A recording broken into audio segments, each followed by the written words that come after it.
Because of the delay in FM25's release, we have now got some more time, and that is enough time to do another Building a Nation save in FM24, and this time we are building the nation of Sweden, and we are kickstarting off with Helsingborg, the former team of Henrik Larsson. We have also time-travelled about 2 years back in the past to the 27th of February 2023. We currently reside in the second division in Swedish football, so job number one needs to be getting ourselves back up to the top division, and then once we're in the top division, we obviously need to try and win it, but ultimately, first few seasons, the goal is to get into European competitions to help build the club coefficients. Why have we picked Helsingborg to start things off? Well, they have got great training facilities and great youth facilities. They have got a very good young team as well. If I actually look at the squad, sort by age, we have got players who are 16 in the first team who are good enough to play loads and loads of 18-year-olds, 19-year-olds as well.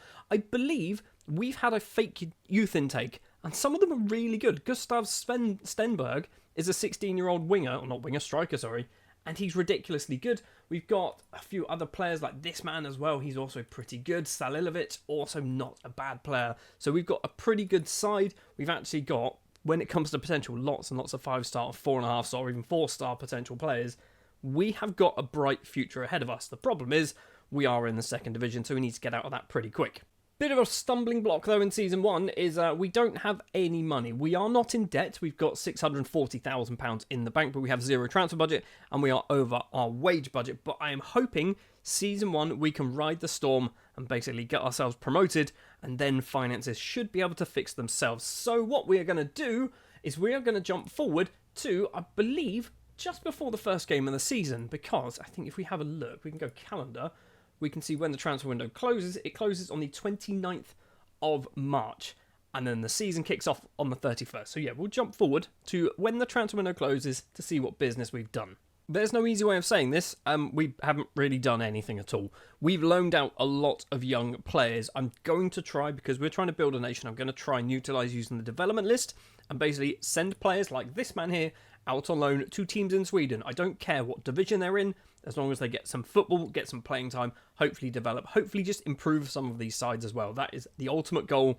We need to basically make everyone else around us also improve. We did a Building a Nation save earlier on in FM24 with Romania, and we kind of made ourselves really good and not too many other teams. We need to kind of focus on getting other teams also to be good, but we're in Season 1, so there's a long road ahead. So tactically, what we're going to go for this season, in fact, for probably this save, is the 4-2-3-1 Black Panther formation, link in the description, because basically, it's really good.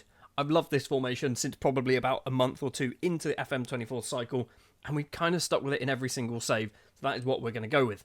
And you probably noticed we haven't locked in any players, and I don't think I'm going to do that anytime soon, unless we get somebody come through a youth intake who's, say, a left winger, who we want to train to be a striker or a defensive midfielder or something stupid like that, then we might start locking players in. But right now, we don't need to worry about that. And if we look at our squad planner and do best 11, star rating-wise, we are kind of lacking in a couple of positions. Simon Bengston as our left back is only 2.5 star, but he's only 18 years of age, so I'm kind of okay with that. Benjamin Aqua as our attacking midfielder, only 22 years of age as well, Ghanaian striker. So we've still got a very young side. Benjamin Orm, 18 years old, our best right back at 2 star. I'm kind of okay with our best right back being 2 star at 18 years of age. If he was 33 and 2 star, then we'd have some problems. So in the First Division Elite, we are expected to finish 11th. I'm not convinced that's right. I'm genuinely not convinced that's right. I think when we picked the team, they were predicted to finish first. As in, when you appoint yourself as manager, it was like, where are they going to finish? Media prediction was first. For some reason, we're now down in 11th place. I don't trust that. I'm predicting sort of top 3. And top 3 is enough to get us promoted. Top 2 is definite promotion. Third place, if I'm not mistaken, is a playoff, which is against the team in the upper division who finish, I think, 14th. So, hypothetically, if we were third, we'd be playing Malmo in a promotion playoff. I think we should be good enough to go up in first or second place. Also, I just want to point out how mad the Swedish Premier Division is when it comes to league winners and teams kind of up and around that position in the table. So, Häcken, Malmo, Djurgården, AIK, Norrköping, Elfsborg, Helsingborg, Kalmar, and Djurgårdens again actually, have all won it in the last 20 years. Like, that's a lot of different teams. IFK Gothenburg as well, winning it as well. It's lots and lots of teams have won this league, which is good news because it means it's quite open. So if we do get promoted, we might actually be in for a good shout of not winning the league, let's be honest, but having a decent run, maybe finishing top half, maybe even getting into Europe in Season 2. Anyway, we are now going to jump forward to the midway point in the season, which I believe is there. It is actually 15 games in, should be 15 games in. We're going to jump forward anyway to the halfway point, see how well things go. We do have a bit of a winter break as well in Sweden. Bear in mind, our seasons do run from March until November. March until November. So, when we do get into Europe, it's going to be like this weird straddled Europe where we start halfway through the season and then the knockout rounds of competitions start at the beginning of the next season for us. It's a weird thing.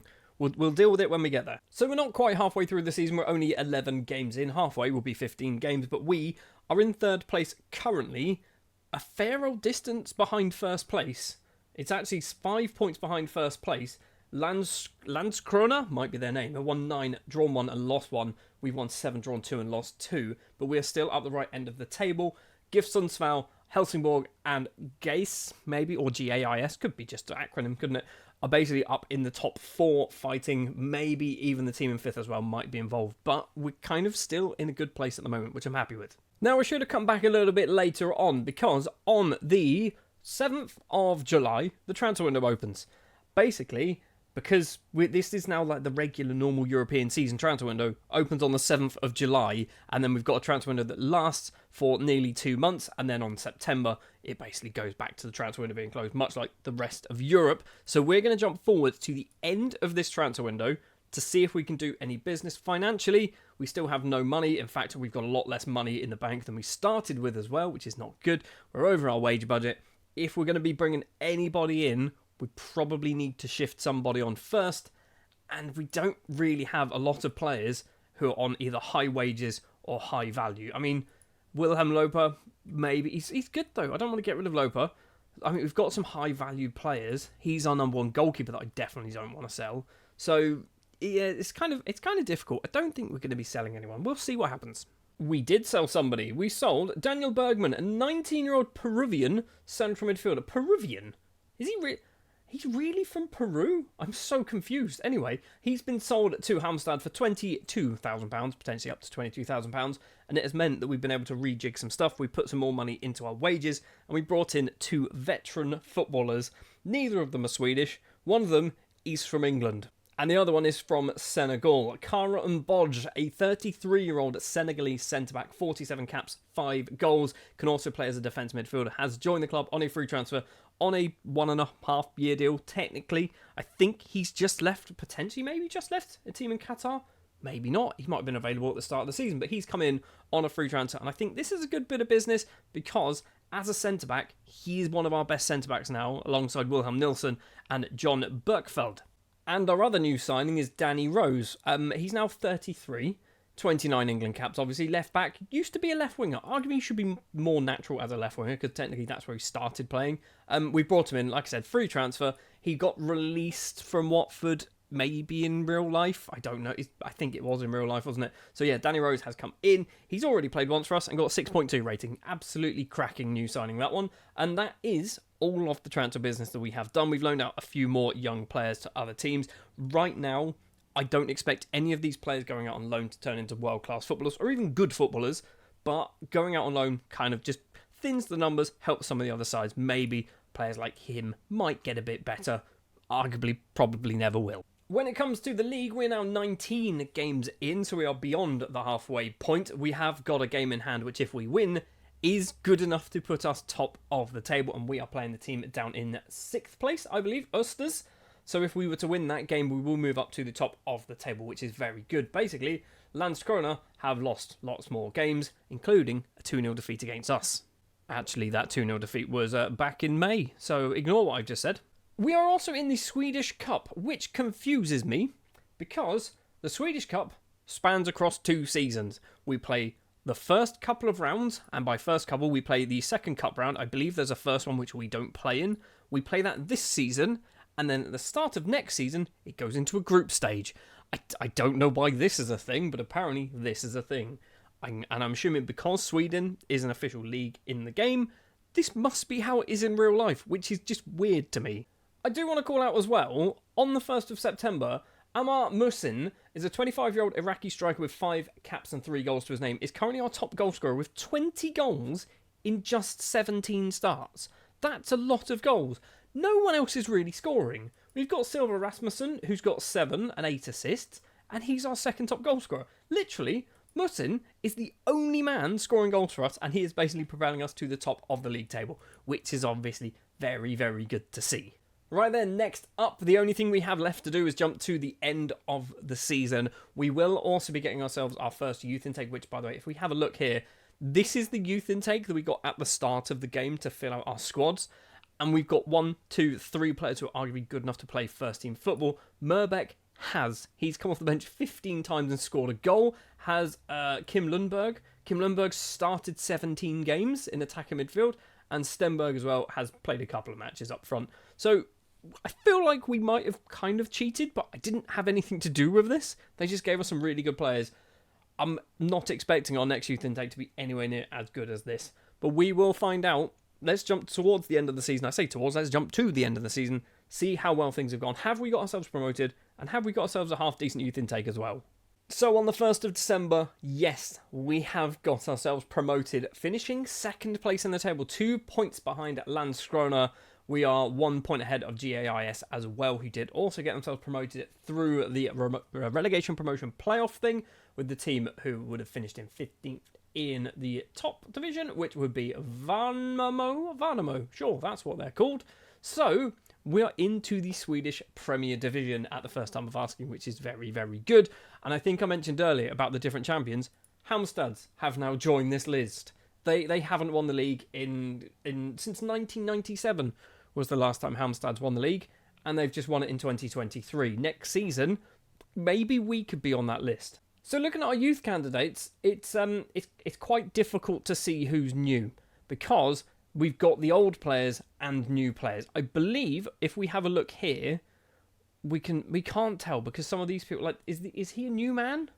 Is he new or is he old? I don't know. We've got so many players that have come in. I don't think we've got anyone who's like 2.5 star ability, but the elite talent list has got a lot bigger. If we go to our under 18s or under 19 squad, we've got a lot of 16-year-olds, but some of these, he's 15, he could be good. I feel like we're just going to have to ride the wave with this youth intake and see who rises to the top. There's going to be some players like Kochi, not quite sure what his name is. He could be good. 2-star current ability, 4.5 star potential, just 16 years of age. He could rise to the top. We're just going to have to wait and see with this youth intake, because like I said, it's a mess. I mean, there's a lot of players here to have a look at. Even somebody like this man here could be good. I've got no idea. So Season 1 is in the bag. We have been promoted back to the First Division. I mentioned this earlier, the Swedish Cup. Yeah, this happens next season. We've got AIK, we've got Värnamo, and we've got Östers in our group. And then it goes into knockout rounds after the group, which I think goes straight into the semi-final. Not quite sure. Anyway, we'll deal with that next season. Financially, we're in debt, but I think we are due to get a nice big chunk of money from sort of television rights and various things like that. We have a small transfer budget. It's not big enough to do anything with, but we have a fairly sizable wage budget, which is actually well over double what we are currently spending. So there might be a lot of investment in free transfers in the next season in the hope that we can stay up. Maybe outside chance we can get ourselves into European football as well.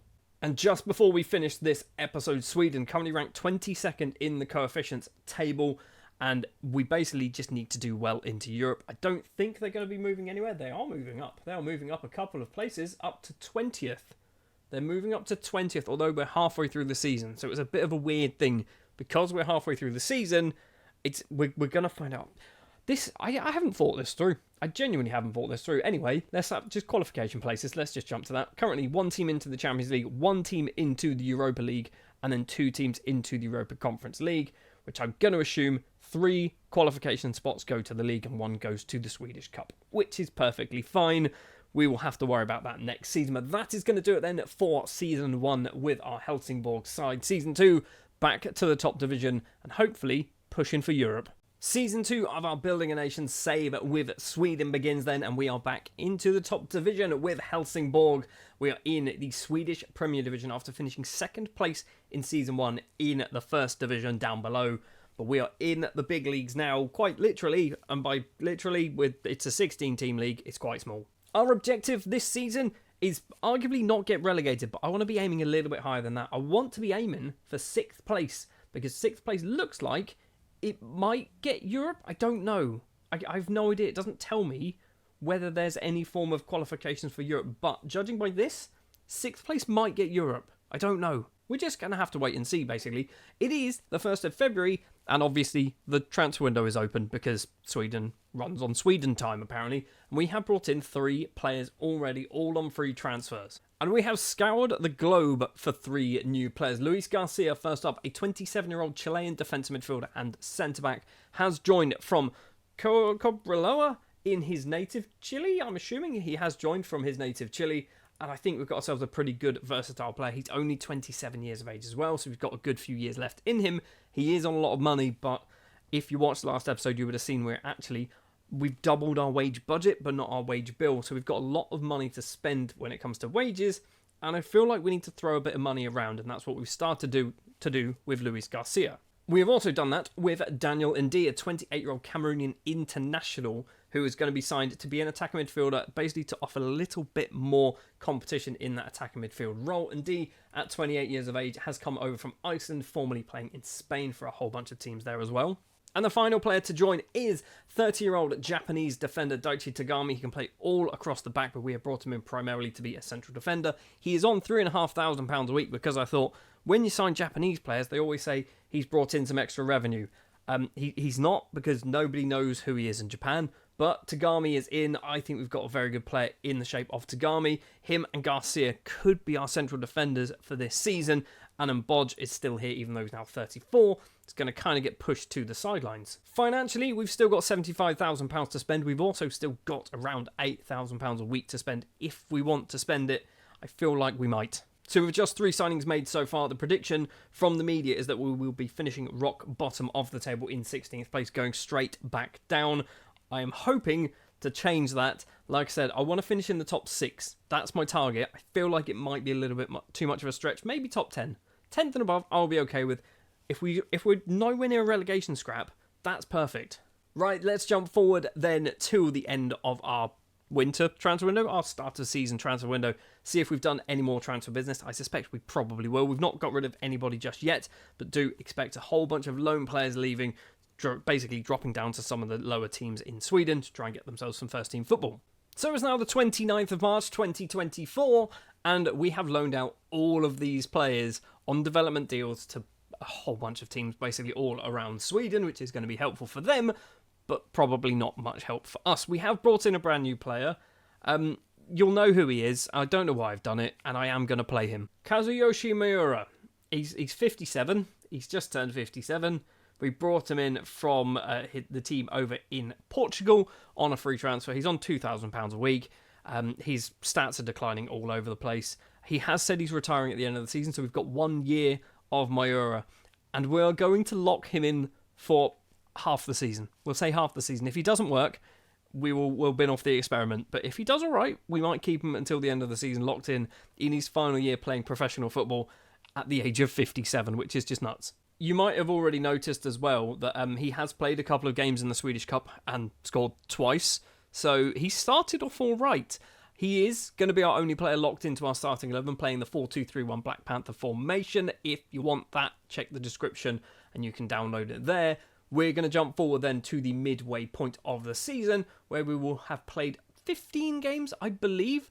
Oh, I forgot. Yeah, the Swedish Cup. I mentioned this last episode. It's weird, okay? We played the first and second rounds last season, and then the group stage and the semi-final and the final.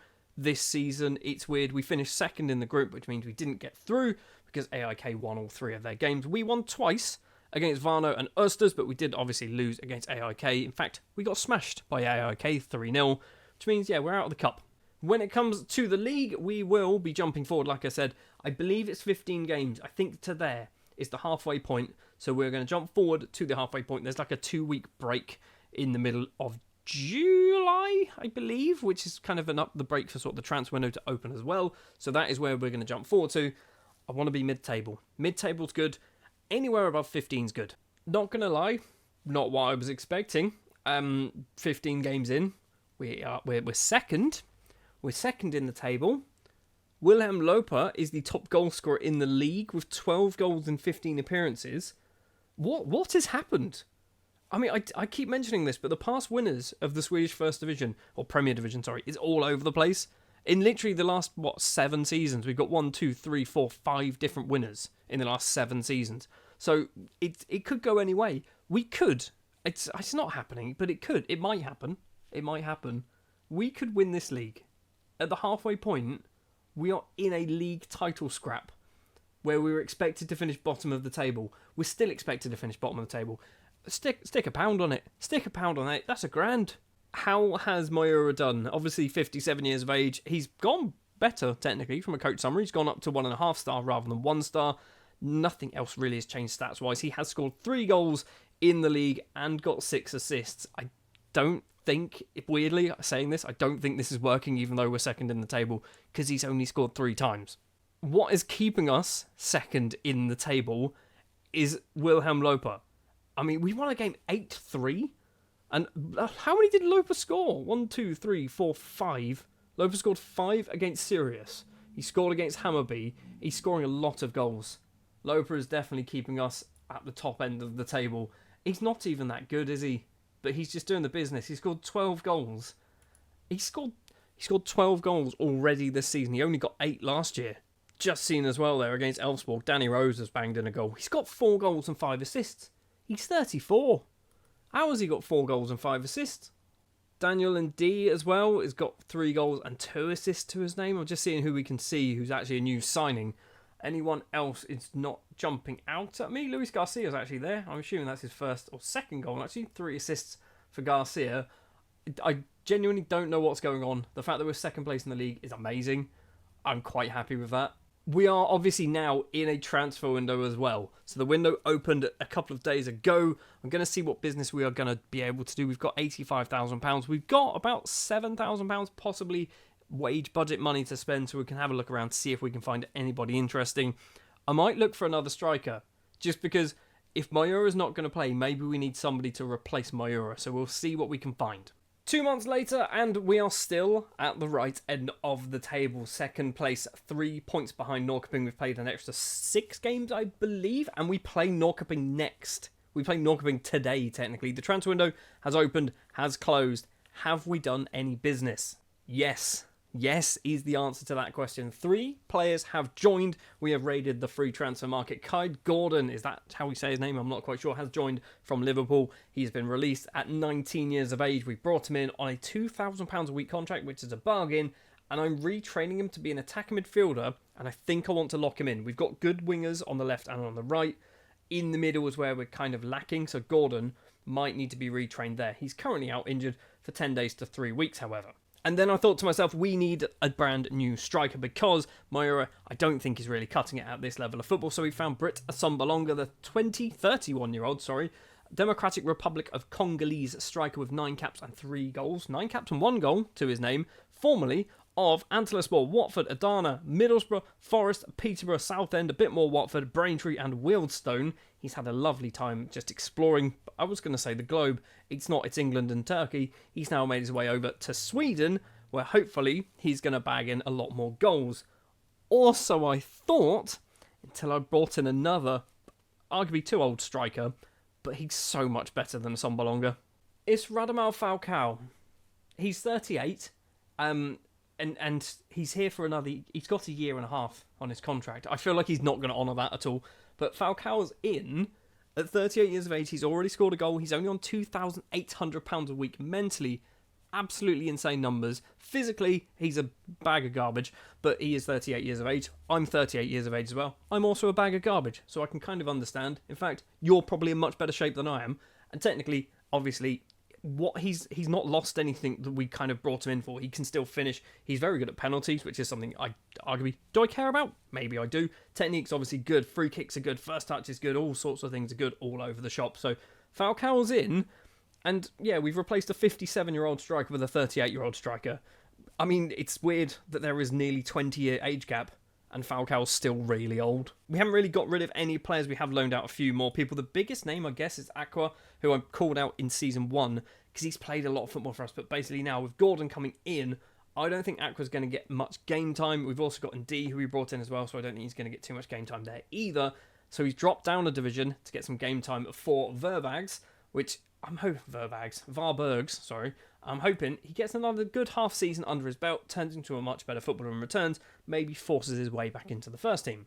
In case you were interested as well, for Season 3, we will be in the Swedish Cup group stage because we beat FC Trollhättan, which is a great name. So yeah, we've managed to make it to the group stage, which I will say this every season. It's weird. It happens next season. I don't know why. We are second place in the table with a game against Norrköping up next. I'm going to jump forward now to the end of the season to see how well we have done. And I think we could win the league. I certainly think we should be in Europe. Come the end of this, we should be in Europe. Although, arguably, Malmo to Norrköping are still in this battle. That's huge. I mean, down to AIK in 10th. There are 13 points between 10th and 1st. Second place.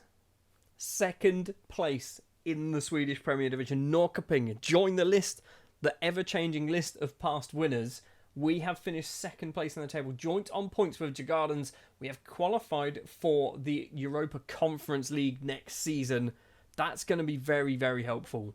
Being in the Europa Conference League is going to be very helpful because obviously we need to work on getting our coefficients up. And to do that, we need to be in Europe. And by we, I mean us, Helsingborg, need to be in Europe because basically we are more likely to win things than Norrköping, and Djurgårdens are going to win things, particularly Norrköping in the Champions League. I don't think they're even going to make it. Sorting the squad by goals, Willem Loper is our top goal scorer of the season with 15 goals in the league, which is obviously very good. I think he's got 17 in all competitions. Silver Rasmussen has 10 goals in all competitions. Basically, he got 2 goals in the group stage of the Swedish Cup, which no longer exists and dropped off of his stats for some reason. He's got 8 in the league and 2 in the Swedish Cup last year. And Radamel Falcao has got 10 goals this season. He's played 13 times and scored 10 goals. He got 10 goals for Vallecano in 75 appearances. I think Falcao was a sensible bit of business. Having a look as well. So Kyle Gordon we did lock in as an attacking midfielder, but he did get injured quite a few times. So Gordon played 10 times, 2 assists, 3 goals. He is slowly getting better. Benjamin Orn, who is now 20, I think he was 18 at the start of the game, 9 assists. I think it's actually 11 assists in all competitions. So that's a good turnaround for a 20-year-old right back. Pretty happy with that. Where is Danny Rose? Where's Danny Rose? Has he retired? He's just retired. Okay, so this is an annoying thing. He decides to retire at the end of November. We might need to come back from our holiday just before December kicks in. So Danny Rose got 10 assists and 4 goals last season. I think possibly Bodge as well has gone. No, he's still knocking about, but he is leaving the club very soon. Mayura will have also disappeared. Yes, he has. He's now a coach, and he finished with 3 goals and 6 assists, so he did not play any more games after that.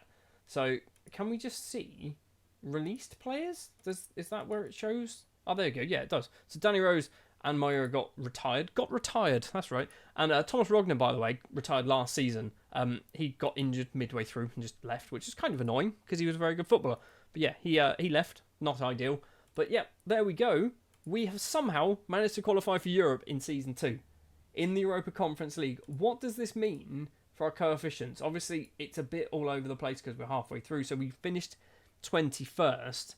We've got 5.375 for this season. I am assuming we are dropping down. We are, at the moment, we're dropping down to 22nd. Qualification places, I'm guessing, is the same. It doesn't change until we hit 15, which is a long, long way away to go for now. Who won the league last year? How did Halmstad do in Europe? They actually didn't qualify. Okay, so Champions League knocked out by Ferencváros. Europa League, they went through against Bate Borisov and then lost against Astana and then moved into Europa Conference League group phase, or league phase, where they drew with Randers, Başakşehir, Apoel Limassol, Dundee. They're still obviously playing in this at the moment, but they are 24th, Hacken are 22nd. So we've got 2 teams in the Europa Conference League. Of the 4 that could have got in there, we've got 2. This is why we need to be getting into Europe, because otherwise, this is what it's going to be like every single season. So for Season 3 then with Helsingborg, we've got a big transfer budget of £1.25 million to spend. We need to probably start looking at bringing in some decent players, to replace some of the more aging players in our squad.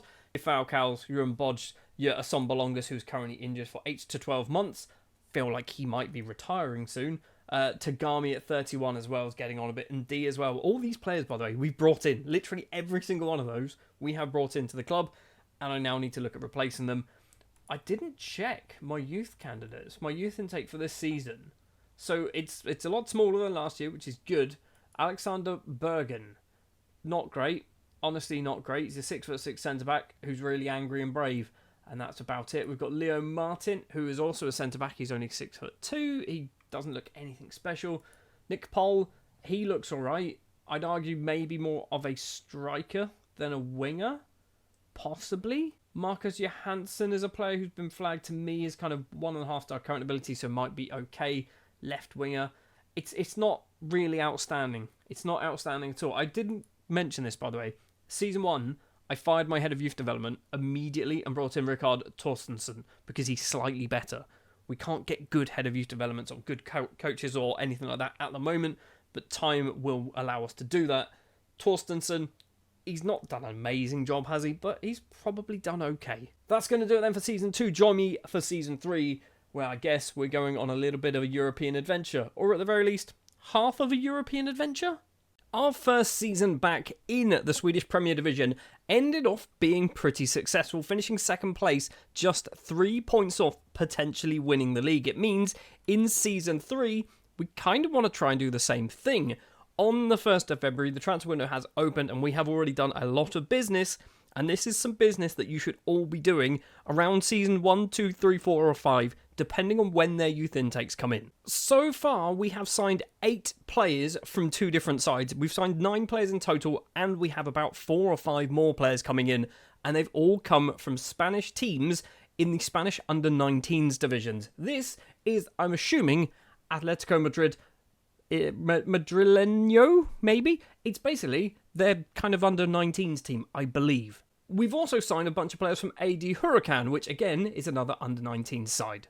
And they're not quite here yet, but we've also picked up a whole bunch of players from CF Dam as well, who, like you can probably guess, it's a Spanish under-19 side. And what's even better, we've paid £31,000 for all of them. In fact, we paid £31,000 for this man, Jose Luis Peinado might be his name. He is the most expensive. In fact, he's the only player that has cost us money throughout this entire transfer window so far. 16-year-old attacking midfielder. Definitely one for the future.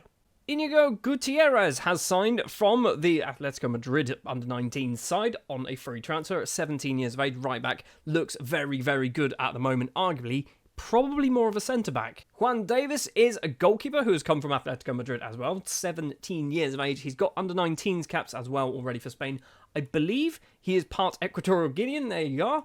He's going to be, hopefully, or I say hopefully, maybe our number 1 goalkeeper, but I'm pretty sure we might have brought in about 3 of them. Juan Francisco is probably one of the better players to join the club so far. 17 years of age, striker and winger. Currently, he's looking likely to be going out on loan to another team over in Sweden. A lot of these players will be playing probably in the 2nd or 3rd tiers of Swedish football for a couple of years, with the exception of a couple. Amish Pineda is next up, 17 years of age. They're all 17. They're 16, 17 or 18, I believe. Right winger, signed from Huracan on a free transfer. Nelson Gonzalez Martinez is another goalkeeper, this time signed from Huracan as well. He, I think, is probably better than the other one. I'm kind of hoping Nelson Gonzalez might get some game time soon, but our number 1 goalkeeper is kind of miles better than him. Antonio Mbar is an Equatorial Guinean right winger and maybe right back. I'd be probably a right winger. He can't defend. He literally can't defend, but he's a natural right back. He's a right winger. He's come in from AD Huracan. And so has Iram, who is a 16-year-old Spanish attacking midfielder and winger on the right-hand side.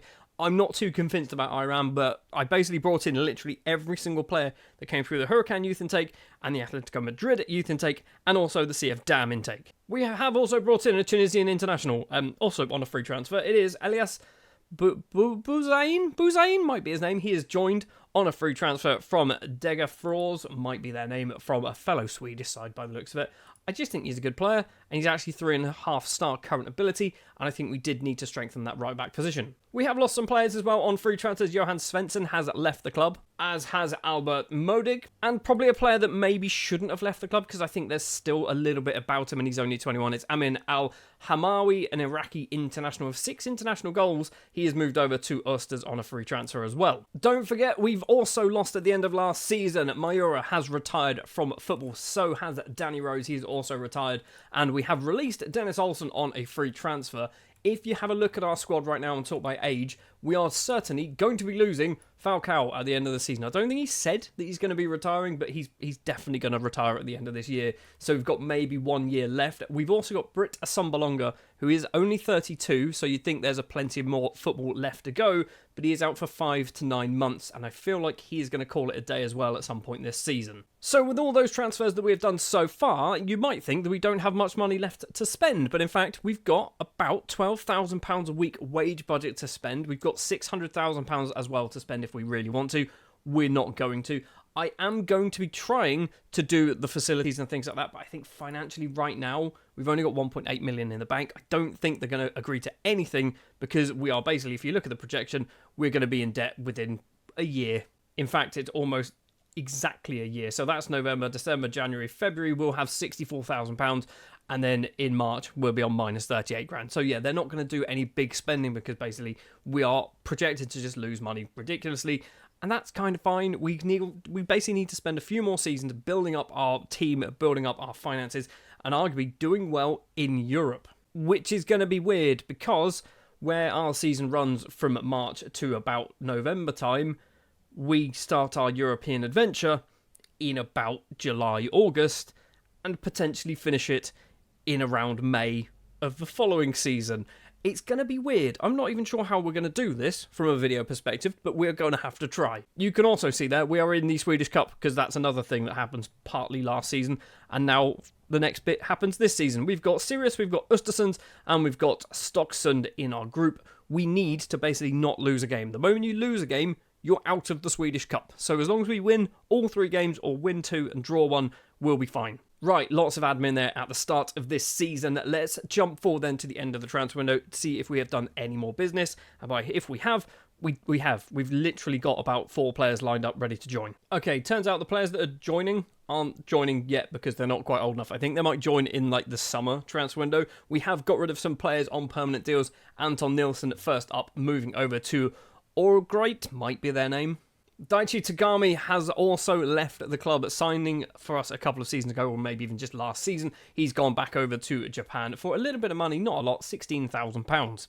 We have brought in 3 new faces as well, not including the ones that are going to be joining in the summer. We have got Jashawn Anglin, a Jamaican international defensive midfielder. He is signed from Harbour View over in Jamaica. Had a small spell in, I was going to say the MLS. It's not. It's the USSLC Atlantic, whatever that is, playing for Miami FC. We brought him in for £4,000. We've also signed Federico Ilanes, who is an Argentine defensive midfielder, signed on a free transfer. He has come in from, technically, from Argentina.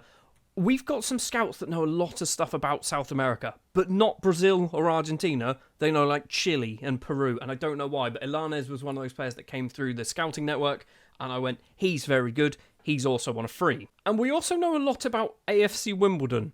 I don't know why. I don't know whether that's a thing. Like, does Helsingborg have a connection with AFC Wimbledon?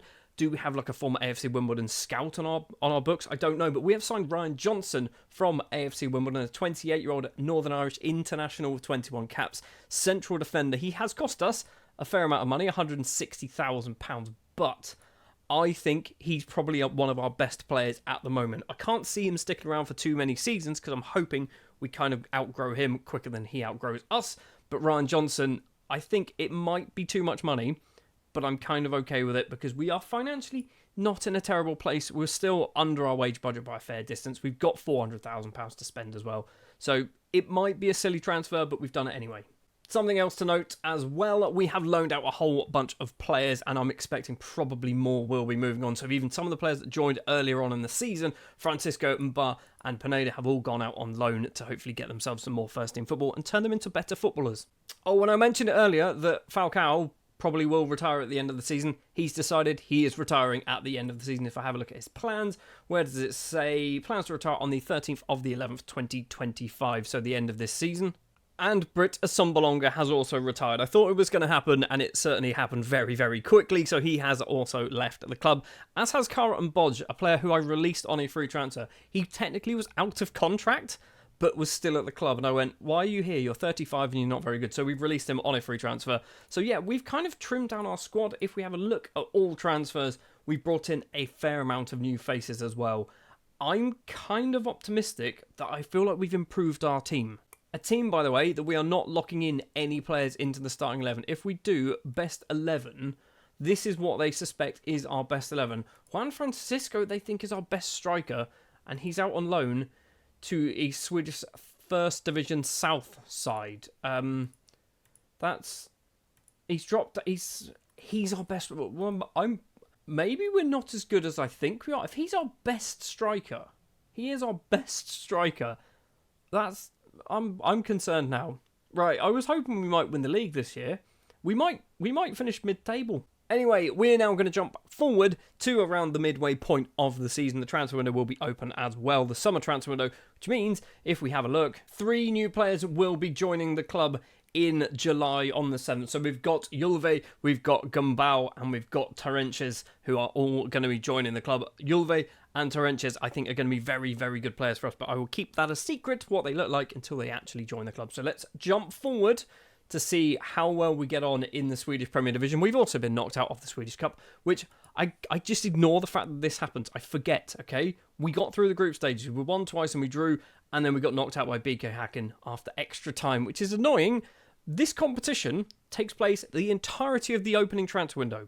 So, what will happen, part 1 of the video will be before the Cup, part 2 will be after the Cup. We might win a full-on trophy, an FA Cup, in Sweden by part 2 of a video. Anyway, let's jump forward to part 3, which will be the halfway point. And a halfway point where we find ourselves sat 6th place in the table. Technically not halfway, we've still got a couple more games to go. 6th place, I think this kind of confirms my suspicions that maybe we got lucky last year, and this season we are probably a mid-table side. I didn't even check this. I should have probably checked this. They think we're going to finish 12th. They think we're going to finish 12th. I'm hoping we don't finish 12th. Hopefully we finish a lot higher than that. Anyway, the transfer window has opened and those 3 new players have joined the club. In order of the worst to the best, we have got Emili Gumbau might be his name. He is a right winger, signed from Dam on a free transfer, because they're all on free transfers, because the moment they turn 18, they get released from their contracts and we can pick them up. Gumbau has joined the club, as has Eloy Julva, who is 17 years of age, signed once again from Dam. I think he's quite good. He's probably on the verges of breaking into our starting 11, which is quite nice to see. Hopefully he's going to get a lot of game time off the bench. I have loan listed him in the hope that maybe somebody might come in and take him on loan for a season, get some more game time, but Julve is in. But the best one is Narcis Terentius, who is an 18-year-old striker who's 6'5" and has 16 heading and 16 jumping reach. I feel like this is kind of Peter Crouch, right? He's got really good... Has he got really good first touch? 12 first touch isn't terrible. Technique of 16, those pretty good. Decent strength, decent anticipation. I think this striker is one of those players that he's not necessarily going to be amazing, but he's going to do really well because he's just a big unit. He's 6'5", he's really strong, he's got good finishing, good heading. He's going to get a lot of goals for us, and I think he might technically be our best player up front. He is by a fair distance as well. Which means Radamel Falcao, who has been our number 1 striker for the start of the season, probably isn't going to be playing any more football for us, which means at the age of 39, he is probably going to retire with 7 goals this season, 244 goals in all competitions, or league competitions by the looks of it, in just under 500 appearances. Maybe he can get 7 more games for him, and then he'll let that lovely, nice little round 500 appearances. Obviously, transfer window is still open. We're under our wage budget. We've got money to spend. I don't know whether we're going to do too much. The thing we might end up doing is if somebody comes in for some players, we might need to do some replacing and things like that. But we will see how things go. We're going to jump forward to, I'm going to say it's around September time. So we're going to play a huge chunk of football. We've got our Europa Conference League qualifiers as well. So there's a lot going to happen between now and when we return. Right, where do we start? Let's start with the Europa Conference League, shall we? We have not qualified for the group stage. However, we did do we didn't do very well.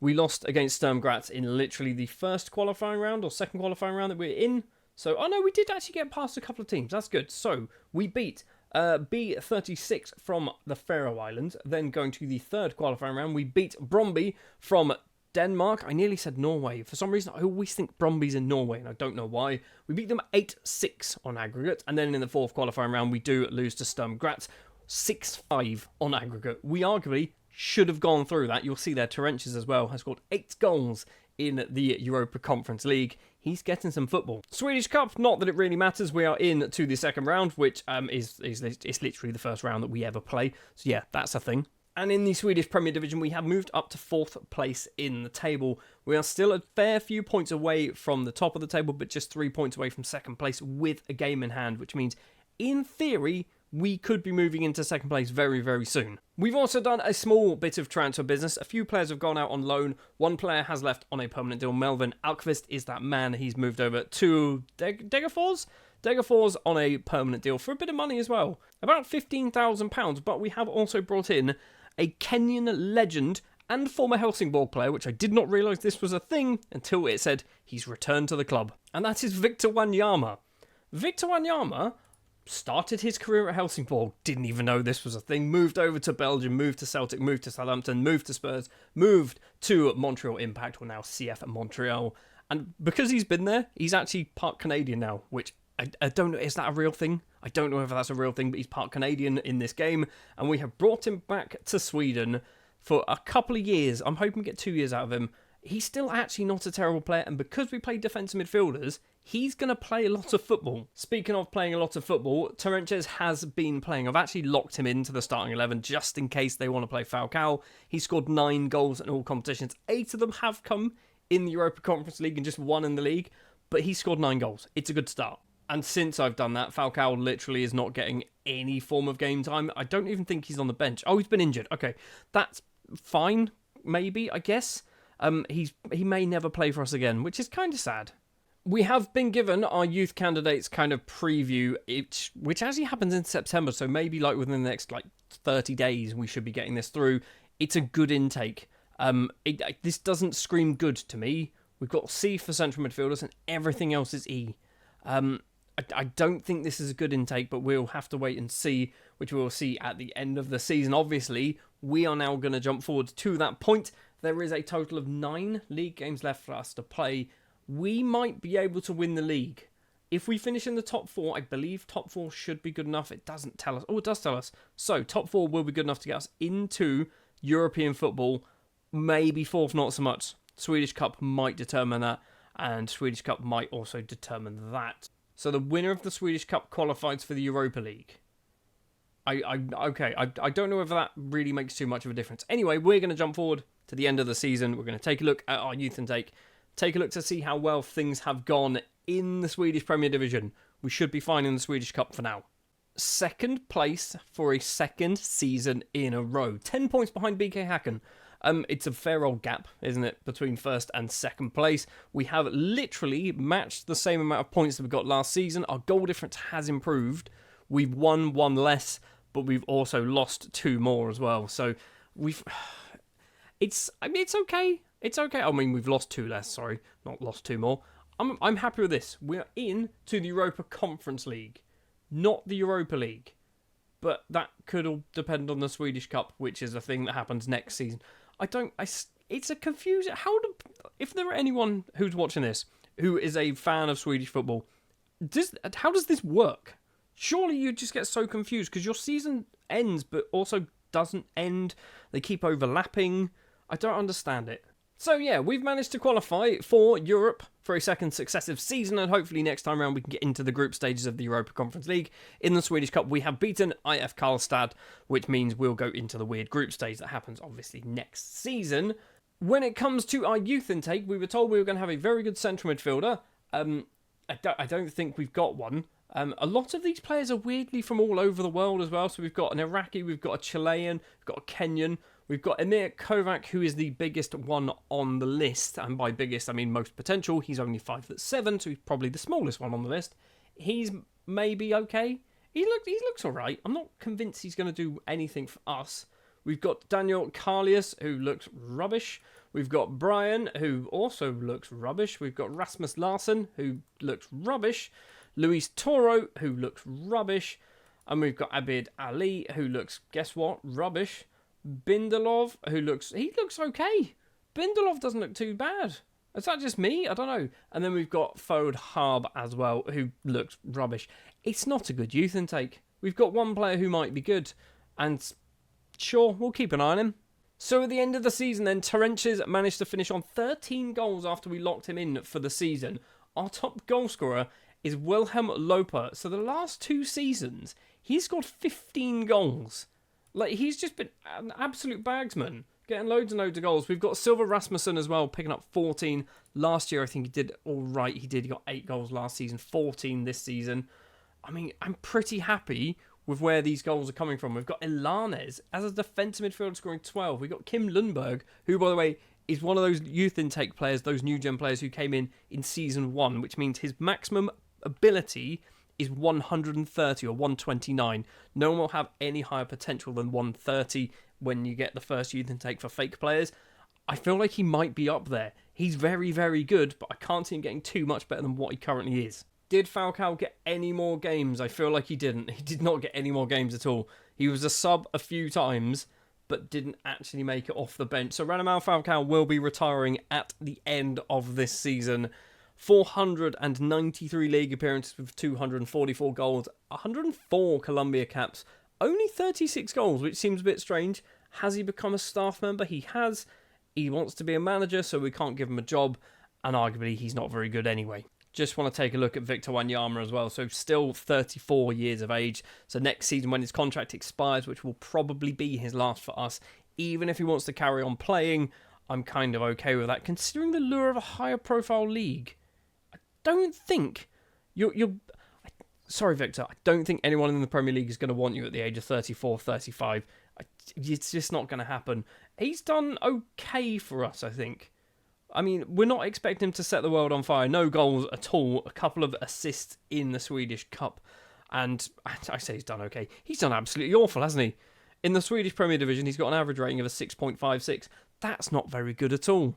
Maybe we need to look at buying in players that aren't there for their name, like your Falcaos and your Wanyamas. Maybe we need to buy players who are good at football. Who'd have thought that might actually work? So that is going to do it then for Season 3 with Helsingborg. We are once again in Europe next season. We need to try and get out of the group stage. But if we do that, that will then be into Season 5, technically, when we're in the group stage. It's weird. I don't understand it. I mean, I do understand it, but it's confusing. And I'm sure you're all equally as confused as me. That's going to do it for this one. I will see you next time. So far in this Building a Nation save with Helsingborg in Sweden, we have managed to finish second place in the Swedish Premier Division twice in a row.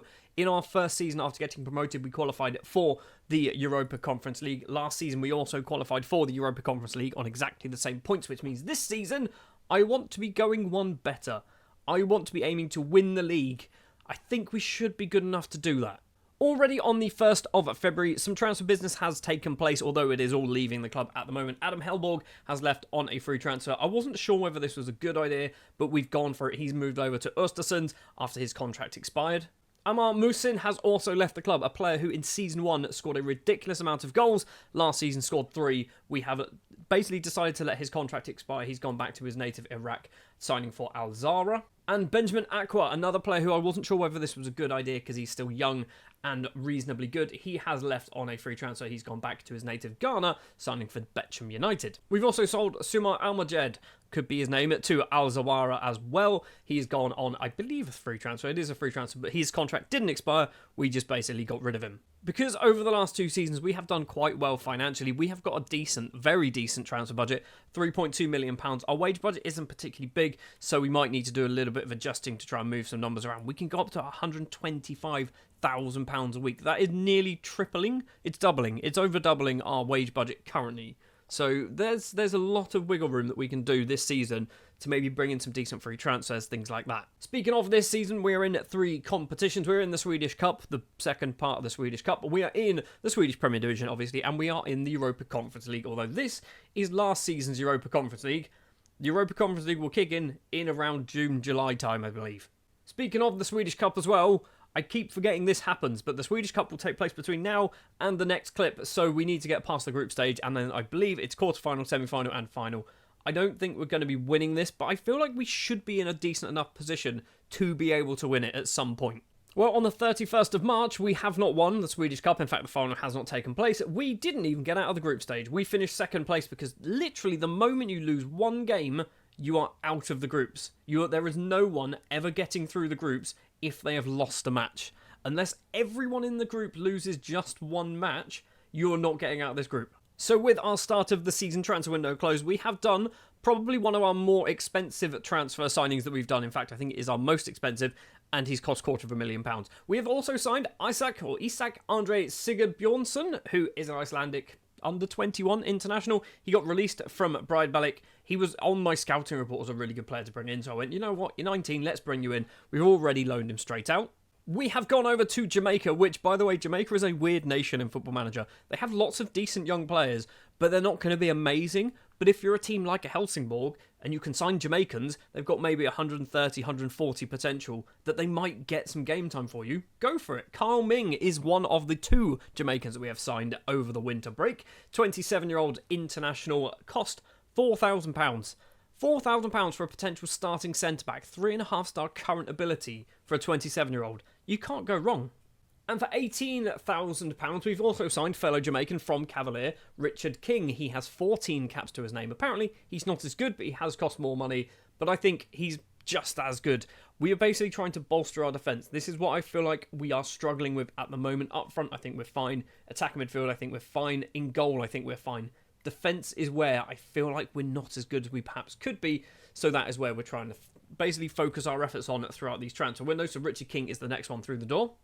And keeping in mind, we are signing lots of defenders. Fredrik Nissen, next up, 21 years of age, under 19 international for Sweden, formerly of AC Milan. I'm assuming there was a transfer fee that took place, but he went over to AC Milan, played twice, hasn't played since, and we picked him up for £45,000. He was out of contract at the end of the season, but it's the end of the normal European season, the AC Milan season, which obviously we are not basically... We're not running on that calendar, so we had to pay a bit of money to get him in now, but I thought it made more sense rather than having to wait until July to bring him in. And the final signing has cost £250,000, and it does kind of go against what we do when it comes to building a nation, and that is don't weaken sides around you. But right now, I want to make us the best team in Sweden, and then we will strengthen them. There's no point in me kind of struggling on finishing in 2nd, 3rd, 4th, 5th place in the league. If everyone else around me is better, that doesn't help me build the nation. That just means they're doing it for me. Kevin Ackerman is a utility player. That's a word. Versatile. Central midfielder, attacking midfielder, maybe even a centre-back if we really want him to be. I think this is a good bit of business. Sensible money to spend. And that is all that we have done. You can see there we have loaned out literally anyone and everyone to various teams all around Sweden. I will show you now. One of the best features about FM24, 23, 22, I'm assuming 25, 26, 7, 8 and so on, is the development list. I don't think too many people use it that much, but the development list, you can basically just say, this is what I want, and just set and forget. So what I've got for the senior, reserve and under-19s, I don't care what wages they play, I just want them to be first team players and go to Sweden. That is it. That is all I really want them to do. I have said first division, or below. Yeah, first division's fine. That's fine. I'm okay with that. I don't want them playing in the 3rd tier. That's fine. And basically, that's all I've done. So the reserves, regular starters, I don't care. Don't pay me wages. Just go play a regular starter in a Swedish side. Same with the under-19s. And this has basically helped me, if we go here very quickly, has made me loan out all of these players. And I've literally had to do nothing. Just the loan manager has basically gone, yep, that's a good deal. Off he goes. And they go off and get some football. And an example of a player who did that last season and has come back to be very, very good is Amish Pineda, 19 years of age, at Spanish right winger, who we signed last season. He went out on loan to Norrköpings Södra, which I believe is their youth team, possibly? Not quite sure, but yeah, he went out on loan, dropped down a couple of divisions, played 20 times, has come back a much better footballer, so much so that big teams, the big boys want him. Bayern and Porto were actively making transfer bids for him that I've been rejecting at the moment. It's only a matter of time before Pineda leaves, but right now he is still at the club. So then, we will be beginning the Swedish Premier Division very, very soon.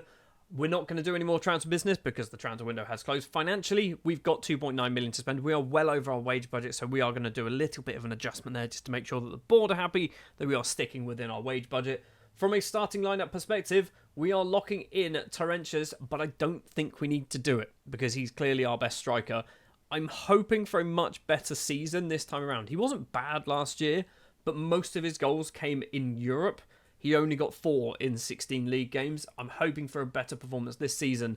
And much like Pineda, Terentius is wanted by Arsenal, Chelsea, Man United, and BK Häcken. One of those is not like the other. Right then, let's jump forward to about mid-season where the European transfer window will also open. So this is where we need to be careful of possibly losing some of those big name players. On the 9th of July, some transfer business has already taken place because we have come back when our transfer window opens, not when European transfer windows open. So some players have already left. Kai Gordon is one of them. Basically, he was filled with injuries. I don't think I ever mentioned this, but he was constantly injured, like over and over and over again. So I was like, you know what? I've had enough of you. We've sold him to St Mirren. We've got £350,000 for him. So that is a good bit of money. Yes, there's an intermediary fee in there, but £350,000 is more than we've spent on a single player. We've also sold Daniel Ndí to Patro Eisden, might be their name, over in Belgium for £24,000. We just weren't playing him anymore. In fact, we were playing him. I don't want to be playing him anymore. And as you can see from the list right here, we haven't done any more business at the moment coming into the club. Competition-wise, we are currently sat 6th place in the table. It's not great, but it's fine, I guess is the best way of putting it. We are still up there. We're only 6 points off the top of the table, but they do have a game in hand. As long as we're kind of in 4th or above, I was hoping to win the league. I was hoping to win the league this season. I don't think it's going to happen. We are predicted to finish 11th. Why are we always predicted to finish so far down the table? In the Europa Conference League, we will be going into the second qualifying round, and I believe we already know who we're going to be playing. Yes, we do. It is FCSB from Romania, the other nation that I tried to build in FM24 earlier on this year. That's not going to be easy. That is not going to be an easy match to play. I'm hoping we can get into the Europa Conference League group stages. But in order to get there, we are in the second qualifying round, which is there. So we have to play FCSB. We then have to play another side and another side. And then we get into the Europa Conference League, actual league. It is going to be tough. So as is a transfer window, obviously we can decide to bring in some new faces, and I'm pretty sure we will. We've got £1 million to spend because I have moved things about into our wage budget to basically give us a little bit of wiggle room, and by a little bit, a huge amount of wiggle room, nearly £30,000 left to spend in our wage budget, so we are definitely going to be on the hunt for some good players. We're not necessarily going to get free transfers this time around. I'm going to see what we can find, but yeah. Let's jump forward to the end of this transfer window to see if we have managed to strengthen our side again. I'm going to guess we're going to buy centre-backs. Before we talk about the centre-backs that I've signed, we are going to just take a look at the league, and it's not looking good, is it? We've dropped down to 8th place, 8 defeats. 8 defeats. And when you look at how we are losing, 4-3, 3-2, 3-1, 5-1, 6-3, 3-2, 4-1 and a 2-1, we are scoring goals, but we are leaking goals. This is why I want to strengthen the defence. And this is why we have signed Jorge, or George, I'm going to call him George, Osorio, the 18-year-old Colombian from Alianza Llanos, who I'm not even sure how I found it. Oh no, he came through one of the random scouts, because we have scouts in South America, but not Argentina or Brazil. And they went, have a look at this guy. And I went, okay, cool. And he was on a free transfer, so we have brought him in. I'm not convinced he's going to be starting, but there is potential there, and he is only 18 years of age.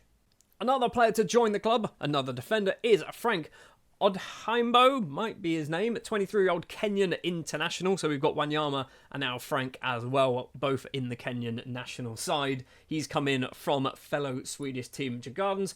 Again, We are not trying to build the nation just yet. We need to build us to a point where we're regularly in the Champions League and things like that. Then we can look to strengthen other teams so they can perform in Europe. There's no point in us not performing in Europe if everyone else is. We need to be doing well in Europe too. So he's cost us £50,000 from Gardens. Again, much like Osorio, I'm not convinced he's going to be playing week in, week out. He's just more depth. But the one who will be playing week in, week out is once again a player that we signed from a fellow Swedish side, from Kalmar FF. It is Johan Mattsson, 19 years of age, New Den, and he looks ridiculous, and he has only cost £400,000. He has moved up a league as well to join us, which kind of makes me feel a little bit better, but mentally, this boy, he is on point. Physically, he is on point as well. Technically, he's very good, apart from he can't tackle or mark. And by technically, he's very good. He can header. And part of that, I imagine, is because he is 6'4", but Mattsson is in the club. There is one big piece of transfer news, though, that I haven't mentioned.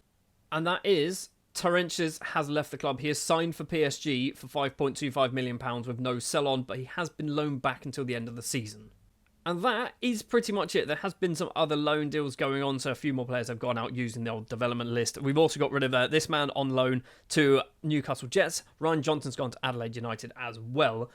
We're also in the Europa Conference League group stage. We have managed to make it in there, and I'm not quite sure how we did it, because we almost fell at the first hurdle against FCSB, losing 5-3 away from home, but we turned it around at home, winning 4-1, then beating HB from the Faroe Islands, then beating Lokomotiv Plovdiv from Bulgaria.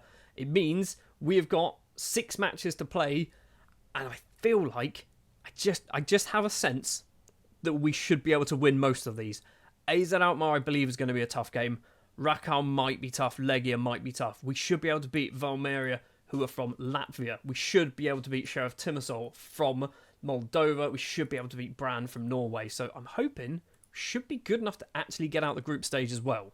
And I guess that's the next thing we are going to do. We're going to jump to the end of the season. I feel like the league is out of reach for us, but we're now focusing on the Europa League, so let's jump forward. I think we're actually still going to be in the group stage with maybe 1 or 2 games left to play, but we'll find out. Well, the Swedish League is over, and we have finished 7th place in the table. A massive, massive decline from the last couple of seasons. So if we have a look, last year we finished in 2nd on 57 points. This time 7th on 46, so 11 points less. 57 points would have only been good enough to make us finish 4th place as well. But in the Europa Conference League, yes, we are only 4 games in. There's still 2 more games to play. We are sat 6th place in the table with a goal difference of 15. We've got positive 15 goal difference. What? How? Are we just absolutely smashing people? We beat Rakow 9-0. I thought that was going to be a tough game. We beat them 9-0. It should have been 10. Ilanes missed a penalty. So I feel like, judging by those results, we're probably going through in the Europa Conference League, which I'm very happy with. I do want to have a look at the club coefficients. So 16th, we are picking up 8.5, which is an increase, which means we're going to go from 16th to, what is that, 14th? 16th to 14th. Qualification places in 14th means we get 2 teams into the Champions League qualifiers. So if we finish 2nd place next year, we might be in the Champions League.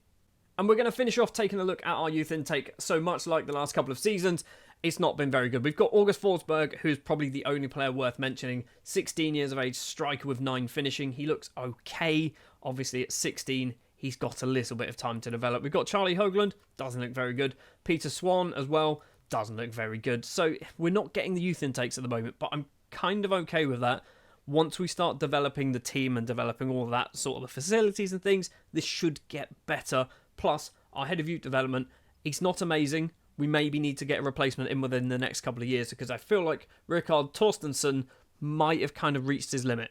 So the start of every season now with Helsingborg, hopefully, anyway, will be a bit different, because we are halfway through the Europa League. It is the 1st of February 2027. The transfer window has opened for us. Our regular season has not begun, but we have played 2 matches in between last season and this season. And those were a 2-2 draw against Brann and a 4-1 win against Legia, which means in the Europa Conference League we have finished 5th place in the table With the likes of Freiburg, Napoli, Chelsea and Monaco the only teams ahead of us in that table, it means we do have a bit more of a European adventure today. But being the start of the season, lots of transfer business has already happened. Taylor Silverholt has left the club on a free transfer after his contract expired. He was out on loan in Australia for the latter part of last season. I just don't think we were ever going to play him. Other players to leave as well. Luis Garcia, the player that we signed a couple of years ago, has left. He has gone to La Serena in his native Chile. And then a bunch of youngsters have also left the club, and we've hopefully kept them in Sweden. Adrian Svanbach has gone to Ilves. They're not even Swedish, they're Finnish. Bergstrand has gone to AFK Varnamo.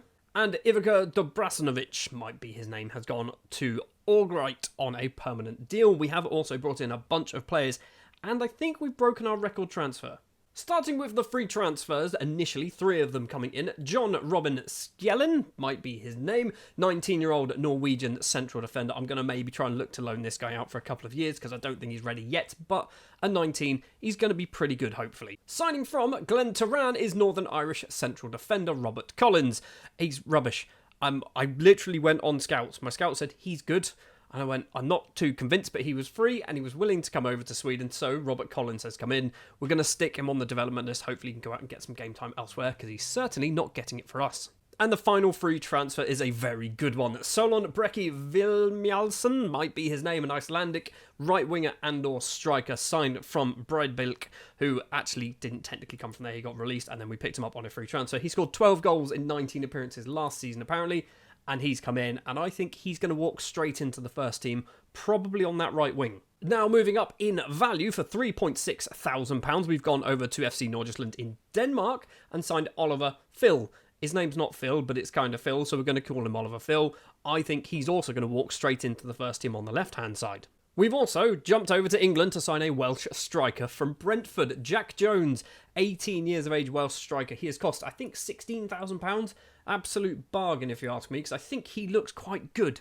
He's got some very good technical numbers for an advanced forward, which is what we do play. I'm hoping Jack Jones might become one of our better players in a couple of years' time. Once again, he's going to go on the development list to hopefully loan him out for a season. And then our most expensive transfer, or was our most expensive transfer, William Kastrup, a 22-year-old Danish left-back, has joined from Nyogbing, could be their name. He signed on a free transfer and we spent £325,000 on him to bring him over to Sweden. But I think we needed a decent left-back, and I think William is that man. And then for £375,000, we have signed Chilean striker Gabriel Harding, signed from Curicó Undio, might be their name. He's cost a lot of money. I'm not convinced it was a good idea, but I think he's probably one of our best strikers now. We obviously have not got Torrentius anymore. He's gone back from his loan deal, so we needed a new striker. Harding is probably going to be that man, although Jones could do a job. So that is the transfer business so far. Financially, we've got £7.8 million to spend and a little bit of a wage budget. We can rearrange some stuff if we feel like we need to do it. We are also, if we have a look at transfers very quickly, if we look at, I think, loan deals from last season, so Torrentius, obviously, he is no longer here. He has gone back to PSG, and I did try and loan him again, and they want stupid money for him, £1 million for a season, which I don't want to do. So obviously, we are in the Swedish Cup as well, and I have realised the Swedish Cup does not actually finish in pre-season. Everything up until the final is pre-season. So we're going to go forward to the end of our transfer window. We're going to see whether we've made it to the final of the Swedish Cup. I don't believe we're going to have any Europa Conference League games just yet. We can actually double check. We might have some Europa Conference League games. Maybe the round of 16. We'll have to see what happens there. And then obviously the league will hopefully, or maybe just about begin as well. Don't think it does begin. I think it begins just after the window shuts. I want to have another good season. I want to get into Europe. That needs to be the goal every single season from this point on. Although I don't think we're quite there yet. Right then, the 29th of March is here. 4 players have left the club on permanent deals. Gustav Pettersson is the first one, going over to Brommapojkana, might be their name, for £5,000. Also going to IF Brommapojkana, again, not their name at all, but it is Richard King, the Jamaican international. He has gone over for not a lot of money, 9.75.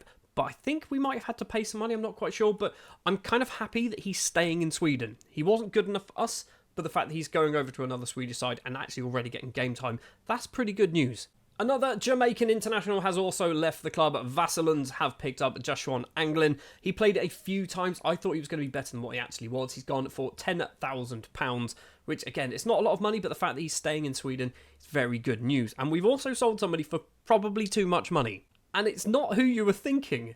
Johan Murbeck has gone to BK Hacken. So he came through in our technically first youth intake, but he came in at the start of the save game. He's gone for £925,000, potentially going up to £1.2 million for a player who came through a fake youth intake, who's not going to be any much better than 130 potential, which I think he's close to that now. So for a 19-year-old, it sounds like a silly bit of business to do, but I don't think he's going to get much better. Joining the club then, two new players. William Milanovic is a 24-year-old Serbian defence midfielder signed from GAIS, obviously in Sweden. I don't want to keep doing this, but until we are kind of regularly winning the league, we will keep signing players from other Swedish sides. £160,000 for hopefully a very good, maybe rotation central defender. And I thought, because they've nicked a couple of our players, it's only right that we do the same to Bromaj Pojkana. And that is Charlie Nilden has joined, a 20-year-old defensive midfielder. He's cost £275,000. He's played 25 times last season for them, so he's getting game time. Again, much like the last guy, I think he's going to be a good sort of rotation player, but at only 20 years old, he's got plenty of time to develop, so I'm kind of happy with this one. Not that I was unhappy with the other one, by the way. I was happy with Milanovic, but Nilden, I think, is a better bit of transfer business to do. Also, loan deals. Jack Jones has gone on loan to Vassillans, joining Anglin. We've also loaned out, who else? Robert Collins has gone on loan to IFK Malmo. This could be very, very helpful, getting some game time there.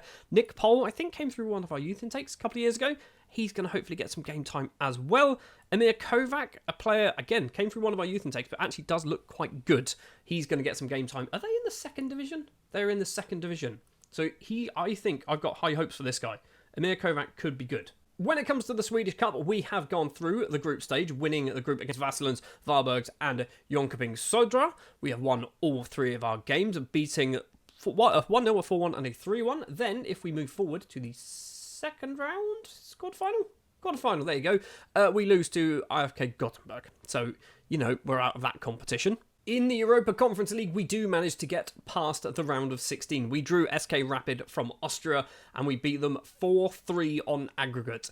Yes, we did lose the first leg. We did lose it 2-1, but we won the second leg 3-1, which means we do go through, and we are playing, you can already see there, we're playing Monaco in the quarterfinal. I'm not really expecting much from this, but a bigger piece of news, Djurgårdens are also in the quarterfinals of the Europa Conference League. So they managed to get past Başakşehir here from Turkey last season. How did they do? I mean, some good wins. A 4-1, a 2-0 against Real Betis. Some very good wins. They seem to play the same teams that we play, though, which is a bit odd.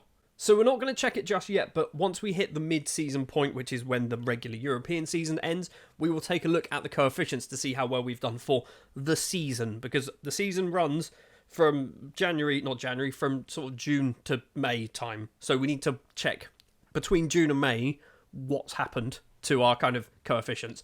Anyway, that's the transfer business that we've done this season. From a starting lineup perspective, we are not locking in anybody at all. If we have a look at the squad plan and do best 11, Jolison as our number one goalkeeper, I'm worried that he's not going to get any better. He's very good, but I'm worried he's not going to get any better.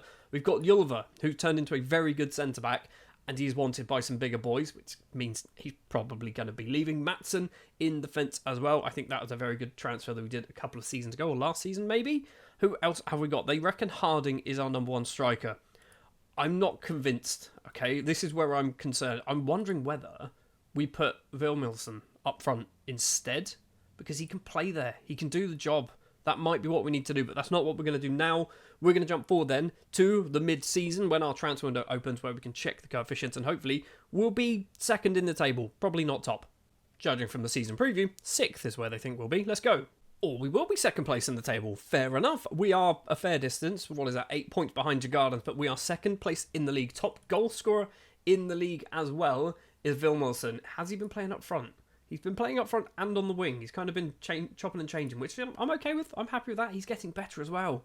That is what we like to see. In the Europa League, we did get knocked out immediately by Monaco, losing 4-1 on aggregate, so we lost both legs. However, interestingly, Djurgårdens did manage to get past AZ Alkmaar. and then got knocked out by Chelsea in the semi-final. Also, transfer window has opened a few days ago for the rest of Europe. We have already sold a player. John Berkfeld has gone over to Lecco in Italy, I believe. Yep, and he's gone for not a lot of money, £31,000. Yes, he was playing a lot, by the way, but that was last season, technically. I kind of replaced him. We don't need him anymore. So just before we take a look at the coefficients, financially for this transfer window, we've got £7.8 million to spend. If we are going to do any business, though, we are going to have to move some money around into our wage budget, which is perfectly fine, because if we have a look, we can move quite a lot and still have £2.4 million to spend. So yeah, we'll have a look at that throughout the transfer window, but let's take a look at the coefficients. So we are currently 13th place. So we have, obviously, we've moved up because we've had a very good season, 14.75 points last year, thanks to our escapades, I can only assume, and obviously Jagarden's as well. We have got to lose this 4.625 in Season 7. So Season 7 needs to be a very good year. Season 6 needs to be a pretty decent one. Sorry, Season 6 needs to be a good year. Season 5, which is this season, needs to be a pretty good one as well. We are climbing. This is good to see. And because we are 13th, we are not quite at the level where we want to be, which is 10th, where basically the league winners go straight into the Champions League group stage. But we are slowly working our way up. A couple of good years in Europe will certainly help out. And you can see there as well, the Swedish Premier Division has jumped from 21st to 16th in the European rankings. So we are climbing that up nice and quickly. I'd love to be sort of 8th. If we can be on the edge of like the elite leagues in Europe, that would be very good. Obviously still a long way to go. We've got, Denmark, Serbia, Switzerland, Greece, Scotland, Austria, Turkey and Belgium ahead of us at the moment, but I'd love to be in that top 8, but obviously fair few seasons to go. Let's jump forward to the end of our transfer window, see what business we have done. There will almost certainly be a lot of business. I think we might be losing a couple of big name players. 7 players have joined the club and a few players have left, and of those 7, some of them are returning on loan deals. Carl Ming is not one of them. He has left. He's gone over to Rakow in Poland for £27,000. Ryan Johnson has moved over to Silkeborg. He's also not coming back. He's gone for £71,000.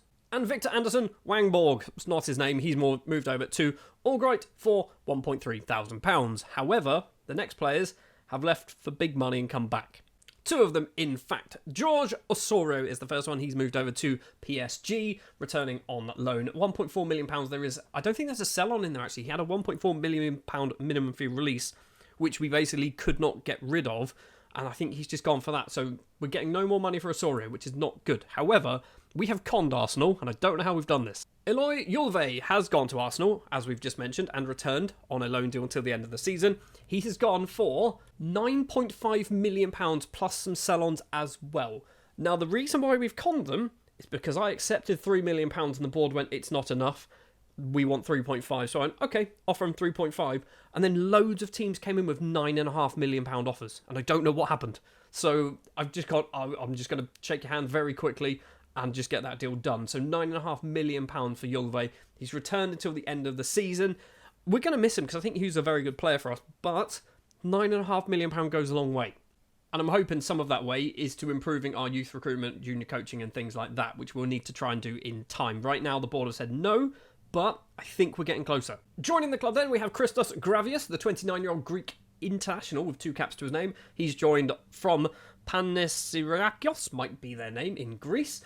Like I said, 2 caps. He's got 2 international caps, which is good. He's a defensive midfielder. Well, that's where we're going to be playing him. Probably not one of the first names on the team sheet, but certainly definitely starting quite a lot of matches. Ivica Tomas Kovac is next up, an 18-year-old Croatian midfielder and right winger, which is obviously where we're going to be playing him. I'm going to hopefully try and loan him out. Obviously, the transfer window has closed, but next season we're going to hopefully get him out on loan for a season playing somewhere else in Sweden. Might get some game time this year. Who knows? We've also brought in a new striker because Harding, I don't think, was really doing the job. So, Shinosuke Kinoshita is a 23-year-old Japanese striker signed from Osaka. Is that Gamba Osaka? I'm not quite sure. It's Cerezo Osaka for £190,000. I think he looks quite good. I did buy him because he was Japanese, and, you know, Japanese sometimes kind of gives you a boost in finances and whatnot, but he's also a decent player, so I'm okay with that. Hugo Silva has joined on loan from FC Porto, who are now our feeder club, our senior feeder club. I'm not expecting a lot from him, but he's come in on a free. Well, technically, we're not paying any wages. And the best player is Kore Bingöl, an 18-year-old Turkish international signed from Fenerbahce on a free transfer, and he's amazing. And I don't know why nobody picked him up. He's going to be here for 1 season, if that. He might even leave in January, we never know. But Bingöl is in, and I bought him in if you look, I brought him in a few days after the transfer and technically brought him in today. I wasn't expecting to get this guy. He was just sat there on a free, and I found him after the window shut and went, can I buy him now, please? And yeah, he wanted to join. So yeah, Kinoshita, probably not going to play for us this season, which kind of sucks. Same with Gabriel Harding, because basically he's not scoring a lot of goals anyway. So yeah, Bingol might be our lead striker for the rest of the season, which isn't a lot. But we are currently sat second place in the table, 46 points. What is that? 4, 5, 6, 7 points behind Jagardens. It looks like a 2-horse race, or 3-horse race, sorry. Gothenburg as well, also in this one. But I feel like Jagardens are almost certainly going to just be running away with this one. And at the end of the season, yes, they have won the league. What is that? 5, 6, 7, 8 points clear. We have finished second place, which importantly is a Champions League spot. It's a qualifying round spot, but it's a Champions League spot, which means when it rolls round to sort of May, June, July time next season, we will be in Champions League qualifiers. This season, however, because of what happened the previous season, we are not in Europe. So we've only got one thing to focus on for the first half of next season, which is basically doing as well as we can in the Swedish Premier Division. Maybe doing well in the Swedish Cup as well. That would be nice. Maybe we can try and win it. I feel like it's never going to happen, but we are into the second round. At the end of this season as well, we will probably be saying goodbye to players like Milan Silva Rasmussen, who's been here since the start of the save. He's just going to run out his contract. Ilanes as well is already leaving, signing for San Lorenzo. Benjamin Orn is leaving, signing for Varnamo, a player who I quite liked, but I feel like we've outgrown him. Julva and Osorio will also be returning to their parent clubs. Julva, the fact that we've got £9.5 million from is just ridiculous, but I am not going to complain, because our bank balance is now £17.78 million with nearly a £12 million transfer budget to spend. That's going to do it for this season. Next year then, partially Champions League, but I just want to do well in the league. I want to try and win the actual league. We haven't managed to do that just yet in this save. We've come second 3 times now, out of 4 in the Swedish Premier Division. Can we finally win the league, or are we going to have another season where we're going to just randomly drop down to mid-table? So then in Season 6 with Helsingborg, we are going to be in the Champions League eventually. Obviously, it's not going to come around until June, July time, but we are hopefully going to be making our way through those qualifying rounds. We've also obviously got the Swedish Premier Division, the Swedish Cup as well, which I'd love to win this. At some point, I'd love to win the Swedish Cup. Obviously, being the 1st of February, some transfers have already happened. In fact, quite a few, and I've been clever, I've been sensible with a couple of them. Stefan Hussein has left, going to Halmstads on a free transfer. Victor Tobiasen has left, going to Sirius on a free transfer. Benjamin Orn has left, going to Varnamo, also on a free transfer. This one I wasn't too sure was a good idea, but I went, you know what, we don't need him anymore. Emili Gumbau has also left, signing for Inter Milan, who for some reason are now called Blue Nieri. I don't know what that is. I'm assuming some licenses have changed, basically because of FM24 and FM25. But he's gone. He's gone to Inter Milan. We know it's Inter Milan. And he's gone for £1.4 million, potentially going up to 1.6. And there is also a 50% sell-on in there. I had a minimum fee release on him, and I intentionally took less than that to make sure I got that 50% sell-on clause in this Gumbau deal. And another player who's also left and moved over to a team in Italy that has changed its name is Armish Pineda. He has gone over to Kaskivat. I'm not quite sure. He's gone for £475,000, potentially going to £825,000. Once again, there is a sell-on in that deal. It's AC Milan, okay? It's AC Milan. I don't know why. I feel like there's lots of teams that have changed their names, and I'm just going to find them and get really frustrated because I don't know who they are at the moment. So just having a quick look, I think it's just going to be Serie A sides that have been affected, and it looks like it is just going to be Inter and Milan that are 2 teams that have been affected. Everyone else seems to kind of kept their regular name that they normally have. In FM24, obviously Napoli is Parthenope, which we know that one, but yeah, so okay, fair enough. Something's happened. Some licensing stuff has gone on, but whatever. Joining the club then, we have Dennis Ali. He has signed from GIF Sundsvall for £400,000. I thought it was 600. It's £400,000 and a part exchange of 2 players. That I basically went, I want to buy you, and I feel wrong for stealing him from you. I'm going to give you some hopefully youth prospects, or even some players that might get in your first team. And those players aren't very good, but they wanted them, and I went, you know what, take them. So they have got Fahla Abid Ali, who's an 18-year-old Iraqi striker, and Simon Rosander, who is a 20-year-old Swedish midfielder. Hopefully both of these might have some potential. This is what I might try and do moving forward. If I'm buying a player from a Swedish side, just give them anyone that they want part exchange. If they are not in my first team plans or not highly rated as a youth player, just give them to them, because I'm not going to need them, and in fact that's going to help build the nation. I've got plans. The other transfer that we did is Stephen McAllister, who is a Northern Irish international with just one cap to his name, a right winger, maybe a left winger as well, signed from Derry City on a free transfer. I think this one could be a good bit of business, although he's one of those players that I think he's deceptively bad. Like, this shape makes me think he's good, but he might also be really bad. But we've got Stephen McAllister, he was a free. So that's all the transfer business we have done so far. Obviously, we've loaned Pineda back for the season. We have not loaned Gumbau because he wasn't really playing for us. We still have a massive £18 million to spend. We've got a whopping big chunk of money come in, which I can't even remember what that was for. We got some money come in this season. Is it just from... was players sold? 13? That's right, I've just remembered. I'm not sure whether it's going to be on our list of news, but we sold a clause for a player for silly money. I feel like I could probably look and maybe find out, but I feel like we sold a clause for somebody and it was silly money when you look here. So we can get 3.6 million for Osorio. It may well have been. It was. I know who it was. It was Yulva. It was Yulva. We basically sold him. We took on a bit more money from them. So there was the 50% sell-on in there, and they wanted to give us 13 million for that 15%. Or 50%, sorry. And I went, you know what? Do it. I feel like you're never going to sell him for £30 million.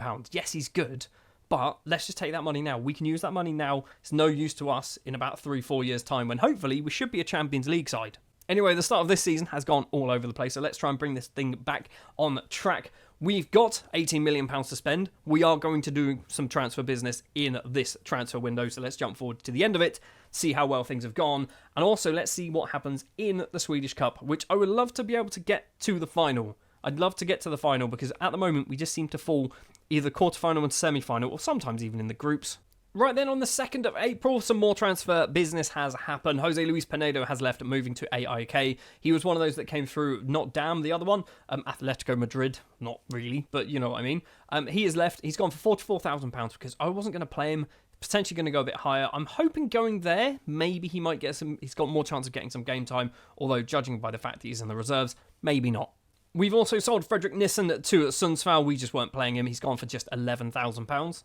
We've also sold Frank. He has moved over to Elfsborg for £26,000. Once again, another player that just was not playing for us. Joining the club, we've signed Rudy Usman, who is a 20-year-old Indonesian international right-back and right-winger. He's cost us £60,000. He's an absolute bargain. Every Football Manager save, you'll either get a world-class Indonesian footballer or a world-class Thai footballer, or maybe both. I feel like Usman might be the world-class Indonesian footballer, and I'm hoping he sticks around for quite a while. He's going to be our starting right back for the season at the very least. Obviously, I feel like there's going to be interest in Usman within the next couple of years, so we need to kind of hold on to him. We've also managed to do some lots and lots of loan deals, to be honest. We've sold some other kind of fringe youngsters as well. Nothing really big to call out. Luis Toro, I guess, is quite important. I feel like there's some potential there going out on loan to Varnamo. That could be quite interesting. Juan Davis as well going out on loan. One of our many goalkeepers that we have needs to get some more game time. Nothing else really. Robert Collins going out on loan, a player who looks like he's awful, needs football.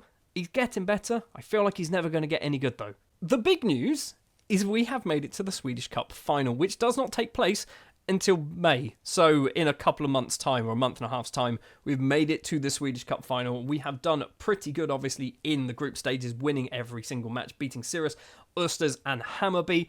That's their youngsters, I believe. That's not their first team side. We then beat Elfsborg in the quarterfinal. We beat Gothenburg in the semi-final. Bingo with the goals in this one. He's good, isn't he?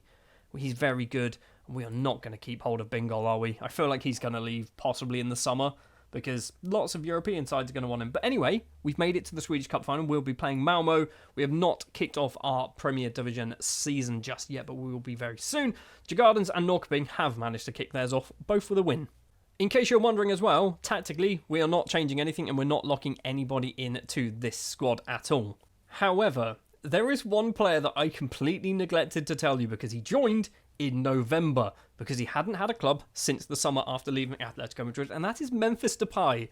The 34-year-old Dutch international winger, striker and attacker midfielder has joined until the end of our season. I feel like this might be his last year playing football anyway, and I think we might look to deploy him in an attacker midfield role.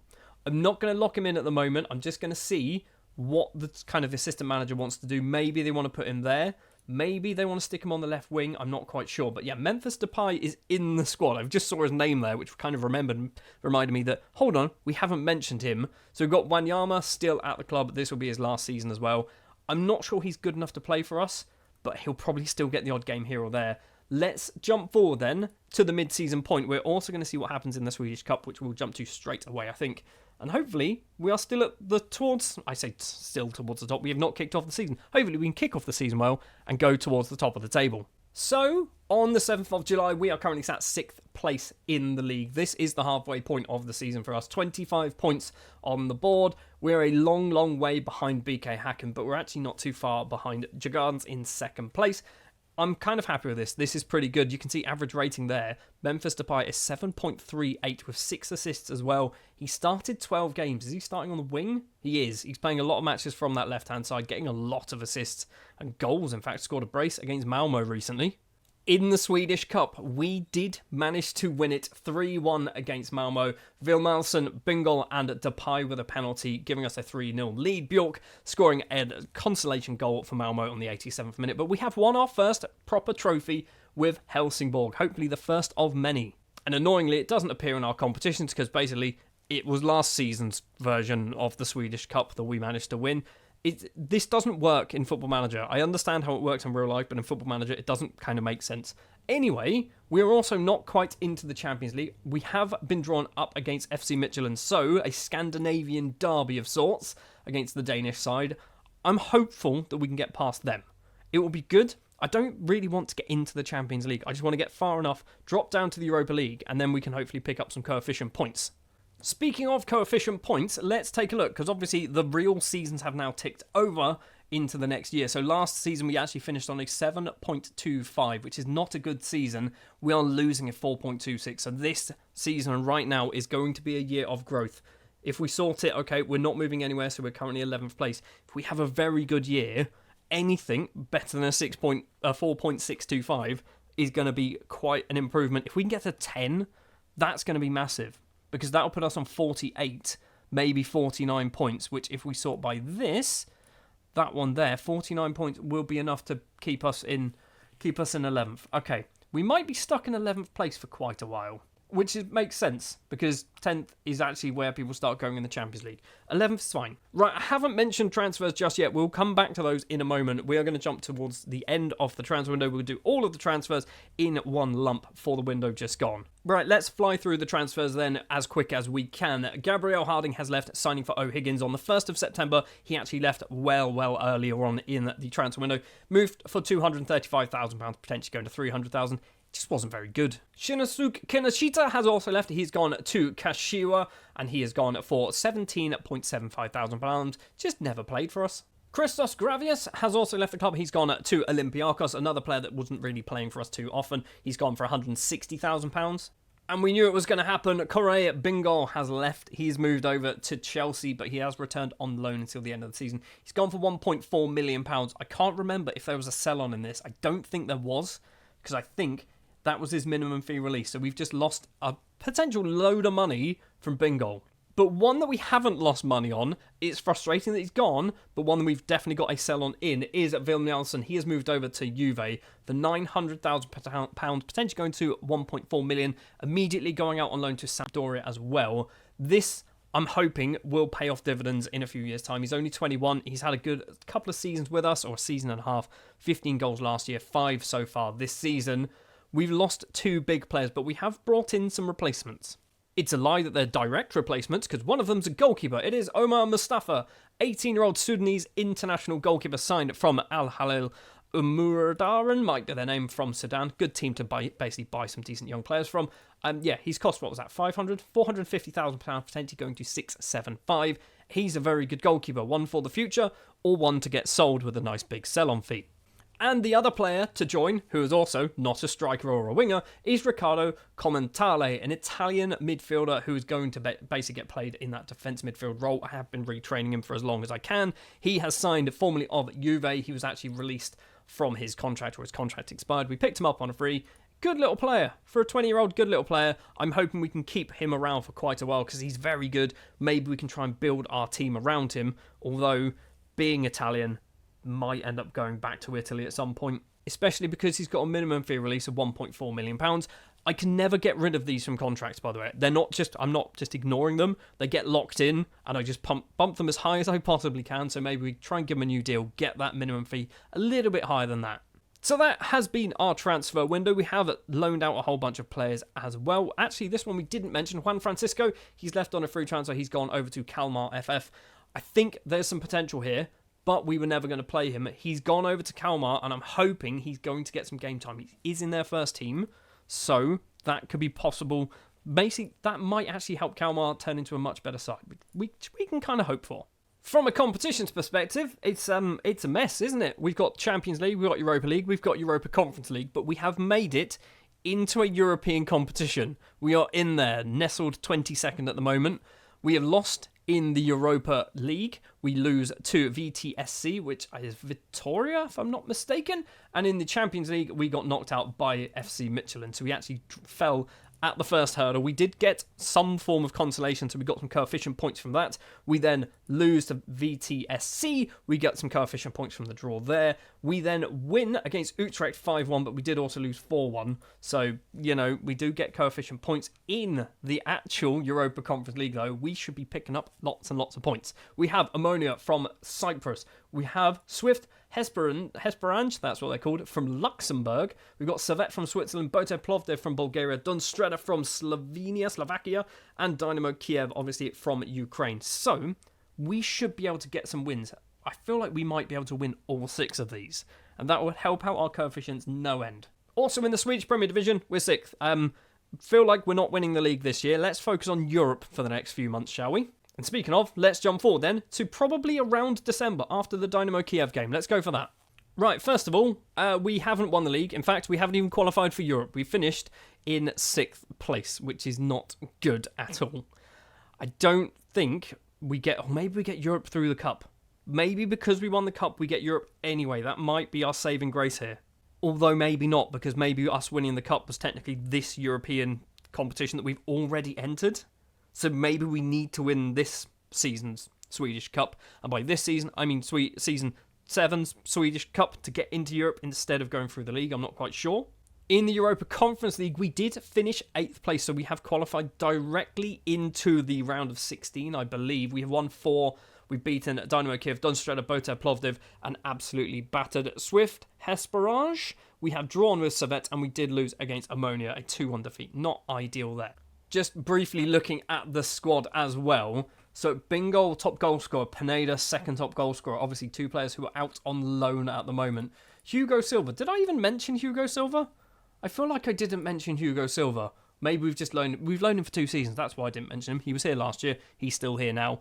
We might struggle next year. We don't have a striker. We don't have a right winger. We might need to work out how we can replace that. Obviously, we lost the Icelandic striker, a winger as well. Next year might be a big season when it comes to actually trying to replace some of these players. So we've got a good side. Jolson in goal, he's good. He's starting to get slightly old. He's not old, he's 30, but he's starting to kind of maybe we need to consider who is going to be his long-term replacement. I feel like Nelson Gonzalez Martinez might be that man, or maybe even Omar Mustafa if he can stick around at the club. Right backs, we've got Usman. We know Usman is good. We've got Dennis Ali, the new signing. He's very good. Skjelen, feel like I want some potential there, but I'm not sure whether we're going to get it. Matson, this one I'm pleased with. He's a very good player with Matson. We've also got Gutierrez, who maybe defence, maybe this is where we're struggling. Do we need a stronger defence? Probably. Left backs, we've got Kastrup, who again, he's 24. He's not very good. Maybe Kastrup needs to be replaced. Maybe we need to do a big overhaul. Ackerman, very good player. I like Ackerman. He's been useful for us. Nilden as well. I think he's been a useful player for us as well. I feel like we need a big overhaul. Commentale, he's done well. He's only played 10 times though, scoring 1 goal.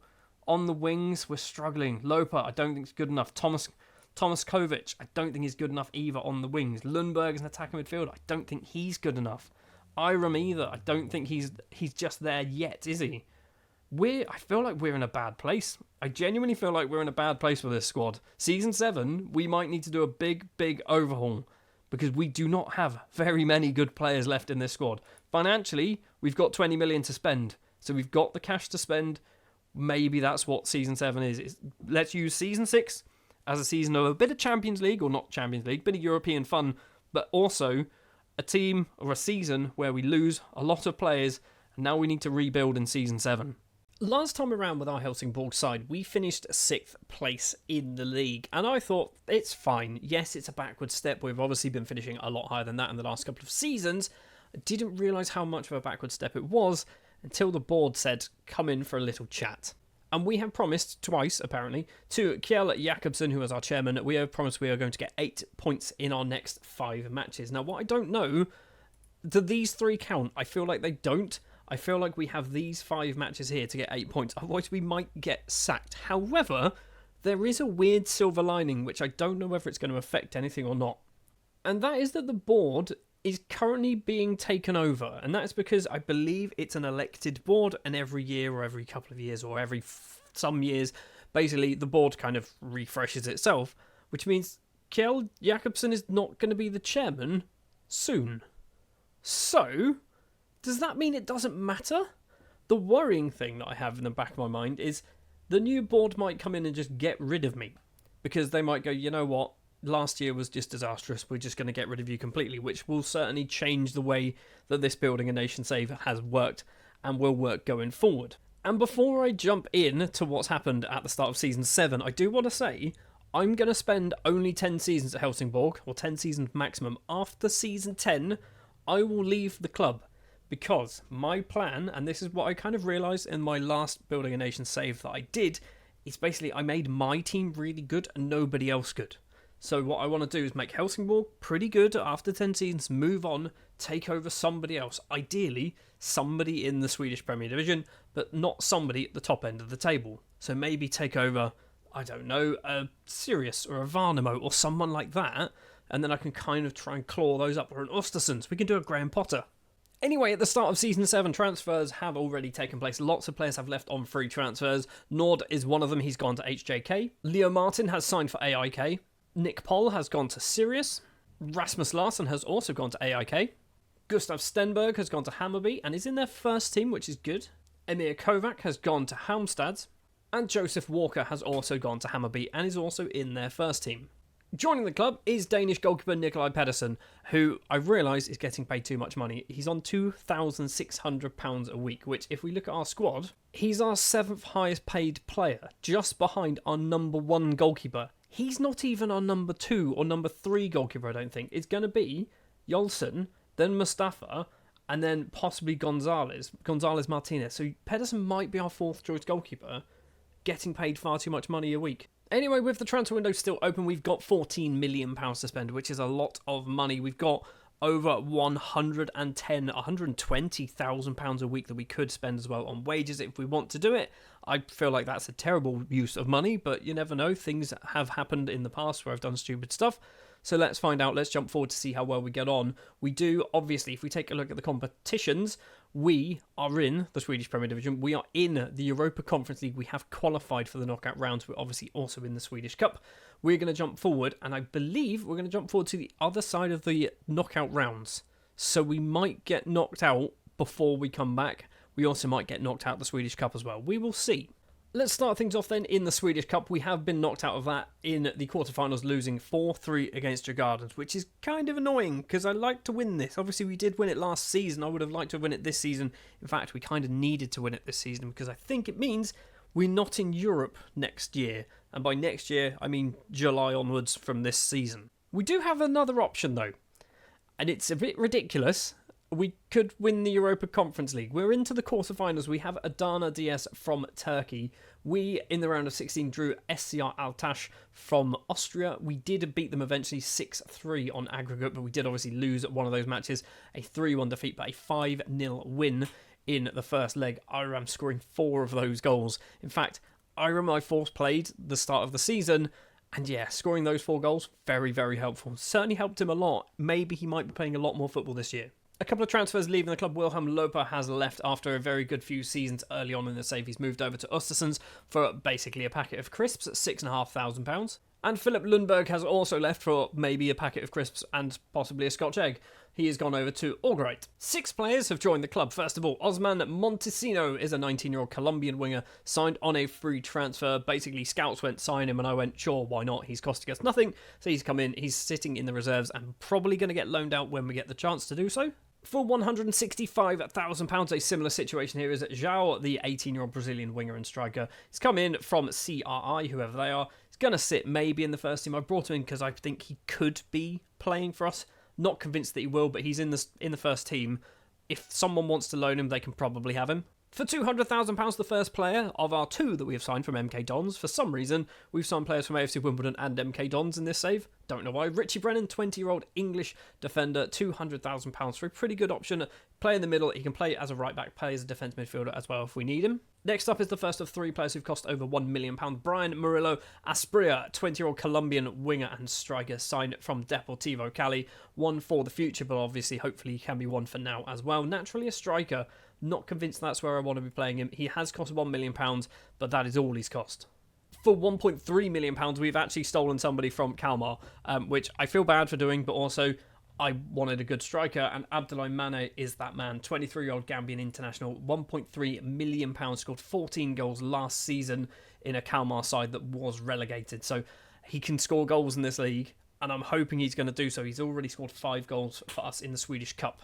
And the final player to join is Timmy Omugbihin, maybe, could be his name. 21-year-old English goalkeeper signed from MK Dons. Played 98 times for them over the last couple of seasons.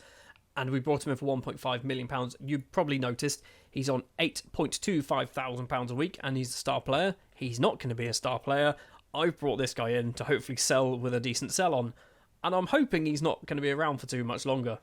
That sounds utterly ridiculous to say, but when you compare him with Jolison, who is our number 1 goalkeeper, I think Jolison's better as a goalkeeper. Yes, Timmy is kind of better mentally, he's got some better mental numbers, definitely better physically, but Jolison is Swedish and Timmy is English, and we're not trying to build England up. That's not the only transfer business we have done, by the way. We've also loaned out a whole load of players.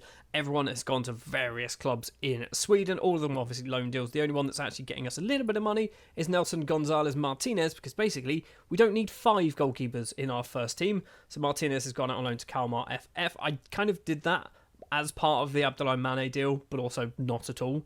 I was buying Mane when this one went through and went, you know what? Yeah, you can have him. They could have had him with no wages, but, you know, he's gone there, they're paying some money. Antonio Mbar as well, another player who needs to get some first-team football, otherwise he's not going to get better. I don't think he'll ever get better, actually. He's one of those ones that came through AD Huracan, but he's just not improving, is he? Just want to point out as well, yes, the takeover has happened. We do have a new board. We do still need to get 8 points in our next 5 matches. So, we're going to go on holiday until the midpoints of the season where the transfer window reopens, and I'm going to assume we're still in charge. Otherwise, we're on the hunt for a new club. Good news, on the 7th of July, we are still in charge of Helsingborg, so we did manage to keep our job. How close was it? We shouldn't have kept our... Oh my word. So we lost the first 2, and then we won the next 3, so we did get 9 points out of the 8 that we needed. That was ridiculously close. We made that difficult because Sundsvall are a team that we should have beaten. Gothenburg, sure, I can understand that. Varnamo, yes. Sirius, yes. Jagans is a tough match. And the fact that we managed to pick up the 3 points there is very good. We're obviously now 5th place in the league, 12 points on the board. Stephen McAllister has been getting a lot of goals. That is good to see. And that is because, I didn't show you this, he is starting. We've got 3 players in the starting 11. And one of them is a name you've probably never seen before. We've got McAllister. We've just had a quick look at him, the Northern Irish international on that right-hand side. We have Iram, the 20-year-old Spanish attacking midfielder who's spent the season out on loan at Karlstad Football last season. This season, I'm hoping to get a lot more game time in him and hopefully see some improvements, see some numbers going upwards. And then we have Barchen. Johan Barchen is a 17-year-old who's come through our youth intake. And yes, he isn't very good, but there is a very sensible and logical reason why he is playing. And that is because one of the reasons why I nearly got sacked is because I wasn't playing any youth players who came through our youth team. So, Barchen's going to play. He's played 11 so far. He's even scored a goal. He's rubbish, but he's literally the best choice we have. Anyway, the transfer window has opened across Europe and obviously has only just opened in Sweden. We have already sold William Milanovic. The 27-year-old Serbian has gone to TSC in his native Serbia for £8.75 thousand. Wasn't really playing, probably could have got more money, but I just didn't need him in the club anymore. And so far, that is all we have done. Financially, we've got £9.8 million to spend, so we've still got a lot of cash in the bank if we want to spend it, and I feel like we might do so. When it comes to the league, actually the Champions League or Europa Conference League, we did get knocked out by Adana. You probably spotted that. We did draw, which is good for coefficients, but we also did lose. Speaking of coefficients, where have we finished then last season? We finished on a 49.775, which keeps us in 11th place. We're losing a 6.375 this coming season, but obviously we are not in Europe, so we cannot contribute to this. We have to hope some of the other sides in Sweden can do a half-decent job for us. A 49, I mean, it's a big gap. It's a big gap between 11th and 10th.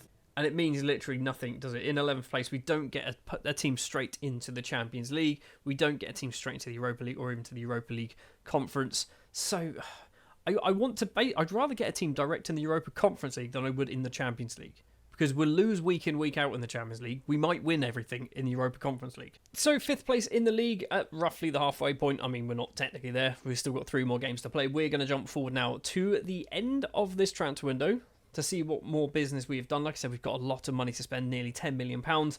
I'm going to see what we can get. I'm going to see where we can try and improve this squad. Well, it happened almost immediately. Timmy's left. He's gone back to England, signing for West Ham. He's already playing in the Premier League. We bought him for 1.5, sold him for 3 million. I believe there's a 50% sell-on in there as well. So, sensible business. 5 players have joined the club in total. Michael Madsen is a Faroese midfielder, maybe winger, maybe striker, not quite sure. Joined on a free transfer after having his contract run down. He's gone out on loan immediately to Jonkopings Södra to hopefully get some experience. For £1 million, we've signed Nigerian central defender Daniel Gabriel, who has come in from Enyimba. If you want to get good footballers from Nigeria, go to Enyimba. They're always one of the best teams to get some players from. £1 million might be a bit steep, but I think he's good. He's certainly going to be good in a few years' time. The next 3 players are interesting. Mateus Valler, first up, he's cost £2.4 million, which I believe might be a record for us, has come in from Viking, a defender and maybe defence midfielder, Norwegian international. He looks ridiculously good, and yes, we are paying some big money for some of these players now because we've got all the money, we're just not spending it. Valler is one of the first players, I think, to break the double figures or the technically 5-figure salaries. He's on £12,750 a week, which is a lot of money. Andre Horta is on even more money. The 32-year-old, former Portugal under-21s international, signing from Braga on a free transfer, is on nearly £18,000 a week, but I think he's better than Iram. Iram's not doing the business, okay? Horta is going to come in, play that attacking midfield role. Already in 6 appearances, he's got 3 goals and 1 assist. He's starting well. I like this. He's still only 32 as well. We've maybe got another season or so left of Andre Horta before we need to actively try and replace him. And last but not least is Christopher Renaud, a 19-year-old Belgian footballer who can play in midfield, left midfield, right wing, attacking midfield or striker. I think we might deploy him as a striker. He is joined from Lokeren. Temse might be what they're called, on a free transfer. He's on nearly 10 grand a week. His agent wanted 2.5. The reason why he's on nearly 10 grand a week is because Man United and Arsenal were also after him, and I went, I'm throwing money at you. I'm throwing money at you because I need you in my club. He's very good. He's come from a literal, amateur side. I don't know how he's playing for an amateur side. We brought him in. I think he could be possibly world class. I don't think we've got too many players who could be that, but I think Renaud could be world class. That is all of our transfer business. We've also got some more loan deals going on. So Montesino is going out on loan to Hammarby in the Premier Division, so getting some first-team football there, which is going to be very, very good for him. I don't think there's too much else to talk about. Robert Collins, a player that I want to get good. I don't think it's ever going to happen. So we've spent not a lot of money. We've still got £8 million to spend. 12 million still sat in the bank account. And we are also up to 3rd place in the table. 13 wins now, 1 draw, 7 defeats, 40 points on the board, 13 points behind Djurgårdens. I feel like Djurgårdens are going to win the league, but if we can finish 2nd, we will be having another little Champions League run. Hopefully, a Champions League run. Before we jump too much further, though, this is the squad we are locking in. Yes, we have removed our defender because he's been rubbish. Let's find him. What was his name? Is he even in the first team? Did I loan him out? He might have actually got loaned out, you know. I genuinely can't find this man's name. He's a defender. Hold on, we need to find who it was. I feel it's not Richie Brennan. It's Johan Barchen. There you go. He played a total of 13 games, scoring 1 goal. He was all right. He's getting better. He is loan listed. He's got some teams interested on loaning him. Obviously, the window's now closed, so he's not going to go anywhere. We are sticking, that's the word, sticking with McAllister on that right-hand side. 10 assists, 11 goals, and we're going to play Renard up front. Even though he only has 11 finishing, I feel like that's a better use of his abilities rather than on that right-hand side, because otherwise, everywhere else, we don't play that position. So it's a striker or a right winger, and I think striker might be where we want to play him. And that's it. Everyone else can obviously get picked for wherever they want to play. If we do this very quickly, I've not seen this. Best 11, they do not put Ronaldo up front. They put him on the right wing. They put Mana playing as that striker. Horta does get into that starting 11 as well. Valor and Matson in defence. Usman and Kastrup on the fullback positions. Ackerman and Commentale in the middle. Commentale, I'm surprised, still here. I mean, it's only a matter of time before he leaves. I just want to have a look at my salaries as well. So, Horta, Brennan, Valor and Kastrup now all breaking the 5-figure salaries. 17,750 for Horta. It's a lot of money, but I think he's probably one of our best players.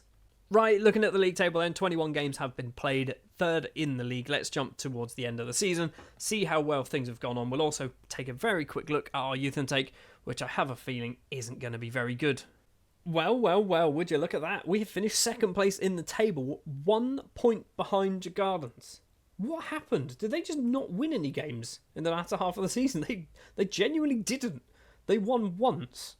They beat Gifsonsville 7-1. Lost to Hammarby, drew with Gothenburg, lost as well against Varnamo. Whereas we literally just won everything, didn't we? We won every single match bar the AIK game at the end of the season. If we won that match, we would have been champions. And we haven't been champions yet. We literally have not won the league. We've been second 3 times. 4 times now, technically, with this season. But we've not won the league since 2011. We could have won it. We could have won it if we just won that last match. If we beat AIK, we would have been champions. So on the 12th of November, let's quickly take a look at our youth intake. I mean, we're going to take a look at one man, and that is Henrik Bergman.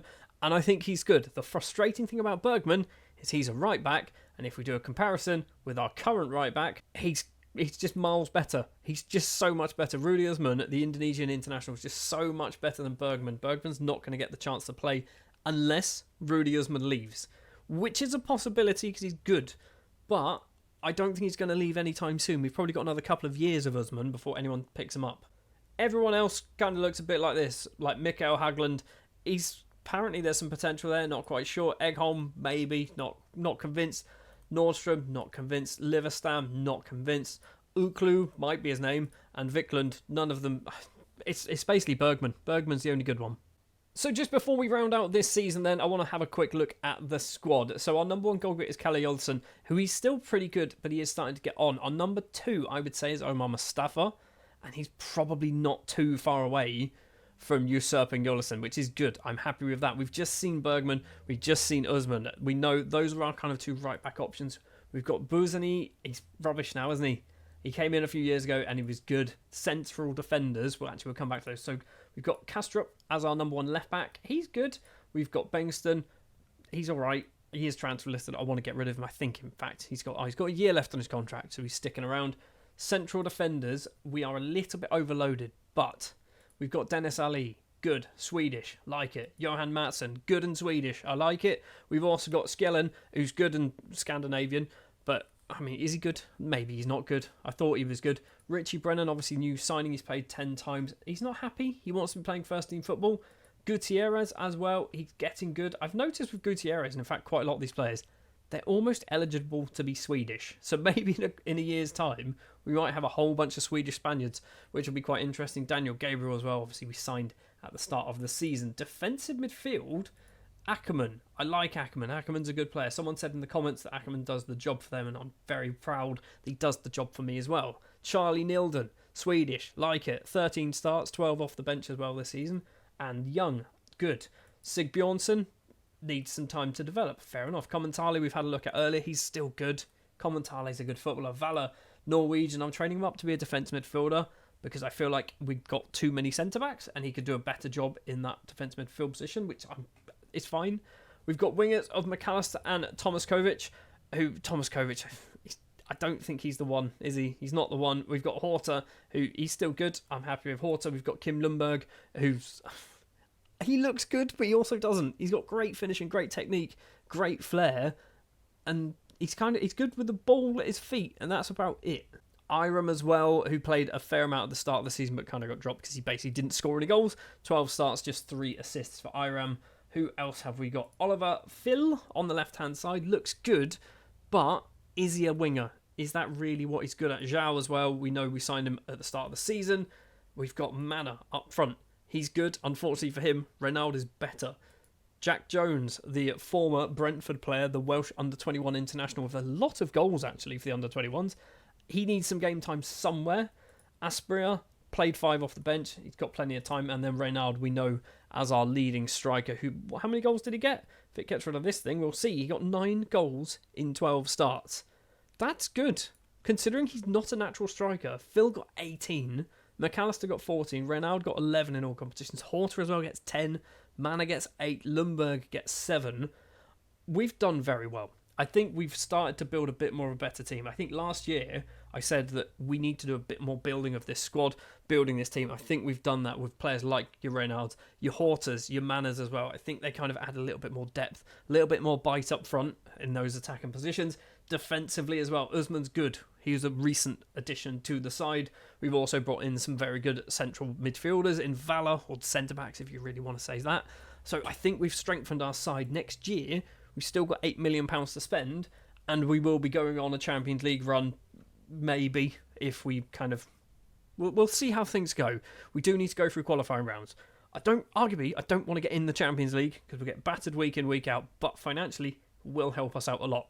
So Season 7 ends, and we finish second in the table. We go again, and I just want to win the league before we leave Helsingborg. If we can win the league in Season 8, 9 or 10, that'll do. That's good improvements, and then after Season 10, we will resign from Helsingborg, and we'll look for a new job over the end of that season, and see where we return. So right now in Sweden, we have got a bit of a Djurgårdens monopoly going on. They have won the last 3 Swedish Premier Divisions. We need to make sure that we are at least challenging them and making it hard for them. We did kind of do that last season. In fact, we probably should have won the league last season, but we did not. We probably should have won the league. I say probably, we shouldn't have won the league then. In fact, we almost got sacked in that season. And then the season before, again, we were not too far off, but Djurgårdens are basically running away with it at the moment. We need to close that gap. Not least so because we have got just, I believe, 3 more seasons, 8, 9 and 10, and then we will be jumping ship from Helsingborg in whatever shape we leave them in and trying to become a club in the lower half of the Premier Division and try and make them as good as Djurgårdens and Helsingborg. So we need to try and win the league in the next 3 years, a few times ideally. On the 1st of February, we have got a transfer window obviously open. We've got £4.7 million to spend. A reasonable wage budget, £273,000, which is about £63,000 we have to spend if we want to bring in just new players alone. We have brought in a few players already. First of all is Jakob Mellberg, a 22-year-old Swedish striker and attacking midfielder that we might actually retrain to be a winger. He's coming from Värnamo. He was out of contract, and I went, you know what, you'll be better, more useful with us than with no club at all, so we brought him in, and he's actually pretty good. Also joining on a free transfer is 25-year-old English footballer Lewis Hall, who has lost his contract. His contract has expired at Newcastle, and we picked him up on a free transfer, and he's all right. I mean, he's not really played any football, but he's all right. He's got... I always look at the shape. The shape to me is weird, but I think he's probably going to do a job, and he's going to do a job in left back. That's right, we're going to be playing Lewis Hall as a left back for us, because I think he's probably our best left back. And the other player to join is 21-year-old Bulgarian attacking midfielder Alexander Petrov. He has cost £2 million to bring in, but I looked at his mental numbers, saw that 20 determination, I went, that's a good start. Then I saw the technical numbers of first touch and technique of 16 and 17, I went, yep, I think we're going to go for this, and £2 million, I believe, was his minimum fee release, so we brought him in. I think we've got ourselves a very good attacking midfielder. But obviously, with the transfer window opening, it does mean players will leave the club as well. Charlie Höglund has left. He's gone to Hammarby on a free transfer. August Forsberg has gone to Elfsborg on a free transfer. Marcus Haddad has gone to IFK Gothenburg on a free transfer. And Riccardo Commentali has gone to Lazio, not on a free transfer. He's gone for £1.4 million. I think there is sell-ons in there for Commentali. Basically, I knew this was coming. This was going to happen at some point. It has happened now. He's moved on. He's had a good season and a half playing for us. He's moved over back to Italy. It's fine. We've got some money and we've got to sell on as well. The one that I'm not too happy with is this one, is Omar Mustafa. He's gone to Bayern Munich. And yes, he has played a few times for us, but he's gone for 2.5, possibly going up to 2.8 million pounds. There is, again, a sell-on in there, but I kind of had a feeling that Mustafa was going to become our number one goalkeeper in a couple of seasons' time, replacing Jolison. But then Bayern Munich went, no, we want him to play for our under-19s. So that is where we stand then on the 1st of February. That's the transfer business we have done. We are obviously in the Swedish Cup. We're in the Swedish Premier Division, but we do not have Europe to worry about this season, which I think is kind of annoying. And by this season, I mean the first part of the season. In the latter part of the season, we do have Europe to worry about because we will be entering the Champions League qualifiers, but we're not going to find out what's going on to those until halfway through this season. So let's jump forward then to the end of the transfer window. Let's see what more business we can get done. Let's see whether we spend our £4.7 million. The short answer is no. The long answer is no. We haven't spent any more money. We've only loaned in a new player, which is a striker on loan from Porto. We'll get to him in just a moment. We have got rid of a few more players. Most of them are on permanent deals or little loan deals. Basically, no one's left who's any good. The one I want to call out is Robert Collins. He's moved over to AFK Varnamo. I'm hoping he plays there. Just get some game time, because every scout report was like, he's good, and now it's a D. Like, he's got potential. They think he's got lots of potential, but he just never improves, never plays. We've also loaned out Johan Barchen, a player that I kind of force played a few seasons ago, or maybe even last season. He's gone loan to Jonkopings, which hopefully he's going to get some game time playing there. Asprey has gone out on loan to Broma Pojkana, might be their name, I'll always get that one wrong. Antonio Mbart, another player who needs to get some game time. He might be Robert Collins, but from Equatorial Guinea, so maybe we don't care too much about him. Michael Madsen as well, the Faroes. I'm not sure, is it Faroese or Faroes? I'm not quite sure. He's gone out on loan as well for a season. So we've got some players going out on loan. Joining the club then is Julio Cesar Ramirez from Porto, and he is an American striker with 3 caps to his name, and he's pretty good at football. He has come in to hopefully score us lots and lots of goals. And that is it. It's quite boring, really, isn't it? So yeah, we brought in Ramirez, and that's pretty much it. This is our predicted or our best starting 11. So Jolison in goal. We've got Hall as our left back, Matson, Valor, and Usman. So we've got 2 very good fullbacks, which is good because they're going to get lots and lots of assists. Ackerman and Nilden in midfield. We probably need a new defensive midfielder. Phil on the left. We probably need a new one of them. Petrov and McAllister. We probably need a new right winger as well. And Ramirez up front. Players that we're locking into the starting 11 then, because we brought in Ramirez up front, it means Reynard can now play on the right hand side. I'm locking him in more because I feel like I definitely want him to play there. I don't want him to go, oh, actually, you know what, maybe you can play as a defensive midfielder. No, you should be playing on the right wing at all times. Arguably, I could not lock him in, and then it gives them the flexibility to possibly put Ramirez on the right-hand side and Reynard in the middle. But I want Reynard as that winger and Ramirez as that striker, because I feel like that's where they're better suited. But this is what we're locking in for the season. So far, we've obviously kicked off in the Swedish Cup, and we have made it all the way to the final for just the second time in our time in charge of Helsingborg. So hopefully we can make it 2 wins in the Swedish Cup. We do have Djurgården, a team obviously very, very good in the league, but they are definitely beatable. We've proven that. How did we get to the Swedish Cup final? Well, we beat Kalmar, we beat Malmo, and we beat Västerås. All of them in the group stage, all nice, comfortable wins. We then beat BK Häcken 4-3. We beat Hammarby 2-1, with Ramirez scoring both the goals in the semi-final, which does set up a final against Djurgården away from home for some reason at the Tele2 Arena, which is Djurgården's home stadium. I don't understand why that's the thing, but there we are. So yeah, we're hopefully, once we jump forward in just a moment, going to pick up another trophy.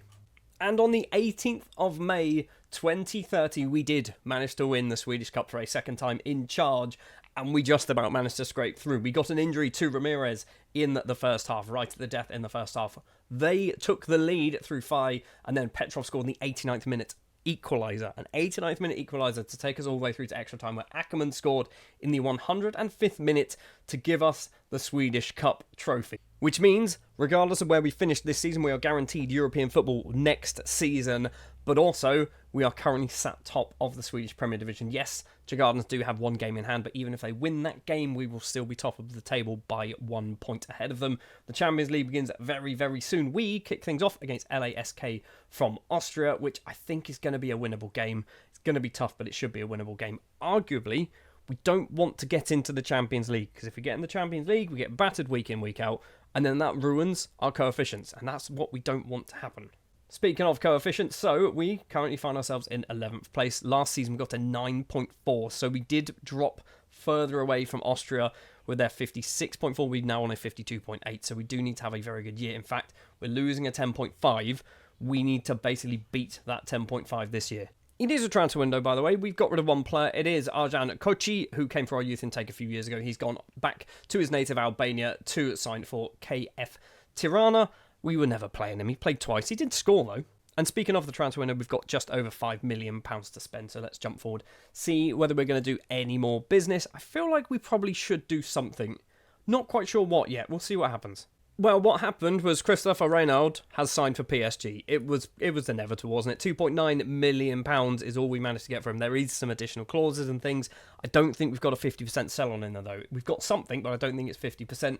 He has been loaned back to us, though, for the rest of the season. So that's one good thing, I guess. The problem is, we've lost a few more players as well. Osman Montesino has left. He's gone over to Bayern Munich. We never played him. He played 4 times, scoring 1 goal. We did loan him out to Hammarby as well, but he's gone for £1.6 million, possibly going up to £2 million. And Rudy Usman has also left. He's gone over to Portugal to sign for Benfica. This one hurt for 2.3, possibly going to £2.5 million. I really wanted to loan him back, and they didn't want to do it. There's a few more transfers as well. So Tore's gone out on loan. A lot of these obviously staying in Sweden. One of the more interesting. It's not more interesting. This guy has gone on a permanent deal. Jack Jones has gone back to England to sign for Stoke. Maybe some game time there. Playing in, I'm going to assume, the Championship might help him out a lot. Also, Sig Bjornsson has signed for Hammarby on a permanent deal and gone out on loan by the looks of it to Christian Sand. This could be good for him. We weren't playing him, but I'm hoping he's got something about him that maybe he might get some game time there, turn into a good footballer and help elevate Hammarby. Competitions-wise, we are still top of the Premier Division. We are joint on points with Gardens, but we do have 2 games in hand, and we are also in the Champions League, which I don't know whether this is a good thing or not. I guess one good thing is we did manage to get past LASK, drawing and beating them. We then got past Fenerbahce, and then we had the Victor Wanyama and Henrik Larsson derby against Celtic and won both of those quite comfortably. I was expecting to get knocked out at that point. Just looking at our Champions League fixtures as well for this season, we have got 6 in this season and then 2 technically at the start of next season, which is PSG and Nice. I don't know whether we want to get through. I mean, we just want to win as many as possible. So we've got Copenhagen, Atlanta, Leipzig, Barcelona, Salzburg, Feyenoord. I'm going to put money. I say put money. I'm not going to put money on any of this. These are the matches that I feel like we might have a chance of getting something from. I'm going to then remove this one and this one. These are the matches I think we might win. If we're going to win any, Copenhagen, Salzburg and Feyenoord are the 3 that we might win. Arguably, Feyenoord might be a question mark. So if we can get maybe, let's say, 3, 6, 7, 8 points, 8 points from our Champions League run, maybe we can get into the playoffs. That's the dream. Obviously, with Reynald leaving as well, Ramirez, he's now the only player locked into our starting 11. He's not doing particularly great. 6 goals in the Premier Division. 6 goals, though, in the Champions League. Well, let's jump forward then to the end of the season. Currently top of the table. Hopefully we can stay there. Hopefully we can do all right in the Champions League as well. Let's see how things go then.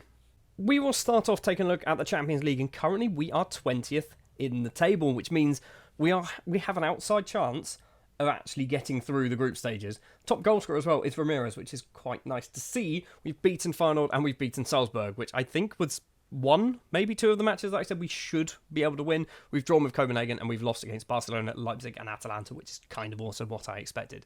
I'm okay with this. We do have 2 matches left to go, which is against PSG, who find themselves in 10th, and Nice, who find themselves in 34th. Maybe we can beat Nice. If we can beat Nice, that'll be good.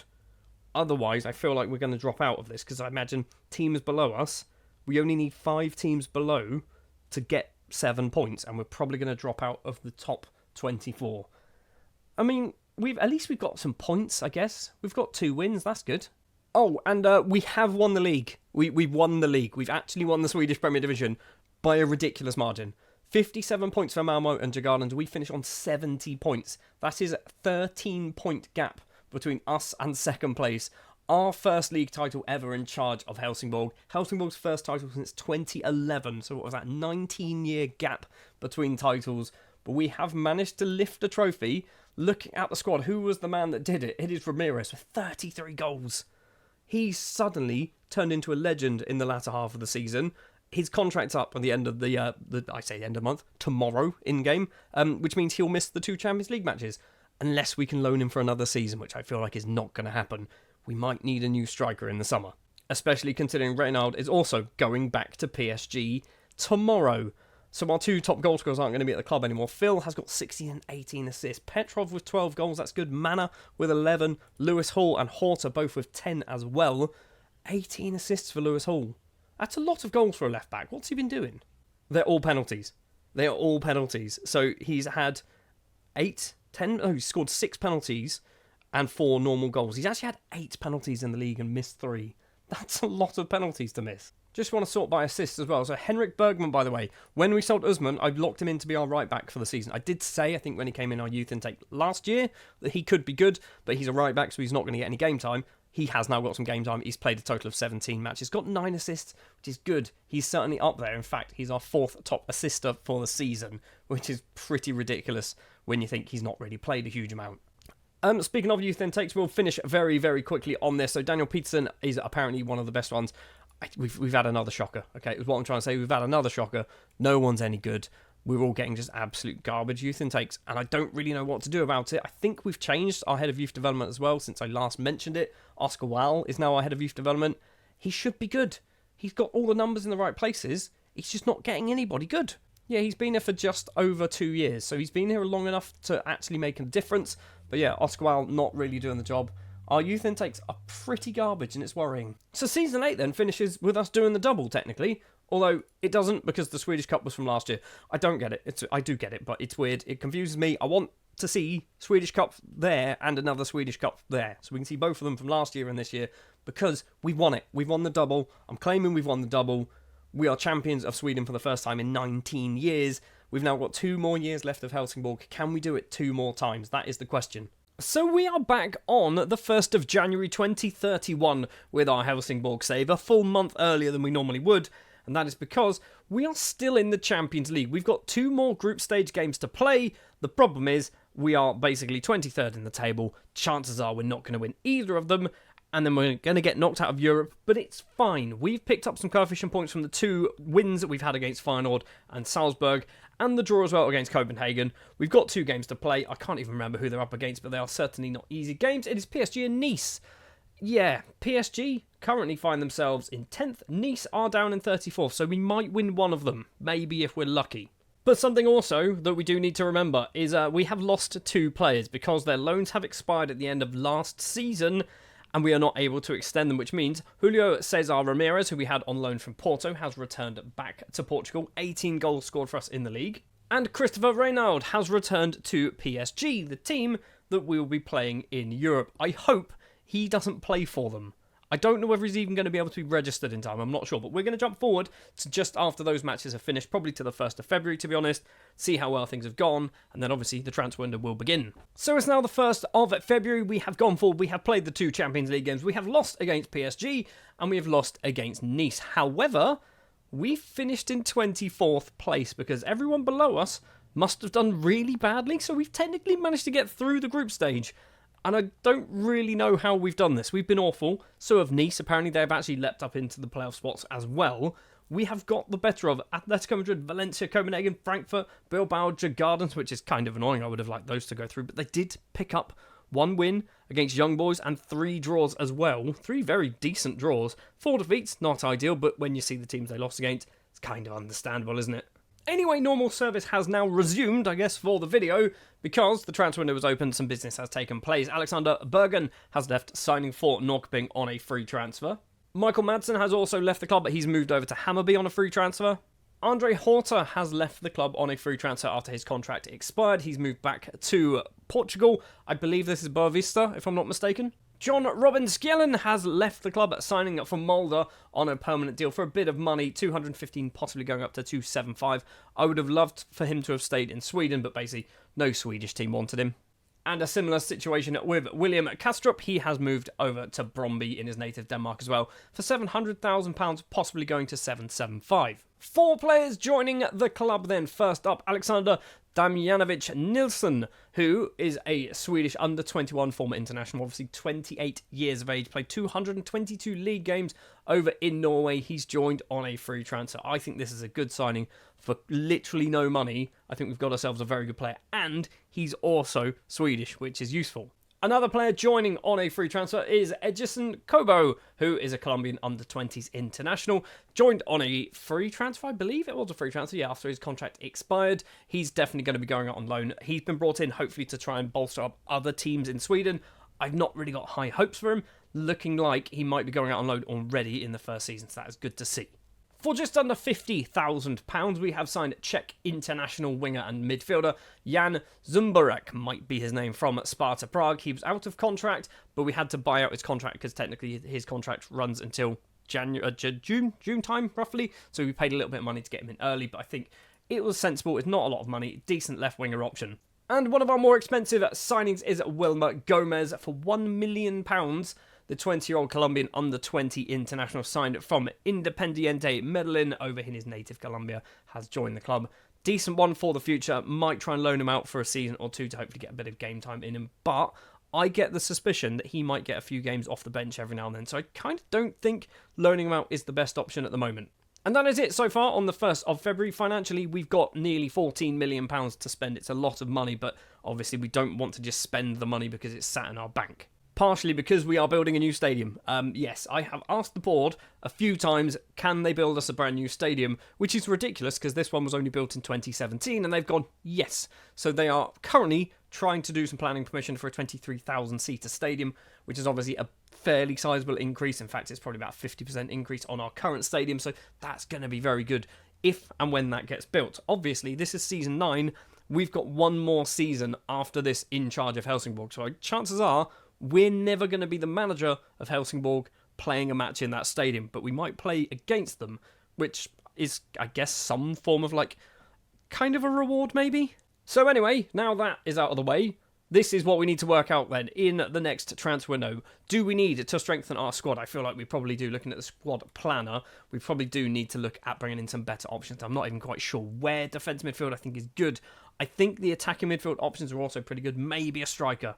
Probably need to bring in a new striker. Maybe we need a new right back. Maybe we need a new number 1 goalkeeper as well. So on the 29th of March, we have returned after the transfer window has closed. And you can see a new name there. There is a loaned player whose target is to score 35 league goals, which is an extortionate amount of league goals. Obviously, he's joined us on loan. I've not set that target. If he gets that target, we are going to be crowned champions. Champions of a league, by the way, that we did win last season. Before we go too far into talking about what transfers have taken place, the Champions League, we did get knocked out by Borussia Dortmund in literally the next matches. We also got knocked out of the Swedish Cup, which is not good.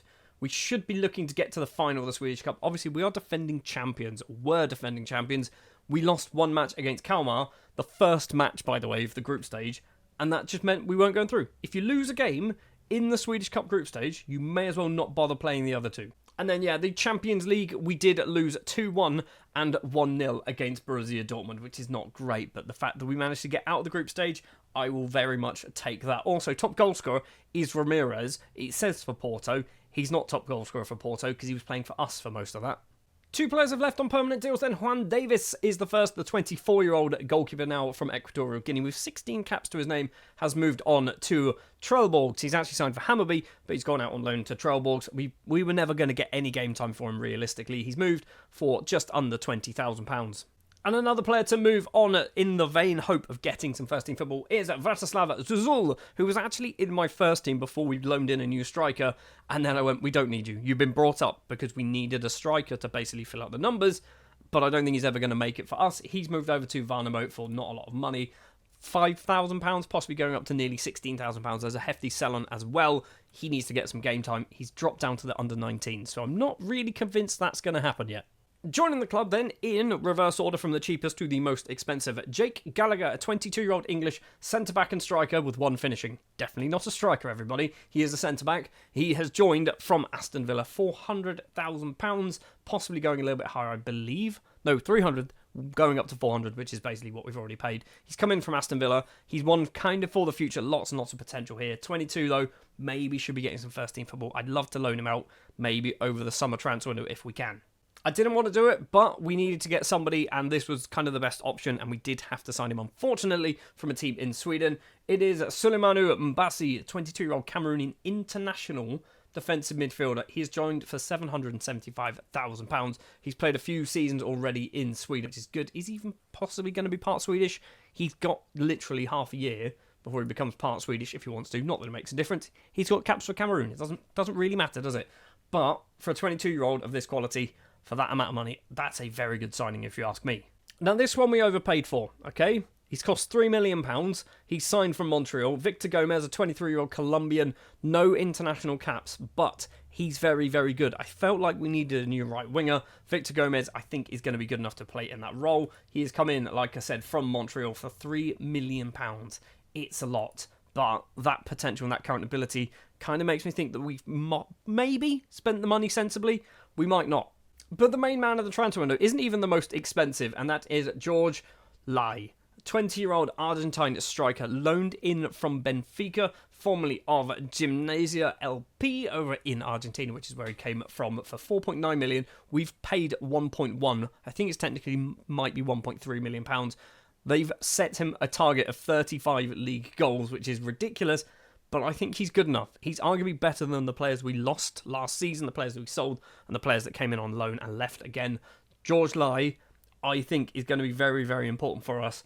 I don't think he's going to stay any longer than one season, though. So that's our transfer business. We have also done a whole load of loan deals. Kobo has gone out on loan to Obreo. We've also loaned out Bar to Lindingo. That's definitely not their name, is it? We've who else have we got rid of? It is Thomas Kovic has gone out on loan. This could be useful for him because he needs some game time. And Wilmer Gomez as well. I said we brought him in. We might loan him out. We have loaned him out. He's gone to Vasslands for his season. Hopefully going to get a lot of game time there as well.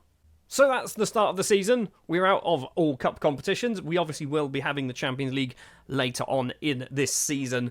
Let's jump forward then to the midway point roughly, see how well things have gone. I'd love to be near the top.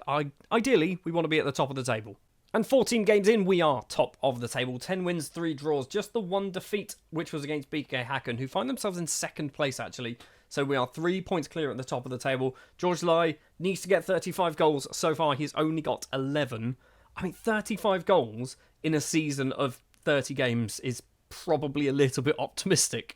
Who set that target? 25, maybe. I can kind of go, that might be achievable, but 35 is definitely too much. Something that's very interesting, we are straight into the Champions League phase. I don't know why. We're not high enough in the coefficients for us to be able to do that, but we have to go through no qualifying rounds. We get to skip all of this nonsense, and we go straight into the league. Which is genuinely a problem, because we normally pick up some decent coefficients when we go through the qualifying rounds, because we might be, I don't know, like a side from Turkey or Finland or something like that. But we just miss all of that. We skip completely past it. And I don't know why, because we're 11th, which means we don't get somebody directly into the league phase. Not in the Europa League, not in the Europa Conference League. So why do we do it? I don't know why this has happened. Unless it's this?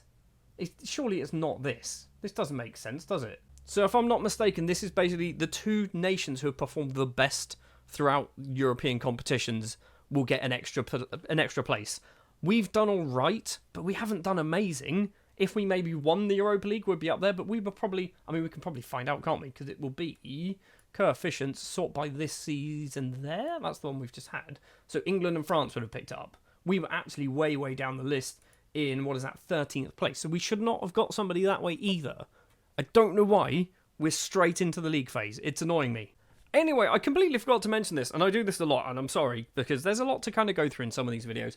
Basically, these are the players that we've locked in for the start of the season. We are keeping in goal. I say keeping, we are forcing to play Nelson Gonzalez Martinez. Yollison, I don't think has got it anymore. Martinez is 24 years of age. He's the future, in theory, of our goalkeeping position, unless he leaves the club, which is obviously a possibility. So we're going to make sure Martinez gets a lot of football. We've got Bergman as our right back. He is being locked in. He didn't really get to play a huge amount last few seasons because of Usman, but now Usman has left. We have got Bergman, and he's going to be playing a lot of football, hopefully. But reading those names there, that's a worry for me. And the other one, which we don't really need to do, but we've locked in George Lai up front. Obviously, he's probably going to be playing there anyway, but I wanted to just make sure, just in case they go, oh, you know what, we'll play Manor, and then they'll put Lai on the wing or something stupid like that, or in defensive midfield, because sometimes they do that kind of thing. So we are in the middle of a transfer window. We've got £13 million to spend. We've brought nobody in just yet. We haven't sold anybody either. Let's jump forward then to the end of the transfer window. I believe it will be just before the Champions League matches will be taking place as well. So we'll see what group or what matches we'll have to play in the group as well. I'd like some easy ones, would be good. 6 players have left the club on permanent deals, and we brought in a lot of new faces as well. Emil Engholm is the first one moving to Djurgårdens on a free transfer. It wasn't a free transfer, but it was basically a free transfer. For about £50,000, Peter Swan has moved over to Sirius. He's basically not really playing a huge amount for us. I think there's some potential there, but he needs game time, so moving him on is probably the best decision for his career. Richie Brennan has moved back to England, signing for Watford. He spent a few seasons playing for us, but actually didn't really play much at all. 19 games, league games, I believe, in total, for nearly £400,000. So we've kind of doubled our money. It would have been nice to see him do all right, but basically we just weren't getting the use out of him. For just over £1 million, João has moved back to Brazil, signing for Red Bull Brazil. I don't know what they're called. But yeah, we weren't playing him. 17 appearances he did get, but I think most of them were kind of spread out and off the bench and things like that. So he really wasn't really getting much game time, if any, at all. Possibly £1.1 million. There is sell-ons in there for this one, just in case he does get good. And the one that kind of frustrated me, but it was inevitable, is Matheus Valor. The Norwegian international defender has moved over to Juventus in Italy. He's gone for 3.8, possibly going a bit higher. There's also some sell-ons in there, so if he does get much better, we can kind of take some of that money back. We have made a small profit, but I think I would have rather kept him in the squad. They didn't want to loan him back to us either. They've got plans to play Valor in the first team. And the final player to leave is Iram. He is left on a part exchange deal going to AIK. We'll get to it in a minute, who he's come in, or who he's swapped with, basically. Oh, I forgot. And a guy called John McIntosh has gone to Kelty Hearts in Scotland. He came for our youth intake. He's rubbish. For £1.4 million and Iram, we have signed Mans Cederschiöld, might be his name. It's definitely not his name, is it? 24-year-old Swedish defender. He's been brought in because basically we need to get some more defenders in because we've sold a couple. And Cederschiöld, I believe, is probably going to be good enough. 1.4 million might be a little bit steep, but I think he's a good player. There's obviously still time to develop as well, only 24 years of age. In fact, he's 24 today. So when I kind of did all the deal for this, he was actually younger than 24. He was 23. And we've also brought in a whole bunch of players on free transfers of varying quality. Steve Russell is Swedish. Yep, you wouldn't believe it. 17 years of age, signed on a free transfer. He was released from FC Nordsjælland because he's also part Danish, and he's gone out on loan to Vassland. Hopefully one for the future. Lots and lots of potential. Also not terrible right now. Getting some game time at another club will be useful. Obina Asuji is another player that we signed on a free transfer. Nigerian, signed formerly of FC Midtjylland. His contract expired, picked him up on a free. Once again, I'd love to loan this guy out, but nobody wanted him at the time.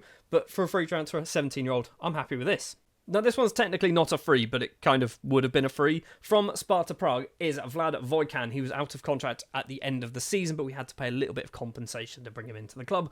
21 years of age, Romanian international defender for less than £100,000. This is a bargain. Next up, we have signed Weston McKennie on a free transfer. The first of 3 established footballers that we have brought into the club. All of them on free transfers. The now 33-year-old American, 136 caps. He's come in. He's basically going to be a bit of a rotation. Ignore the fact that it says important player. He's probably not going to be. He's come off the bench 6 times so far. I think this is a good player to have in our squad. And I think another good player to have in our squad, because there was thought behind this, which we'll get to in a second. Marcos Leonardo, 28-year-old Brazilian striker, formerly of Benfica, scored 36 goals in 72 appearances over the course of 8 seasons, which is not great, is it? Let's be honest. But for a free transfer, for a player of this quality, this is good. Now, you're probably there going, but you've still got George Lai. You are right, but we won't have George Lai once we hit the end of our season, and we're still going to have 2 Champions League games to play at the start of next season with no established striker. Getting him in now and allowing him to rotate in and out of the starting 11 will be very good for us. And the final player to join is Lucas Bergvall, a Swedish international, signed from Tottenham. He was also on loan at Everton last season. He basically never played for Spurs at all. Brought him for £8.5 million and didn't really do much with him. And then we brought him in on a free transfer, and I am retraining him to be a left winger. Because basically, I don't want him as a defence midfielder, which is the other option that we've got. So we've forced him to play on that left wing position, which I think he should be able to do. He's a model citizen personality as well, which I know is very important for some people, not so much for me. Bergvall is a very good signing. And I guess as well, the thing with Bergvall is he's Swedish. We don't buy too many Swedish players, do we? What else have we got going on? A few loan deals. So Steve Russell, Jake Gallagher, Brahimi, anyone else? Bruno Mario Aspria has gone out on loan to Hammarby, which is, I think, probably a good bit of business. Willem Schwartz has gone on loan, as well as Jack Jones. I think Jack Jones went on loan. He's good. He's very good. I just can't get him into my squad because I keep replacing him with other players. So yeah, that was our summer window. A lot went on. We spent 8.25 million in total, but I think we've strengthened our squad. And looking at our tactics, this is what we are locking in. We are locking in 5 players for the rest of the season, which is probably too many. We are sticking with Gonzalo Martinez in goal, who's currently out injured with a broken hand, but it's fine. He's our number 1 goalkeeper. We've got Bergman as our right back, keeping his place. He's doing all right. 8 assists so far in the league.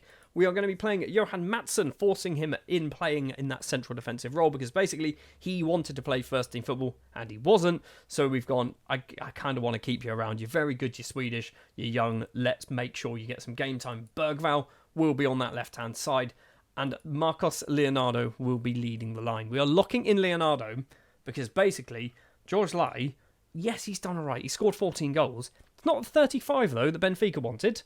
And I'd rather make our own players play well and score goals than improve somebody else's. And I genuinely don't think there is a huge amount of difference between Marcos Leonardo and George Lai. So this is probably stupid. Technically, George Lai is better. But I think this is wise. This is sensible. He's our own player. If he gets good and scores loads of goals, we can sell him for like £15 million. That's better than George Lai getting good and scoring us loads of goals and him just returning to Benfica on loan. And then let's jump over to the competition then. So in the Swedish Premier Division, we are currently second place with a game in hand, but we are 5 points behind BK Häcken. Not ideal, but we are still within touching distance of a possible second trophy. We are also, though, very close to Djurgårdens and Värnamo, who are flying up the table for some reason. I'm not sure why they're doing so well, but there we are. We are obviously in the Swedish Cup. We've beaten BK Olympic, which is a bunch of amateurs, I believe. And then in the Champions League, we can have a quick look. It's probably easier if we do this. Fixture-wise then, we have Midtjylland, Galatasaray, PSG, Man United, Fenerbahce, Ajax, and then at the start of Season 10, Leipzig and Barcelona. Let's be honest. 3 points, maybe 3 points, maybe 3 points, maybe a draw. Maybe a draw. I mean, I'm massively optimistic. Let 3 points, draw. That's probably more likely what's going to happen, which is not good. We need to win some games. We need to get some easier sides in the Champions League. If we get easier sides, we get coefficients. Speaking of coefficients then, let's take a look how we are doing. So we are not going to do well at all, are we? Right now. So this is last season just gone, isn't it? Or is this... No, we're on this one. Okay, so we're 11th. Okay, it's not too bad. We're 11th. For a moment, I was going to sort by this and we're dropping down to 13th, which is not what we want to be happening at all. We're staying 11th. We need to have a good Champions League run because we're losing a 14.75. We need to do well in Europe. We need the other teams from Sweden to do well in Europe as well. Let's jump forward then to the end of the season and let's see how well things have gone. First of all, in the Swedish Premier Division, we have finished second place, 2 points behind BK Häcken. We have lost 6 matches, sorry, they lost 4 matches. We lost to Hammarby, Halmstads, BK Häcken, Djurgårdens, Landskrona and Häcken once again. So Häcken basically winning the league because they beat us twice. And that is pretty much all that happened there. That's frustrating because we didn't win back-to-back championships. But we're still up the right end of the table. We have qualified for the Champions League qualifying rounds for next season as well.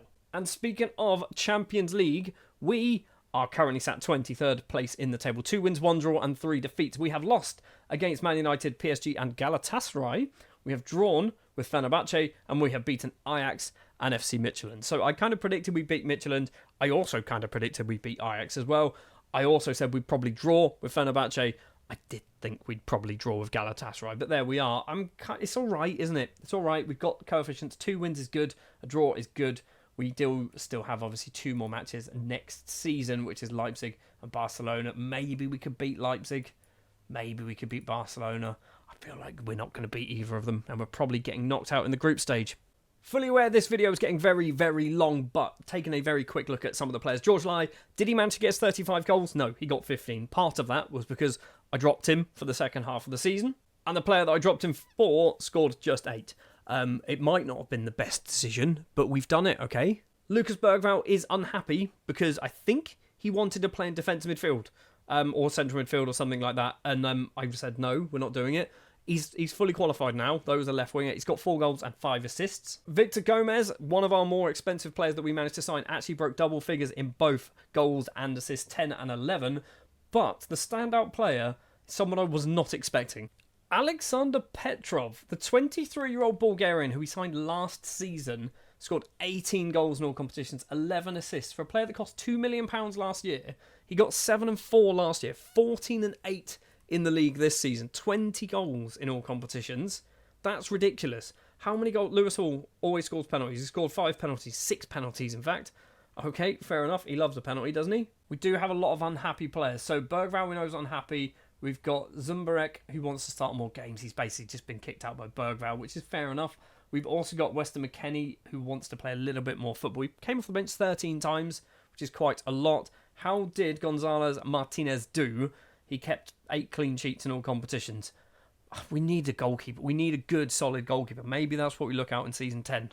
And we do have a fairly sizable transfer budget to do so. So £17 million. Season 10 will be our last season in charge of Helsingborg.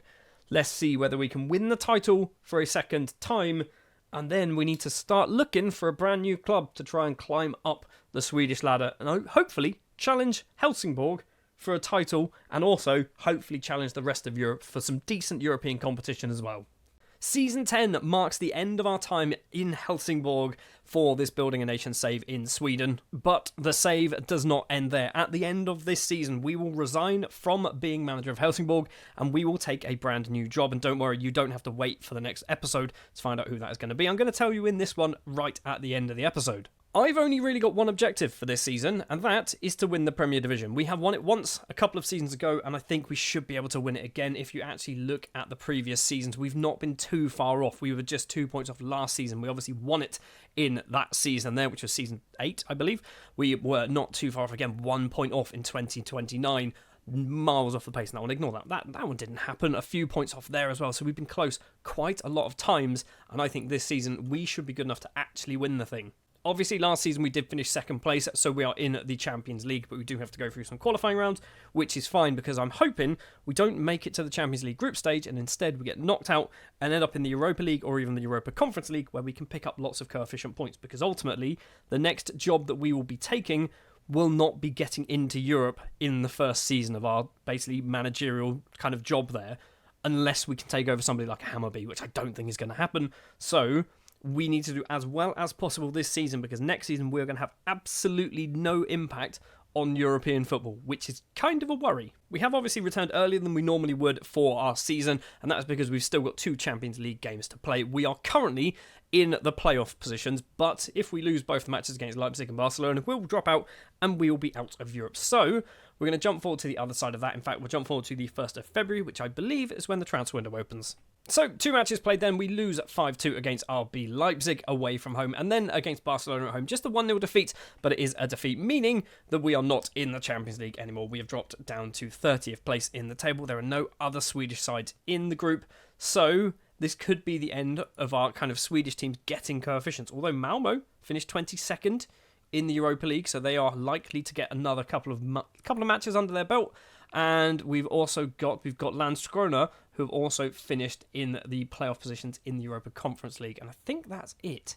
It's not very good. I feel like we should be getting more teams into these competitions, and arguably they should be finishing a lot higher up, specifically in the Europa Conference League. One thing to mention, for those 2 matches that we have just played, we did not have George Lai because he returned to Benfica following his loan spell. He basically finished it before the end of last episode and then couldn't play for us for the next 2 matches, which was frustrating because he went back to Portugal, but it's fine. We did have a plan, which is why we brought our Brazilian striker. And so far this season, on the 1st of February, we've already done a fair amount of business. Players leaving the club. Ivica Tomaskovic has left on a free transfer. He's gone over to Norrköping. Niels Gudmundsson has also left on a free transfer, signing over for Göteborg. For potentially up to £230,000, Weston McKennie has moved over to Turkey. He played a fair amount of football, but we just weren't really getting the use out of him, and I kind of thought, you know what, he's getting paid a lot of money. Let's shift him on. This one stung. This one definitely stung. Nelson Gonzalez Martinez, our number 1 goalkeeper for last season, and I believe the season before, has also left the club. He's moved over to Vigo for not a lot of money, 400, possibly going up to £500,000. But we do have a little bit of a sell-on in there, which is why the fee was so low. And the big one is Jan Zumburek, a player who we brought in, I believe, on a free transfer, £49,500, and we sold him for £1.7 million. This is just silly money. It's free money, isn't it, basically? We didn't really play him. He played just 10 times, getting 2 goals and 3 assists, but moving him on for £1.7 million is a lot of money for a player who's already 30 and will be 31 in just, 13 days' time? Joining the club then, in no particular order, in fact, in a particular order, from the cheapest to the most expensive, Gabor Molnar is a 21-year-old Serbian central defender signed on a free transfer from TSC. Nicola Fagioli has also signed on a free transfer. The Italian international, with 2 whole caps to his name, was released from Juve, I believe and he basically just didn't play for them last season, and we've picked him up on a free transfer, which is good. He's not really played a lot of football since playing for Bologna on loan, but I still think he's not a terrible footballer. He's going to obviously play a lot of football. Ignore the fact that he's on nearly 40 grand a week. We kind of have to pay a lot of money to get some of these big international players into the club. For £54,000, we have signed a youngster in the shape of Dominik Jedinak, an 18-year-old Czech midfielder, defensive midfielder realistically. He's come in from Vyskov. He looks pretty good, obviously one for the future. And because we lost our number 1 goalkeeper, we had to bring in a new number 1 goalkeeper. And Axel Solvol, that's his name, has been brought in to be our number 1 goalkeeper, signed from Stormskodet. Definitely not how it's said. For 425, I think possibly going up to 500, maybe not. I think he's a good young goalkeeper. I wanted to get a Swedish goalkeeper, okay? Couldn't find one. We went for the next best thing, which is a Norwegian goalkeeper. Doesn't really work for building a nation, but it does work if we're saying we're trying to build Scandinavia. It's not a thing we're doing, though. So that's the business so far. Obviously, the window is literally just opened. So we've brought in 2 million. We spent just under £500,000. We are going to go forward to see what other transfer business we can do. From a competitions perspective, we know we've been knocked out of the Champions League, so we don't need to worry about that. We've got the Swedish Cup. I'd love to win that as well, but I feel like we're never going to win this. I mean, we have won it, technically. We've won it twice. But I feel like it's just one of those competitions that, because the way that it works, it mostly happens in pre-season, I kind of forget its existence. So we're going to go forward to the end of the transfer window, see whether we have managed to get to the final of this thing, and see what other transfers we've managed to do. It's not been a particularly busy transfer window, to be honest. We have managed to sell Alexander Nilsson, the 29-year-old Swedish midfielder, has gone over to Rosenborg. He has left for £235,000, much like the player that we had earlier on in this this season, that we brought in for cheap and sold for a lot of money. It's just free. It's free money. It's free money. It's all profit. And joining the club, 3 players. Pedro Costa is the first one. He's a left-back signed on loan from our feeder club, FC Porto. I felt like we needed to strengthen our left-back position a little bit. Pedro Costa was available and very good, so he has come in. We have also brought a returning player back to the club. Amish Pineda has signed once again from AC Milan, or Kasavat. He never really played. He did get the odd game here or there. We brought him in for £525,000, but we did have a 50% sell-on in there, so half that, and that's actually how much money we spent on him.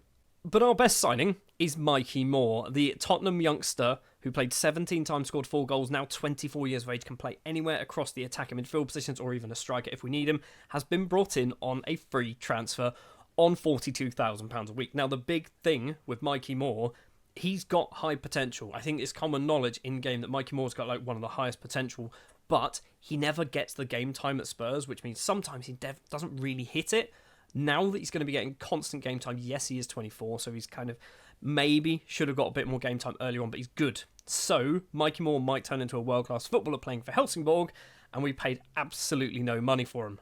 And that is it. We have also got a whole bunch of loan deals. So Weiland, Barchen, who else we've got? Antonio and Bart. We've got Nordstrom, Asuji, Pearson, Boskert, Asp and Schwartz have all gone out on loan to various clubs, but basically we don't really care about them.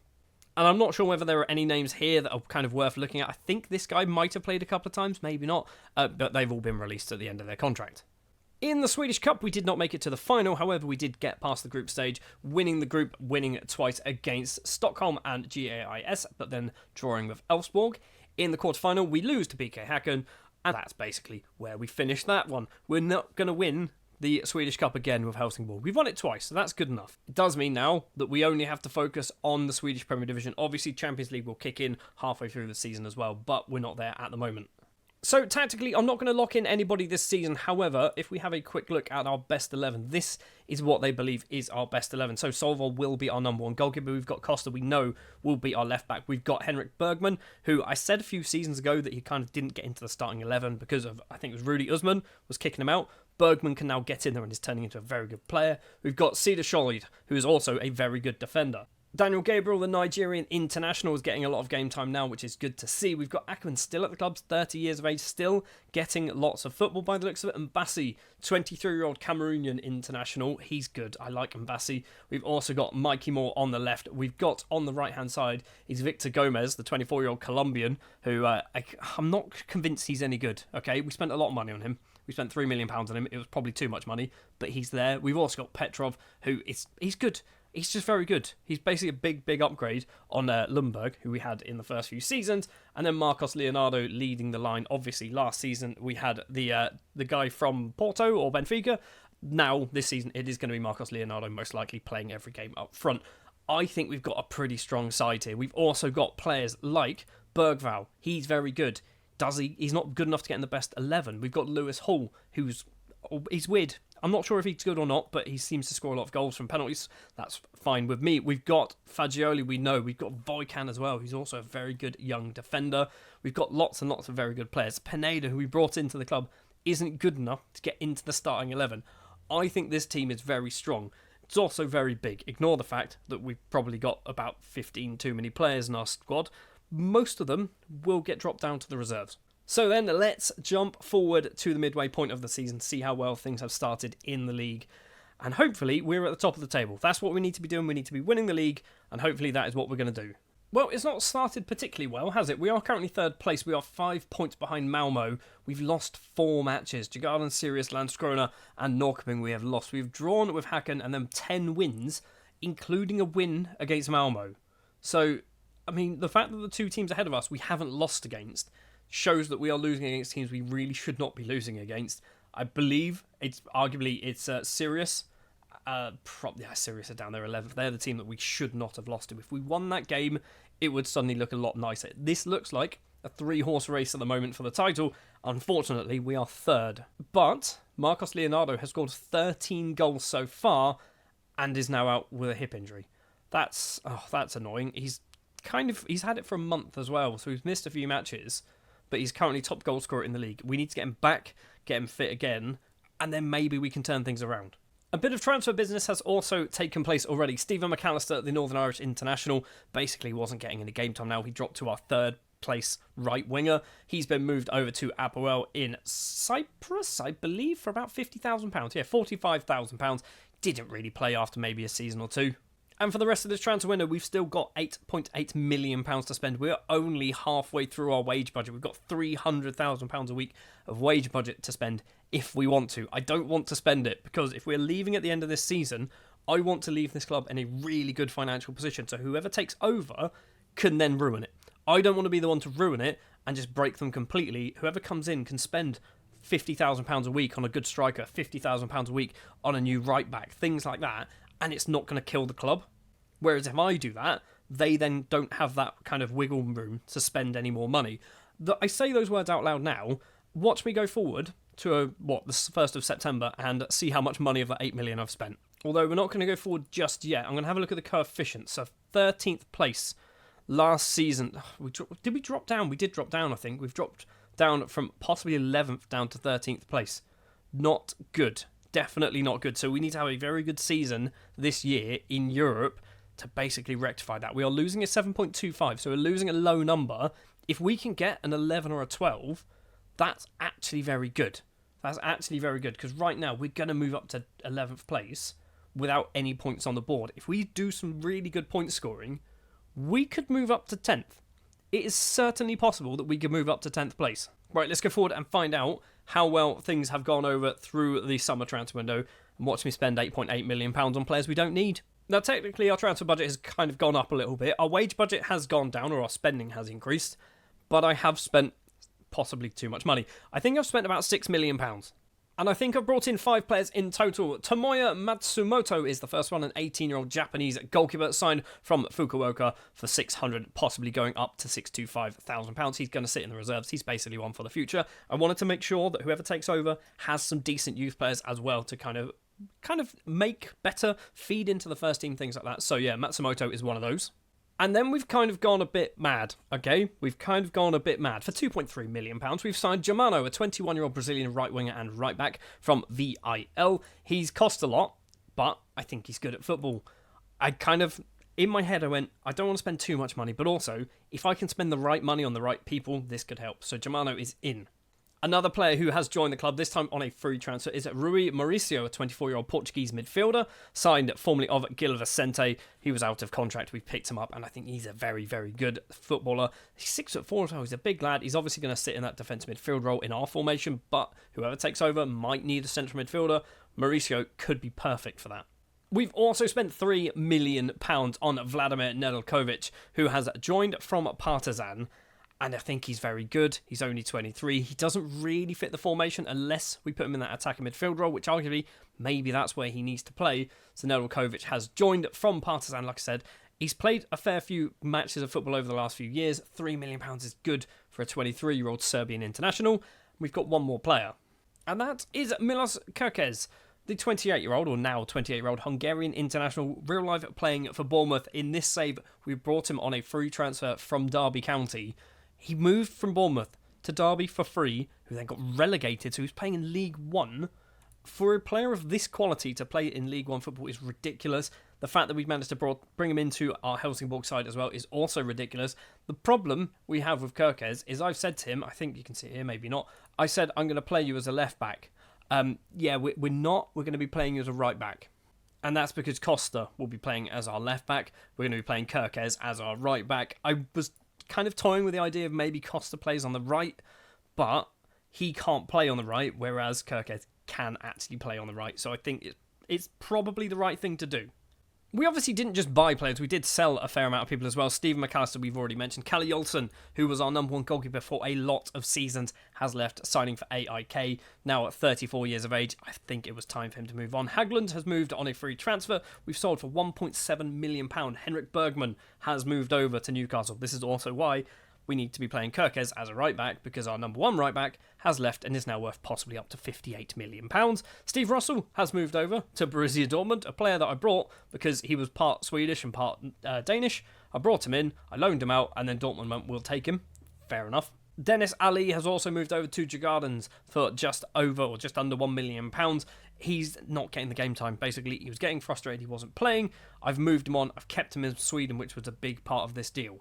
And another thing that we have done, which might not have been a good idea, is Abdullah Mane has left the club on a free transfer. He's been here for a while, but he hasn't been playing for the last couple of seasons because, basically, he's not good enough anymore. Yes, he's gone on a free. He was out of contract at the end of the season, and I went, just take him now. Just take him now. I have no plans to play him, and all we're going to do is pay his wage until the end of the season, whereas you can just take him now, and that saves us a bit of cash.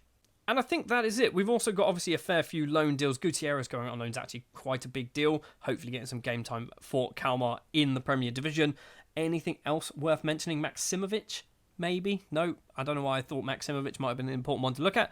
So we've loaned out a few more people as well, basically. And looking at the competitions. So, we've been knocked out of the Champions League, which is good.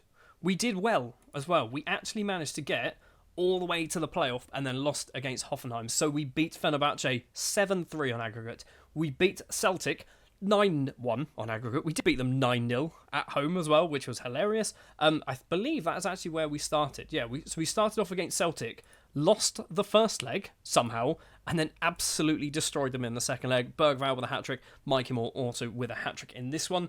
In the Premier Division, we are still third place with a game in hand.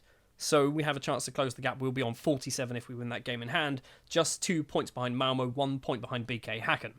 And I think the big thing is we are in the Europa League. Now, this could be massive for our coefficients for this season / next season, because I think we could win everything here. Depending on who we've drawn, and we can obviously see who we've got in our game time. So Europa League, it is Europa League. So Besiktas, we can win that. Ferencváros, we can win that. Midtjylland, we can win. Chelsea is a questionable one, maybe not that one. Copenhagen, we can win. Dunstrada, we can certainly win as well. So, and I think it's only 6. It's not 6. We've also got Lazio and Spurs as well. Okay, I think we can certainly win 5, maybe 6 of those games. I'm massively optimistic here, but I think we can win possibly 6 of our Europa League games, which is going to help out the coefficients massively. I also want to look, if we sort by nation, are we the only one here? We're not. Djurgården's also in the Europa League. Have we got any Swedish teams? BK Häcken is in the Champions League. That's good. I assume that's just because they won the league. And then also in this one, we have got Hammarby. So we've got 4 teams representing Europe in Season 10. And I think there is one final thing for us to do this season, and that is to jump to the end of the season, which won't be the end of the season because of the Europa League stuff, but we're going to jump to around December, see how well we've done, have we managed to win the league, and also, where are we going to end up as our new manager? First of all, before we look to see what's happened in the league, in the Europa League, we are top with 6 wins out of 6.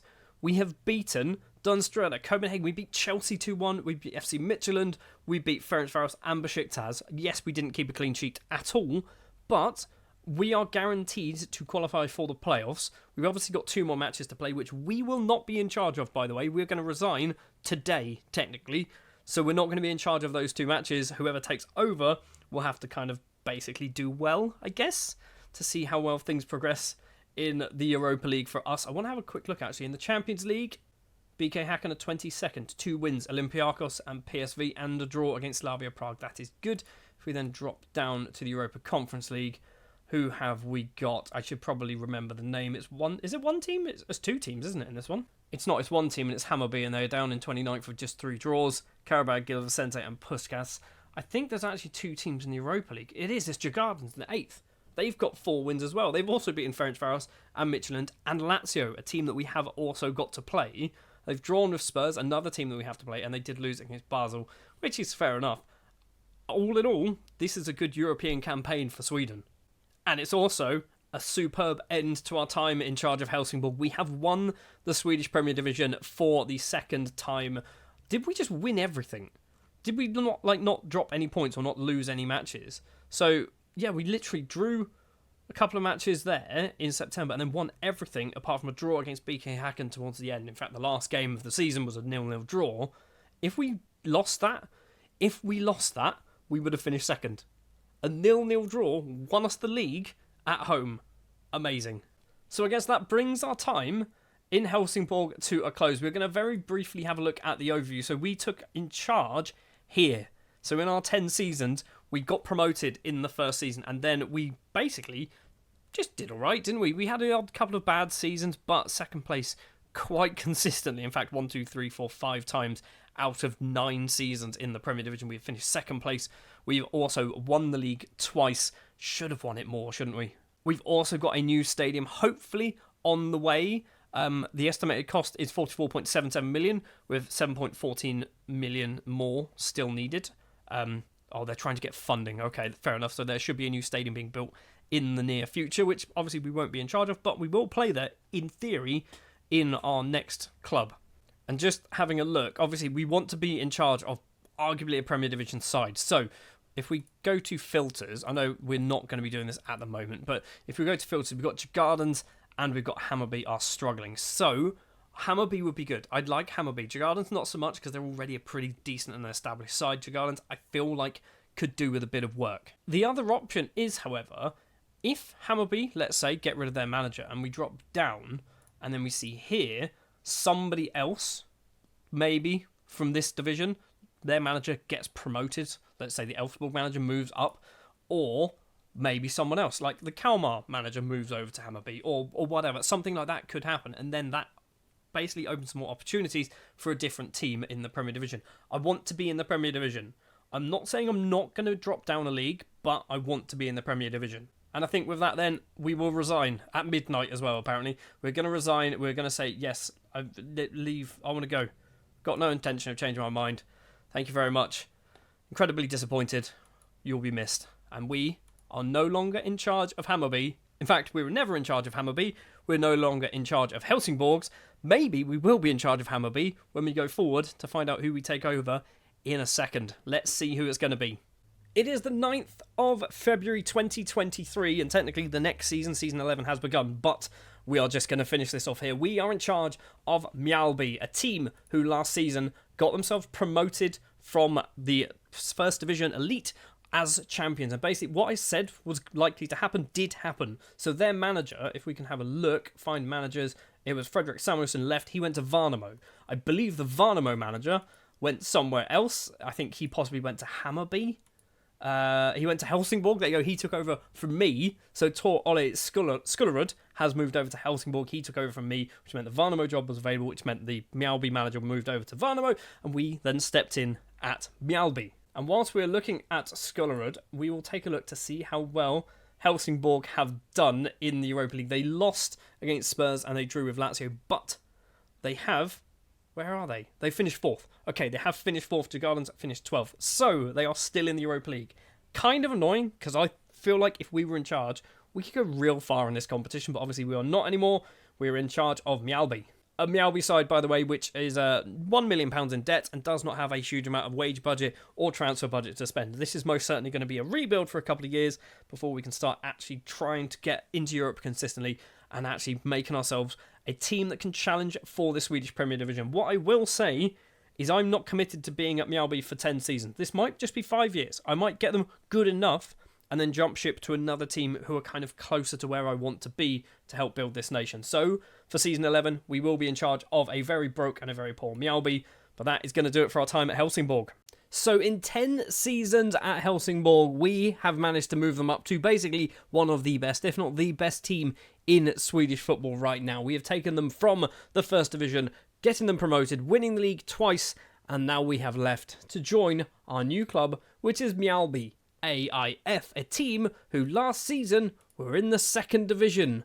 They finished, that's not even the right division, is it? If we drop down to there we go. So if we look, last season, they won the league, but their manager left, moved on to a new job. We jumped in, took the reins of a team that don't have any money, and a team, if I'm perfectly honest, that aren't very good either. When you look at the values of their players, the best player, most expensive player is probably our goalkeeper, and I do agree, he is very good. And he's Swedish, which is very helpful. It is the 10th of February. Normally we come back on the 1st of February, but it is the 10th of February because this is a day after I took the job, but there has already been some transfers and I've done none of them. So we're not going to really care too much about what's going on at the moment. Realistically, season 1, we have one real objective, and that is to not get relegated. I guess a side objective is to try and earn some money. I don't know how we're going to go about doing that. I guess not getting relegated is probably a good way of earning some money. And I guess one good thing, maybe, probably not really, is we are only in 2 competitions. We're not obviously in Europe. We're in the Swedish Premier Division and the Swedish Cup, and that is all. And I imagine the Swedish Cup is probably not going to be of any interest to us for a good few seasons yet. We are going to jump forward to the end of the transfer window. Obviously, the Swedish Cup matches up until the semi-final will have taken place. So we might get into a final. We won't get into a final, spoiler.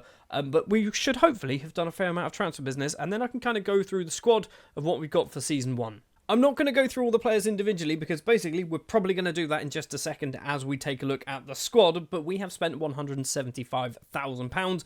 We're going to take a look at Finley Neat, a player who I think is going to be very useful for us playing in that attacking midfielder role. A Scottish footballer, former under-21s international, but actually has played a lot of football over in Sweden. Is this real? I think this is real life. Yes, he has played a lot of football in Sweden for Malmo. And yeah, we brought him in for £3,500 after a brief spell back in Scotland playing for Falkirk. We've also spent big money on Theo Carlson, a 30-year-old Thai international with over 100 caps. I believe he is part Swedish. So it kind of helps to kind of build the nation. Although he can't play for the Swedish national side, he has cost a lot of money. But I think we kind of needed to pay that because basically he's playing in not a stronger league, but he's playing in a stronger nation. And I think he's a good player, although he's only 2.5 star. Maybe we might have wasted money here. So then, this is our squad. We have got a reasonable sized team. Basically, I've sorted this by what I'm training them as. I like to have 2 players for every single position that we have in our squad. And we've kind of got that. So we should have 2 fullbacks in each side. We should have 4 central defenders. We should have 4 defensive midfielders. We should have 4 wingers, left 2, right. 2 attacking midfielders and 2 strikers. That's kind of the goal. Obviously, we've got a few extras in a few places, which is actually probably a good thing. Left backs might be a bit of a struggle as we've only got 1. Starting off with the goalkeepers then, Philip Hansen, we've already seen him, but he will be our number 1 goalkeeper for the season. But we actually do have a couple of decent backups as well. We have Christian Star Wars. It's definitely not how it's pronounced, but he is a 25-year-old Swedish goalkeeper as well. Looks pretty good. Played 129 times for Mjällby. And then we've got Alessandro Nilsson as well, who also looks pretty good. Never played for us at the moment, but I feel like he might be our number 2 Possibly number 3, maybe we need to loan out Nilsson for a season or 2. Right backs, we've got Daniel Bergstrom, who I think he's good, isn't he? Bergstrom's just a good player. We will find, by the way, we have got a couple of players who used to play for Helsingborg. We've got Johan Ismail as well, who is not that good. He's only 22, hopefully might develop in the future, but he is most certainly going to be a backup. On the left-hand side, we've got Marcus Holm, and that is all.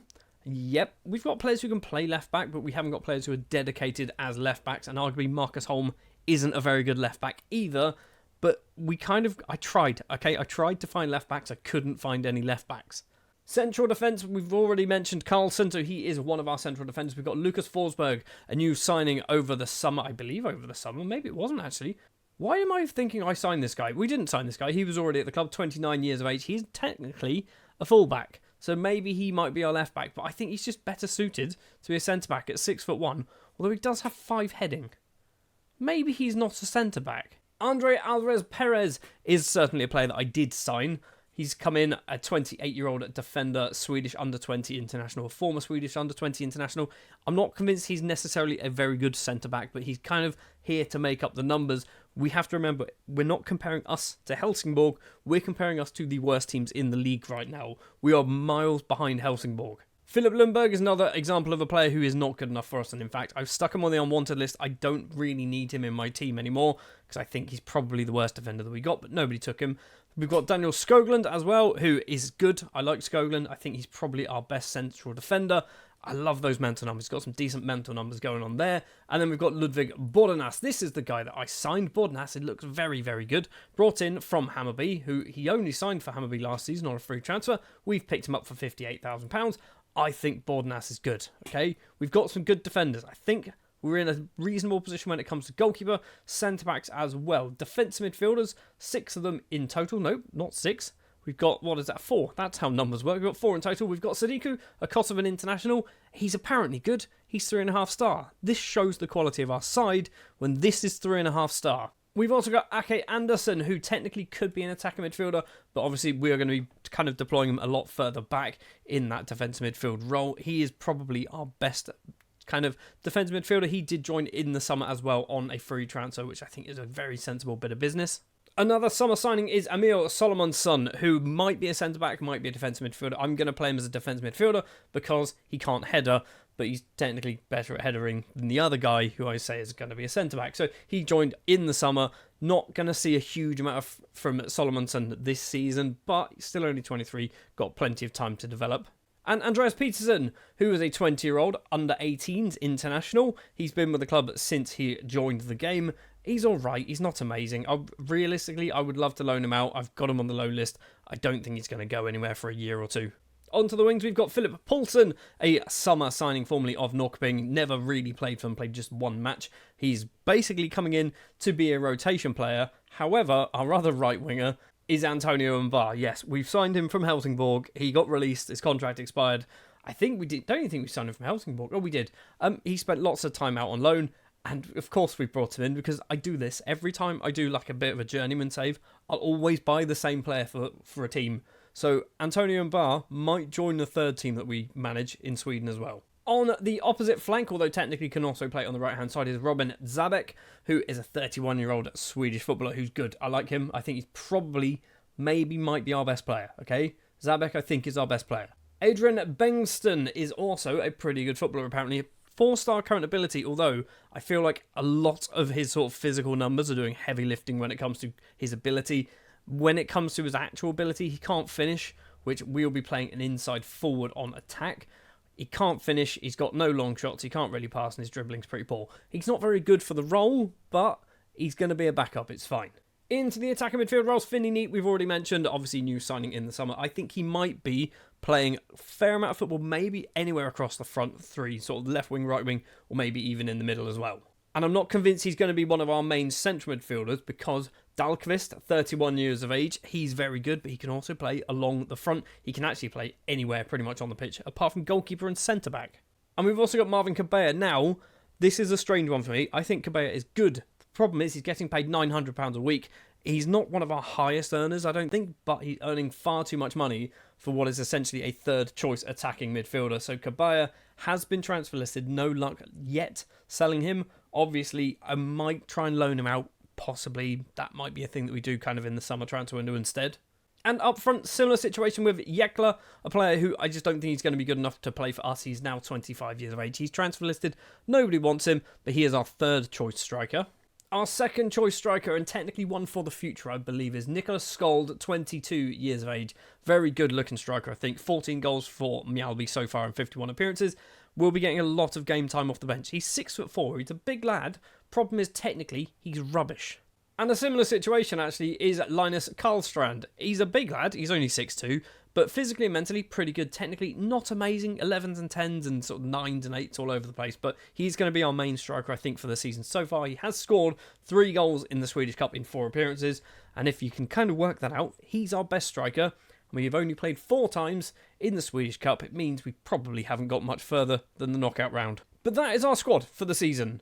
It's not really awe-inspiring, is it? If we take a look at the Swedish Premier Division and go to season preview, they suspect we will finish bottom of the table, which, I kind of think that could happen as well, but I'm hoping our formation and tactics kind of pull us through here if you actually look at what they recommend our best 11 is. So Forsberg, Alvarez, Perez, we've got Solomon Son, we've got Bordenas as our right back, Anderson and Sadiku, Zabek, Neat and Bengston, and Karlstrand up front, and obviously Hansen in goal. So, anywhere, absolutely anywhere outside of the relegation zones, 13th and up, that's a successful season. And in the Swedish Cup then, we did actually manage to win our group, which is very good, winning twice and drawing once, but when we go through to the quarterfinal, we lose to Djurgårdens 3-2. But you kind of have to expect that because we're not very good. We're a second division side, technically. We're a second division side in the top league. And just in case you're new here, this is the tactic we're going to play. Normally, I might lock in the odd player here or there. We're not going to do that for this time at the moment. Maybe kind of in the summer, we might look at doing that. So what we're going to do, we're going to jump forward to the start of the summer transfer window, see how well things have gone in our debut season in charge of Mjällby, and maybe we might have a bit more money to spend in the summer. We've got £245,000. I think we probably need to sell before we buy. Well, we're almost at the halfway point. Just 2 more games to play and we would be at that halfway point. And we are on 14 points in 11th place. Admittedly, we are kind of very close to 14th place, which is currently occupied by AIK, which would be a kind of playoff, I believe, against the team that finished maybe 3rd in the league below.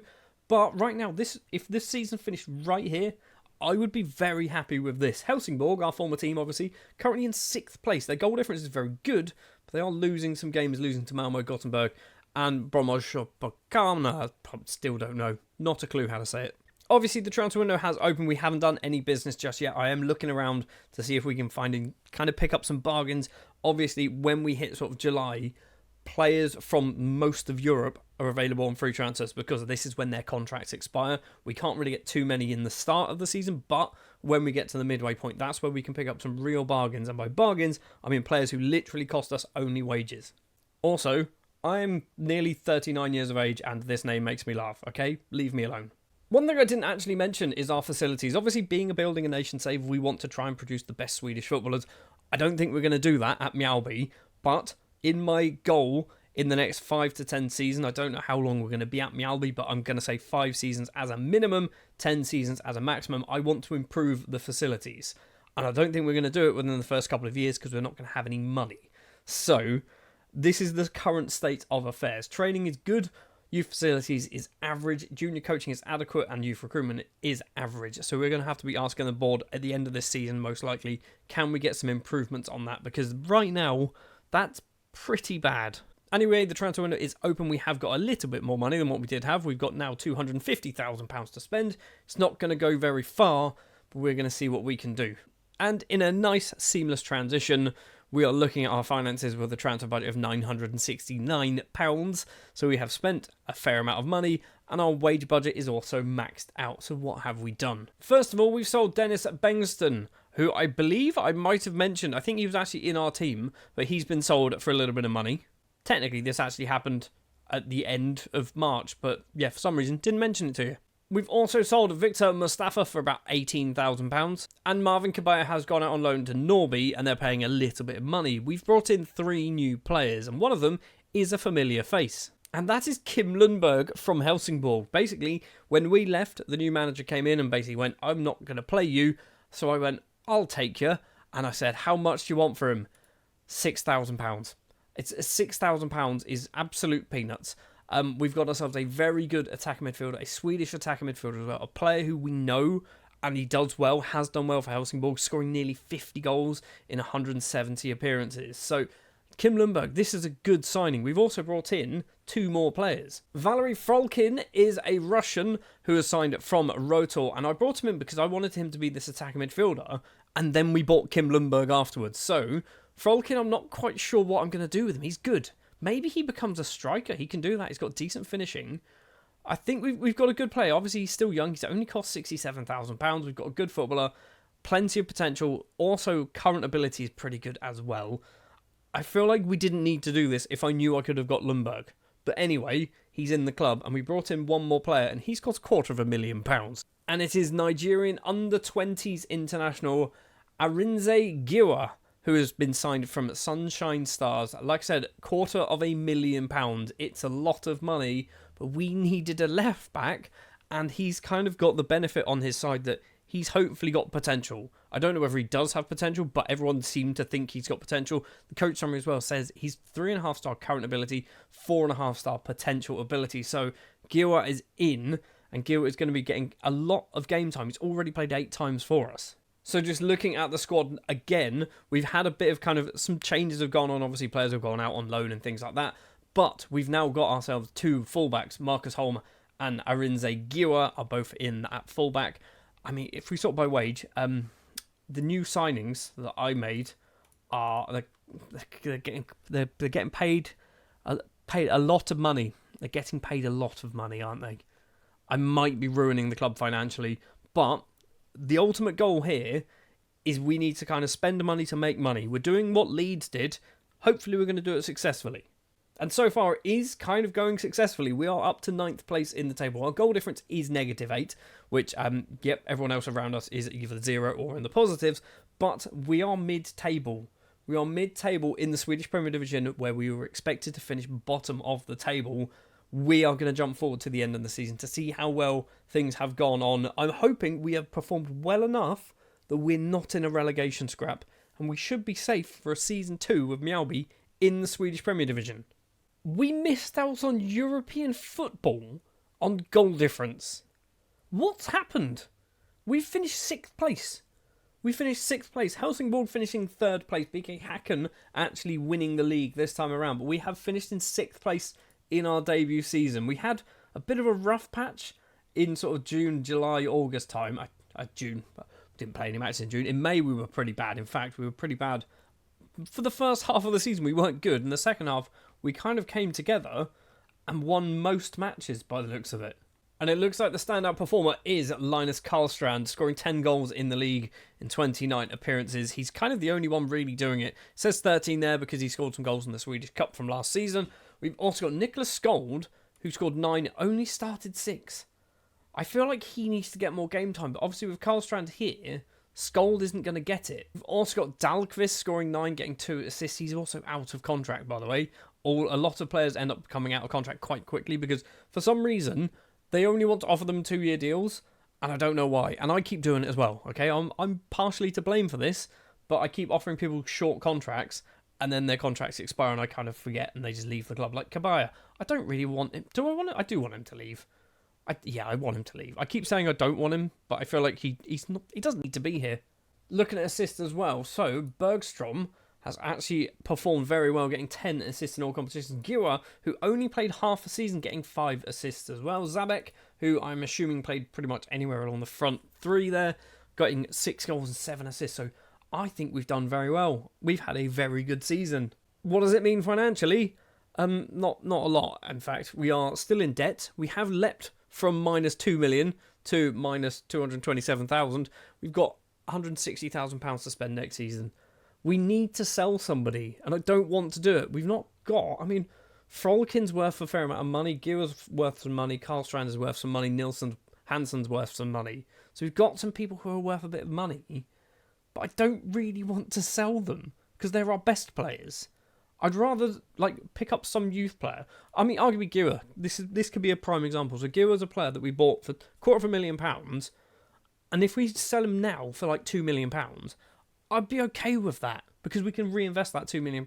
What I don't want to lose is somebody like a Karlstrand for £500,000 because we can't buy someone as good as Karlstrand for £500,000. We are in it's a weird situation. When you do a building a nation save and a kind of a journeyman save, you move to your next team, you're kind of starting from scratch, but you're also starting not from scratch because all of the players who have kind of developed over the last few seasons, different prices, different values, they're different clubs and all sorts of things. And it's actually quite a difficult thing to do. That's why I don't really know why I'm doing this. I do know why I'm doing this, and that's because I want Sweden to win a World Cup. I don't think I've really mentioned this at all, but I want Sweden to win a World Cup, and I think they've done quite well. I don't think I've shown any of this, but they were... Can we see... Is it this one here? So, where is it? So 2026, they got to the round of 16 in the World Cup. Last time around... It's not last time around. They didn't even qualify for the 2031, did they? That's not good. They got to the round of 16, and then they end up losing here against Senegal. So they've done all right there. The European Championships, however, we've had two. So the 2024 and the 2032. So they missed one of them once again. But when they did qualify, they got to the semi-final. So if we have a look here, they got to the semi-final. They lose against Ukraine.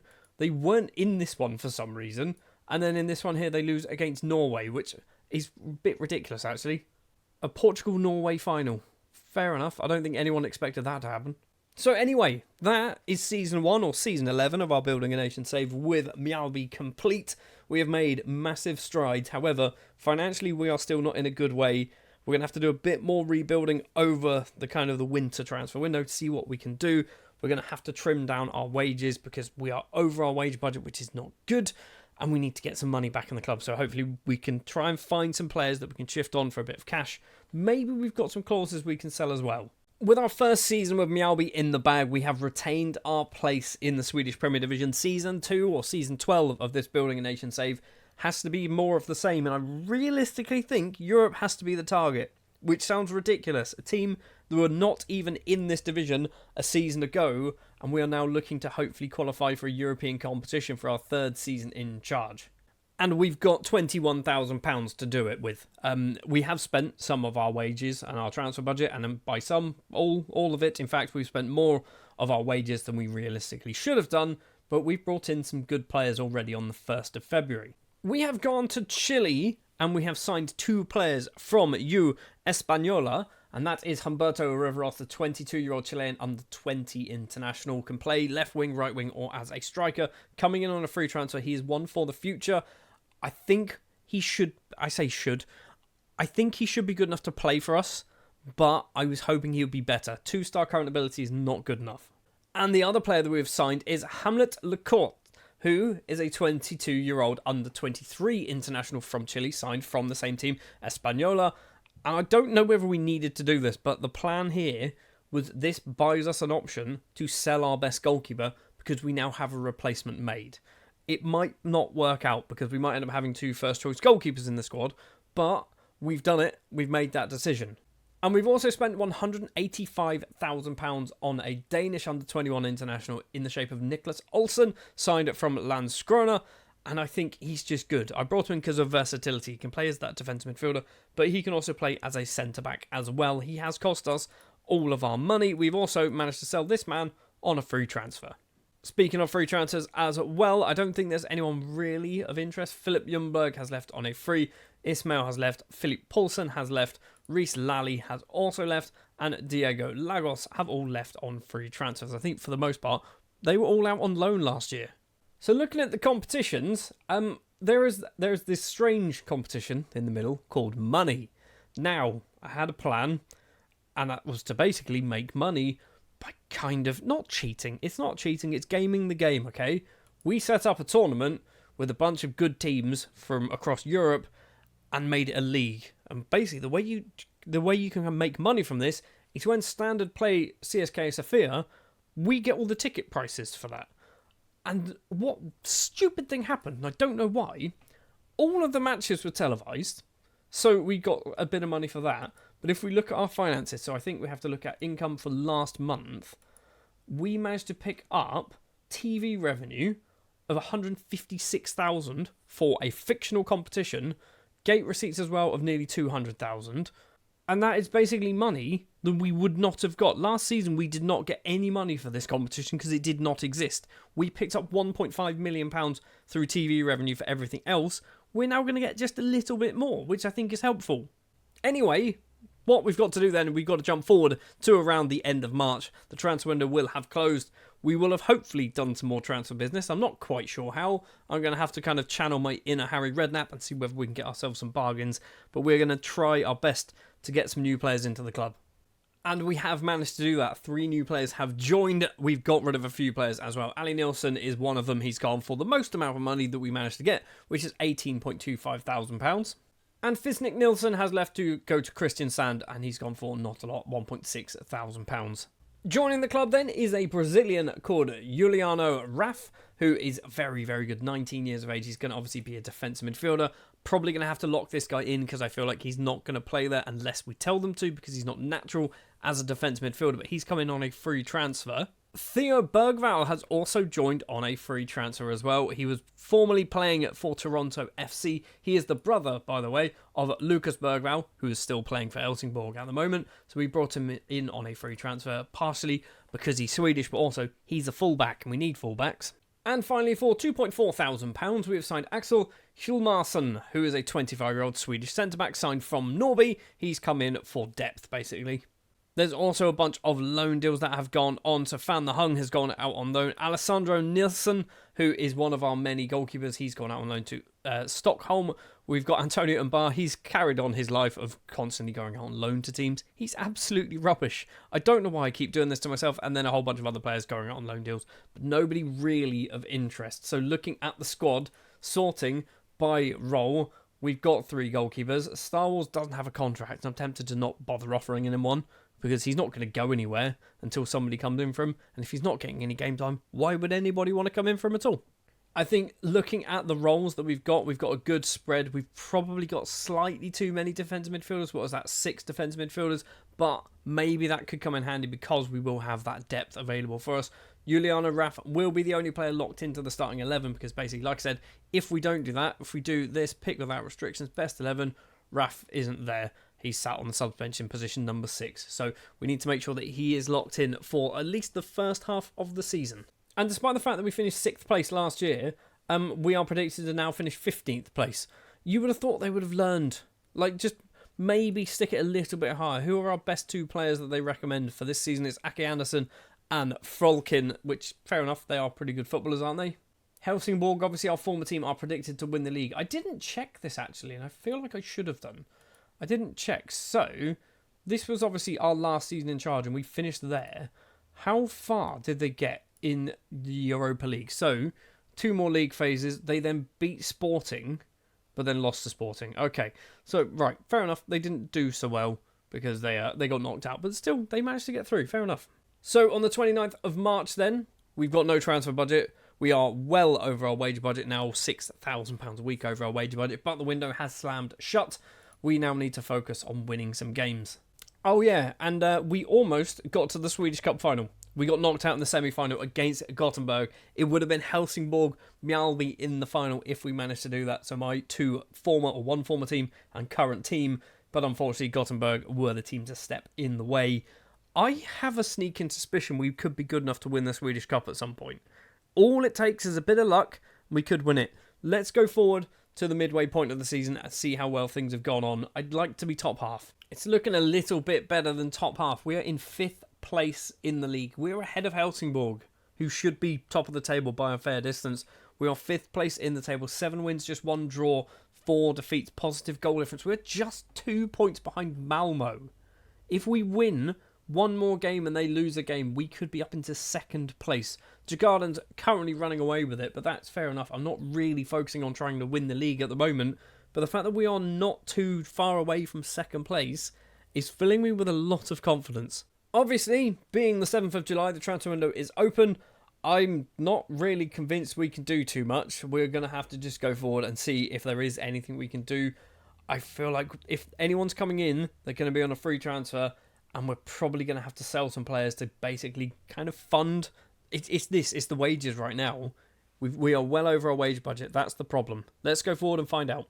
3 players have left the club then on permanent deals. Finley Neat, first up, returning back to Scotland, signing for Queen's Park. He was basically getting paid too much money. We've not really made any money from this. We've got £6,500 possibly, but we are paying some of Finley Neat's wages until the end of his Meowby contract, which is probably going to cost us about £6,000. So this is literally a free transfer, but he's off the books. Similar situation as well is Theo Carlson, the Thai international who we signed in Season 1. He's moved over to Maccabi Haifa in Israel. He was playing, but he was getting paid too much money. He wasn't really playing enough. Yes, we have taken a massive loss on this, but it's possibly going to be £80,000 for Carlson. So I'm okay with it, and it's money off of the wage bill. And this was a tactical decision, okay? I'm fully aware. Building a nation, want to keep our best Swedish footballers. However, Philip Hansen, I feel like we should be playing the Chilean goalkeeper. I feel like he's a better goalkeeper. Hansen has been moved on to Djurgårdens, and he's gone for 450,000, possibly going to 525, which has meant we have had to do a bit more reinvesting. We've signed Jörgen Lundqvist, 22-year-old goalkeeper. He is literally never going to kick a ball for us, and if he does, something's gone horrendously wrong, but we needed a third-choice keeper. This one, I was very, very happy with. Daniel Ibrahim as a player I was actually keeping an eye on at Helsingborg when he was playing for Remo Stars, and I couldn't just get the deal over the line. His contract expired, and we picked him up on a free transfer. 22-year-old Nigerian international, obviously defence midfielder is where we're going to be playing him. I'm very happy with this. This is the type of player that we will sell in 2 or 3 years' time, make a massive profit, but he's going to help us out financially going forward. And a similar thing I expect from Yuri Galamba, who is a Portuguese centre-back signed from Amora for £115,000, and they wanted to sell him, and I don't know why, because he's very, very good. He's worth £800 to £1.8 million. I think he's probably our best. I'm going to play as a centre-back. I think he's our best centre-back that we've got in the club. I'm very, very happy with this signing. I think the business we've done over the summer, considering we had no money, I think we've done quite well. Yes, selling Hansen might have been a big risk, but I think it's a sensible risk to take. And just looking at the squad and the starting 11, we are locking in 2 players. So Galamba will be locked in as a centre-back, because I feel like if we don't, they might play him as a defensive midfielder. And we're going to keep Raf as well locked in as that defensive midfielder. And just to put the cherry on top of the cake, we have moved up to 4th place in the table now. 37 points on the board. We are, 8 points behind league leaders Djurgårdens. But we've got 1 game in hand. We don't. Malmo, Brommos, Parkana and Landskrona have 1 game in hand over us. So maybe this 4th place is not really kind of genuine, but the fact that we're still up there is very, very good to see. Obviously, we've got to go forward now to the end of the season to see how well we've managed to finish. If we can get European football, that would be amazing for Season 3. What does this mean? We finished 5th, but we haven't got any confirmation of Europe. What does that mean? The fact that we finished 5th, great, amazing, love it.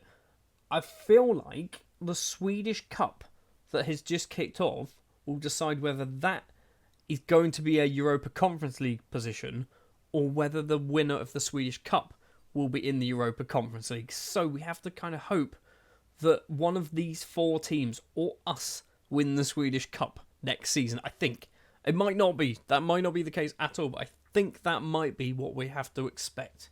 And the fact that we managed to lose the final game of the season 2-1 to Landskrona, if we won that game, what would that have meant? So we would have been on 57 points. We would have actually finished in 3rd.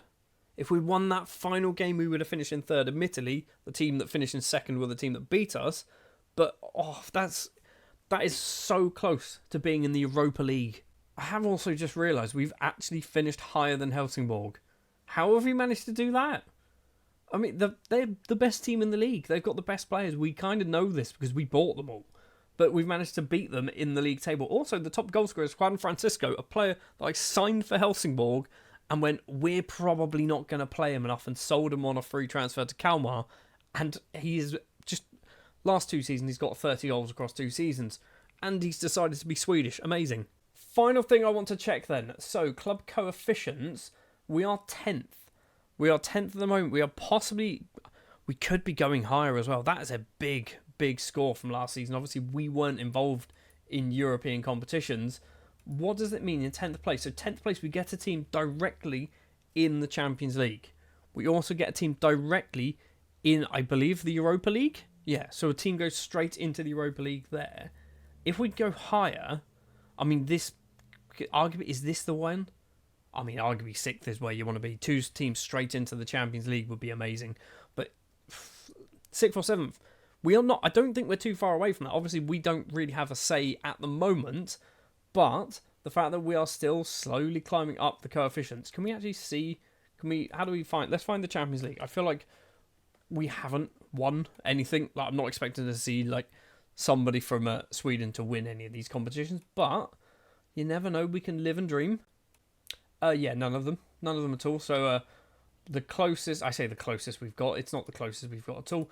We can have a look. So in the Champions League, we've got a Swedish team there, BK Häcken. They've won once against Dinamo and lost 3 times, which is not ideal. So obviously this is this season's. Anything else? So Europa League, we've got Gothenburg, who won once, drawn once. This is not looking like a good season. It's not looking like a good season at all. However, Europa Conference League comes in clutch, and we've got Landskrona with 2 wins and a draw. We've got Helsingborg with 2 wins and a draw, and also down the bottom here, Hammarby with 2 draws and a defeat. So, I mean, they're contributing. The 2 draws help, I guess. So, Season 2 with this Mjällby side has meant we might be in Europe. We might be in Europe, but I'm not quite sure, because I think we need to find out what happens next season in the Swedish Cup to determine who actually is in Europe. Next season, we could be in Europe. Financially, what have we got? We've got 1.1 million in the bank. We've got 1.1 million in the bank and a transfer budget of £825,000, £70,000 a week wage budget. That is literally like £20,000 a week more than what we are currently spending or committed. Yeah, currently spending. Committed spending is even £10,000 less than that. Next season could be interesting. This transfer window could be a good one, because we might be in a position to buy lots and lots of cheap players who will definitely strengthen our side. And then for Season 3 with Mjällby, I can't believe I'm going to say this out loud, but do we think we can start to try and charge for the title? Is that a possibility? It's probably too soon, but we could be in a position to actually start challenging the top of the table, which is good, because we need money. And in order to get money, we need to win things. And to win things and get money means we can then update our facilities, which right now, they're not accepting anything, basically. We're just kind of stuck with what we've got. So last season with our Mjällby side, we kind of ended on a bit of a cliffhanger. We don't know what's going on when it comes to Europe. We finished 5th place, which might get Europe. It hasn't the previous season. In fact, it doesn't. Does it ever get Europe? I don't even know. I feel like we might get Europe, but it also depends on who wins the Swedish Cup. I think that's what's likely going to happen. So, for example, if Djurgårdens win the Swedish Cup, we might get European football this season.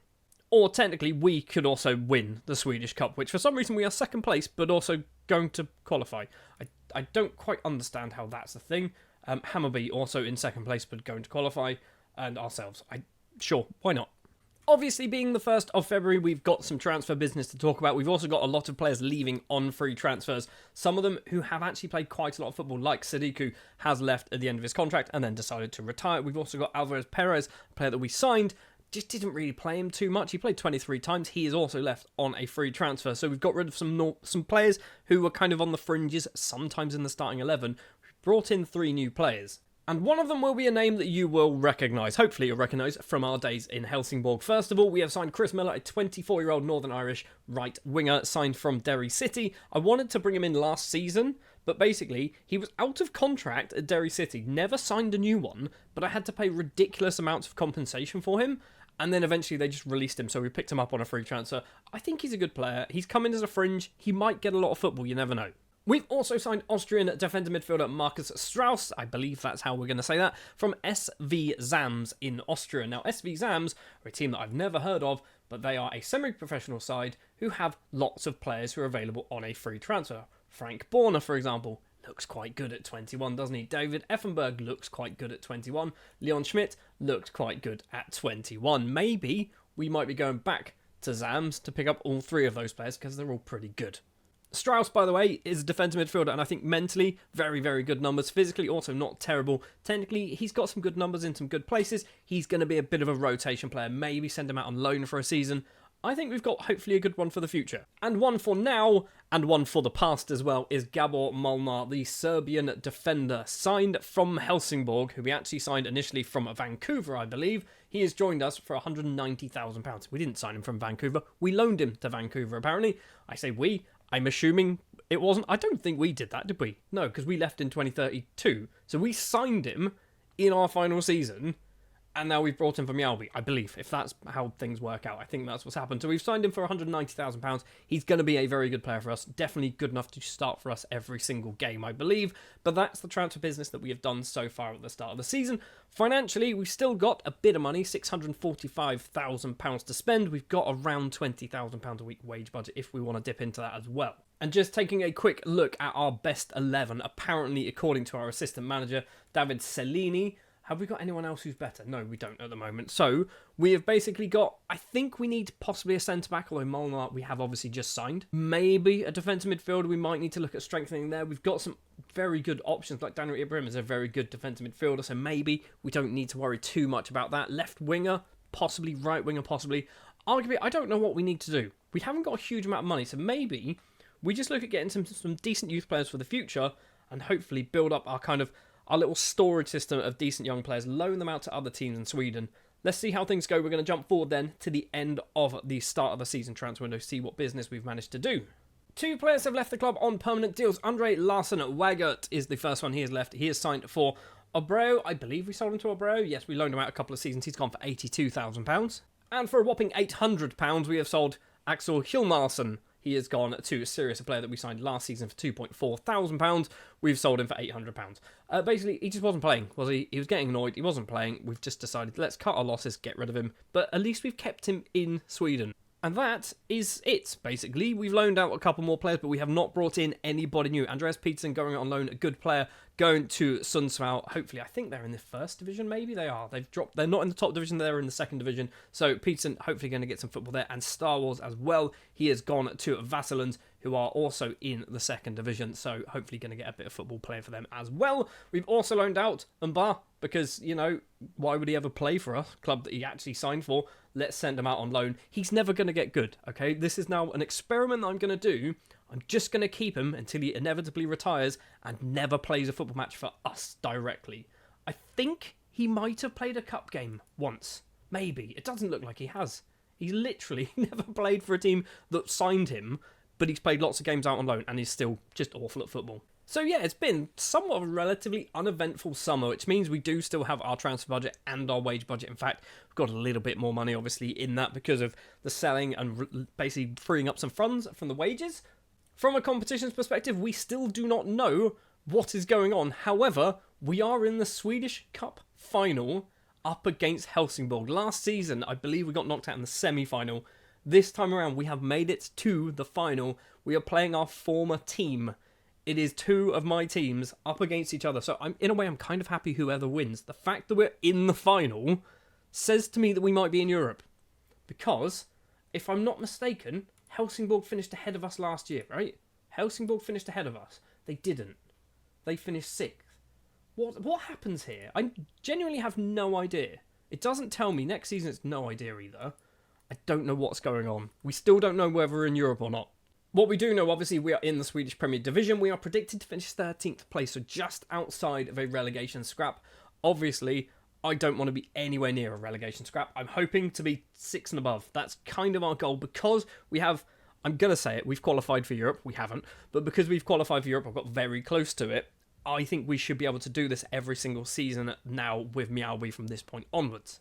I don't do this too often, but I'm just going to kind of remind you, this is the formation. It's a 4-2-3-1. It's the Black Panther formation. There is a link in the description if you want to use it. It is not my formation. It's GOIR's formation. The best 11, apparently, is this. So we've got Lecourt in goal, Bergval, Galamba, Molnar and Giwa. So some of our very recent signings, in fact all 4 of those are recent signings. So is Lecourt. Raf, as we know, we signed him I think in season 1 with Mjällby. He's starting to get good, although he's starting to decline. We've got Nicholas Ollison, another player that I brought into the club, who is apparently one of the best. We've got Anderson on the right-hand side. This was kind of where I was thinking maybe we need to strengthen, but Anderson's very good. Bengston on the left. He's just fast and angry. I'm not too convinced about Bengston. Lundberg, we know Kimi Lundberg as that attack midfielder is good. We've done that for countless seasons. And then Linus Karlstrand, who maybe Karlstrand might not be the one. We've got, who else we've got? Skuld. Skuld and Karlstrand, I think, are similar. Maybe Skuld might make it into the first team this season. He's already played 84 times for Mjällby over his career, scoring 30 goals. Maybe this is the season where he breaks into the starting 11. So anyway, let's jump forward then to the start of the next transfer window. We're going to find out whether we are in Europe or not. Have we won the Swedish Cup with Mjällby? I would love to win something with Mjällby before we inevitably leave, but I feel like this might be our best and only chance to do it, and it is up against a very good, and obviously we know they're very good, a Helsingborg side. Let's find out and see what's going on. We've been FM'd. I mean, we haven't really, but we've been FM'd. We've lost on penalties against Helsingborg. We had a 3.0 XG, but only scored 1 goal after 44 minutes. Mikey Moore scored for Helsingborg after 47, goes all the way to penalties, and then we just can't take penalties. Or in fact, Solomonson cannot take penalties. What's his penalty taken? 6. Okay, and who was the other guy? Marcus Strauss, who's got penalty taking of 4, cannot take penalties, which means we do not win the Swedish Cup. But have we qualified for Europe? Yes, somehow. I don't know how we've done this. So, right, I'm going to have a quick look. We haven't qualified for Europe there, but Helsingborg must have qualified for Europe as well, right? I feel like they were already in Europe. They might have already been in Europe from the previous season. Oh, it's got very confusing. So no, they couldn't have been in Europe from the previous season unless they got to the final. So Gothenburg, okay, right. Gothenburg must have got to Europe that season. They did. And because they won the cup, it went to the runner-up of the cup, got into Europe. But then because they were in Europe, that's because of that winning or equal, whatever. Basically, somehow we're in Europe. And I wasn't expecting to be in Europe, obviously, as you can probably tell. And we're also second place in the Swedish Premier Division. 4 points behind Djurgårdens, joint on points with Landskrona and Hammarby. 3 points clear of Helsingborg. 4 points clear on Brommapojkarna. So, all in all, it's going quite well this season. Do you just want to take a quick look? Obviously, we're not far into the season, realistically. We've played, what is that? We should probably know. I could actually see what it was. But we've played less than half of the fixtures, and we've lost once. And that was only just against Varberg. And Varberg's are not a team that we should be losing against, realistically. So we've done well. It's a good start. Anyway, it is the 7th of July. The transfer window has opened. We've got some money to spend. We've literally done no business at the moment. I'm going to see what we can do. Maybe we do what we were talking about earlier, where we bring in some young players to hopefully just bolster some of the other teams in Sweden, but also make us better in a few years' time. Let's jump forward to around September and see if we've done anything. I'm worried that we might lose some players. In particular, Daniel Ibrahim. His value is skyrocketing. He's not wanted at the moment, but there's obviously time. Arinze Giwa as well is another player that I'm worried that someone's going to come in and steal him. And Galamba, the player that we signed last season, or maybe the year before. I think it was last season, wasn't it? Yeah, for £115,000. He's not worth a huge amount of money, but I just think he's getting really good. And I'm concerned that someone's just going to come in and basically steal him for pennies. Well, good news. On the 1st of September, the window has closed. We have sold one player, and that is Predrag Karalic might be his name. He's gone to... where has he gone to? He's gone to Lunds. He's gone to Osters, actually, and then gone on loan to Lunds for £1,000. And that is it. We've loaned out a lot of people, but we've also spent a fair amount of money as well. Well, we've actually spent £250,000 on one player, and 3 players have come in on free transfers. Carl Cumberbatch has joined for free from West Brom, formerly of West Ham, and I believe a loan spell, 2 loan spells at VVV Venlo over in the Netherlands. He's coming on a free transfer. I think this is a good player to bring in. He's hopefully one for the future, but also he can do a job now. He is 27, so by future I mean 2 years' time. Arguably, maybe if he was younger, this would be a perfect signing. Right now, he's okay. He's not actually playing. His actual kind of playing time is emergency backup, which is probably a worry. We've also brought in on a free transfer a Russian who is called Ivan Dranikov. He can play in defence, midfield or attack. I don't know what position he is. I feel like they're going to play him in defence, and I'm kind of okay with that. He's got 12 tackling. He's also got 11 finishing. He's a bit of a weird footballer. There's not too many of these kind of in real life, I don't think, but Dranikov for a free transfer, he's a very good player. Ignore the fact that he's getting paid £7,250 a week. It's a lot of money. And the final free transfer is Josiclé, sure, the 24-year-old Brazilian right back and left back and attacking midfielder. He's not going to play in attacking midfield. Has joined from Flamengo on a free after his contract expired, and I think we've got ourselves a very good youngish footballer. He's not amazing by all means. He's kind of below average, but physically and mentally he's actually a pretty good footballer. Josiclé, I think he's good for a free. I think you can't really go wrong. And for £250,000, we have signed Leonardo Dominguez, who is a 26-year-old Argentine winger and striker. And I feel like we've overpaid, okay? I really wanted to bring in a kind of utility player, a striker and a winger, someone who can do that job. I looked at Dominguez and thought, he looks quite good.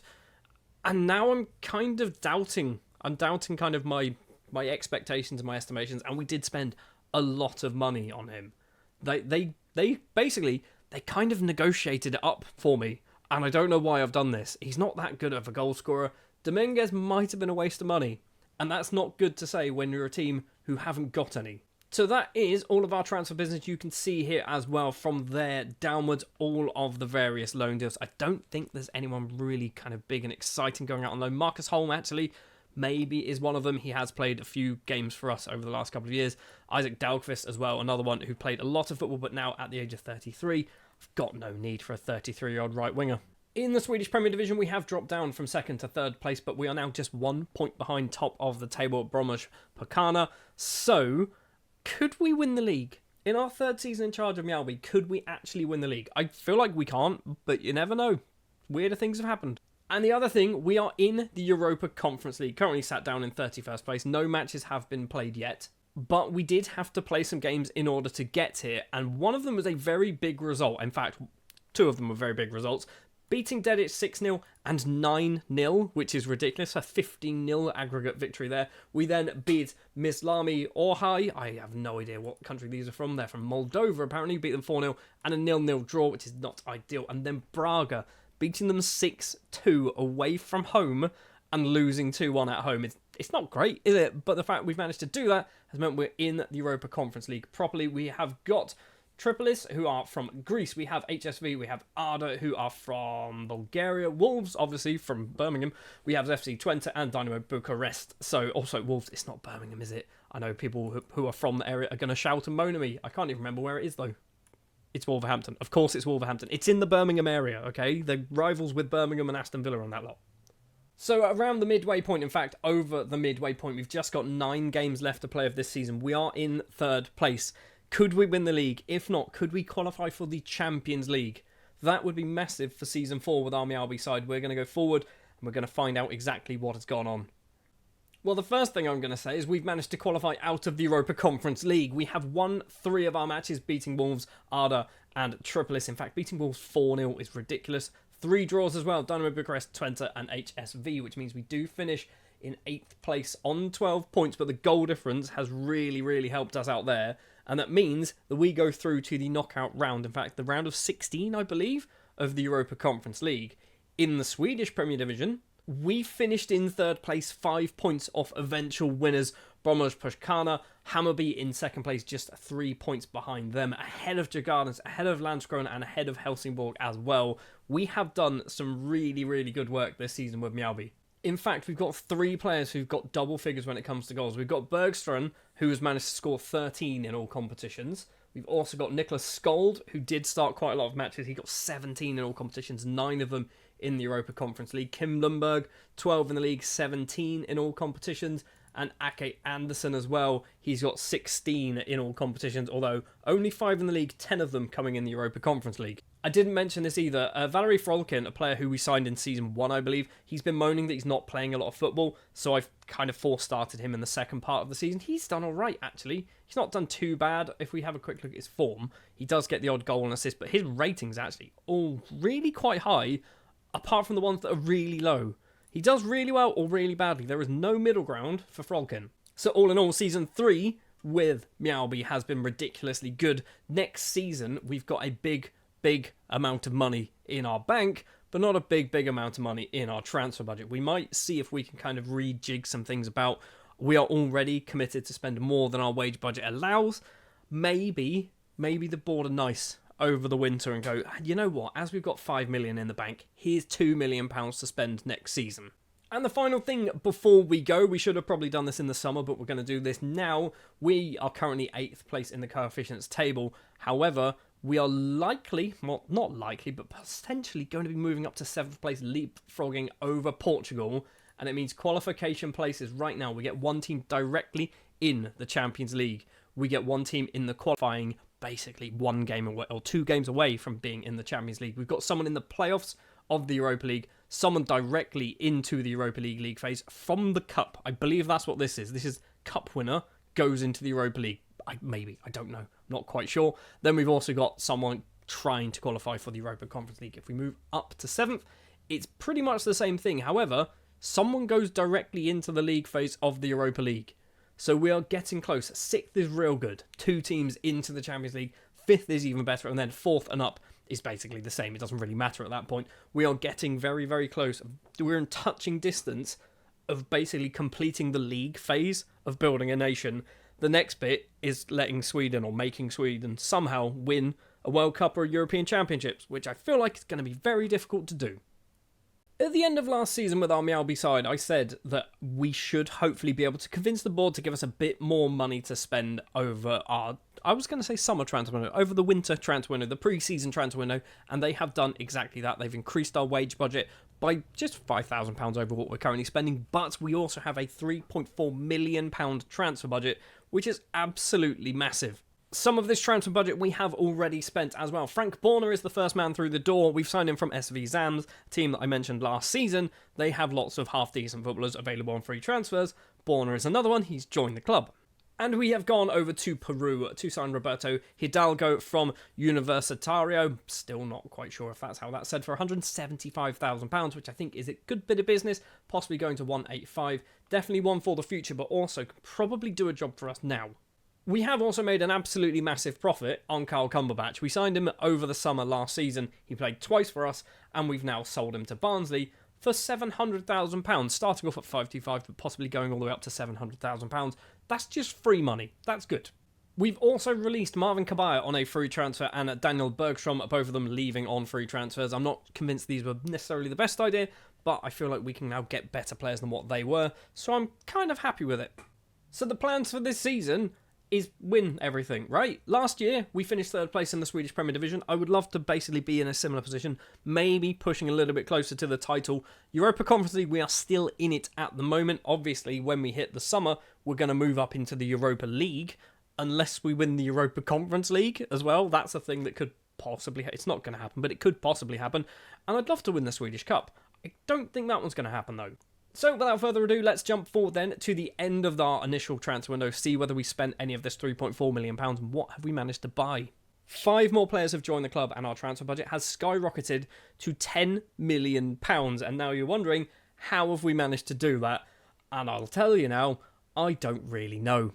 Well, I do know, and it's a similar thing. I believe this happened with Helsingborg as well, with another player that I managed to sell to somebody for stupid money, or even possibly in my Pogon save, where I sold a player. I agreed to sell Galamba for £600,000. You can see there, £600,000. He is joining AC Milan for, can we find out, 9.5 million. I don't know why. I agreed £600,000. Everyone was happy and the board went, no, it should be, I think, 625. So I offered them 625 and Milan came back and went, how about 9.5 million? So, I mean, of course we've accepted that. I did think this might happen last season, obviously not with that kind of money coming into the club, but the fact that we've got 9.5 million for him is ridiculous. Oh, and he's still here. He's still here. He's not leaving technically until the 1st of July, and then he's going to return on loan until the end of the season. So we're not losing him for this year at all. We have done some additional sales as well. Ake Anderson has left the club for a reasonable fee, going to Göteborg for 725, possibly going up to 900,000. We've sold Hamlet Lecourt. He has gone to Malmo. Basically, I didn't really want him anymore. We've kind of done a little bit of business to buy someone better. £105,000. And also Roberto Hidalgo, who we signed earlier on, literally 2 months ago, he's gone out on loan to Varnamo for the rest of the season, which I think is going to be some good for him. We've also brought in a bunch of players, so let's take a look. Starting off with a former Helsingborg player, Obina Asuji, the 22-year-old Nigerian attack midfielder and striker, was joined on a free transfer. He's going to be a bit of a fringe player. Maybe we loan him out. He's still only 22, so got plenty of time to get better, which hopefully he can do that. He's already pretty good.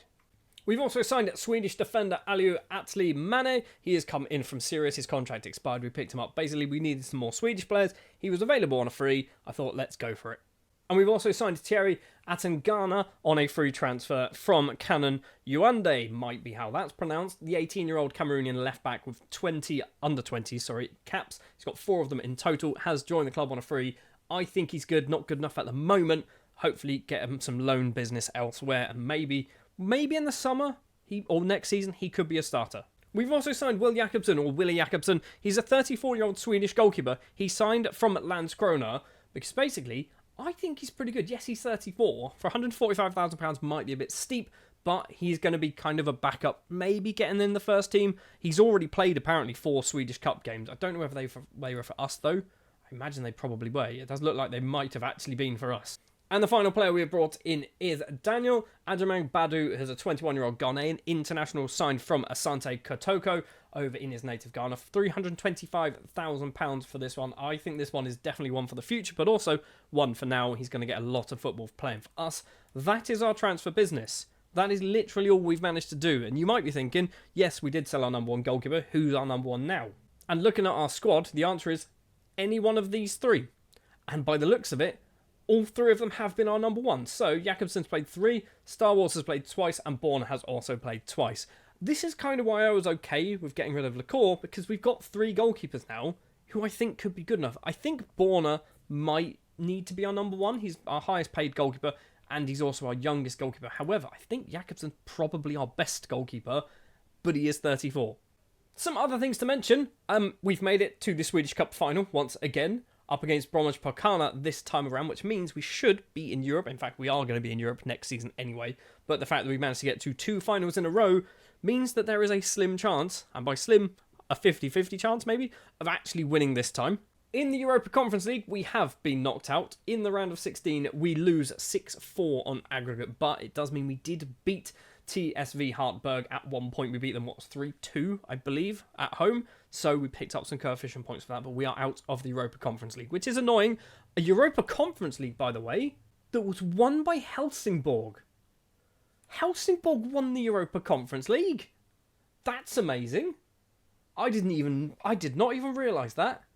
Helsingborg have won the Europa Conference League. I'm now intrigued to see. So if we go past winners and just go up to Europa League, surely there's no one in here. No, it doesn't look like it is. Champions League, obviously, I feel like that's definitely not going to have happened. But Helsingborg have won the Europa Conference League. We've done a thing. I feel like we've done a thing in building a nation of Sweden, and it's taken, 14 years. Obviously, the Swedish Premier Division, or the Allsvenska, has not kicked off just yet, but from a season preview perspective, we are still expected to finish down the wrong end of the table in 11th place. We are in the Europa League, which will kick off in July, I believe, for us.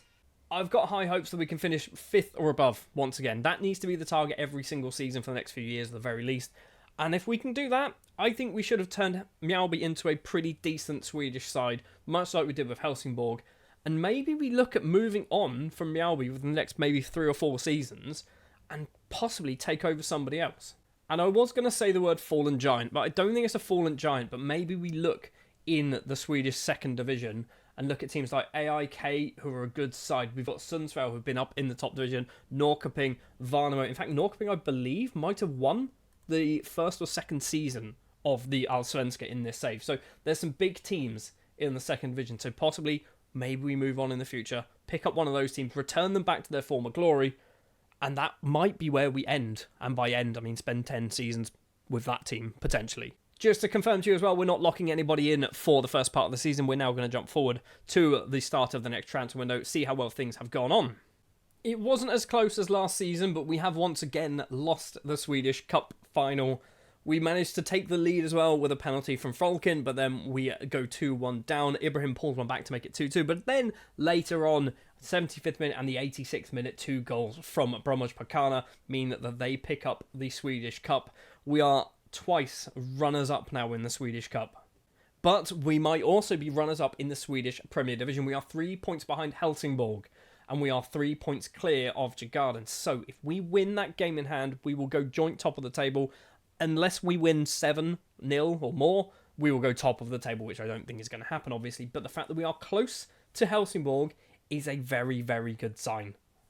I said this last season that we might have spent too much money on Leonardo Dominguez, and I've proved myself right. We have already moved it on at a cut price of 1.75, potentially going up to 2.15. He scored 1 goal over the course of a season and a half, and he's basically played 17 games. It's not good enough. We've got a fair return from him. Realistically, that's not too bad, but the fact that we spent so much money on him, and he was absolutely awful, kind of annoyed me.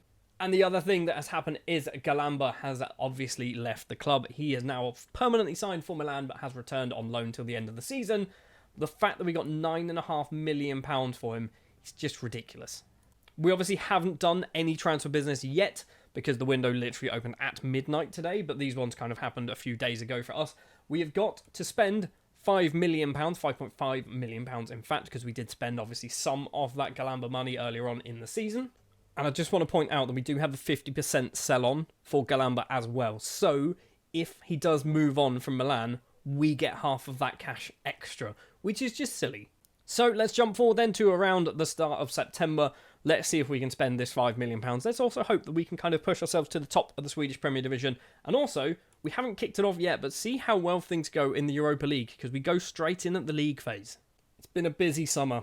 9 players have joined the club and nobody else has left. A bunch of loans have gone out, but no one else has left on a permanent deal. Tobias Edlund, first up, Swedish footballer, signed from Melbourne Victory on a free transfer after his contract expired. He's going to be a good player playing on that left-hand side. Leon Schmidt, another player who has signed from SV Zams, has joined on a free transfer. I think he's good. He's not amazing, but he kind of just gives us a bit more squad depth. Possibly we look at loaning him out over the winter break for next season.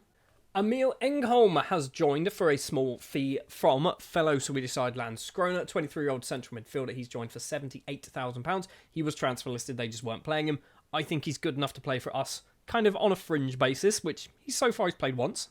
We have gone over to Mali to sign Mambe Keita for £100,000 and immediately loaned him out. He's obviously one for the future because right now he's not very good, but needs some game time. Hopefully he's going to get that playing for Degerfors this season. Next season, obviously, probably going to loan him out again.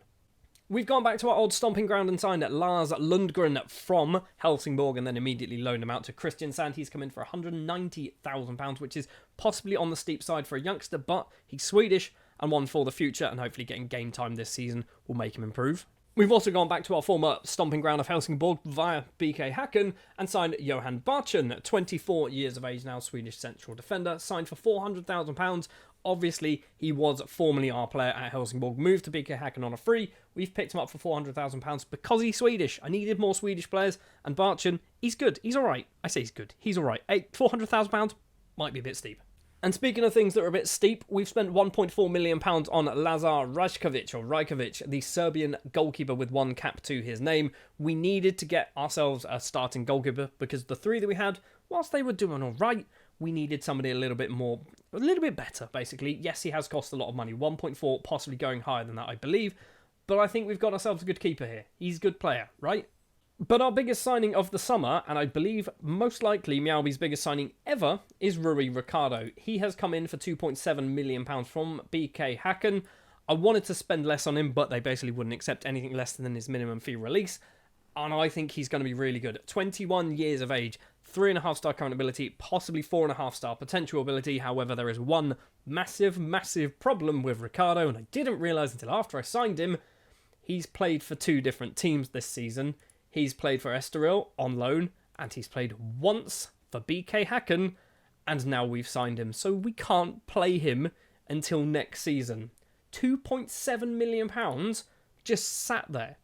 And because of it, I went and decided to buy this man, Simeone Barsanti, on a free transfer, formerly of Fiorentina. He's cost us nothing. He's basically come in to fill the gap for 6 months. Yes, he's on a 1.5-year contract, but he's there for 6 months, and then we'll probably look to sell him over the end of the season because he's not going to be needed next year because Ricardo will be able to play for us.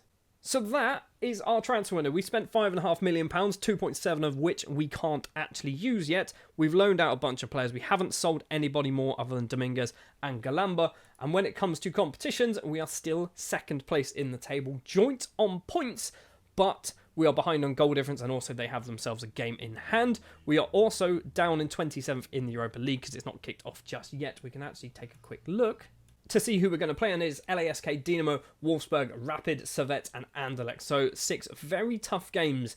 I don't think we're getting through the group stage this time around. Obviously, last year was the Europa Conference League. This time is the Europa League proper, and I think we might struggle with those.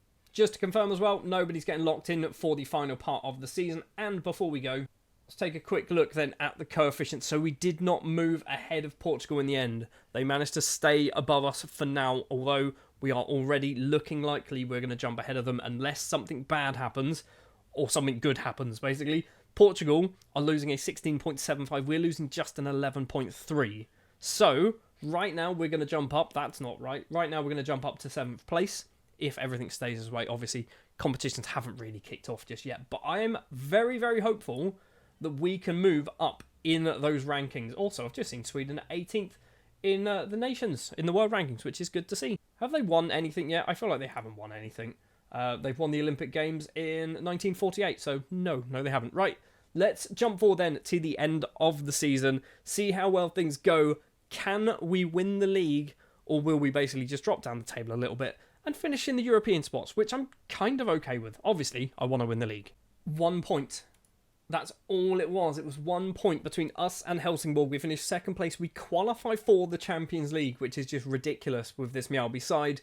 But we do not win the league this time around. Elsewhere in the Europa League, we are not in the top 8, but we are 14th. We've got 3 wins, Anderlecht, Rapid and Dinamo, a draw against LASK, 2 defeats against Servette and Wolfsburg. I believe, if I'm not mistaken, we might actually have 2 more games to play. We do. We have AZ and Fenerbahce next season. So we're getting very close to actually winning things, but not winning anything. We are basically the perennial bridesmaid with this Mjällby side, which I'm not okay with, but it's good in a way, because it shows that we are good enough to do things well. I've just seen Nicholas Skold as our top goal scorer, 19 goals in the league, 21 in all competitions, I think 25 technically in all competitions once you include the Swedish Cup. I mean, I don't think he played a huge amount. 19 starts that season, 30 starts this time around.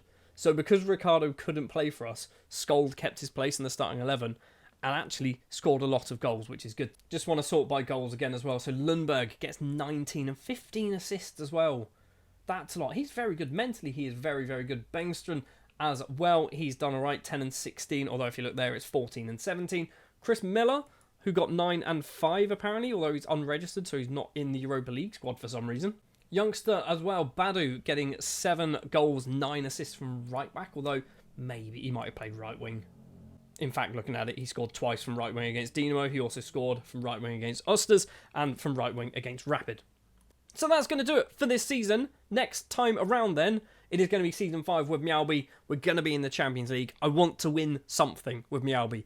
Be that the league, be that the Swedish Cup, be that the Champions League. It's not going to be that one. But I want to win something, okay? That has to be our target. Financially, we've got £1.8 million to spend, although we've got 8.4 in the bank. So hopefully we should have around 5 million, maybe more, in our transfer budget for next season. So Season 5 begins today then for our Mjällby team. And we will be kicking things off with 2 more matches in the Europa League, a league that we are currently sat 14th place in.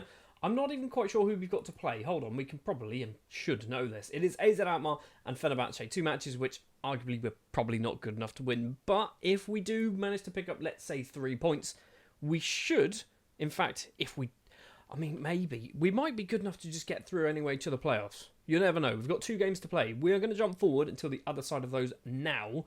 Obviously, transfer window hasn't opened yet, so no business has been done. But when we return after these 2 Europa League games, let's talk about what the plans are for Season 5. Is one of those plans to win the Europa League? It could well be. We have qualified. We've finished 6th place. We have picked up 2 more victories. We beat, obviously, AZ Alkmaar and Fenerbahce 4-1 against AZ and 3-2 against Fenerbahce. It does mean that we are through to the round of 16 in the Europa League. And whilst we're talking about European competitions, I mentioned this last episode that Helsingborg won the Europa Conference League a couple of seasons ago. That was also the same season. I was confused how we managed to get into Europe. That's how we got into Europe. It was kind of addressed in the comments of one of the videos, but yeah, that's how we did it, just to clear that up. Speaking of Helsingborg, they did win the league last time around, but there was only 1 point in it, and that was not quite close enough for us to win the league. Obviously, we have qualified for the Champions League this time around, which is good. I think we've got to go through a couple of qualifying rounds, but not too many. This season, I want to win the league. I really want to win the league. Obviously, we did win it with Helsingborg, didn't we? Yeah, of course we won it with Helsingborg. We managed to do that twice and then left. I'd love to do it once with Mjällby before we leave as well. That'll be nice.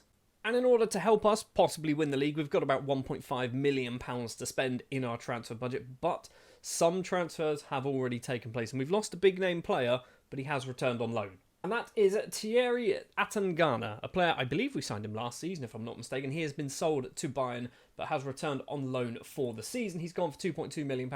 I was planning on force playing Atangana this season, and then Bayern came in and went, we'll buy him. So £2.2 million, loan back for the season, and a 50% sell-on. I think it's good business. We might not be here by the time that kind of 50% actually comes into fruition, but there we are. We've got some money into the club. We've also sold some other players on free transfer. Theo Bergvall has moved over to Phoenix over in the States. Humberto Riveros has also left on a free transfer. He has gone back to his native Chile, if I'm not mistaken. He has. Andreas Peterson has moved over to Hammarby on a free transfer. A player that basically, he just kind of got loaned out lots and lots and never actually played for us. And Emil Henriksson has moved over to Norrköping on a free transfer. A youngster who maybe he might get some game time there, who knows. 4 players have joined the club. We've already seen one of them, and that's Atangana, returning on a loan spell. Lewis Hall has joined the club. He was released from Helsingborg at the end of last season. We actually brought him in before the last 2 Europa League games, which he did play and get an assist in. He's joined on a free transfer. I love the fact that he's Swedish and still hasn't got a cap for them, though. That's quite funny. And then we've gone big. And it might have been a mistake. We spent £1.1 million on a 20-year-old Brazilian centre-back called Brunel. He is signed from Grêmio. He's arguably not good enough right now. He is one for the future, but we might need to lock him in for this season, maybe next season, to try and get that development sped up a little bit quicker. Because £1.1 million, a lot of money to spend. As is £2.6 million, but I feel like we've got ourselves a very good player and one for the future, but also one for very much right now, and that is Arsen Manusharayan, might be his name. He's a 23-year-old Armenian international with 52 caps, can play as a centre-back, central midfielder and right-back if needed. Obviously, he's going to be a centre-back for us. He has cost a lot of money, £2.6 million, but I think he's good. I think we've got ourselves a very good player, and he's from an unfashionable footballing nation, which I do love to sign a player from one of those. And that is our transfer business so far. Looking at the tactics, we are going to be locking in Giwa. Yes, as a centre-back. I'm not sure whether this is a good idea, but because we've got Atangana returning to the club, Bayern want him to play as a left-back. I want him to play as a left-back. It means Giwa needs to play somewhere else. Giwa can play as a centre-back, but he's just not quite good enough. So we're going to try and force him there. Don't know whether this is a good idea, because he's technically our 4th best centre-back. But we've got Molnar, we've got Manusharayan. Still probably not right, is it? And we've got Dranikov, who I keep looking at Dranikov going, do I still need him at this club? He's a weird position. He's a weird shape. I don't really know.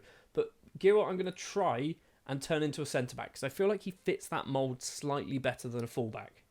And that is all we are locking in. Actually, if we do a very quick best 11, this is what they recommend. So Giroud is our left-back. We've got Dranikov and Manusharayan in central defence. Jose Clay as our right back, Rafin Ibrahim as our defensive midfielders, Hidalgo, who spent last season out on loan, and he's actually getting quite good. So spent a season at Varnamo playing 15 times. I think he probably is our best left winger, which is good. And he's still a little baby at 19 years of age. And Ricardo, who we signed last season, and we couldn't play him, can now be played. He's also unhappy, I think, because I didn't sign any decent coaches yet. But Ricardo, high hopes for Rui Ricardo. Right, lots and lots of talking has already happened so far in this season. Let's jump forward to the end of the transfer window. We've still got some money to spend, and we probably will do that. Or maybe we won't. I haven't bought anybody else into the club. We have, however, got rid of a whole bunch of players. Barasanti, that's his name, a player who I signed last season because of Ricardo. He's moved on, which was the plan all along. He's gone over to Como for £73,000. He's already scored 5 goals in 7 games for them. He was rubbish for us. Admittedly, he did only come off the bench 4 times. Other things probably worth mentioning, Brunel has gone out on loan to Östersund on a loan until the end of the season, which I think is going to be good for him. We've sold Mikael Olsen and Rasmus Fagerstrom. They're going to get round to playing them. And then just every single player that you could think of has gone out on loan. I don't think there's a huge amount of players here who are players that I've brought in. Keita is one of them. But I think most others have just come through the youth intakes over the last few seasons. No one's really standing out. Leon Schmidt as well. Yeah, he's an Austrian that I brought in. Going out on loan to AIK is going to be quite good, I think, for him to get some football. But that's pretty much it. Oh, and Strauss. Strauss also came from Zams, and he's also gone out on loan. But yeah, we've done just lots and lots of loan players. We've got obviously still got our same transfer budget. Our wage budget is the same. We've got £30,000 a week that we are not spending, but I'm okay with not spending that. We have obviously already played some games in the Swedish Cup. We got to the quarterfinals and got knocked out by Landskrona. In the Europa League, we are into the quarterfinals. So we didn't go into the knockout round. We did go into the round of 16 where we beat Karabag 5-0 on aggregate. So a 3-0 and a 2-0 win, which is always good for the coefficients. I don't think we're going to get too much further. Sporting are obviously a good side. Looking at everyone left in the competition, we are clearly the worst team in this. So I'm not expecting to get beyond this point.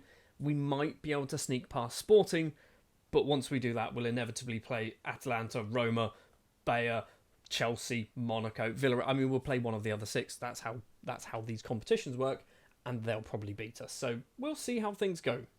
Speaking of seeing how things go, this is the prediction for the season at 5th place, which is also quite high up in the table. I'm surprised we're that high up, but okay, we did finish 2nd last season. It does make a bit more sense. I've just seen as well, Juan Davis is the best. He's amazing. He was never this good. He was never this good at Helsingborg, right? And we sold him for £21,000. He's then played regular football for 4-5 seasons, and he's turned into an absolute ridiculous goalkeeper. Why did we not get this Juan Davis at Helsingborg? Anyway, it doesn't really matter. We actually... Is that our Ricardo? We've got a player in the Dream 11. We've got a player in the Dream 11. Said is not ours, as you know, he's a Hacken. I'm assuming Dago is also a Hacken. We have a player in the Dream 11. Our 2 best players are going to be Ajaman Badu. Okay, fair enough. I mean, he's very good, but he's not what I was expecting. And Veru Ricardo, because he's literally one of the best strikers in the league. Right, we are going to jump forward. We are sticking with Gewa in defence. We're going to jump forward then to the midway point of the season. See how things have gone on. I expect we are going to get knocked out of the Europa League, but we will have to see. I love the fact that when you jump to the competitions around July time, it's technically next season from a Champions League and Europa League thing. And we're in the Champions League, but we were already in the Champions League. Does that mean we won the Europa League? The smart ones about you have already worked out. No, we haven't. But we did manage to get past Sporting, beating them 1-0 and drawing 1-1. In the semi-final, we then played Atalanta, where we got absolutely smashed. We lost 2-1 and we lost 4-1. So losing 6-2. Chelsea-Atalanta final, eventually won by Chelsea 3-1. But getting to the semi-final of the Europa League is impressive for our little old Mjällby side. And as you can see then, after 13 games, we are 24 points on the board, 5th place in the table, where the media predicted us to be finishing. I say okay. Obviously, we have to be okay with it. We can't go back in time. But we are just 4 points off the top of the table, so we're not too far out of reach. We've got 6th and 7th place as well, who are still kind of within touching distance. So there's quite a lot of teams who are still in that fight. Before we talk about transfers, I do want to take a very quick look at the coefficients, and we have moved up to 7th place. I believe we've moved up to 7th place, which means, what does that mean? We get one team directly. I mean, it's exactly the same, isn't it? It's not. 7th place gets us somebody directly into the Europa League. In fact, 2 teams directly into the Europa League, and then we still need to go through some qualifying rounds to get to the Europa Conference League, which is fair enough, but we are very, very close. 6th is amazing. If we can get to 6th, that is 2 teams directly into the Champions League. 1st and 2nd place in the table will be picking up big money from Champions League TV rights. So anyway, transfers. The window has opened and we have spent a little bit of money. We did have 1.5 million to spend. It's gone down by about 400,000. We've brought in 2 new players.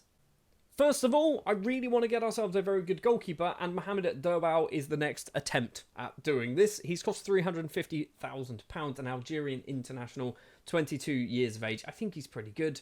I don't know whether he's good enough at the moment when you compare him to Rajkovic, who's our number 1. I think Rajkovic is better, but I feel like Derbao might have the highest ceiling. He's got 4-star potential. whereas Rajkovic only has 3.5. Borna also only has 3.5. So maybe Durbal could be our new future number one. Maybe we force play Durbal. Who knows? And the other player we have signed has cost us just £50,000. His name is Delan Gaynor. He is an 18-year-old Jamaican international with 9 goals in 17 appearances. Striker, right winger, central midfielder for £50,000. He's ridiculous. 3-star current ability, 4.5-star potential ability. We might have ourselves a superstar in the making. It's annoying that he's already got lots of caps for Jamaica, but when you think of how good he actually is, it's not a surprise to anyone at all. The weird thing, he scored lots of goals, 27 for Mount Pleasant. He scored 9 for Jamaica. He got 8 finishing. And because of that, we are going to be force playing him because I don't think he will get into the squad, or if he does, it's not going to be there. Right wing, we're going to make sure that he's going to be our right winger coming in off that right hand side, and I think he's going to do very, very well for us. We've also got Giwa, who's been playing every single match as a centre back. He's played 9. I think he must have got injured. Got 3 goals and an assist though. That's pretty good. And I guess the next thing to do is jump forward to September to see whether we spent any more of this £1.1 million. Have we brought in any more money? Have we sold any more big name players? And also, have we actually managed to get into the Champions League group stage? Because that'll be quite useful. Right, somewhat of a busy summer for us. Marcus Holm has left the club, going to Elfsborg for a small fee, £1,700. Christian Star Wars has also left the club, signing for Landskrona. He's gone for £14,250. Another goalkeeper has also left the club. Frank Borna has moved over to Salzburg for 215, possibly going up to 275. And Aliu Atli Mana has moved over to Orbro, I'm not quite sure, for £425,000. We have brought in a bunch of players as well to replace some. First of all, a right winger in the shape of Dennis Lindberg signed from Djurgårdens. He's been brought in because he's Swedish and we were starting to run low on Swedish players. So we brought him in. He was also transfer listed. They weren't playing him. He has cost probably a bit too much, £375,000. He has come off the bench quite a few times, scoring a goal already. We've also signed central defender Yigit Karapinar might be his name, not quite sure. I feel like he's part Turkish, isn't he? It's definitely a Turkish looking name. It is a Turkish looking name. So yeah, he has come in from Djurgårdens as well. He's cost a little bit less, actually. I was going to say more. A little bit less, £130,000 this time around. And I think we've got ourselves a very good young Swedish centre-back. 3 caps to his name. Mentally, those numbers are really, really good. I like those numbers. Technically, they're a little on the low side, but I'm hoping his mental numbers drag him through and he turns into a really good footballer. And the final player we have brought in is Jerry Kalu, a 20-year-old Nigerian international left winger, right winger, maybe a striker if he fancies it. He has come in from Lobi Stars. In fact, he's not come in from Lobi Stars because he was released. His contract expired. We picked him up on a free transfer, and I think Jerry Kalu might be one of those players that we need to start thinking about. Do we play him? Do we put him in that attacking midfield role in the middle? Then we've got Gaynor on the right, we've got Kalu in the middle, and we're building kind of this weird super team of obscure nations of football just around the world. Right now, I think we're going to stick with Gaynor and Giwa, though. Giwa has come back from an injury, and I think he's gone back out on another injury, potentially. So he needs a rest. He's played 18 times now, scoring 3, getting 2 assists. Gaynor on that right-hand side, 4 goals in 9 starts, 1 assist as well. So he's actually looking real good, getting better as well. Lots of numbers or lots of arrows going upwards. Fixtures, what's gone on? Well, we've been knocked out of the Champions League, unfortunately losing to Porto 6-0 on aggregate, but it does mean we move into the Europa League, which is fine, because we should be good enough to win quite a few games in the Europa League. In the Swedish Premier Division, we are 6th place. We have been on a shocking run of form, if you kind of take out the Champions League games here. So we've lost against Bromwich Balkana, we've got a draw there, we've got a defeat against Helsingborg, we've got defeats as well against Hammarby, defeats against Västerås and Djurgårdens. This was obviously before the transfer window opened. Lots and lots of draws, so we're not doing particularly well. When we do win quite comfortably with lots of goals, but yeah, we are dropping points, not in good places, not in good ways either. So just taking a quick look then at the Europa League matches that we're going to be playing. We've got Partizan, Ferencváros, Karabag, PSV, Panathinaikos, Austria, Vienna, AEK and Lille. So I'd like to think we should be good enough to get through this group stage, similar to last season, finishing in the top 8. That would be really good. I think we should be able to beat Partizan, Ferencváros, Karabag, Panathinaikos and Austria, Vienna, I think we should be good enough to beat those. PSV, I think, might be a struggle. AEK, we should win that one. Lille, we probably will lose that one. So I think we're in a good position for the Europa League this time around. There were a bunch of loan deals as well that went on, by the way, that I just kind of didn't really mention. Frolkin's gone on loan to Sirius. Asuji, a player who I really have high hopes for, he's gone out on loan to Halmstad to get a bit of first-team football, also in the Premier Division, which is good to see. Anyone else? Johan Barchen, he's also gone to Sirius. Brought him in because I was hoping he'd get some game time for us. It's just not panning out. He's moved on loan to Sirius in the Premier Division. So we're getting some of these players going out, playing first-team football in the top flight of Sweden, which is good. Just a shame that we kind of wasted some money on some of them. Frolkin's still good. He just never gets in our starting 11, does he? Poor guy. Well, I guess there's one last thing then to do this season, and that is to jump to the end of it and see where we have finished. I want to finish in the top 5. Obviously, it's not looking good, but hopefully we can turn this around, get in the top 5, and get some more European football for our 6th season in charge of Mjällby. Oh, it's not good reading. It's not good reading, is it? We have finished 6th place in the league. Joint on points. Joint on goal difference. We are finishing 6th on goals scored against Kalmar. I'm assuming that's why we're 6th, because they've scored 66, we've scored 62. Oh, that's frustrating, because the thing is, one win would have put us 4th. Change one of those defeats to a win and we go 4th, and we're in the Europa Conference League. Instead, we're looking at a season where we are not in any form of European competition. Unless, it's again unlikely, but we did get to the semi-final last time around, unless we win the Europa League. 6 games have been played so far, and we have not conceded a goal. That's ridiculous. In all the wins, we've not conceded, and then we have lost once against Austria Vienna, strangely. Okay, Panathinaikos 4-0. PSV losing against us 7-0. Karabag a 4-0. Partizan a 4-0. Ferencváros a 5-0. Rui Ricardo in his debut season, ignore last year, scoring 10 goals in 6 Europa League games. He's managed to find a lot of goals, all in the Europa League, unfortunately. Not a huge amount in the actual Allsvenska. And he is wanted by Helsingborg. No, that's not happening. So Season 5 is going to end somewhat disappointingly with this Mjällby side, unless we can do something in the Europa League. Next season, we need to just get back into Europe. We need to basically try and focus on the league, make ourselves a much better side. Or we have jumped forward to the 15th of January. This is an opportunity that I think is quite interesting. Norrköping's manager has just moved on to a different team. Norrköping won the Allsvenska in the 2nd season of this save in 2024. They won the Allsvenska. They then got relegated. They have since climbed their way back up, and maybe this is what we do. Do we jump ship from Mjällby? A Mjällby side, by the way, if we have a quick look at the schedule, we haven't played the Europa League games yet, but do we jump ship from Mjällby, move over to Norrköping? And 11 days later, we have moved over to Norrköping. So next season, we will be taking charge of our 3rd team, and what will probably be, unless we get sacked from Norrköping, our final team of this Building a Nation save. IFK Norrköping, we need to get them back on top of the Swedish Premier Division, getting them winning the league once again, like they've already done so far this save. And we have one real challenge left to go, and that is now to just make Sweden amazing. We need to get the youth development going. We need to bring in the best possible Swedish footballers we can find, developing them to be the best possible players they can be, and then hopefully, maybe at some point in the next 100 years, Sweden might actually win the World Cup or the European Championships, but we will have to wait and see. So we have taken over what is potentially going to be our final club in this Building a Nation save in Sweden. We have done 15 seasons so far. This is season 16, and this is IFK Norrköping.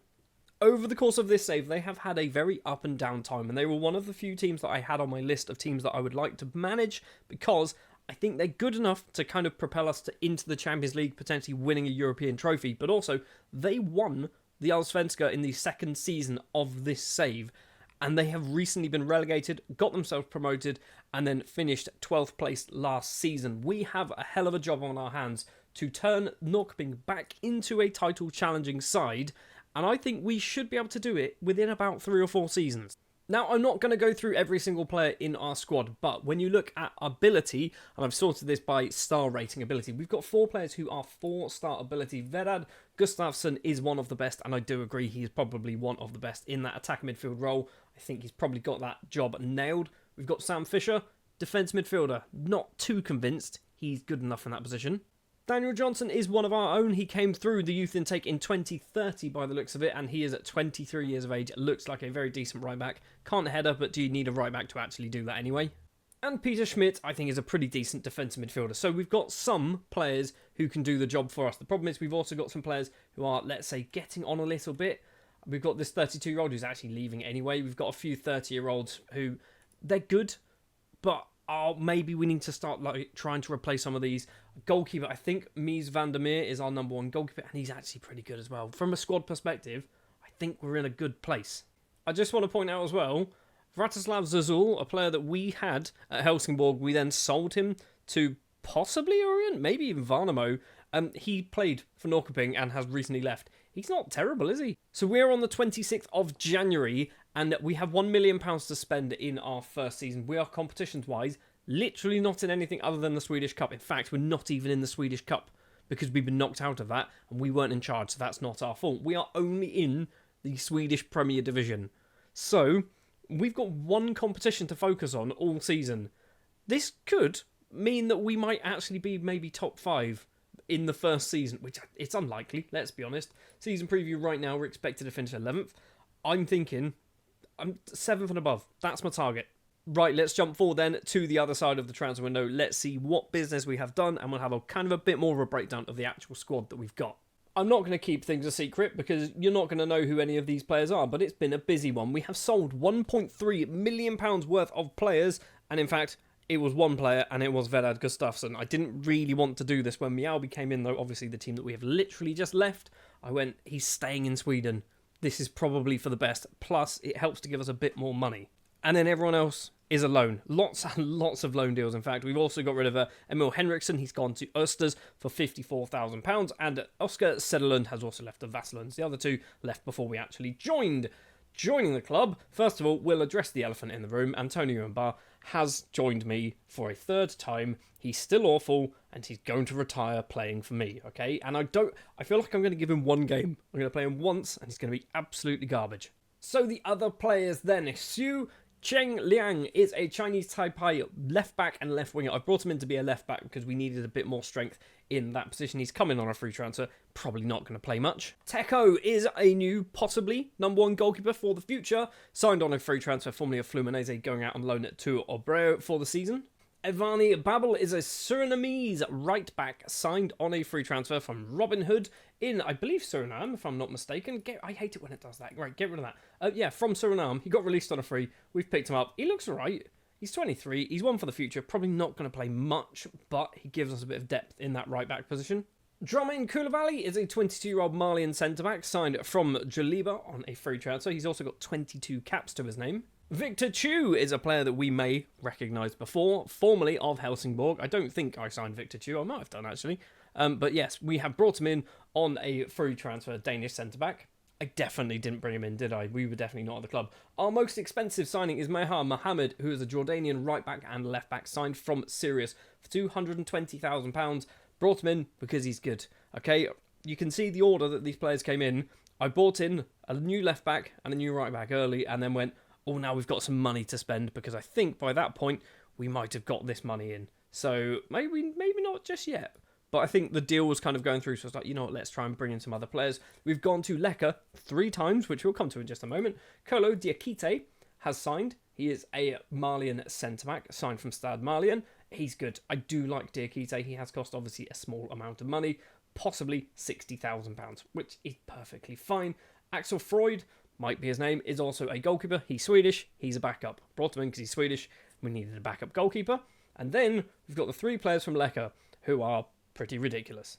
In order of quality, I think we'll go for Martin Moises, 22-year-old Portuguese centre-back, signed from Leka, free transfer. He has gone out on loan to Sirius for the season. He's not amazing, okay? 22, obviously one for the future, but mentally got some decent numbers there. He's not awful, could do a job for us.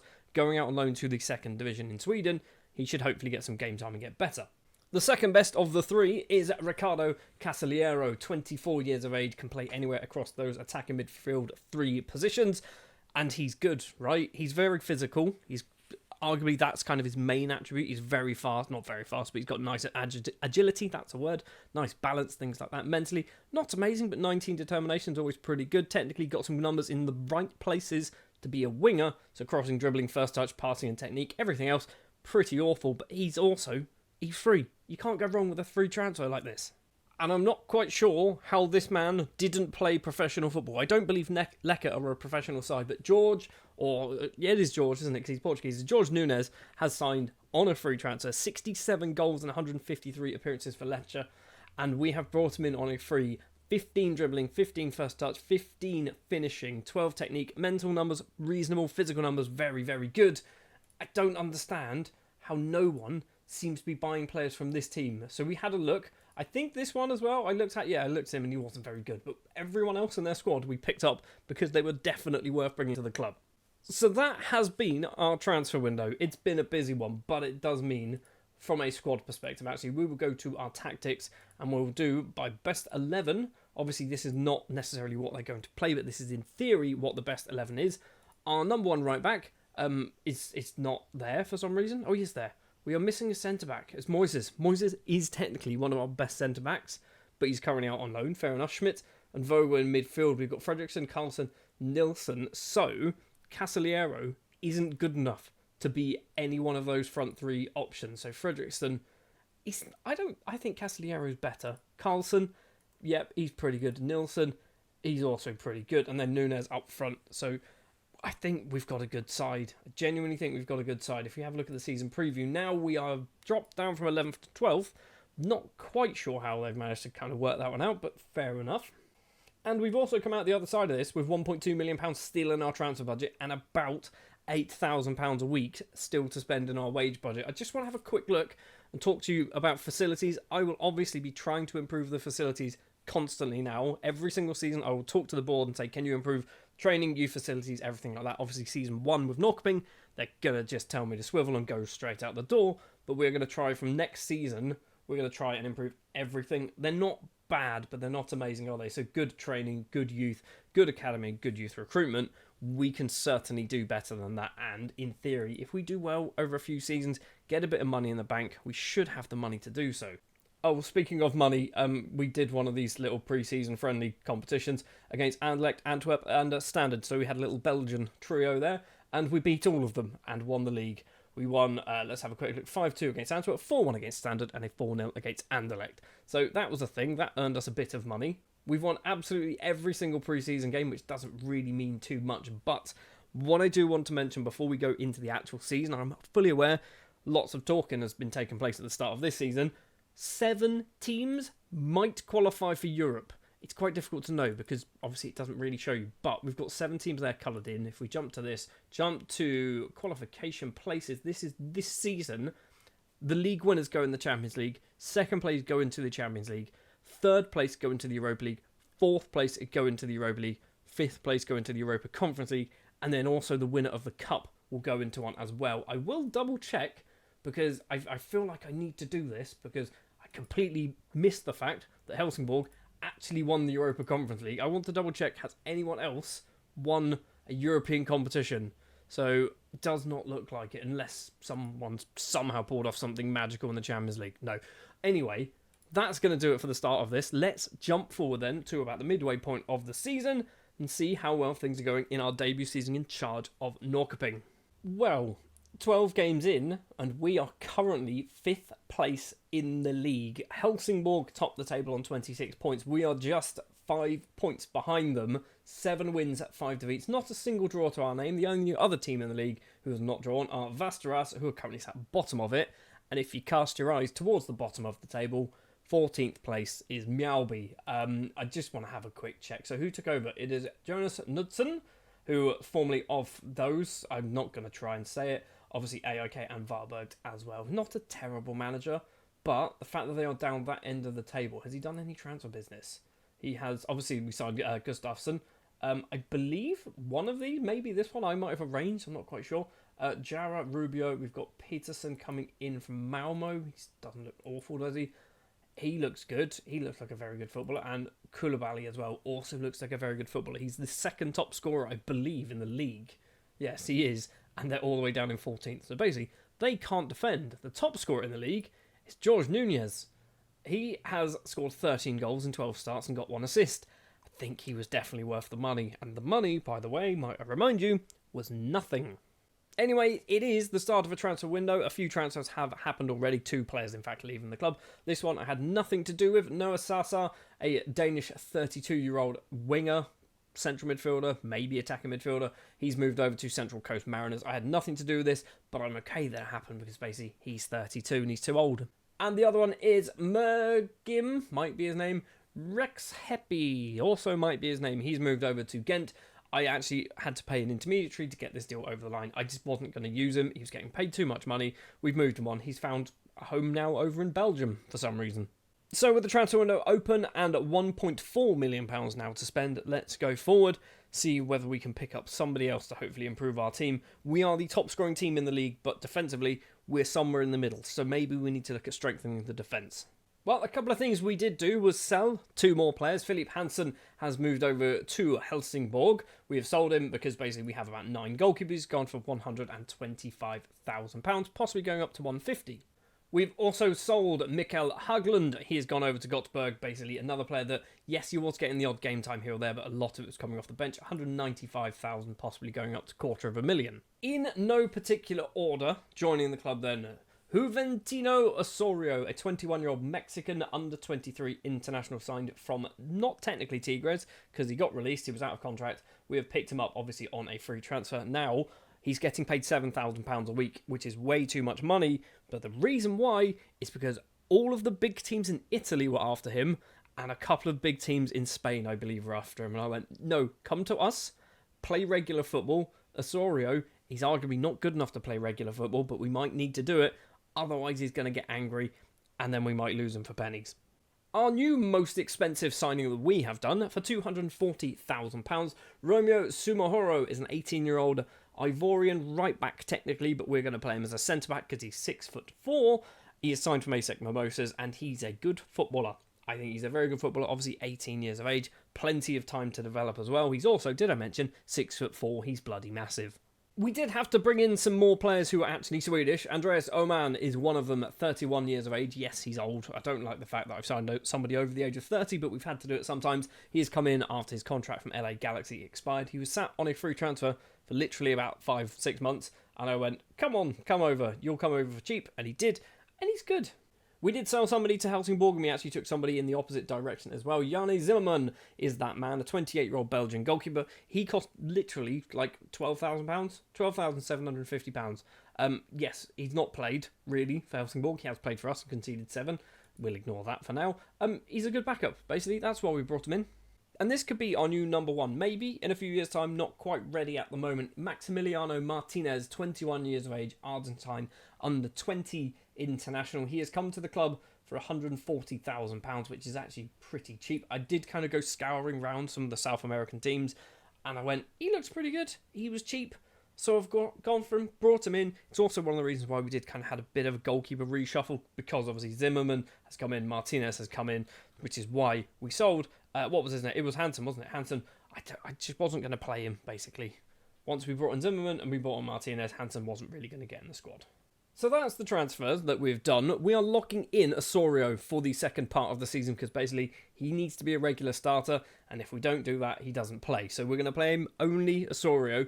I was tempted to also lock in, if we have a quick look, Sumohoro, but I feel like he might play quite regularly anyway. Also, he is maybe one of our better right-backs. I mean, he's probably only playing at the moment because Johansson is suspended and Mahmoud is currently out injured. So maybe Sumohoro might not play too much, but it's fine. He's still only 18. So Osorio will be locked in. Competitions-wise, we have dropped down to 6th place, but we are still in a good position. 35 points. 1 win could put us up into 2nd place. So the fact that we're 6th, it's fine. It looks worse than it actually is. Also, Nunez has now scored 17 goals in 21 starts, so he's kind of starting to slip off. Right then, let's jump forward to the end of our first season in charge of Norrköping. and hopefully we can finish top 6. If we finish where we are, that'll be good because we'll be in Europe for Season 2. Well, we have qualified for Europe for Season 2. We've actually qualified for the Europa League. 3 teams have qualified for the Champions League.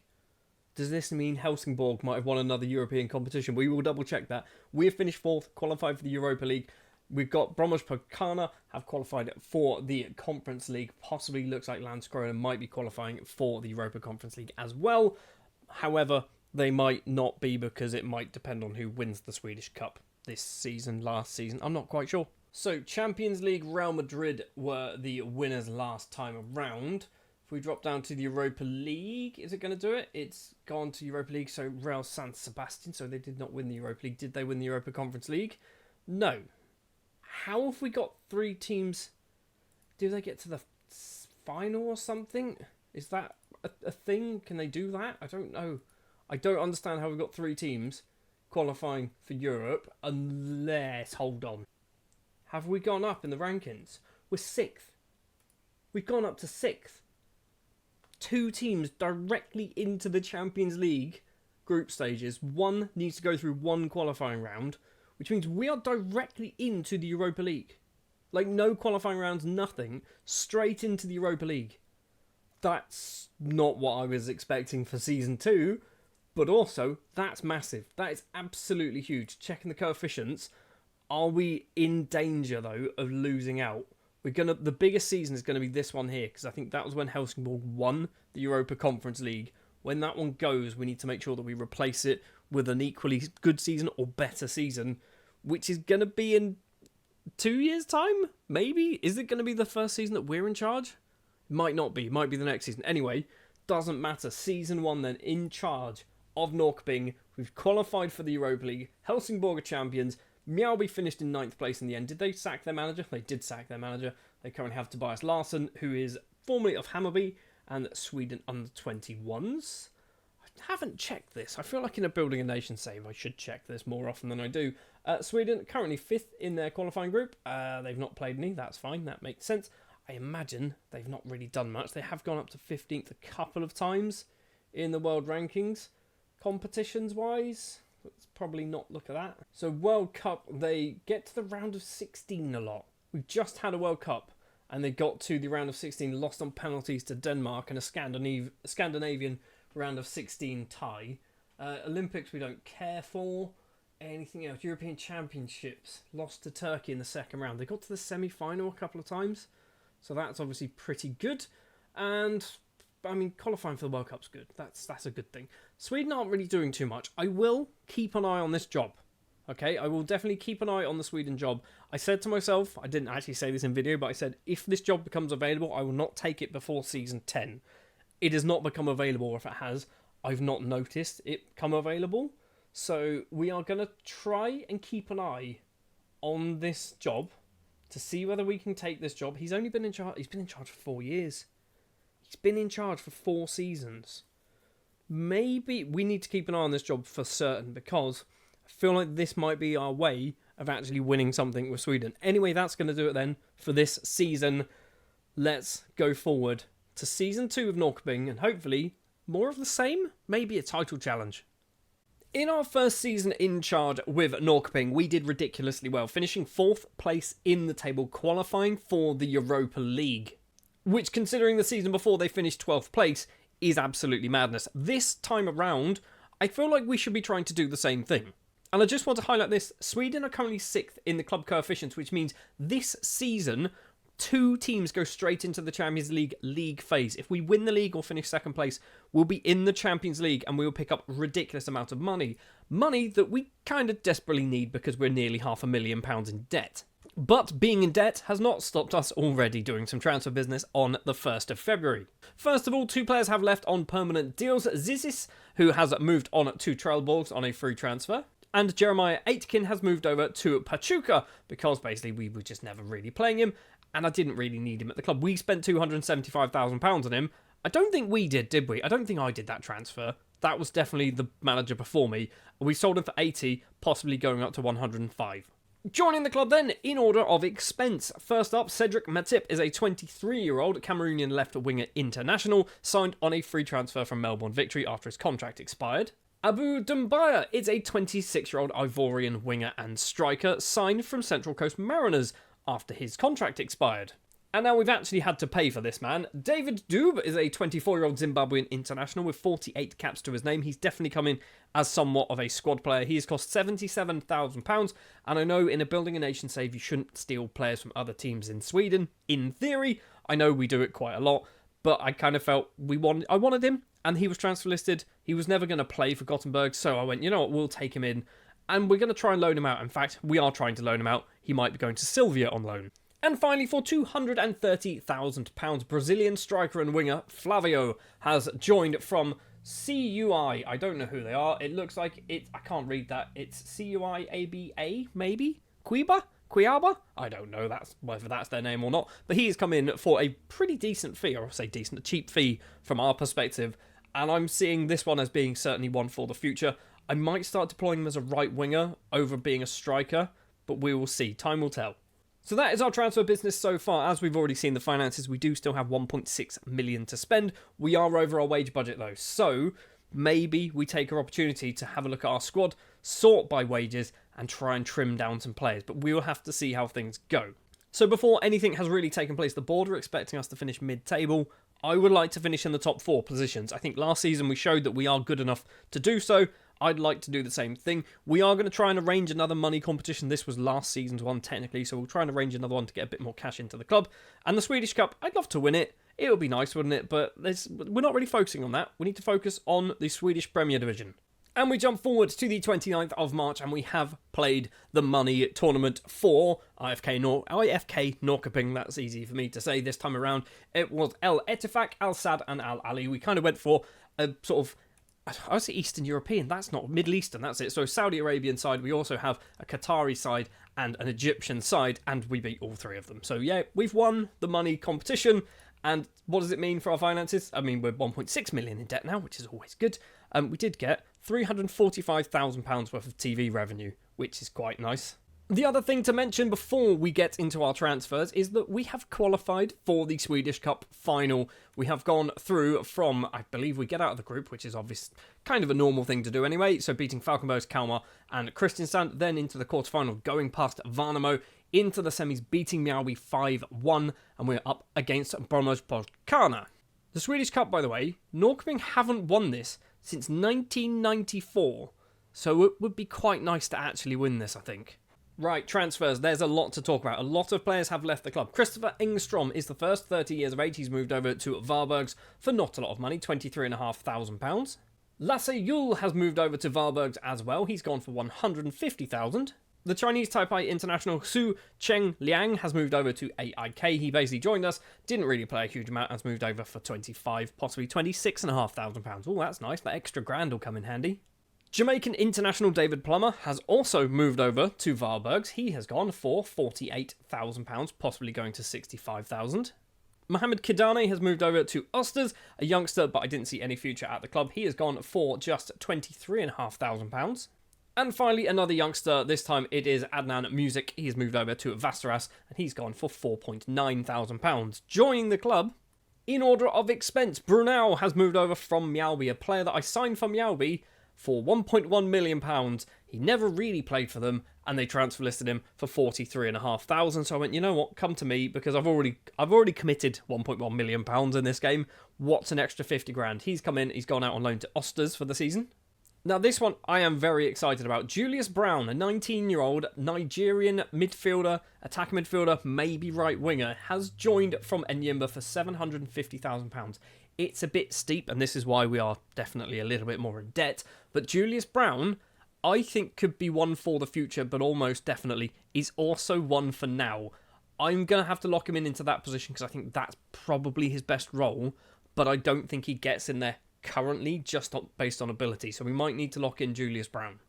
Brown wasn't even the most expensive player. That would be Felix Honey, 23-year-old Ghanaian international with 28 caps and a goal to his name, signed from Kalmar. Again, shouldn't be doing this, but he's really good. He's cost just under £1 million, £975,000, but for 23 years of age, he's walked straight into our first team.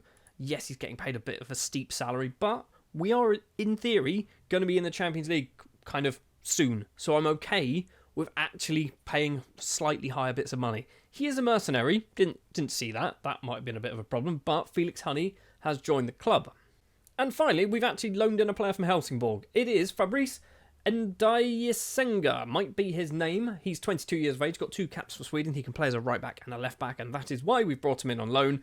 The board and the fans were not happy with this, because why are we developing other teams' players? We're not developing him. We've brought him in on loan. He's probably not going to play much. So that is our transfer business. You'll also see if we sort by fee, and it's a very big list of players going out on loan, isn't it? Anyone really who's kind of interesting? I feel like Gustafsson is interesting. Maybe not. He looks like he could get quite good. Anyone else? Brunel, we've mentioned. We've also got Brad Brown, who is one of our many goalkeepers that we have. Brad Brown, he's gone out on loan. Martin Moises has also gone out on loan as well to Sundsvall. Teko, another one of our goalkeepers, he's gone out on loan to Sirius. Maximiliano Martinez, another one of our goalkeepers, has gone out on loan to Osters.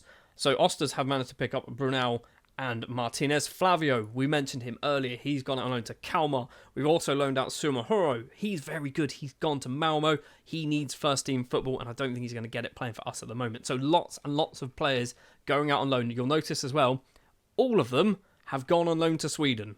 I'm making sure that whenever someone goes out on loan, they go to Sweden, even if there's interest from anywhere else in the world, they go to Sweden. Unless I really don't care where they land, they're going to Sweden, basically.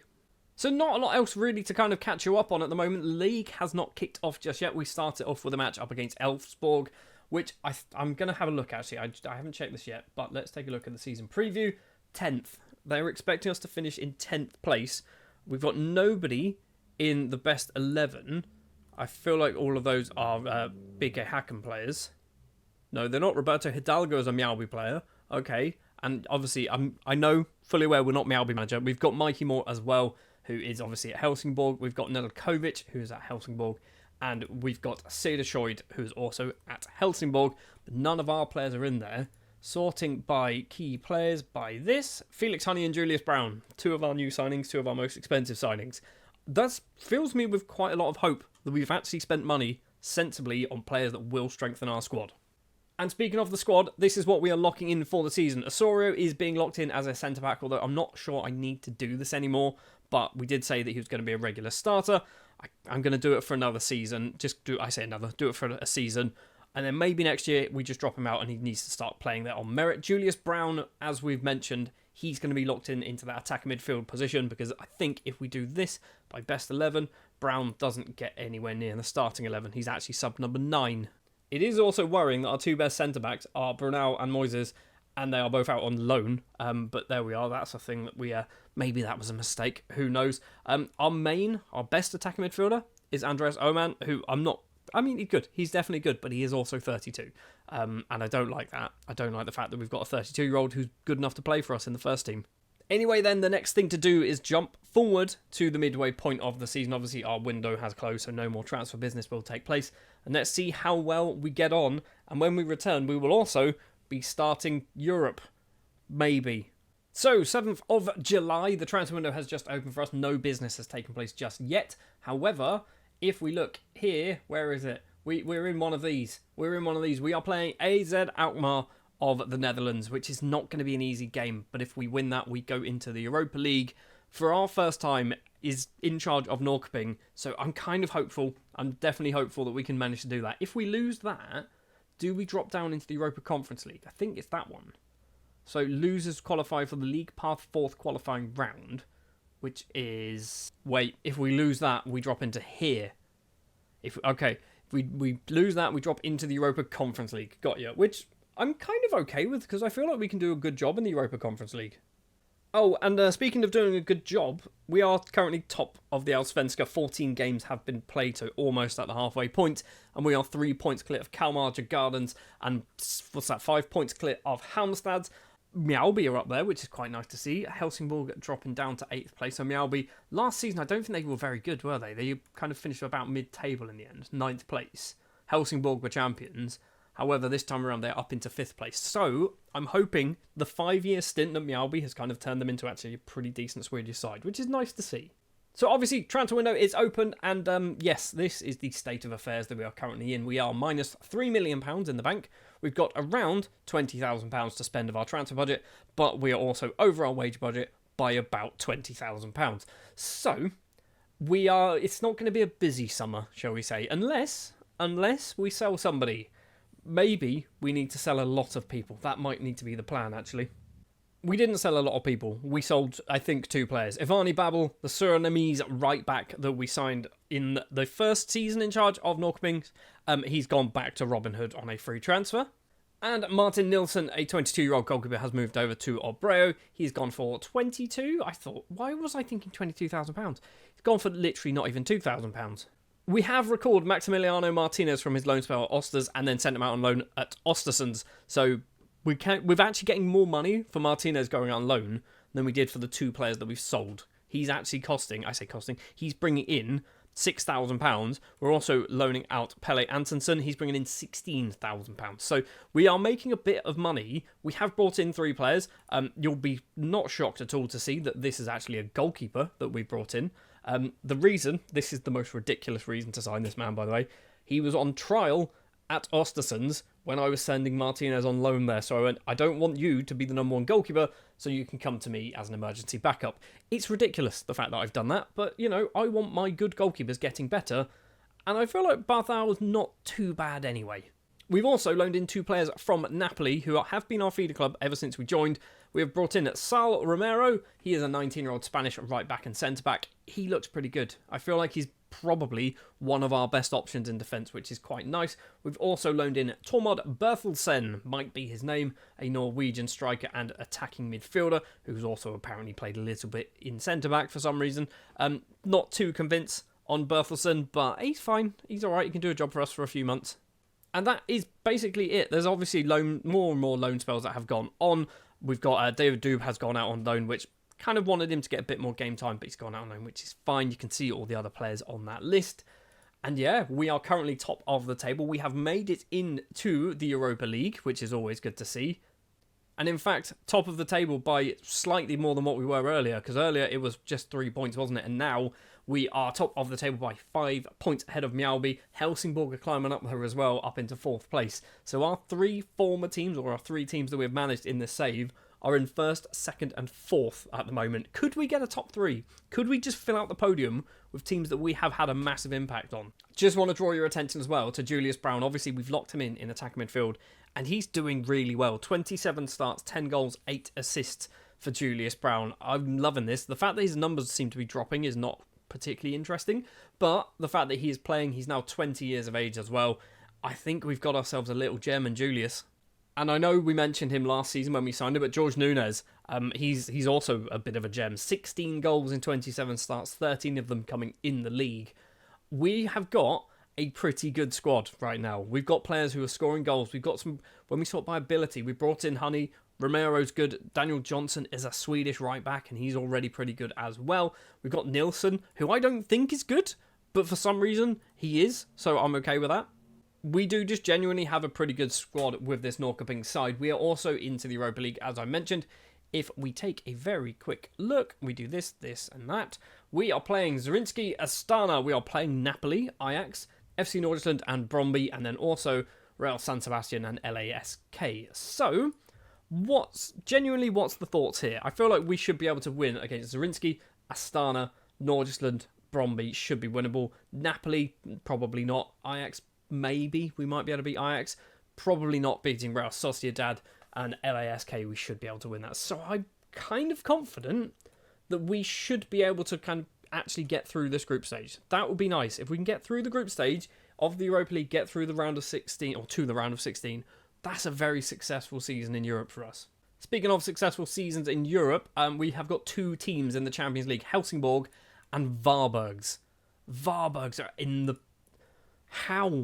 How are they in the Champions League? They finished 2nd last season. They're in the Champions League. That's ridiculous. They're 13th place in the Swedish Premier Division. So yeah, that's what's going on in the Champions League. In the Europa League, we have Bromspotakana, obviously ourselves and Djurgårdens. And then in the Europa Conference League, we do that one, nobody. We've got nobody in the Europa Conference League. I guess that's good. It's not good because Landskrona got knocked out in the qualifying rounds by Luzern, which I feel like they should have got through that. Anyway, we've got a lot of teams in Europe. And just before we jump to the end of the season, so we have dropped down from 6th to 7th place in the club coefficients, which is kind of understandable because we had some really good seasons, and then the last 5 years, we haven't really had a huge impact on because we've been in charge of Mjällby. But we are hopefully going to start clawing these numbers back up, and we are looking likely we might even drop all the way down to 9th place unless we can do some real good work in the Europa League, and obviously Champions League teams as well can do their thing. Well, there's only one more thing left to do, and that is to jump forward to the end of the season. Can we win the league? We are currently sat top of the table. Mjällby in second, Djurgårdens and Helsingborg chasing us, but maybe they're a little bit too far away. We've got a nice 5-point advantage. Let's jump forward, see how well things have gone in the final few games of the season. It was not even close. We have won the Swedish Premier Division. So the first time since Helsingborg a few seasons ago, maybe 7 or 8 seasons ago, we have won the Swedish Premier Division. Norrköping are champions once again. 67.8 points clear of second place, 10 points clear of third place. We're champions of Sweden. We are straight into the Champions League group stages next season. Speaking of Europe as well, we are currently third in the Europa Conference League, winning 4 matches, beating Brøndby, Nordsjælland, Napoli and Astana, drawing against Ajax and Zrinjski, which is not great, but the fact that we've managed to actually beat Napoli, I feel like this is good. That's a good thing. I have just completely forgot, we got to the final of the Swedish Cup, didn't we? And we didn't win it. Okay, we didn't win it. That's annoying. It would have been nice to just randomly go, oh, and by the way, we've won the Swedish Cup. But no, that's not a thing that's happened.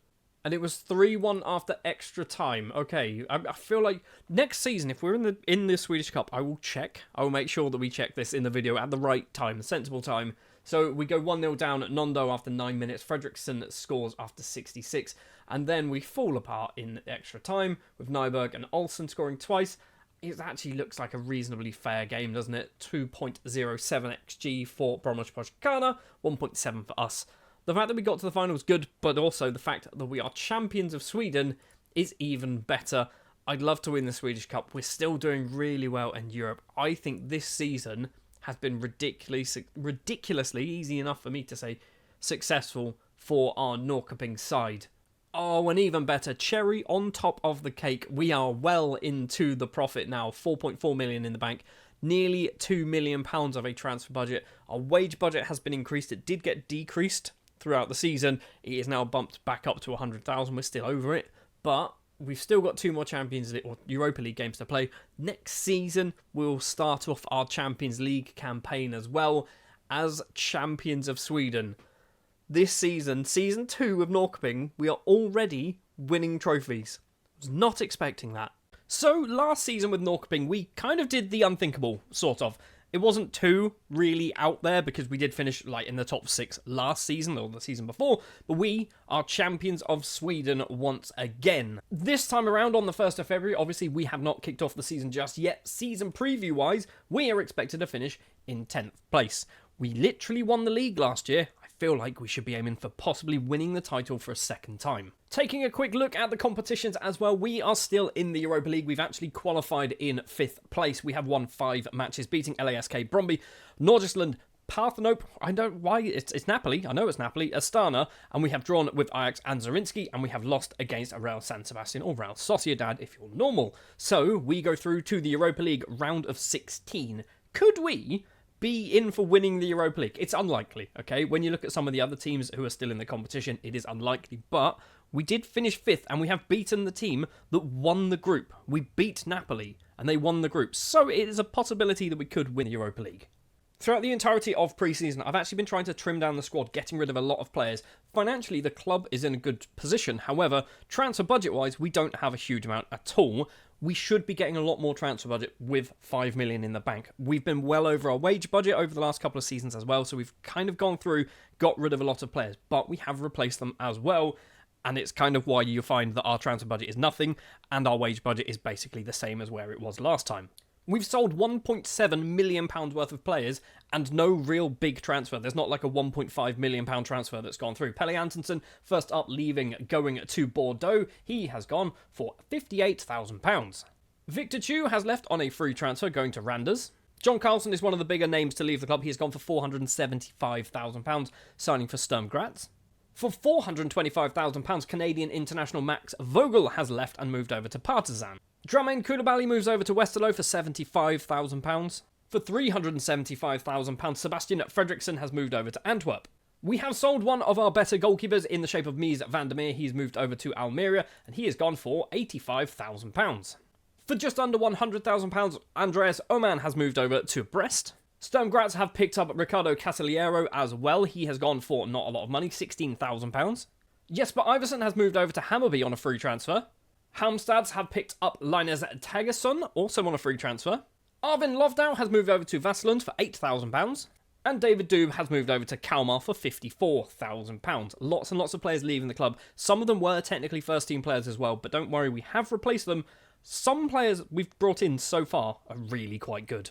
So joining the club then, in order of value, apart from one free transfer that I will mention at the end. Jose Lopez is first up, 27 years of age, signing from Nacional Uruguayan. I was going to say international. He's not. He's come in as a backup left-back, even though he's probably more of a left-winger. And did I say free transfer? He's come in for free. We have gone over to Mjällby to pick up Lars Lundgren. He has joined for not a lot of money at all. I believe we signed Lundgren, did we not? We signed him for 190 from Helsingborg. We've now brought him to Norrköping for £61,000. He's come in for a little bit more squad depth. It wouldn't be a transfer window without signing a goalkeeper. Mohamed Nygren is the goalkeeper this time around, signed from Vassland. He has come in for not a lot of money at all, £62,000, formerly of Helsingborg, and then moved over to Vassland on a free, and we've picked him up literally a year later for £62,000. We've had a little excursion as well over to Cameroon. Two players have joined from Coton Sport. Emile Fotso is the first one, 18 years of age. Attacking midfielder, striker. I think I want to deploy more as an attacking midfielder. He has come in for £75,000. And also joining for £75,000 from Coton Sport is Marcelin Mavondo, an 18 years of age, 6 under-20s caps, Cameroonian. He's got a very good set of mental numbers. Physically as well, looks pretty good. Technically also doesn't look bad for an 18 years of age player. I think Mavondo could be really useful for us. I think the same for Fotso, by the way. I'm not just saying that Mavondo's better. I think they're both very good. For what is arguably too much money, £275,000, we have signed Isaac Sprangberg, might be his name, 21 years of age, Swedish central defender, signed from Värnamo. I brought him in because I feel like he could be good. He's got some good mental numbers. Technically, it's not the best. He's got low determination, though. I did kind of believe my scouts when they said you should sign this person. I've done it. I'm now looking at him going, was this a silly thing to do? It doesn't matter, he's here now. And somebody else who is also here now is Mohamed Durbel. That's right, the player that we signed for Mjällby has now followed us to Norrköping for, I think, £500,000. £500,000. We have brought in Mohamed Durbel. He's played not a lot of matches, in fact 10 matches he played for Mjällby in total. And we've brought him in, and he might be our number one goalkeeper. Not quite sure yet, but he might be. Also, he does have 11 penalty taken. He might be our penalty taker as well, although that could also be a massive risk. And the final player to join is a free transfer Brazilian called William. He's got under-20s caps. He's a central midfielder by trade, but he can also play as an attacking midfielder, and he's come in on a free after leaving Flamengo last season, and he's ridiculous. Yes, he's getting paid £10,250 a week. It's a lot of money, but he's really, really good. He's one of our best players. In fact, he probably is our best player. And looking at our squad, I know full well we're still on the 1st of February, by the way. We've got a whole transfer window ahead of us. But the squad at the moment, we've got William, we've got Felix Honey, both of them 4-star. We've got Brown and Johnson, both of them 3.5-star. You can see Durbel, Julius Brown and William will be locked into the starting 11. We are going to jump forward now to the end of the transfer window to see how well things go. Also, Swedish Cup is a thing. I will tell you what happens in the Swedish Cup immediately, because that's the first thing we do, because we always seem to forget it exists. And I say we, as if it's your fault, it's definitely mine. We have made it to the final again for a second season in a row. It is a repeat of last season's final, which was won by Bromos Poshkana.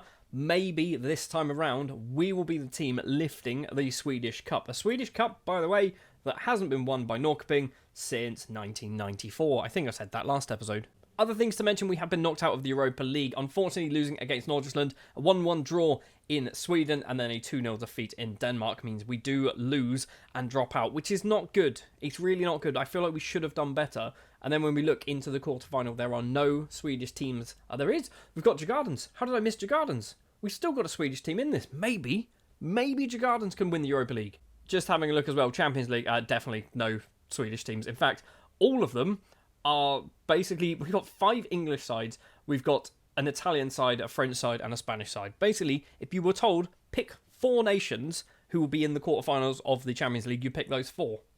Right, taking a quick look at our finances.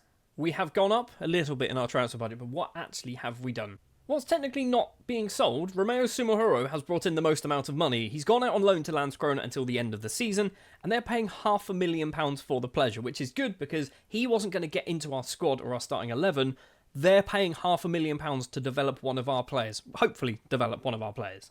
And that is it for leaving the club, really. Lots of more loan deals, but no one leaving on a permanent deal. We have also signed 2 players on free transfers. I went scouring through international teams, under 21s and under 19s and things like that, and I picked up Gazozo, who is a Togolese international centre-back. He's come in on a free transfer and gone out on loan to Vasteras. And from Kazakhstan, we have Said Pavlov, who looks rubbish. I brought him in purely because those mental numbers look quite good, and he's already gone out on loan as well. He's gone to Braj or Braga. I'm assuming it's Braj. So yeah, that is the transfer business that we have done. And the season has not kicked off just yet, but we have been knocked out. We're in the Swedish Cup final. And what do they think? 8th place from a season preview. That's a bit lower than I thought they were going to say, but 8th place. Gothenburg, who've just been promoted, are predicted 7th. I don't know who comes up with these, but it's all nonsense by the looks of it. We also have William has made it into the Media Dream 11, sorting by team here. We've also got Felix Honey and William, so we've got 2 very good midfielders in our club, which is nice to see. Another thing I've done from a starting 11 perspective, I was going to lock in Durbal, but I've changed my mind. I don't think we're going to do that. I think he might get it on merit anyway, because we've got Durbal, Teko and Nygren, and I think Durbal is probably the best of the 3. We are locking in Julius Brown. He's going to be playing on the right-hand side this season. He played as an attack midfielder last time around and got a fair amount of goals, because William is going to be in that attack midfield position, and so far he scored 7 goals and 5 starts in the Swedish Cup. He started off very well, although the Swedish Cup, we were basically playing a lot of amateur sides for half of it. Right, let's jump forward then to the halfway point of the season, see how well things have gone on. I'd like to be top 3. Top 3 would be a decent start to the season, I think. Or top. Top also works. 11 wins, 1 draw, 1 defeat. Nunes is our top goal scorer with 10 goals so far. Things have started off very, very well. How is William getting on? He's got 6 goals in 13 appearances. We've got Julius Brown as well playing on the right-hand side. He's got just 2 goals, but 7 assists in 12 appearances. Another thing we need to check, what happened in the Swedish Cup final? We actually won it. We actually won the Swedish Cup. It was arguably, probably should have won it in normal time, but we win it on penalties. Schmidt, Eriksson, Flavio, William, Durbal, and Moises with the penalties for us.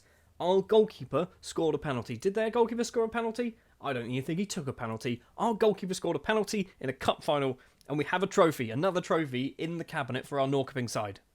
We also enter the Champions League in just 3 days' time. Obviously, we don't know who we're playing at the moment, but once we get to the end of this transfer window, we will certainly know who we're going to be playing. Speaking of transfer window, we've got £109,000 to spend and a bit of wage budget. I'm not expecting a particularly exciting transfer window this time round. Apart from the fact that we've actually brought in Tormod Berthelsson, who was on loan last season. His basic contract expired at Napoli. We've brought him in on a free, and he's not going to play for us. He just looks like a half-decent squad player. Right, let's jump to the end of the transfer window, see how well things have gone on. Like I said, I don't think too much is going to take place. Or maybe I was wrong. We have gone forward literally like 2 weeks. It's the 22nd of July. We have been offered the Sweden job, and I can only assume we've just come out the other side of a World Cup or something along those lines, so European Championships, and they did badly. They drew with Denmark, lost against France, lost against Serbia. We've not applied for this. Didn't even know the job was available. They've just turned up at my doorstep and said, we would like to give you the job. And if you saw in the community post or whatever they're called, I put a poll up saying if this situation occurred, definitely wasn't talking about this exact situation. What should I do? Should I take the job? Should I stay as Norrköping and take the job? Should I leave Norrköping and take the job? Or should I not take the job? And I think what we're going to do is we are going to take the job, and we are also going to stay as Norrköping manager. So let me just kind of talk to you how I'm going to kind of manage the Sweden side, and it's going to be quite boring, to be honest. I'm not going to do anything. I'm going to get an assistant manager in, and I'll tell you who the assistant manager is in a minute, but I'm going to get him in, and he's going to do pretty much everything. We're going to do the tactics, so we are going to do our normal tactic that we play with Norrköping, and other than that, we're just going to let the assistant manager do it. And we don't technically have one at the moment. We've got one for the under-21s, but we don't have one for the first team. However, we do have this man called Max Linden, who starts as Helsingborg assistant manager. He moved with me to Mjällby. He also moved with me to Norrköping. I think it is only fitting that Max Linden moves with me to the Sweden job as well. So we are going to offer him the job. Hopefully he becomes our new assistant manager. And that is basically going to be it. We're going to hope that the formation will kind of just propel us through, and we just need to focus on what we're doing with Norrköping, getting some decent Swedish footballers through the door. So anyway, with that slight kind of interjection, we're now in charge of Norrköping in Sweden. Let's jump forward to the end of the season. Not end of the season, end of the transfer window. We're still in that, aren't we? Well, from a league perspective, you can see there, we're currently sat top of it, 21 games played. We have 50 points on the board, 4 points clear of Mjällby in second, and then Helsingborg in third, who are 9 points behind us. We are into the Champions League, which we already knew anyway. We have, I believe, battered somebody in the Swedish Cup, 13-0. There you go, that was a lovely victory. And from a transfers perspective, we've sold a couple of players and brought in one new player. Kola Diakite has moved over to Spartak Moscow for £36,500. He was complaining he wasn't getting football, so we've basically just taken a bit of money for him. And for possibly up to 5.75, Abu Dumbaya has moved over to AIK. The fact that he stayed in Sweden is quite nice. We signed him on a free transfer. He wasn't getting a huge amount of football. He was getting a bit annoyed, so we've picked him up. 2 players have joined the club, and once again, we've gone scouring through youth nations, and we picked up a Turkish man called Nihat Aydin, who has joined on a free transfer from Trabzonspor. And for £50,000, we have picked up Cameroonian international Raoul Fondop from Bambutos in his native Cameroon. I think this one could be a very good signing. He's obviously going to be retrained more specifically to be that defence midfield role, because I think he can do it. I think Fondop could be an exceptionally good player for us. But that is it for the transfers for this season. Like I said, competition-wise, we are top of the table. Let's have a very quick look. Who are we playing in the Champions League?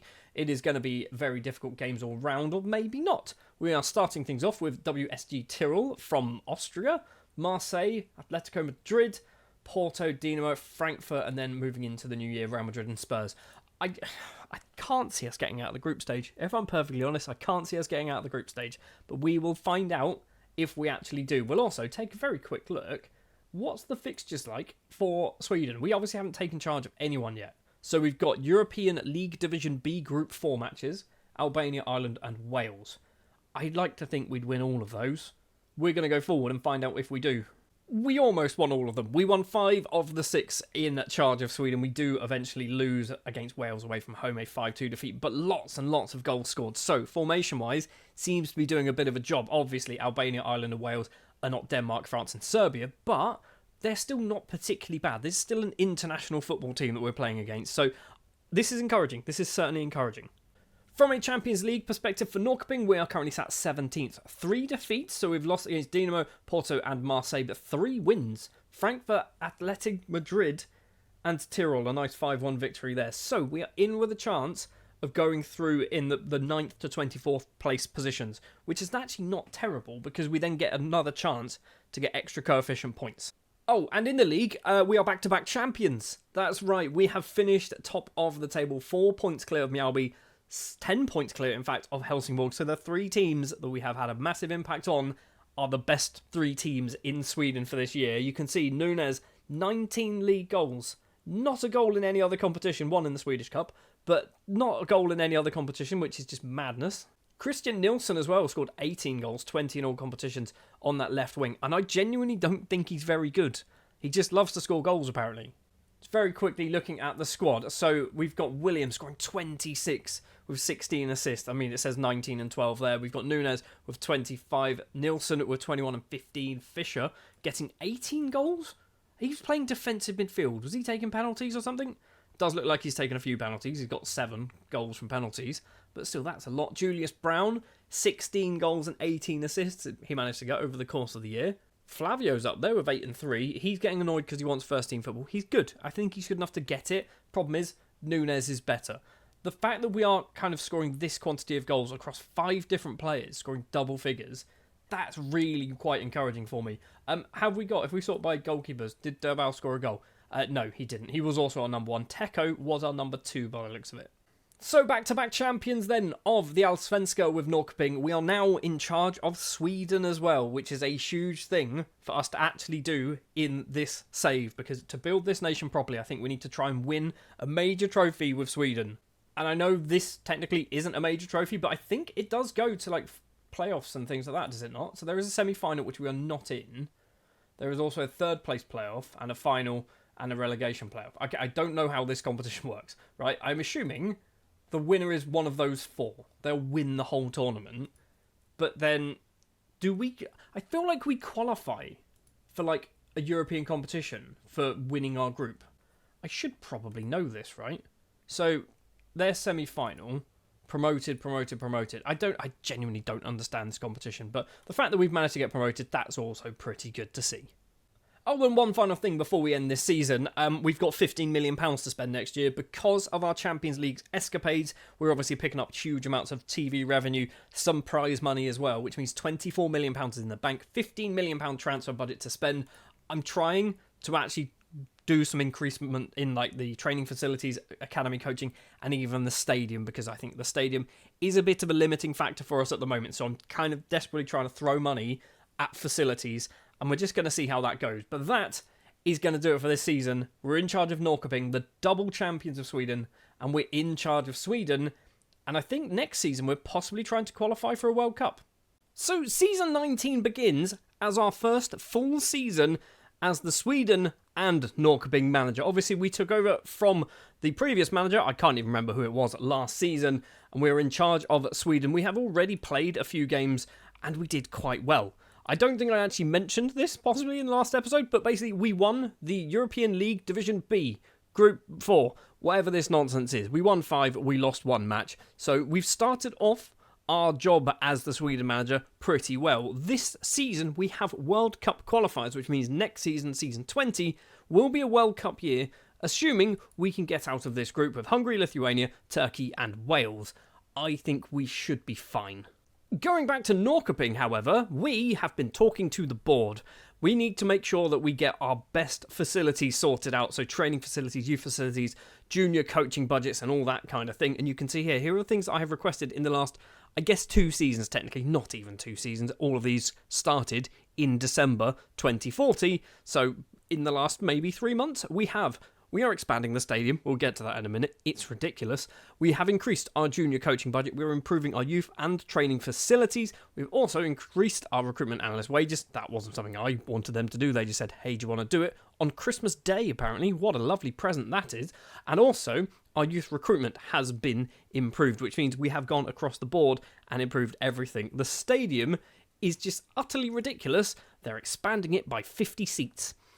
Why? What's the point? It's cost about £100,000 to put 50 seats in. Why? What a waste of money. Anyway, obviously it is the start of a new season. Last time around in the league, we were champions for a second successive season, back-to-back champions. Can we make it 3 out of 3? We have returned on the 7th of February, which is a little bit later than we normally would, because I'm an idiot and click continue a few times. But that does mean we've got a few more transfers to talk about. 4 players have joined the club, and 3 have left the club. Mikael Lovgren is the first one. He has moved on to Bromos on a free transfer because his contract expired and he didn't want to extend, which is fair enough because we never actually played him. Martin Moises has also left the club, returning to his native Portugal to sign for Maritimo.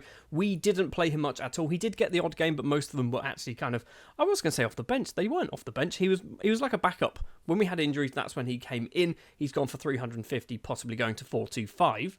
And then for a whopping £7 million, Tobias Gustafsson has moved over to RB Leipzig and returned on loan for the season.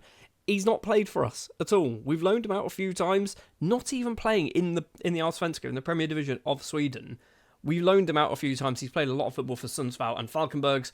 They've spent £7 million on him. I've loaned him back and I don't really know why. Because like I said, we don't play him. And we have not reinvested the money just yet. We might reinvest the money. We've brought in 4 players, 2 permanents and 2 loans so far. Foppa Maveng is the first one, an 18-year-old Cameroonian defensive midfielder. He's a defensive midfielder in my eyes, not really a centre-back. So we have brought him in on a free transfer from Canon Yuande. Another free transfer is Cedric Dago. This one I think is very good. He got released at the end of his contract with Hacken, and I went, you know what, he's too good to turn down. Yes, he is on nearly £17,000 a week, but for a 27 years of age, Ivory Coast international centre-back, and he's ridiculously good quality. He is probably our best player right now. I could not turn this opportunity down. Player number 3 joining is Tobias Gustafsson. Yeah, it's not really that exciting. We've literally just spoke about him. And also we have loaned in from Napoli, Renzo Pinas. His name is, his name is funny. I'm nearly 40 years of age and his name is still funny. He is a 21-year-old Dutch under-21 international defence midfielder. He's come in to be a squad player, but I think he's actually going to be a pretty good squad player for a season. And that's the transfer business so far. Obviously, we are on the 7th of February, so the window is still open for a mighty, mighty long time. We have got £28 million in the bank, £17 million transfer budget to spend. We've also played a few more matches. In the Champions League, we have qualified for the knockout round, where we'll be playing Real Madrid, a Real Madrid side that we drew 1-1 with, and the Spurs side that we drew 2-2 with. We basically did kind of all right, I guess, in the Champions League. So we're going to jump forward to the end of the winter transfer window, the pre-season transfer window. We're obviously going to find out what happens in the Real Madrid games, what happens in the Swedish Cup as well, and obviously the big news, what happens when it comes to transfers. And there's not going to be any Sweden games just yet. So yeah, see you in a sec. Okay, well, that was a lie, wasn't it? We've actually played one Sweden game. We have played against Hungary in the World Cup qualifiers and beaten them 5-2. Robin Asp, Hugo Larsson, Rooney Bargi, and Johan Leinard with the goals in this one. I will mention this now. When it comes to the Sweden job, I'm not really doing anything. I'm not picking any of the players. I'm not doing anything like that. What I am going to try and do, though, is convince some of my former players who could play for Sweden if they want to play for Sweden. I'm going to try and do that. Mikey Moore being a prime example of this. But I'm literally leaving this up to my assistant manager to do absolutely everything. We are playing the formation that we play for Norrköping, and that's literally it. Speaking of Norrköping, in the Champions League, we managed to squeeze past Real Madrid 3-2 in the second leg and then winning on penalties. We then move forward to the round of 16, where we lose to our feeder club, Napoli, after beating them. No, we didn't beat them. We lost 1-0 and we lost 6-2. Okay, I thought we beat them 2-0 for some reason, because I can't work out how maths works. But we got to the round of 16. Getting past Real Madrid is really, really good. I want to have a quick look in the Europa League. There is no Swedish teams. Europa Conference League, no Swedish teams in the quarter-final. They didn't even get... Did they get through? So Mjällby managed to get through to the knockout rounds, or the playoffs, and lost AZ, and that was it. What about in the Europa Conference League? Helsingborg losing to Lech in the round of 16. I imagine that's probably it, isn't it? We're not doing too well when it comes to Europe. It's a bit of a concern. Bromos-Breskana finishing 25th. 25th? That's awful. It's literally goal difference. They literally missed out on goal difference. Anyway, obviously, transfer window has opened. Transfer window has closed. Let's have a quick look at the finances. We've still got £17 million to spend. What did we do? We sold Teko to Djurgårdens for not a lot of money, but the fact that he stayed in Sweden, I think, was a beneficial thing to do. £82,000, possibly. Andreas Andersson has also left the club. He has stayed in Sweden and signed for Sirius for £15,500. And a whole bunch of loan deals like Emil Fozzo, who's moved over on loan to Landskrona for the rest of the season. He needs game time to develop, and he's hopefully going to be getting that playing for Landskrona. We have brought in 2 players, and both of them were on free transfers, and both of them, I think, are very, very good players. Naida Traslavinia is a 23-year-old Colombian under 23 international signed on a free transfer after his contract, I believe, at America de Cali was, his contract expired. He had a 1-year deal, and then his contract expired. We picked him up on a free transfer.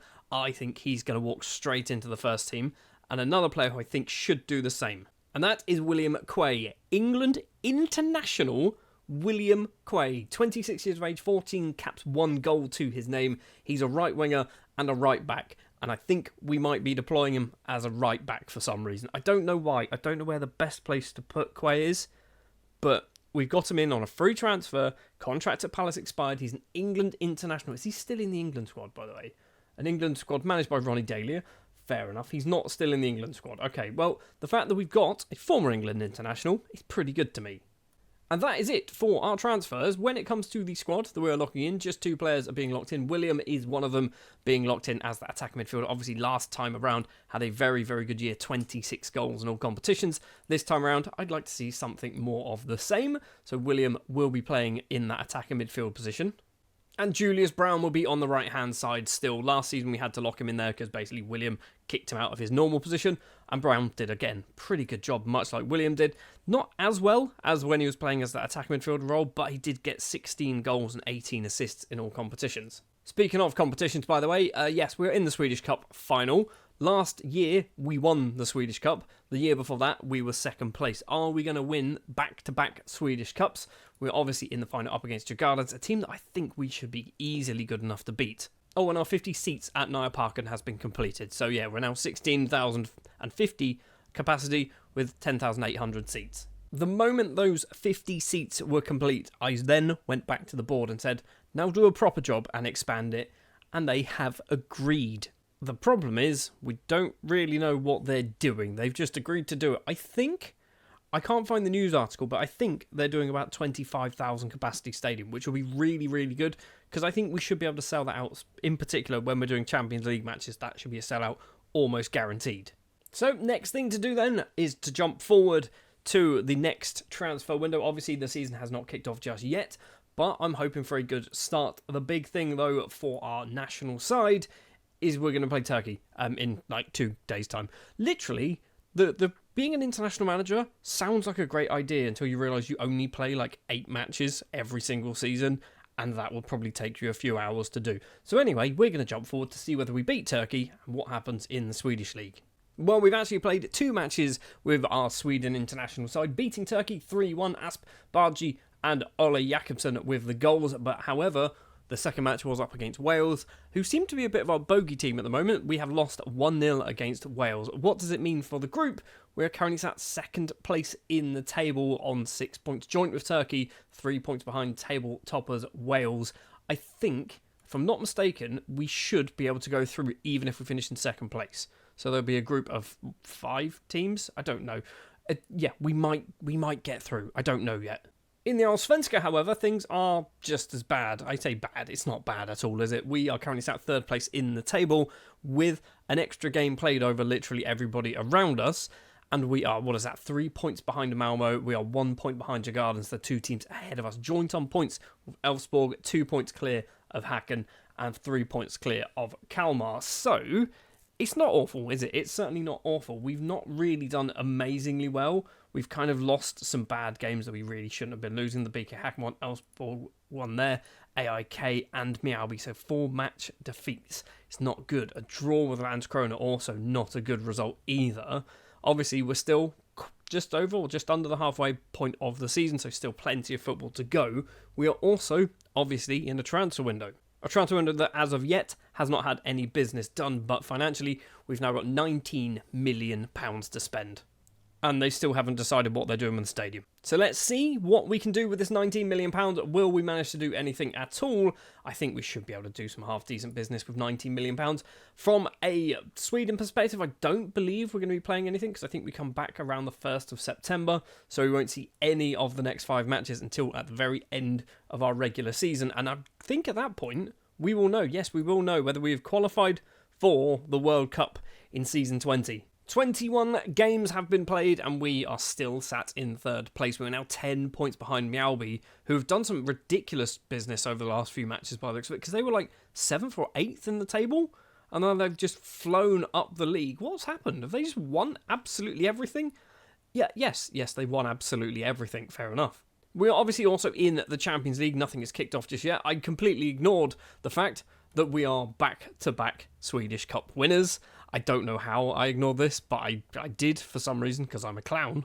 And we've only brought in one player, and that is Swedish under-21 international Alexander Green, signed from Manchester United, a defensive midfielder, or who will be a defensive midfielder. He's cost £400,000, which is not a lot of money. He was born in Sweden, but he is English, apparently, as well. He came through the Man United youth system quite a few seasons ago. But yeah, £400,000, that is it. I think we've got ourselves a half-decent footballer. He needs a bit of development time, but 4-star potential according to my coaches. I'm going to try and force that out of him, because I am locking him in as that defensive midfielder. It might not be a good idea, but we're going to go for it. Also, we are locking in Maximiliano Martinez as our goalkeeper for the second half of the season. The first half was actually Durbal, I believe, was our number 1 goalkeeper for the first half of the season. So we've just switched it up for the second part. Oh, and one big transfer left the club. William Quay, who we signed on a free transfer. He played 13 times for us, scored a goal, has moved back over to England, signing for Fulham for £8.25 million, possibly going up to 10 million in the Championship. That's ridiculous, and the fact that we've just had him for literally half a season, not even half a season, and we've made £10 million profit is madness. And that's literally it from a players leaving the club perspective. There has been some loan deals that might be of interest. So Moveng, I believe, is one that wasn't out on loan and is now. Brunel is going out on loan. Gazozo, a player who I think is good. He just needs to play more football. Whenever he goes out on loan, he never seems to play. I need to get him a loan to a team that actually plays him. Taking a quick look then at the Champions League fixtures, we have Dunstreda of, I want to say Slovakia, it is Slovakia. Feyenoord, we've got Inter, Barcelona, Nice, Sporting, and then in next season it is Napoli and Juve. The fact that we seem to be playing Napoli a lot at the moment worries me. I mean, I've clicked the previous thing. We've beaten them once, and then we've lost them twice. And the fact that we've got to play them again. Oh, Napoli seem to be a bogey team, and also they're a feeder club of ours, which is annoying. Well, I guess the only thing to do now is jump forward to the end of the season where we will see, will we become 3-time winners of the Swedish Premier Division? How well will we do in the Champions League? And also, more importantly, will we qualify for a World Cup with our first qualifying campaign in charge of Sweden? We're currently at second place in Group I. Can we get through? Let's find out. We have qualified by winning the group. We have qualified by winning the group. Wales have also managed to go through, so 6 wins we had in the end. Lithuania 5-0, Wales 4-2, Hungary 4-1, Lithuania again a 4-2, 3-1 against Turkey and a 5-2 against Hungary. 2 defeats, Wales and Turkey. Just 1-0s though, so I imagine that's probably why we've managed to win the group, because when we lose, we don't lose badly at all. And there, just in case you're wondering, Wales qualified because they were the 4th best of the 10 second place sides. So I'd feel bad for Ukraine because they were 1 point off, but I guess this is how it works, and I'm just glad that we have qualified for our first World Cup. A World Cup, by the way, that we don't know what's going to go on until way into next season. So we're not even going to find out what happens or who's in our group or anything until probably just before the World Cup starts, I guess. From a Norrköping perspective, we are currently sat 10th place in the Champions League group, which is very good. 3 wins, Sporting, Nice and Dunstreda. Big wins as well. A draw against Inter, defeat against Barcelona and Feyenoord. Obviously, we've got Juve and Napoli still to play. A Napoli side who are up in 6th and a Juve side who are down in 20th. But the more frustrating, annoying, good, I don't quite understand. I say understand, I do understand. I'm not quite sure how to classify this because in a way this is good. Mjällby have won the league. Partially, I feel like because of our involvement, I'm saying that because Hidalgo, a player that we signed, got 10 assists for them to help them win the league. That's very good. They've qualified for the Champions League. Djurgårdens have also qualified for the Champions League. We have finished in 3rd place, qualifying for the Europa League. A Europa League that I think we could win. Hear me out. I think we could win that. We are doing pretty well when it comes to the Champions League. We are getting through to the knockout stages at the moment, so I'm happy with that. If we drop down in terms of standard and quality of competition in Europe, we should be able to go a little bit further. Quarterfinals, semi-finals, maybe even a final, or maybe even winning it. So I'm kind of happy with this. I'm also happy with the fact that Mjällby actually won the league as well. Something that I did change actually for the starting lineup, by the way, for the second part of the season, is I stuck Flavio in on that right-hand side instead of Julius Brown. His contract was expiring. He didn't want to sign a new one because basically I wasn't playing him. So I went, you know what, you're good enough. Let's give you some game time on the right-hand side. I wanted to play him up front, but Nunes is far too good as a striker. 20 goals for us this season. He's been good every single year so far for us. Nearly 80 goals in 115 appearances. So Flavio playing on the right-hand side. William playing down the middle. He's done very well. Green, has he improved? A little bit. Maybe not quick enough. And Martinez, has he improved? He's getting there. I don't know whether you've noticed this, but I'm really struggling to find a goalkeeper that works for this Norrköping side. I say Norrköping, for any of these teams in Sweden, I'm really struggling to find a goalkeeper, which means in Season 20, I'm probably going to sign 4 more goalkeepers, because that's probably what I'm going to do. Just be honest with me. That's what I'm going to do, and you know that's what I'm going to do. We do have £20 million to spend, though. Do we buy a really good goalkeeper, or do we just buy somebody cheap and hope they develop? It's option 2. It's definitely option 2. So that's going to do it then for Season 19 with Norrköping. Unfortunately, we did not win the league, but we have qualified for a World Cup with our Sweden side, which means Season 20 We need to try and win the league again. We need to see how well we can do in the Europa League. And we need to basically do as well as humanly possible in our first competition in charge of Sweden. Season 20 is going to be a big one in our Building a Nation save with Sweden, and that is because, as you can see there, we have qualified for the 2042 World Cup. Obviously, we don't actually know who we're playing at the moment. I think the draw is in about April time. The actual competition obviously starts in June. The hosts are, by the looks of it, Spain, so we're going to be playing probably on the mainland of Spain. As for our Norrköping side, obviously last season we did finish, not that one there. Last season we did finish in third place. The league winners were our former team in Mjällby, which I'm kind of weirdly proud about as well. This season I would love to get back to winning this league because obviously if you have a look at the past winners, we did win it 2 times in a row and then drop down to third. So let's jump straight back up to first place. It would be absolutely lovely. We have also managed to qualify out of the Champions League, the final 2 games of the group stage. We have managed to get past, and we've finished at 17th place in the table. If we have a very quick look, we did lose 4-0 against Napoli and a 3-3 draw against Juve, so we picked up some coefficient points, and obviously that's not a good result, but Napoli we never seem to beat. I mean, technically we've beaten them once, but that was a very long time ago. Already on the 1st of February, we have done a few bits of transfer business. 3 players have left the club on permanent deals, all of them on free transfers. Christopher Diallo is the first one. He has moved over to IFK Göteborg. Börje Hansen has moved over to Brommers and Patrick Nader has moved over to Landskrona, joining the club. 3 different players totaling about £1.3 million in complete value.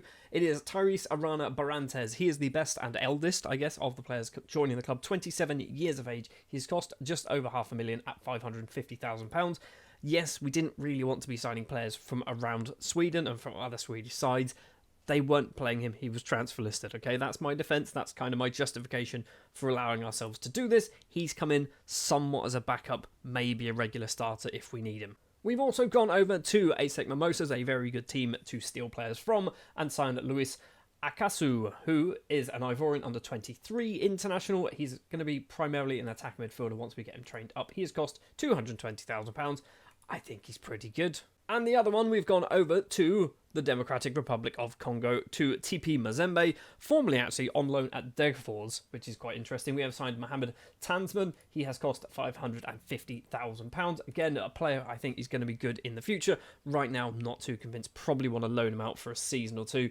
But looking at his mental numbers, there are some good numbers in Tansman. I've got high hopes for you. But that is it for transfers at the moment. Financially, we have got £8.5 million to spend. We are well under our wage budget. In fact, we are literally over halfway under our wage budget. We've got, I mean, the maths in my head is not working. What's that? 260,000-ish? 260,000 a week we were able to spend. And one final thing before we jump forward to the next part of the season, we are actually expanding our stadium. It's all been confirmed. We are building 8,000 more seats, 8,025 more seats to be specific, and we are going to move into a 24,075 capacity Nyan Parken, which I guess is good. The only problem is we're now playing at Bollsparen for the season. That's definitely not how that's said, which has a 3,200 capacity and only 1,600 seats. The team who play here, none of them have leagues. It is Hagelholdens and BK Herd. Neither of them have teams.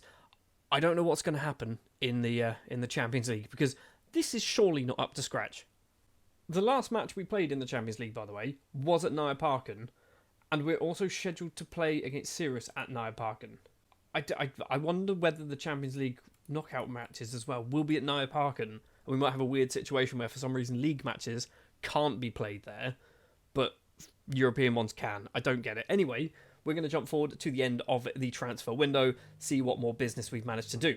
2 more players have left the club. Mohamed Nygren, a Swedish goalkeeper that we signed a few years ago and never actually played. He's moved over to Hammarby for 24.5, possibly going up to £30,000. We brought him in for 62,000, and we kind of ruined this guy's career. He would have been better off staying at Vasslands.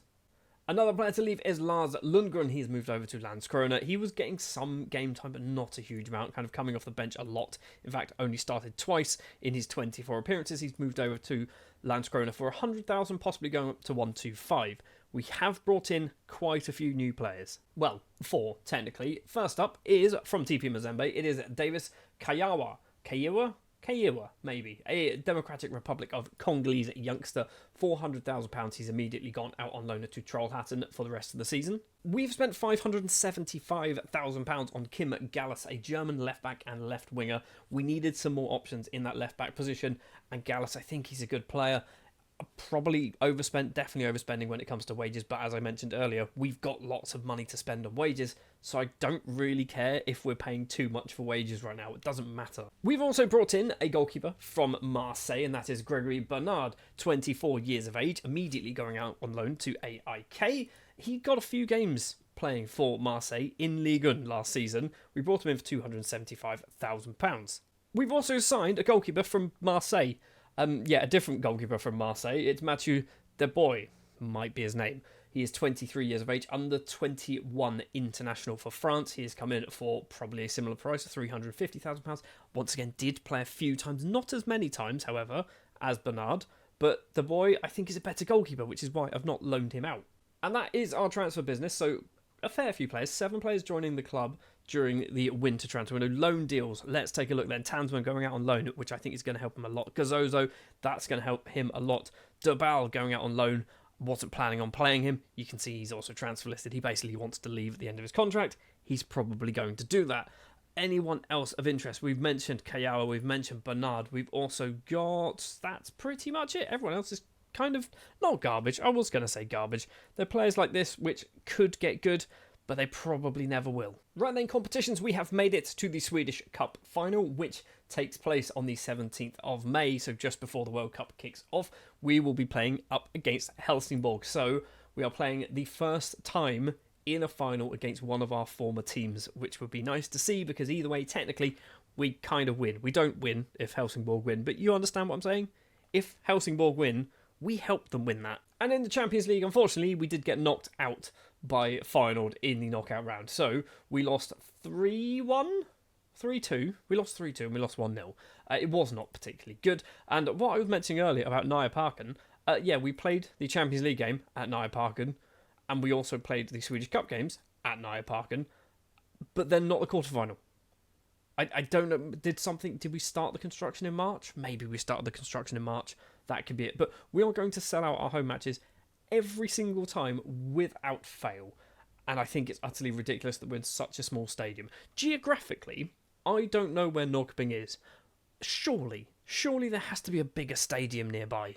In case you're wondering as well, for the Sweden squad, we've got nothing scheduled. I've scheduled a friendly against the Ivory Coast, but I feel like it's going to get cancelled once basically the European Division B Group X nonsense turns up, which I don't understand, and I never will understand. But yeah, that's all we've got. We don't know what's happening in the World Cup just yet. I think in like a month's time, we will know.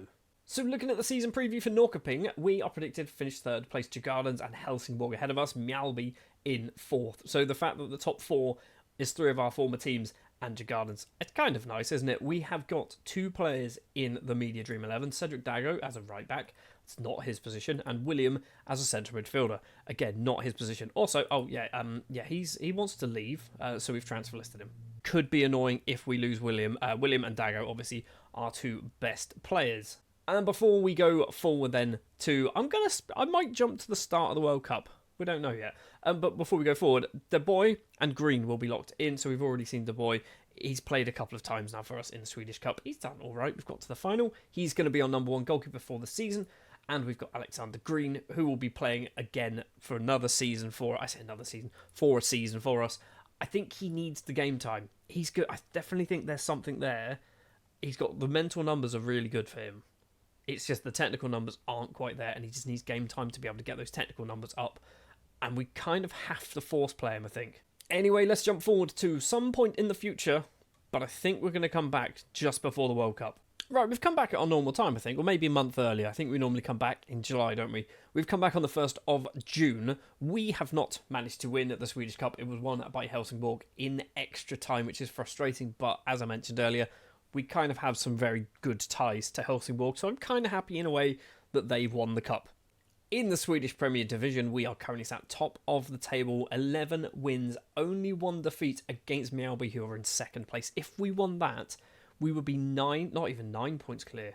We're currently, 4, 5, 6, 7 points clear, That would be an extra 6 points clear of them if we won that game. That would be absolutely ridiculous. But yeah, we are kind of running away with the league, which is very good. Technically, our transfer window is not open yet. It opens in like a couple of weeks' time, but the rest of Europe and most of the world is open. So this is the situation. Currently 9 million in the bank, still 200,000 to spend in our wage budget. Nothing obviously is going to be joining the club, but some players might leave. When it comes to the World Cup, we have got some matches. I've actually gone through and set some of these up. So in our World Cup Group J, we are up against Australia, Mexico and New Zealand.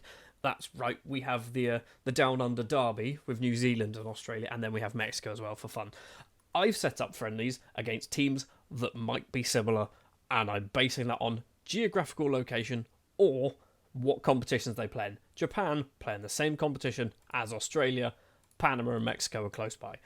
Panama are definitely not as good as Mexico. Japan should be as good as Australia, maybe better. There is no like season preview or anything like that for a World Cup, so I don't really know where we stand. I guess we could have a look at nation here. We are 24th in the world ranking. We've got Mexico as 7th. Okay, so they're going to be good. We are obviously there. Anyone who I've already forgotten who it was. New Zealand, Australia are there in 27th. So maybe we should finish second. Mexico top, Sweden second, Australia third, New Zealand's way down the list. I mean, I'm scrolling quickly.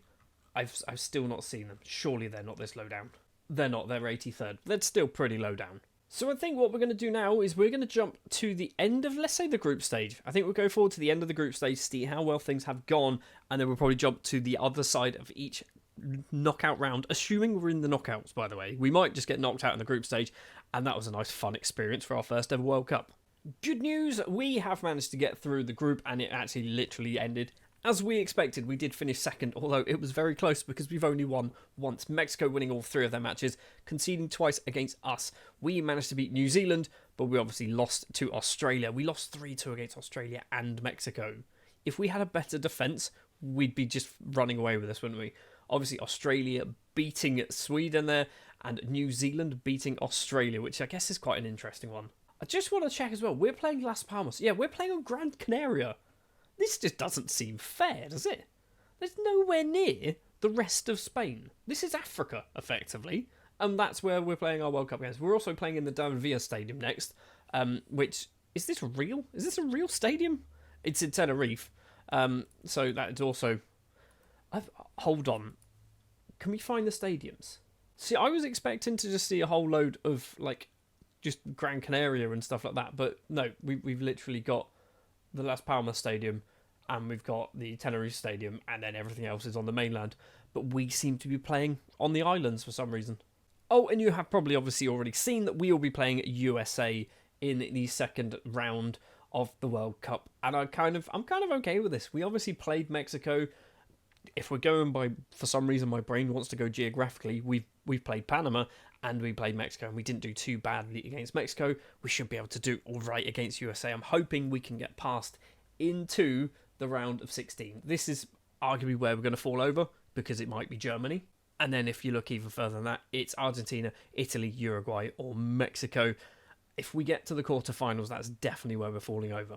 So in the second round of the World Cup, we did manage to get past USA, winning 4-2. I nearly said away from home. It's not away from home, obviously. We were just the home team, or the away team, sorry. We win 4-2, and we actually looked pretty comfortable by the looks of it. So 3-0 up after 55 minutes. They pulled 2 back, but then Bika, who, let's have a look at Bika. He's rubbish, isn't he? And ironically plays in the USA, scoring the 4th goal in that. We have also played another match. Because I clicked continue one too many times, we played Germany in the round of 16 and absolutely destroyed them. Ricardo, Jakobsen and Banda. Ricardo, by the way, yes, it is Rui Ricardo, the man that we bought for Mjällby, who's now Swedish. He's good, isn't he? The fact that he's now Swedish, I love that. And the fact that I've called him up to the national side and he's scoring goals is amazing. And we've beat Germany too. It does mean that we have made it to the quarter-finals of the World Cup. We will be playing Italy, Chile versus Denmark, France, Portugal, and Spain, Czechia are the other quarter-final matches. If we can get past Italy, we will be in a semi-final against Spain or Czechia, which you'd have to imagine is probably going to be Spain. I think we have an outside chance of winning this. I wouldn't say we are the least likely. I'd say that's probably Chile, then Czechia, then us. That's kind of how my brain is ordering those teams. We might even be better than Denmark, to be honest. Oh, by the way, whilst the World Cup has been going on, we've also been doing some transfer business for our Norrköping side. So far, 3 players have left the club on permanent deals. We've sold Barthal. He has gone over to Samson Spor. He's spent basically a few seasons out on loan, £16,500. We were just never going to play him, were we? For £215,000, we have sold our Uruguayan Jose Lopez. He has gone over to Italy to sign for Frosinone. Might be their name. He did play a fair amount, but most of them seem to be kind of coming off the bench. I didn't really know what his position was. Was he a left back? Was he a left winger? But he's moved on. And the big one is our Jamaican international has moved over to Mexico for a whopping £1.8 million. He wasn't playing this season at all, and we've sold him for £1.8 million. I'm very happy with that. We've outgrown him rather than he's outgrown us. But the fact that we've picked up that huge chunk of money as well just makes things that a little bit sweeter to get rid of him. And yeah, that is currently all we have done so far. We've got £11.97 million to spend in our budget. From a league perspective, we are still top of the table. I don't actually think we've played any matches because we have this weird kind of mid-season break, which actually restarts in a few days' time. We've obviously got the World Cup final to play first. Oh, and yeah, this is happening. He's leaving. He is leaving slightly earlier than we anticipated, so we are getting some cash. So jumping forward then to the 9th of July, and we have been knocked out of the World Cup. Italy were the team to do the deed, and we actually weren't particularly bad. A 1.35 XG. We didn't have a lot of possession, but we also didn't score any goals, which is basically our biggest downfall there. So we have been knocked out of the World Cup, and it means we are going to jump all the way forward to the 1st of September, where the transfer window for our Norrköping side is closed. 2 more players have left the club. Christian Nielsen, first up, leaving, signing for AFK Värnamo. He's gone for £300,000, possibly going up to £350,000. He was a player that was here when we joined, and he was good. He had a really good season that time around, but nothing about his stats said that he was good, or his attributes said that he was good. He just played well, and we've kind of gone, we don't need you anymore, let's move you on. And I mentioned earlier that William has left the club, has agreed to leave the club. He has now moved over to CEC, which I want to say is Cruzeiro, and he's gone for 3.8, possibly going to 4.6 million pounds, which is a ridiculous amount of money for a player who had 4 months left on his contract. They should have just stuck it out and waited until the end of the season. Joining the club then, 3 players in total. The big one to join is Sweden International, which might sound a bit cheeky because we're the Sweden manager. We haven't given him 73 caps, so he's definitely not our player that we've just intentionally brought into the club because we called him up to the squad. Henrik Bergman has joined on a free transfer, formerly of Helsingborg. Obviously, were we there? I think he was there. I think we did that sale, didn't we? And then his contract expired at Newcastle, and we've picked him up on a free transfer, and he's transfer listed. He's not technically transfer listed. He's not playing in the Europa League. Because basically we couldn't do enough registrations and he missed out because I'm a clown. So yeah, we've had some teams come in to try and buy him. We almost sold him for an immediate profit of £14 million. I don't want to do that because we don't need the money.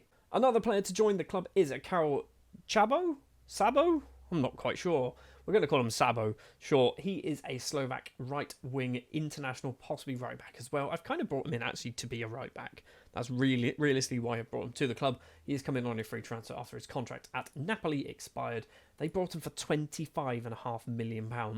We've got him on a free. I think he's good. I just don't think he's going to be good enough to get into our starting 11. And the final one is Mohamed Opong, a 19-year-old Ghanaian international left-back signed from Madema SC in his native Ghana.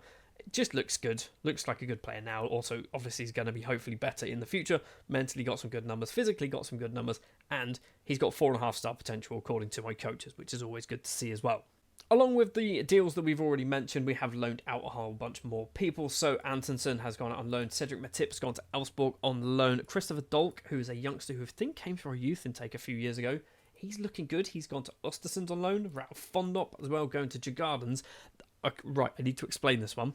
He had interest from really big clubs. And when I say really big, you know, the usual, your PSGs. And I went, I don't think you're good enough to play for me right now, but you just want football. So I've sent him out on loan. We brought in £175,000.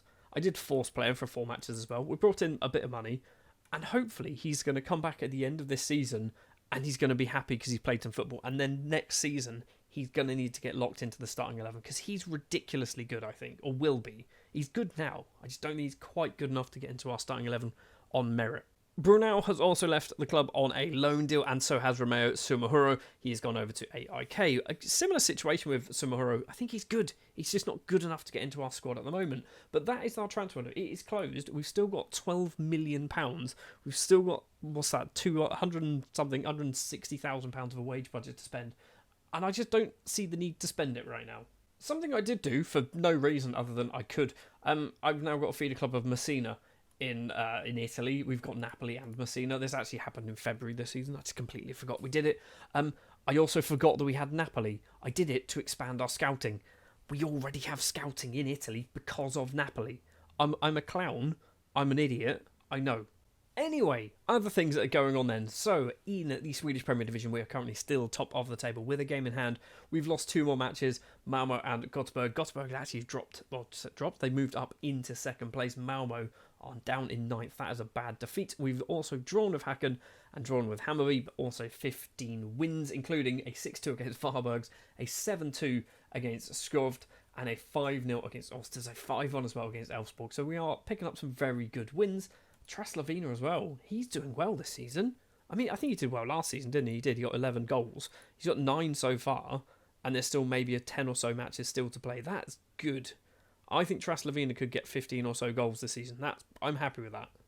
The other competition that is going on, obviously, is the Europa League. It is not kicked off just yet, but if we have a quick look at our schedule, scroll down to here, we did have to do some qualifying. We played Brann of Norway. It is Norway. We played Brann, beat them twice. We then played Trabzonspor of Turkey and absolutely destroyed them 5-0 and 5-2, which means we have put ourselves into the Europa League. And if we do this and do this, these are the matches that we have to play. So Olympiacos, Atalanta, Sparta Prague, Cluj, Genk, Lille. And then next season, or start of season 21, we have Nice and Slovako. So, I'm hopeful that we'll go through this with ease. I think Atalanta and Lille might cause us a bit of problems, maybe Genk, but arguably it's Atalanta and Lille, the 2 big boys there, and we should be good enough to just get past all of them. One final thing before we move to the end of the season, coefficients is not looking good. We have dropped down to 10th place at the moment. Obviously, the season has just started, but we have dropped down to 10th, which means qualification places. We only get 1 team directly into the Champions League, and the other team now has to go through a couple of qualifying rounds. It's not great. We want to be 7th and up. Obviously, we want to be 4th and up because that's where the big money is, but I feel like we are going to just struggle because basically we are the only team really who's kind of getting involved. I say we're the only team. Obviously, we're not winning the league every season. And because we're not winning the league every season, we need to rely on other teams getting into Europe and doing well. And they're not doing particularly well. We're not doing particularly well either. So I kind of have to take a bit of responsibility for that. But I want Mjällby to... Who have they got in the Champions League? Are they going to be playing some tough teams? Bruges, Ajax, Bayern, Man City Young Boys and Marseille. They should win 4 of those. Probably not those 2. Anyway, let's jump forward then to the end of the season. See whether we can pick up another championship trophy in Sweden with this Norrköping side. Yes, we can. We have won the league at 71 points, so a good 12 points clear of Mjällby in second place. Helsingborg down in 9th. That's not good, is it? Helsingborg down in 9th, but we have won the league, so 3-time champions in the last 4 seasons with this Norrköping side. I'm happy. It's going well. I'm perfectly okay with that. And in fact, every time we win the league, Mjällby comes second. Fully aware this is a very long video right now because of the stupid World Cup, but Nunes is our top goal scorer with 31 goals, but he is unhappy and wants to leave, which is frustrating because he's been a mainstay in our squad for the last few seasons. He's nearly scored 100 goals for us. 100 league goals. Traslavina gets 19 and 16 assists. Julius Brown gets 16, 14 assists. Emil Fotso gets 14 goals as well. That's good. I assume he's been coming off the bench for Nunes. Tansman, you'll see, is locked in. Basically, once William left, I recalled him from AIK and locked him into that position because we don't really have anyone else who can do it well. And I see the potential in Tansman, so he actually started a lot of football. He did okay, getting 6 goals. Sabo, 6 and 4, which is good. Flavio gets 5. We've got 5 goals and 6 assists for Alexander Green. Opong managed to get 11 assists, which is absolutely ridiculous, which is I love to see that from the youngster. We've also got sorting by assist Mahmoud, 11 assists, 10 assists for Daniel Johnson as well. So lots and lots of goals, lots and lots of things happening with this side. We are champions once again of Sweden. We are currently top of the Europa League with 5 wins. Lille, Genk, we beat Genk 8-0. Cluj, Sparta Prague and Olympiacos a draw as well against Atalanta, which is good to see. And then we've got the 2 matches against Slovaco and somebody else. I can't remember who the somebody else is. It is Nice next season. So I mean, arguably, we are through, right? We are through at this point. It's very unlikely that we're going to drop all the way down to past 8th. This is good. This is good. It's definitely good for coefficients as well. Also, Djurgården's in 6th. And jumping quickly over to our Sweden side. So we have actually played a few more matches. We've played the European League Division A nonsense with England, the Netherlands, Sweden and Romania. We have finished in 3rd place, which means we have not got relegated. I believe this is what we got promoted from last time around. I don't know. I genuinely have no idea. I think it was this, maybe. I couldn't tell you. No, if anyone can explain to me what this competition is, I'd love to know. I much prefer friendlies against random teams like Japan and Mexico and Canada and stuff like that. I don't want to see us play like Netherlands and Romania and teams like that all the time. It's weird. But it does mean, actually, we have European Championship qualifying, so that's going to be taking place over the next 2 seasons. One season, next season will be the qualifiers. The season after that will be the World Cup, I think. I don't know. Maybe. Who knows? Definitely won't be the World Cup. It'll be the European Championships. I've just made a complete balls up at the end of this season. We've won the Swedish League. That'll do.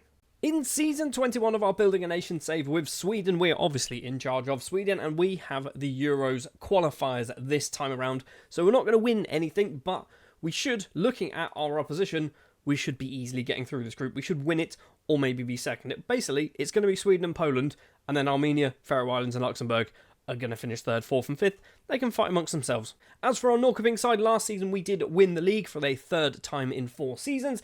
This season, I would like to do the same thing. We've also managed to qualify through the Europa League phase, and we've actually finished about 3rd, I believe, in the group, but we did lose against Nice, a 5-2 defeat, but we beat Slovaco 3-0. And there you can see we did actually finish 3rd place. Brighton and Leipzig, the only teams ahead of us. So that is a huge amount of coefficient points for our Sweden nation. Also, Djurgården's getting through. Also, 5 wins for Djurgårdens. We've got Helsingborg getting into the playoffs with 4 wins as well. If we jump up to the Champions League, this is where things haven't gone so well. Mjällby managed to get 2 wins against Marseille and Young Boys. Draws against Man City and Ajax is pretty impressive, but then losing against Man United, Real Madrid, Bayern and Club Brugge. Club Brugge is not a good one to be losing that one. And in the Europa Conference League, we have a Swedish side in the shape of Kalmar with 3 wins and 3 draws. Already on the 1st of February, some transfers have taken place, and one of them has been somewhat interesting. In fact, quite a few of them are a bit interesting. Daniel Alton, first up, leaving the club, signing for Malmo on a free transfer. Interesting transfer number 1 is Mohamed Dobal. He has left the club and he has moved over to Real Madrid on a free transfer. He's gone from like £12,000 a week to £74,000 a week, and he's already made his debut even though he's a backup. We've also sold Jorge Nunes. He has moved over to Braga. This might have been a mistake, but he wanted to leave because he wanted to get into the Portuguese squad. He wasn't ever going to become Swedish, and we've sold him for £5 million, possibly going up to £6.25 million. And we have sold Keimo Gashi to BK Häcken. More importantly, in fact, we haven't sold Gashi to BK Häcken. We've part-exchanged him because I thought to myself, I feel like if I'm going to be stealing players from other teams in Sweden, I should at least give them something in exchange and in return. And I think Gashi is a very good player. He's not really playing for us. He's going to be a very good player for Häcken, and this is a good thing. We've also brought in their best striker, and he's only 18. Samuel Doumbia has been brought in as part of this exchange deal.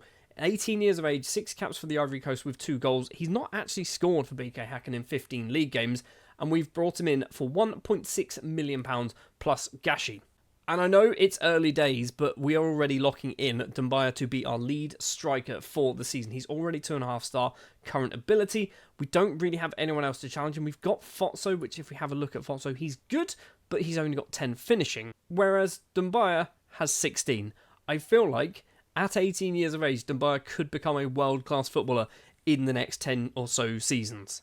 Obviously, transfer window still open, has literally just opened up for us. We've got £15.5 million to spend. We've got around £160,000, £170,000 of a wage budget to spend.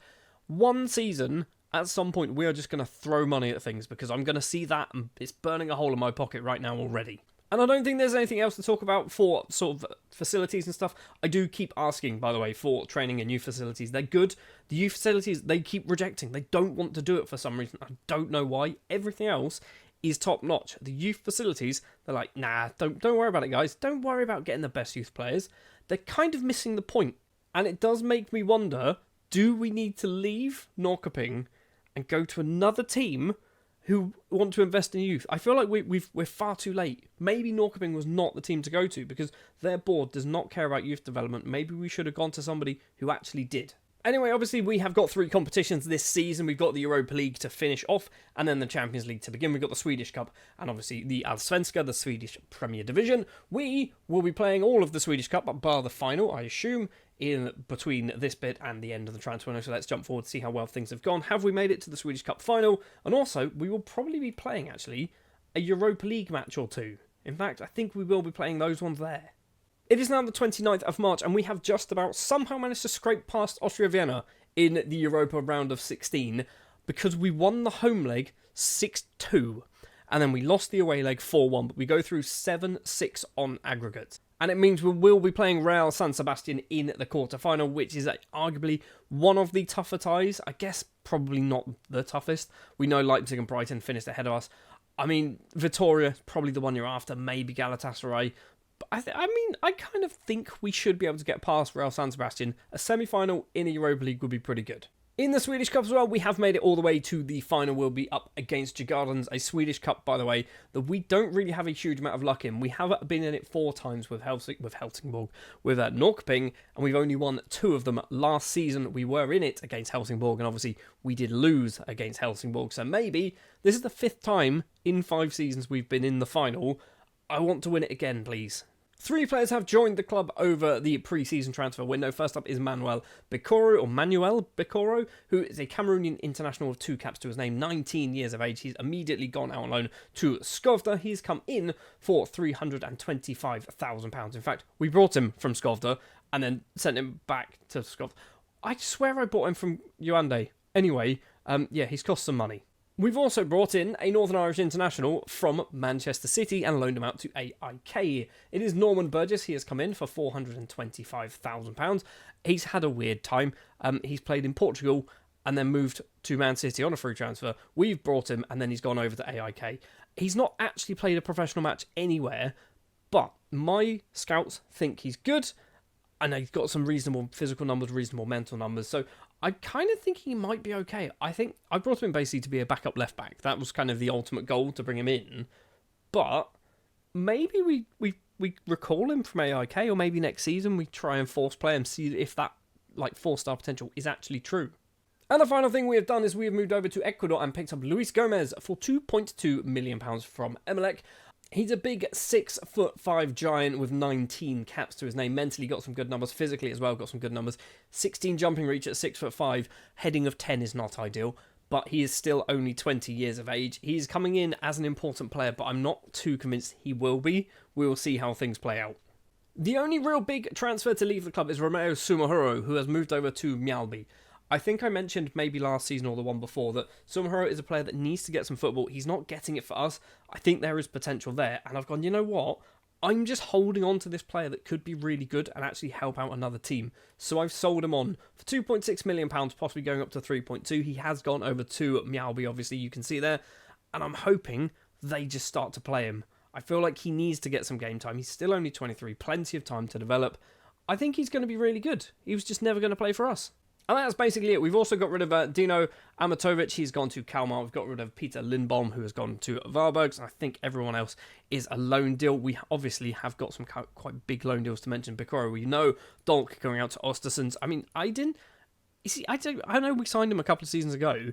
Going to AIK, I feel like he's not good enough to be playing for AIK. Carlson, we've got Kiowa, has gone out on loan as well. I feel like he should be better. He should be playing a much better side than that. But maybe that was kind of a waste of money. Anyone else worth mentioning? We've mentioned Norman Burgess, Isaac Sprangberg has gone to Halmstad, and I think that's pretty much it. Oh, Maveng. There you go. Foppa Maveng. There's apparently potential there. Everything's going downwards. So yeah, somewhat of a busy winter transfer window, but that is what we have done. Obviously, financially, still looking pretty good. £14 million transfer budget. Just want to have a quick check here. If we go to, it's not that one, it's that one. We can have a look at the board. And have they actually managed to do anything I've asked them to do? I've asked them to build a new stadium twice and improve the youth facilities. And guess what? They've said no to all of them. And yeah, we've managed to get some performance analyst wage increases. That wasn't me. I didn't ask for that. They just went, would you like to do it? I went, sure, why not?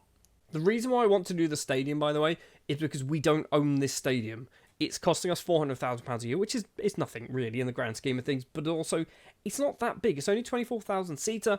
Arguably, we could maybe sell 30,000 every single match if we are kind of Champions League standard, which we are. So I would like to own our own stadium, but I feel like time is definitely running out for us to be able to do that with Norrköping. And a quick update on Sweden. Yeah, we've not played any matches just yet. So time to jump forward to after this Elfsborg game. I believe we'll return somewhere between Elfsborg and Hammarby, and our transfer window will be open. There will obviously be a lot more Sweden games playing as well. We've got the Swedish Cup final. We've got the Real San Sebastian 2-leg affair as well in the Europa League quarterfinals. Let's see how well things go. First of all, in the Swedish Cup final, we were not very good. In fact, we were good. We just could not score a goal. And Djurgårdens managed to score 3 goals. We had a better XG, which I always say this, it's a nonsense stat, but it kind of shows that we are having reasonable shots. But are we? When you have 23 shots, having a lot of XG does not mean they're good shots. It just means you're having a lot of shots. If you've got 3 shots with 2 XG or 12 shots with 8 XG, they're about the same kind of like importance, right? Anyway, that's just me waffling on about stats and numbers and stuff like that. Yeah, we've lost against Djurgårdens, so we've been in 5 of the last 5 cup finals, and we've won 2 of them. And in the Europa League, we did get knocked out by Real San Sebastian. We actually managed to draw the first leg 2-2, and then lose the second leg 3-1. So we picked up a little bit of coefficient points, but we do eventually lose. The winners were Tottenham Hotspur. But that's fine, because this time around, we are in the Champions League, and we go straight in at the league phase. Which, I keep saying this, I don't know whether that's a good thing or a bad thing. I feel like being in the Europa League is probably more preferable. And we might get our wish, because so far this season, we're currently sat 2nd place in the table. Helsingborg top the pile at the moment. I want to have a quick look. Does it tell us? So if we finish 2nd place, we go into... So winner goes straight into the league phase. 2nd place goes into a qualifying round. And then we've got Europa League playoff, Europa League, and Europa Conference League. So... I mean, if we don't want to get Champions League, we have to finish 3rd, 4th, or 5th.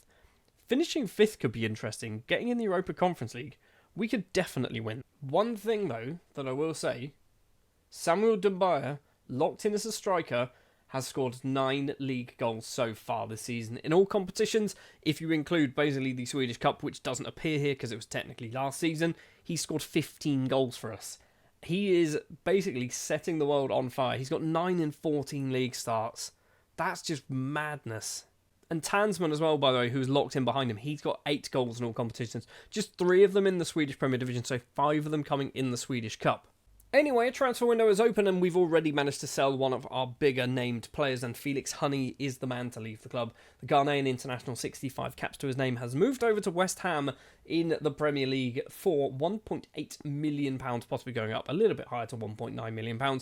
He just wasn't really playing for us this season, and I feel like it's time to cash in. Basically, if we cash in now, we can get better than him. He's not amazing anymore. He was amazing when we first brought him in, but he's not amazing now.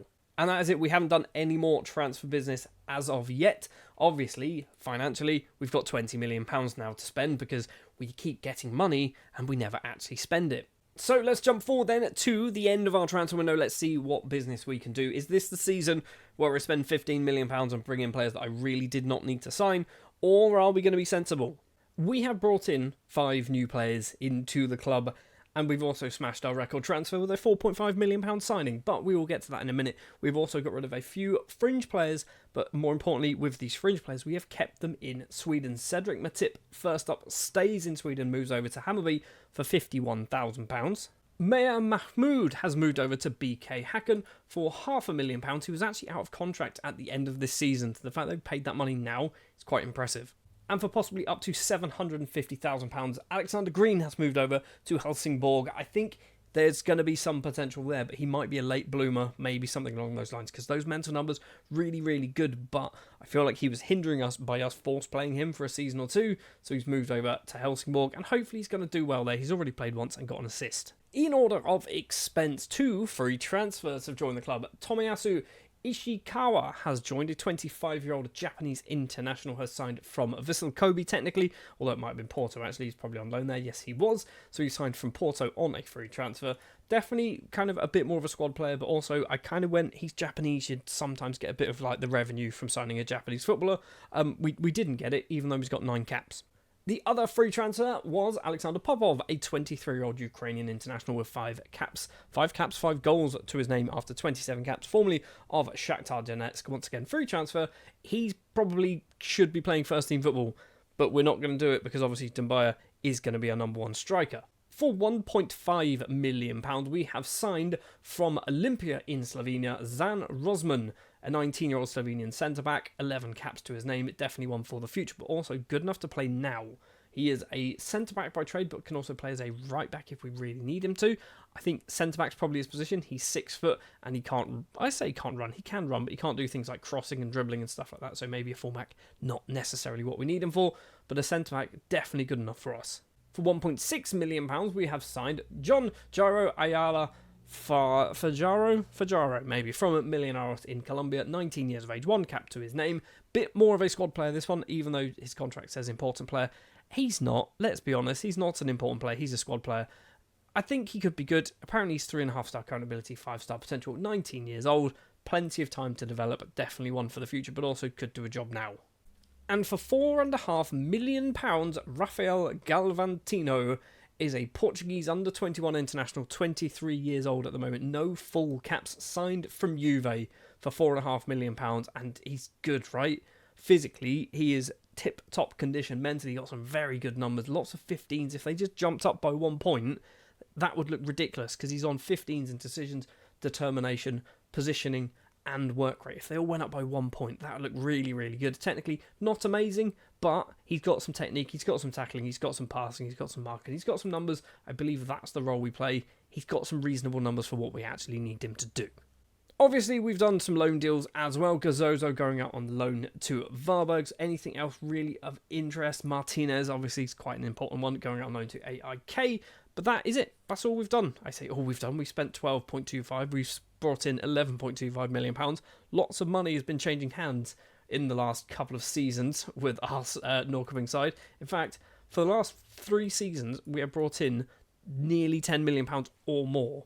And with all that transfer business as well, our finances are still fine. Nothing's really a problem at all.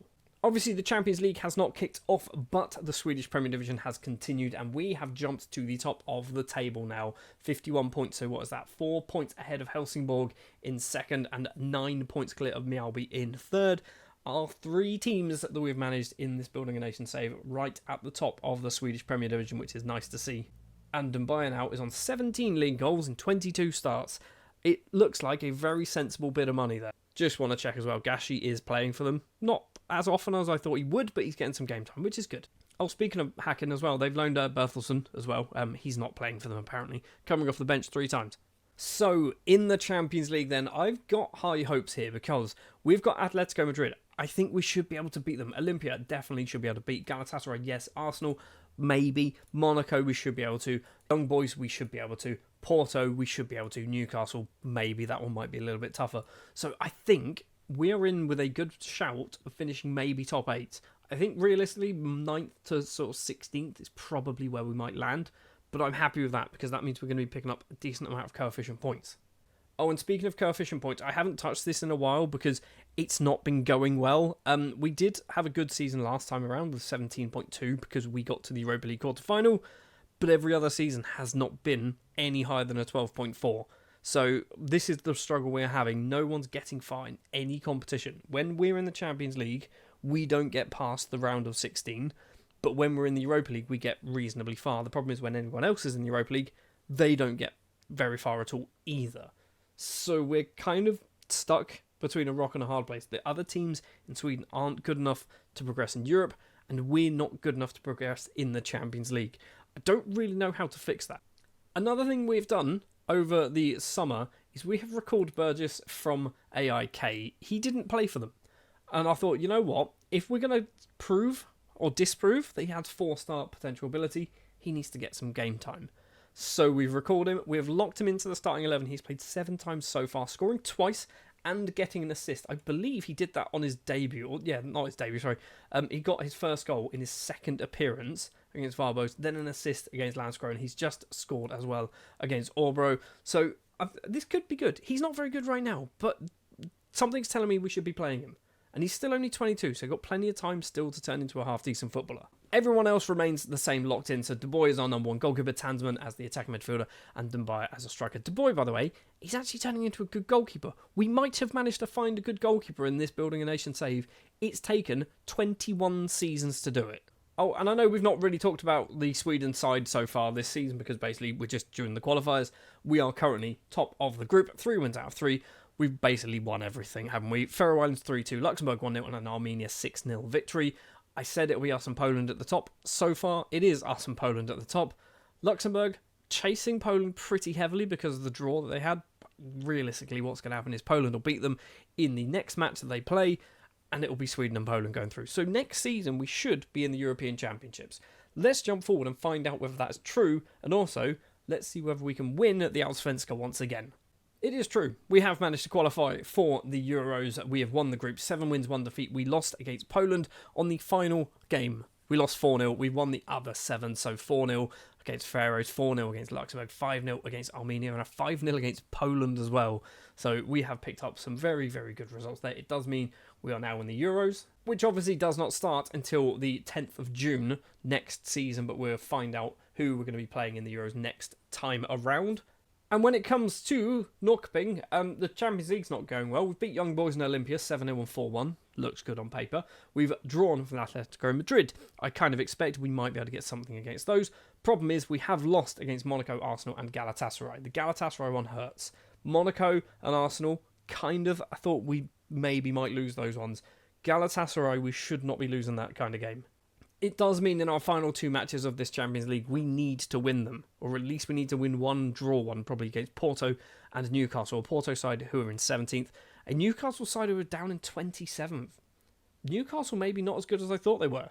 Oh, but somebody who is as good as I thought we were is our Norrköping side. We have won the league, and not only have we won the league, we have absolutely smashed the league. We've won 4 of the last 5 now, and we have won this one by a whopping 14-point gap between us and Helsingborg and Mjällby. Both of my former teams finishing on 58 points.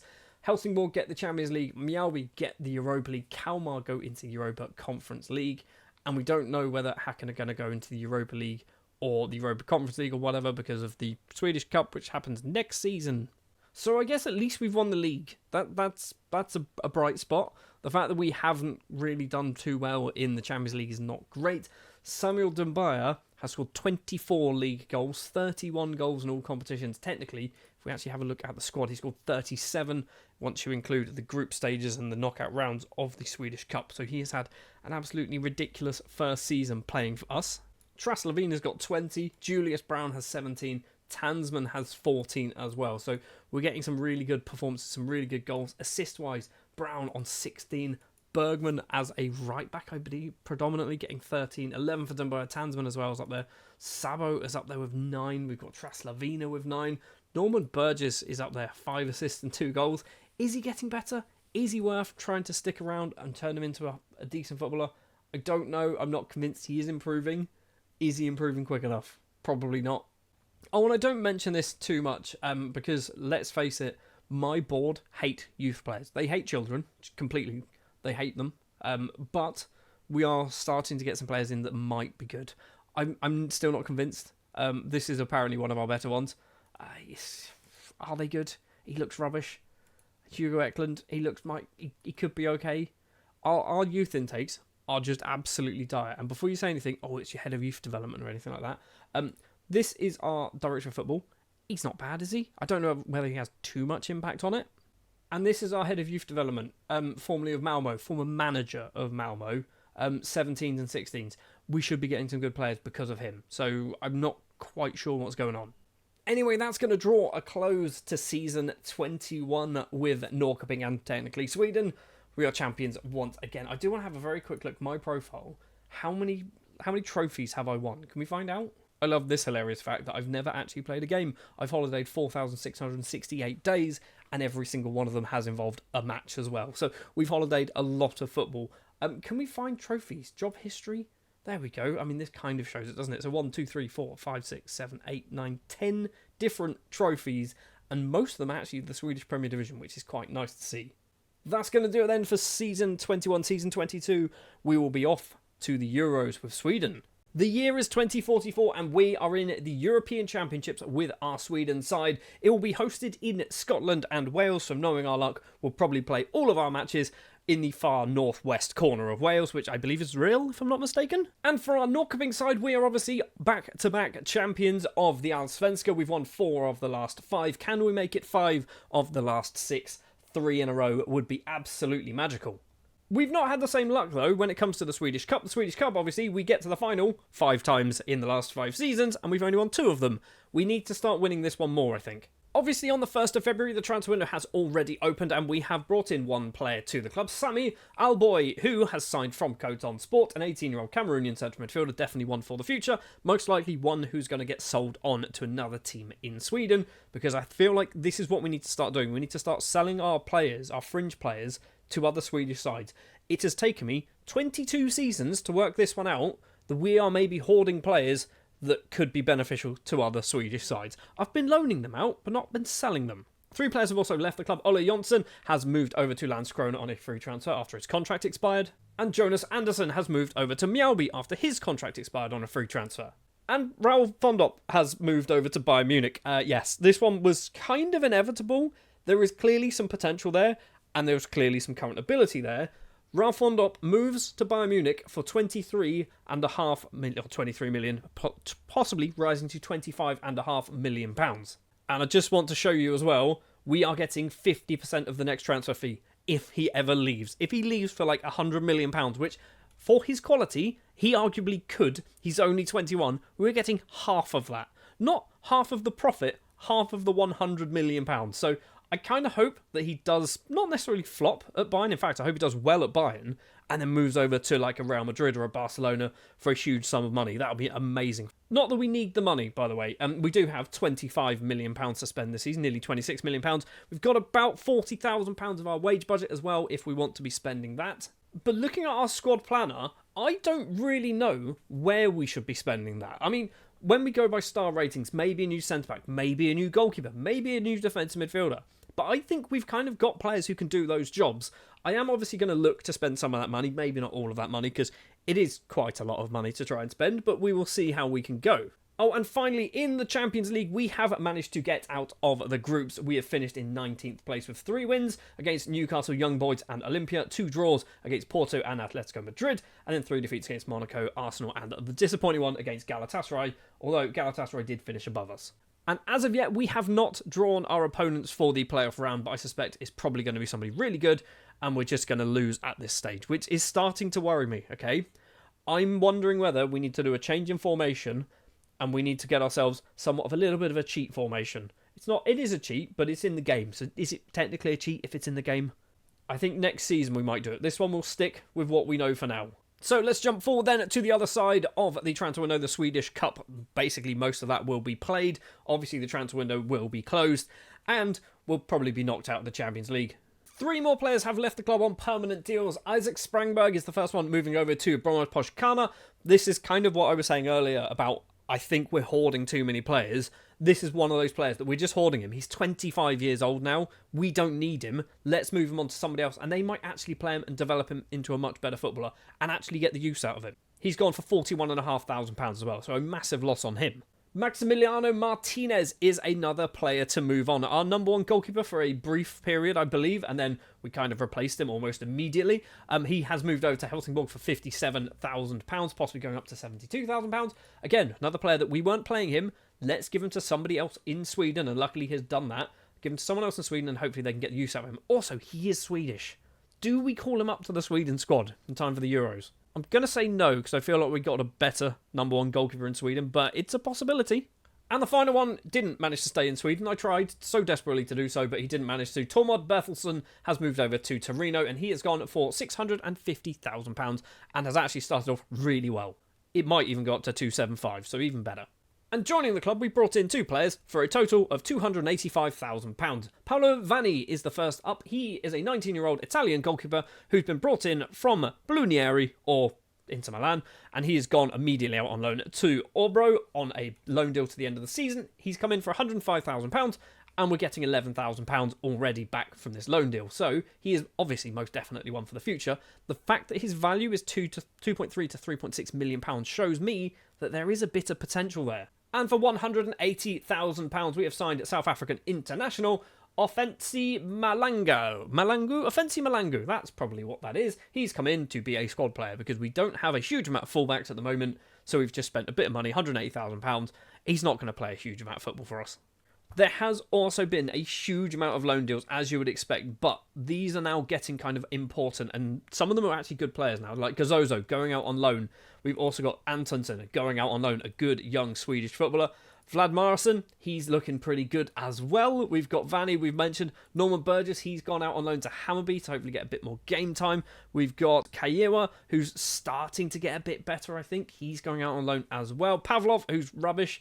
I brought him in because he's from Kazakhstan. He's gone out on loan. Dulk as well, starting to get good. He's going to get some football. Anyone else of interest? I think Tacchini, maybe? No, not Tacchini. Foppa Maveng, another one. He needs some game time. Hopefully he's going to get a lot playing for Skovda. And we've got 2 players actually going to Göteborg. So, Carlson, he's gone on loan to Göteborg. We've also got Eriksson going on loan to Göteborg. And then Ali Pearson, is he good? He looks all right, doesn't he, for a 17-year-old? He's gone out on loan. And Alboy, who we signed in the basically in the pre-season transfer window, he's already gone out on loan as well. So lots and lots of players leaving the club, which is why we kind of need to do a bit more strengthening in our fullback positions. If I sort by what we're training them as, you can see we've got 1 right back who is unhappy and is definitely leaving the club at the end of the season. And we've got 1 left back called Mohamed Apong, who, whilst he is very good, he's our 1 left back, so if he gets injured, we're kind of screwed there. You can also see tactically, we are not locking in anybody for this season because basically I've got to a point where I think our best 11 is probably the players that we'd lock in anyway. So the boy we would lock in Dumbaya up front as well. So I think this is fine. I'm okay with this. It means if we're not locking in players like Dumbaya, when he gets tired, he'll get dropped rather than what we normally do where he'll just get force played week on week until he's just absolutely shattered and his legs just fall off. Things to mention then, we have made it to the Swedish Cup final once again, this time up against Mjällby. So I would like to be able to beat Mjällby, that would be nice. And then we can pick up our 3rd trophy. I say third trophy. It will be our 3rd Swedish Cup with Norrköping. In the Champions League, we did get knocked out by Inter Milan. We actually lost both matches 2-0. So yeah, we are not getting very far in the Champions League at all. This is why I'm considering changing the tactic to something a little bit more broken, shall we say. But we're not going to do that this season. Maybe next season might be the one we go for. And for our Sweden side, by the way, we have not entered this just yet. We are going to jump forward. We're going to see what happens when we play. We've got basically the Swedish Cup final and a whole bunch of league games to play. And I think we'll come back just in time for the Euros to be drawn. Maybe. It is the 10th of June at midnight and the Euros have been drawn and we are in a very difficult group. If we have a quick look and make it easier to see, we're in Group F with Croatia, Germany and the Netherlands. We are easily the worst team out of those 4, which means I suspect we're probably going to finish bottom.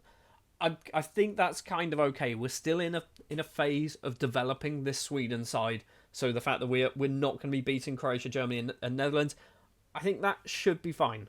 Although if we do finish bottom, we might get sacked. Maybe. We shouldn't get sacked. We're doing all right. Feedback is a C+. Feedback is a C+. Oh, this... We better hope we do well in the Euros.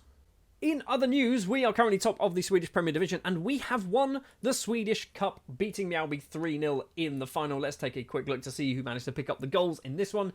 It was Brown, Ishikawa and Fotso with the goal in the 70th minute to seal the deal. We absolutely battered them by the looks of it. They had 2 shots on target with an XG of 0.21, so they were probably from the halfway line. For our Euros then, we kick things off against Croatia in Cardiff, and then we're jumping up north to play at Ibrox and Hampden Park to play Netherlands and Germany. So a little bit of Wales, and then obviously a couple of matches in Scotland as well. So I think I'm kind of, if we do well here, if we beat Croatia, I'm kind of going to be a little less concerned. with the Netherlands and Germany games, because if we beat Croatia and maybe finish third in the group, that's fine. So our Euros has kicked off not particularly well. A 2-2 draw against Croatia. Not awful. Obviously, we did manage to get a point from this, but this was the match that I thought if we were going to win one of them, this would be it. And that is because on the 18th of June, we played against the Netherlands, and we lose this one 1-0, which means we've got 1 point from a possible 6. We've got Germany still to play. Which started off so promising by the fact that we were 2-0 up after 45 minutes. In fact, at halftime we were 2-0 up, and then in the second half we absolutely just capitulated and we lost 4-2. It means we are out of the Euros. We could have finished in third place and qualified with 1 point if we didn't concede 4. If we conceded just 3 against Germany, we would have finished in third and probably qualified. But because we conceded 4 against Germany, we screwed it up. And looking at the performance feedback from the board, yes, it's an F. I think our time in charge of Sweden might be done. Anyway, we've now moved forward to the 7th of July. The transfer window is open for our Norrköping side. We have a lot of money to spend still, £27.5 million, and a fairly big chunk of our wage budget is also available. I don't know what we're going to do yet. I'm more concerned about our Sweden job, to be honest. So we are going to jump forward. No transfers have taken place just yet. I'm going to jump forward to the end of the transfer window, where we will hopefully have a whole bunch of new faces joining the club. Or, in 4 days' time, we'll be sacked as the manager of Sweden. We didn't win any... I say didn't win. We did win things. We won matches, but we didn't do very well at all. And I have been sacked. One silver lining. It's not a silver lining at all. Max Linden, who's my best friend in Sweden, apparently, he's also decided to leave the Sweden job as well. So he is stuck with me with Helsingborg, with Mjällby, with Norrköping, and the Sweden job. And every time I move, he wants to join me. So Max is a good buddy. Right, we jump forward to the 1st of September. The transfer window is closed. We've only got one job in mind now, and that is the Norrköping job. And we have brought in former Sweden #1 goalkeeper, Alfred Thorstensson. He's joined on a free transfer after his contract at Wolves, I believe, expired in the summer. I think he's a good player. He's come in as a backup as well, which is really good. For £1.7 million, we are starting to throw some money around. We have signed Igor Kovacic, who is a Serbian international right-winger signed from Partizan, who looks very, very good. 20 flair. I need to teach him how to do bicycle kicks. I mean, not me specifically, because I'll just pop a hip. But someone needs to teach him how to do them. For £2 million, we've spent too much money on Bruno Bentancur, who is a Uruguayan under-23 international with a lot of potential, hopefully. Although now I'm looking at him, I think this was too much money. We've done it. He's come into the club. His value is 2.8 to 4.4. So there is kind of a bit of hope that he might be good. But obviously, 19 years of age, he needs football. He's going to get that at Deg Fours this season. So we'll keep an eye on Bentancur for a couple of years and see how well he does.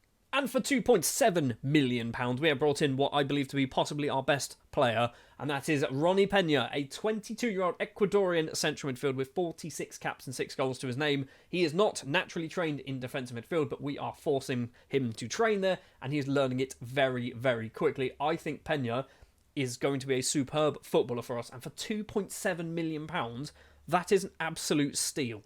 And that's basically all the transfer business we've done. We've sorted this by date, so we've only loaned out 4 players. Bentancur being one of them, Luis Gomez being another. We signed him in the summer, I believe, or not the summer, the pre-season or last season. And yeah, he's complaining he's not getting football, so we've loaned him out to Mjällby. Bentancur, we know. Holst has gone out on loan to Trollhättan, and Ayala Fajardo, might be his name, has gone on loan to BK Häcken because he also wasn't getting any game time.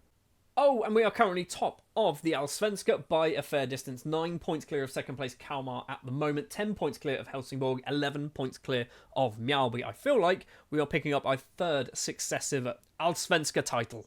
Oh, and in the Allsvenska, we are currently top of the table by a fair distance. 9 points clear of Kalmar. 10 points clear of Helsingborg. 11 points clear of Mjällby. I feel like we are about to pick up our 3rd successive Allsvenska title with Norrköping, and it is going to be our 5th in 6 years, which is kind of ridiculous, really. Oh, and I don't think I've mentioned this before, but they're building a new stadium as well. 32,093 capacity, apparently. They're just trying to find a site. It seems weird that they've designed the stadium without knowing where it's going to get built, but whatever. We'll just kind of deal with that. So hopefully, before our Building a Nation save ends, Norrköping will have a brand new stadium as well. So without further ado, let's jump forward to the end of the season, see how well things go. Obviously, we have got our Champions League draw. We should take a quick look at, see who are we playing in the Champions League, I imagine we're probably not going to do particularly well. So we've got Porto, Dinamo, Benfica, AC Milan, Rennes, Bruges, and then Villarreal and Liverpool. Actually, that's not too bad. I feel like we should beat Porto, Dinamo, Benfica, Rennes, Bruges, and Villarreal. It's Liverpool and AC Milan are the ones that I'm kind of concerned about. I think we could do well here. We're not going to, obviously, you know how this goes, but I think we could do well. Let's jump forward to the end of our regular season, see how well things go, and obviously we'll play these 6 Champions League games as well. Well, we have won the Swedish Premier Division by 20 points. I think this might be a record. Can we find out? Is it a record? 75 points is the most points in a season. We have broken records with Norrköping, this is good. It's also the most wins in a season as well. So, I mean, I'm happy with this. This has gone down very, very well. We've won the last 3 Allsvenska titles. And in the Champions League, we are currently sat 12th place. We have lost twice against AC Milan and Porto. I said AC Milan and Porto, I was probably a little bit too confident with. We've drawn against Benfica, another kind of probably a bit too confident that we can beat them. But we have beaten Bruges, Rennes and Dinamo. And not only have we beaten them, we've absolutely battered Dinamo and Rennes. We scored 6 past Rennes.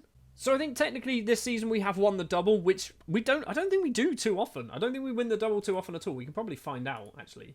If we go job history, is that the one? Yeah, so we've only won the double 3 times. So we won, obviously this season, we won it in our 3rd season with Norrköping, and also one of our later seasons, what's season 8? No, season 8 or 7 with Helsingborg. So we have won the double once again for our 3rd time, and I think we've now won a hell of a lot of trophies as well, possibly achievement worthy. Just before we finished this season, Traslavina was our 4th top goal scorer. He scored 12 goals in all competitions. Julius Brown was next with 16 goals in all competitions. Kovacevic, considering he only joined in the summer, has also got 16 goals. He played 13 league games and scored 14 goals. This could have been an absolute genius masterclass signing from me. An average rating of 7.95.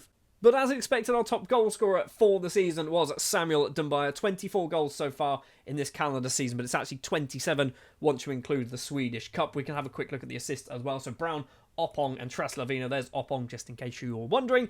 And I want to have a quick look at our best players. Dumbaya, Oppong, Pena. Has he got better? Probably not. He's not been here long enough. Kovacic, Brown, Mavondo. Mavondo, I think, is turning into a half-decent footballer as well. Sabo's, he's still playing alright. He's playing probably primarily as a right-back now, I believe. And then Zan Rosman, who I did lock in for the second part of the season. And yeah, he's turning into a good footballer as well. A lot of these are wanted by big clubs and SH Port in China. So PSG want Rosman. I believe PSG also want Dumbaya. No, Porto want Dumbaya. Tansman is wanted by SH Port. Popov is wanted by SH Port. Maybe there's money back in China. I don't know. Akasu is wanted by BK Hagen. Maybe we do that one. That might be a player that we sell to BK Hagen, because I don't think he's ever going to make it at our team, but he will certainly play a lot of football for Hacken. So that might happen over the winter transfer window.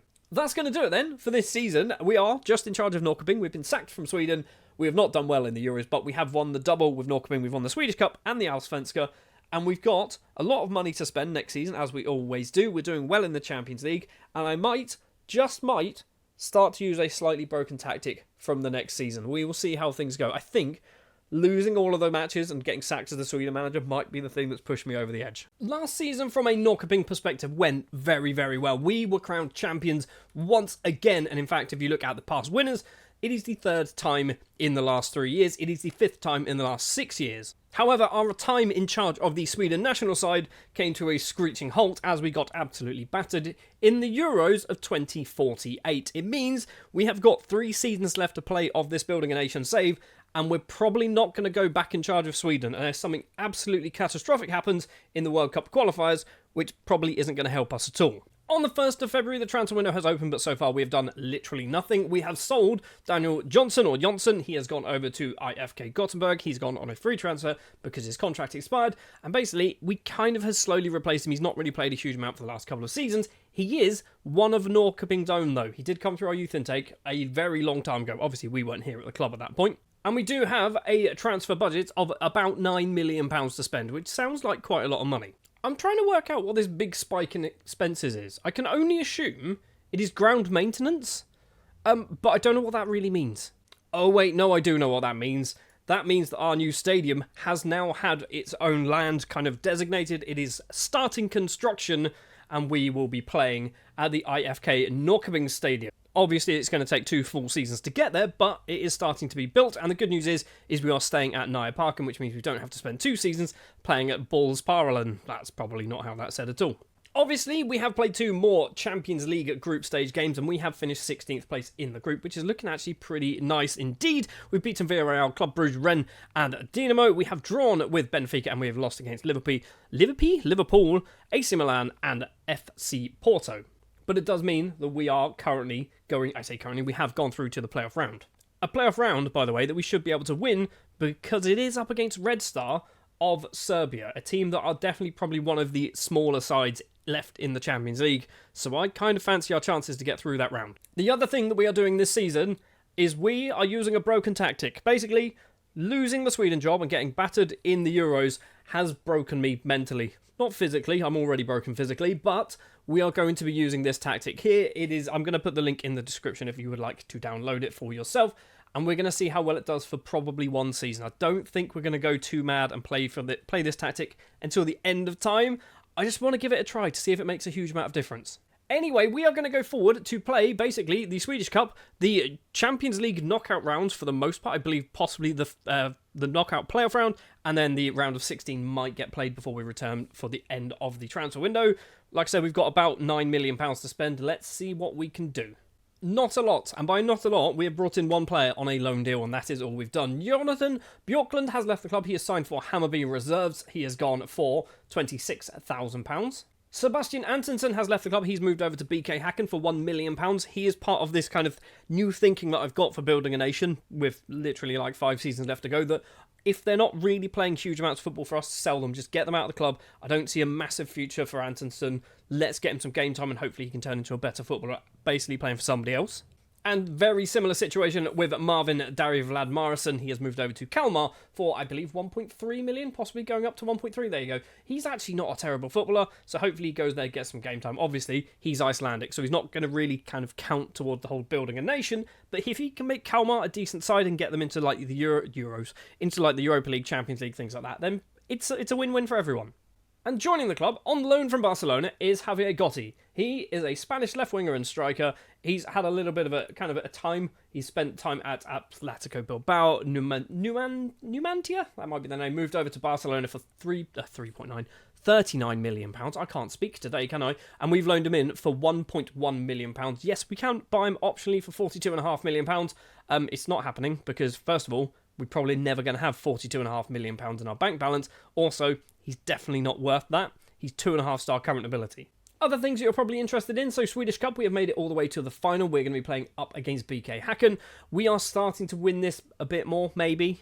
We have been in the last 6 finals. This will make it final number 7, and currently we've got a 50% win ratio. So if we can get past BK Häcken, make it 4 wins out of 7, 3 defeats out of 7, it's going to look a little bit better. It's still not good.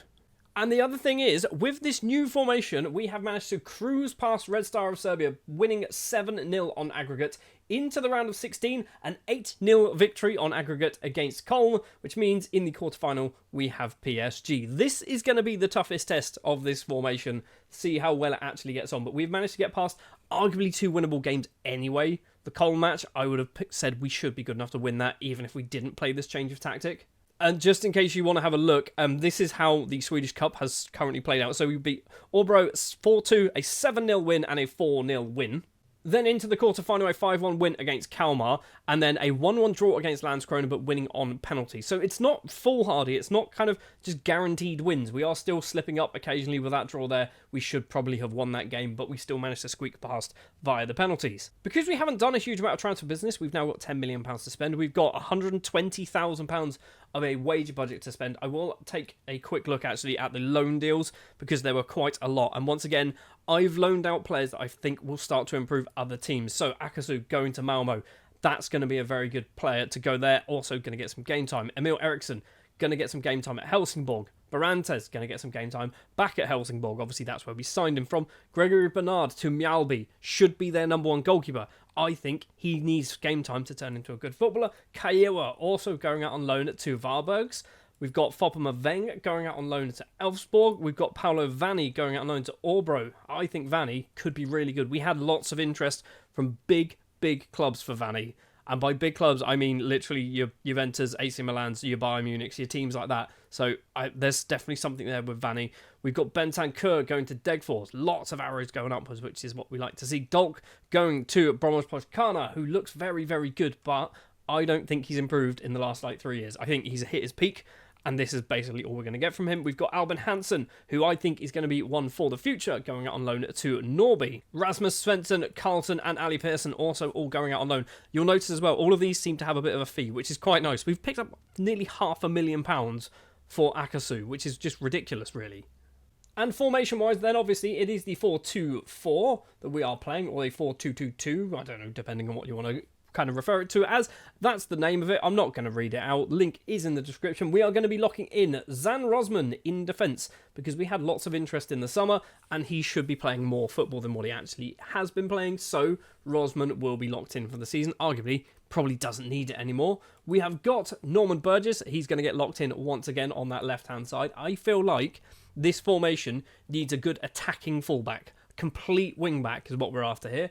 Norman Burgess is a complete wing-back. He's not our best left-back by any means, but I think he's going to do a better job there. And we were also locking in Ronnie Pena, although, once again, much like Rosman, I'm not convinced Pena needs to really be locked in. If we actually go and do best 11, Pena does stay in there, Rosman does stay in there. So it's literally only a Pong who gets dropped out. Maybe a Pong should play. We're going to go Burgess. I've decided we're playing Burgess. So this is our best 11. It's quite good. We've got quite a good side. Popov, maybe not so much. Anyway, we're going to jump forward now to the summer transfer window, which obviously we will have the Swedish Cup final. We will also have whatever happens in the Champions League, because we're still in it. Normally at this point, we would have been knocked out, but we are still in the Champions League, and we're going to be roughly about halfway through the Allsvenska season, so let's jump forward, see how things go on. In the Swedish Cup, we managed to lift the trophy once again, this time with a 5-2 victory against BK Hacken Brown. Diaz with an own goal, Burgess on the score sheet, Bergeru might be his name with an own goal, and Gotti as well, picking up the 5th goal of the match for us. So that is once again the Swedish Cup in the trophy cabinet. So in the Champions League, we know we managed to get past Red Star, winning 7-0 on aggregate. We then beat Köln 8-0 on aggregate, and then up against Porto, we win this one 6-3 on aggregate, which means we go through into the semi-final. I think whether I said earlier that we had PSG, Napoli had PSG, and it confused me because of the names. We had Porto into the semi-final, and we lose against Barcelona, but only just. 3-2 defeat against Barcelona. The eventual winners, by the way, Barcelona beating PSG 1-0 in the final at the San Siro. But we've done quite well, I think, when it comes to the Champions League. And obviously, I feel like the change in formation might have done a bit of heavy lifting there. I have seen that our number one goalkeeper seemed to miss a lot of those matches. Yeah, so he was suspended, or injured, sorry, and he missed both of the Barcelona games. That might have been kind of our kryptonite there. If we had our number one goalkeeper, maybe we would have got past Barcelona. Instead, we have Alfred Thorstensen to play. He's not bad, but he's not our number one, is he? Oh, and when it comes to the league, we are currently top of the table. 10 wins, 2 draws, 1 defeat. We have lost against Landskrona. We have drawn with Kalmar and Malmo, and we've beaten everything else in the league. 6-0 victory there against AIK looked quite nice, doesn't it? Although, we have literally just lost and drawn those games. So, if we came back like a week or so earlier, that would have been 10 wins and 1 draw and 0 defeats. That would have been a lot nicer to look at. Once again, transfer window is open and we have £30 million to spend because we've got loads of money, basically. We've just got so much money in the bank. The board don't know what to do with it, so they've said, here you go, have some more cash to spend. I don't know what I'm going to do with it because I feel like we don't really need to spend it, do we? We are going to jump forward and see whether we do actually spend this money. Obviously, there will be a few league games played as well. So we'll come back. I think roughly about 7 games will be played. So hopefully we're still comfortably at the top of the table. 22 games have been played and we've won every single match in between the last clip. And this one's a 19 wins now, including a 7-0 against Varbergs and a 7-1 against Skövde. So yeah, we're looking pretty comfortable now at the top of the table. What is that? 12 points clear of second place Malmo. A lot further away from Djurgårdens in 3rd and Helsingborg in 4th. I feel like if we don't win the league this time around, something's gone a bit wrong. We have had a bit of an exciting summer when it comes to transfers. First of all, 3 players leaving the club. One of them is a very, very big deal. And by big deal, I mean a lot of money has come our way. Alexander Popov, first up, 25 years of age, Ukrainian. He has moved on to Lyon. We were playing him, but I think that was more of a necessity because we actually needed to, and £4.2 million. It's not a bad return for a player that cost us nothing. Didn't really do a huge amount. This one I kind of didn't want to do, but I felt like we needed to do it. I think he was almost out of contract as well. So Sabo has moved over to Benfica for 11.25, possibly rising up to £11 million. Did I say 11.25? 9.25, rising up to £11 million. And finally, I wasn't too keen on this one either, but the money was just too good in our favour, and we did add in the 50% sell-on in there as well. So Mohamed Tansman has gone over to Liverpool. It's about 25 million in total, 22.5 up front. He was good. I don't think he's 25 million pound good. He's still only 23, so he could be 25 million pound good in a few years' time. But the good news as well, obviously, we do have that 50% sell-on in there, which means if he does go for a lot of money, we're getting half of that. Not half of the profit, half of all the money. Right then, let's take a look at the players who've joined the club. In order of value, we've got Gianluca Corgi, an Italian central midfielder, joined on a free transfer from Empoli after his contract expired. I brought him in as an important player. I'm not convinced he will be. I feel like we're going to be doing a lot of rotation in the middle of the field, especially because Corgi, he wasn't the only player that we brought in who's a central midfielder. We've also brought in Johannes Kaspari on a free transfer, who is a 24-year-old Austrian signed from Sturm Graz after his contract expired. So once again, another free transfer. I feel like maybe Kaspari might be more of an attacking midfielder rather than a defensive, but I'm not quite sure. We've also started to sign some players with the sole purpose of selling them on to other teams in Sweden. Masaki Kojima is one of them, a 26-year-old Japanese international winger, has joined from Yokohama F. Marinos for £2.3 million, I think, £2.2 million. I'm not expecting big things from Kojima. He's probably not even going to play a huge amount, but I'm expecting this time next year he's going to be out on loan at maybe a Malmo or a Helsingborg or someone like that. And a similar situation with Alvaro Gonzalez, a 27-year-old Uruguayan international, signed from Tondela, and he has cost us, what does he cost? £3 million. It's a lot of money. It is certainly a lot of money to be spending on players that we have no intention of really playing. I didn't need Gonzalez. I brought him in because he could play as an attacking midfielder. He could play as a winger. He just gives us a bit more kind of options. But I think he's going to be more likely getting loaned out to a club basically in the pre-season transfer window next season around. And we have also spent big money on a couple of players. And big money for us as a club, not big money in terms of real, actual money. Javier Villa is a 22-year-old Mexican international striker who hasn't scored a goal for the Mexico national side. He is joined from Chivas for £6.75 million. I think we've got ourselves a good player. I brought him in because obviously we now play two strikers, at least this season we're playing two strikers, and we didn't really have a good backup or secondary striker. Villa will be that secondary striker alongside Dembaya. And I felt like the thing that was letting us down was in defence. We don't have particularly amazing centre-backs. We do have some good centre-backs, but the problem is they get good playing for us and then they move on. I wanted to bring in somebody who's good already, and hopefully they're quite happy to stay here, even if there is a bit of interest from some slightly bigger teams. So Vangelis, maybe, could be his name, 23-year-old Brazilian under-20 international, signed from ATP, which is Atletico Paranense, maybe, could be their name, probably not how it's pronounced either, for £12.75 million. I believe that is a record for us. It does look like it, doesn't it? So £12.726 million, apparently, for Vangelis. Ronnie Pena was the last season's big signing. It's actually Galvantino was our most at £4.5 million. So we've actually smashed our record transfer a few times over this summer window. Well, twice, technically. Also, if we have a quick look, I need to scroll down here. We have loaned out a few people as well. So Luis Gomez going to Djurgårdens. We've loaned out Nezovic to Vasalund. We've loaned out Wasame to Orbro. We've loaned out Malangu to Djurgårdens. And Bernard and Bakora have gone out on loan to Bromwich Pochkana. Bernard was out on loan at Mjällby, and then he wasn't playing. I think he got injured, and then another goalkeeper came in, and then he couldn't get back into the side. So we've recalled him and loaned him out somewhere else. We're also obviously in the Champions League, and the fixtures have been drawn. And I think we've got ourselves a pretty decent set of fixtures for the group. So Frankfurt, Rennes, Benfica, Porto and Sturm Graz are matches I think we should be good enough to win. Liverpool, arguably not. Dortmund and Chelsea, maybe not good enough to win those either. But hopefully, within the first 1, 2, 3, 4, 5, 6 games, we should have enough points to secure playoffs without even having to worry about the final 2 group games. One thing I do want to check is what is happening with our coefficient. So we're currently 8th place, which means that's not the right place. 8th place, which means we've got one team straight into the league and one team into the qualifiers, which is fair enough.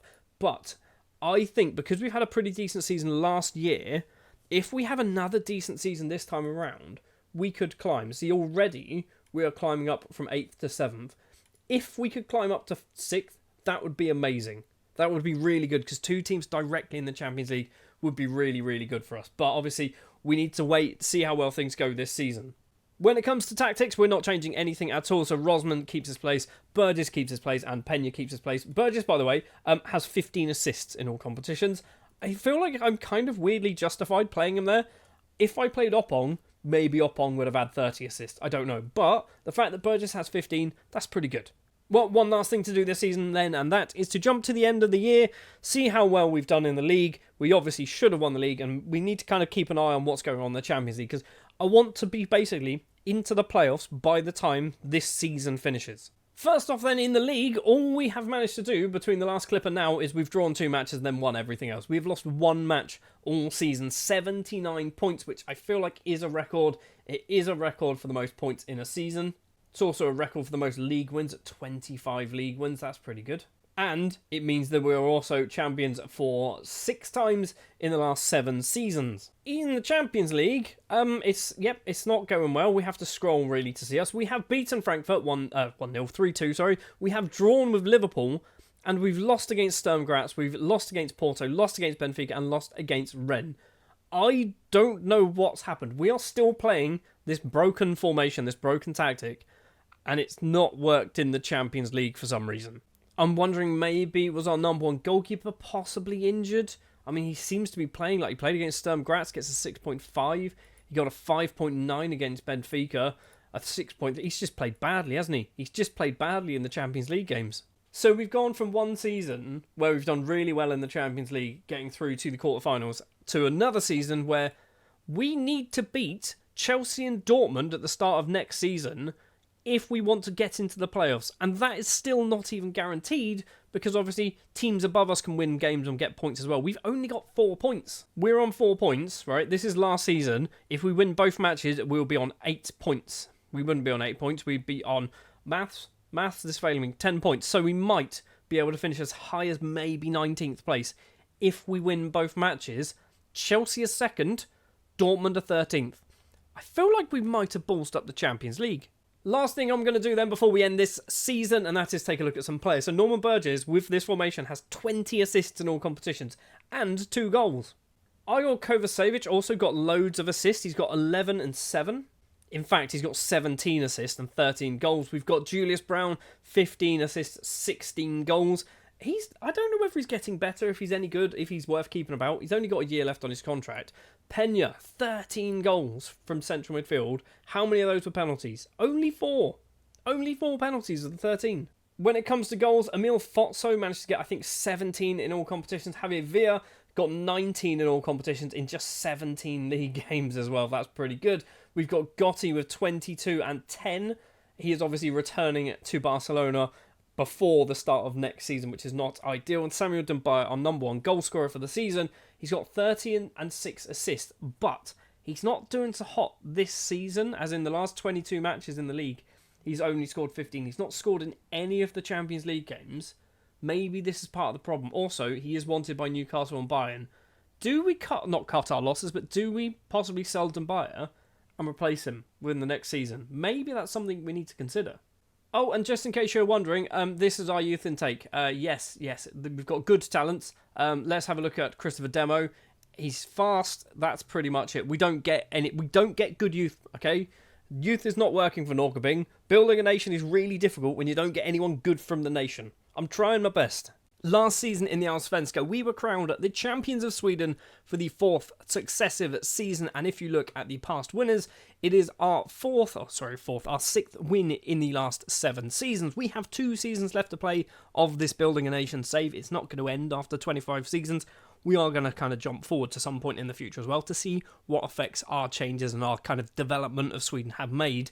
But yes, we've got 2 more seasons left. Both of them should be in charge of Norrköping unless we get fired.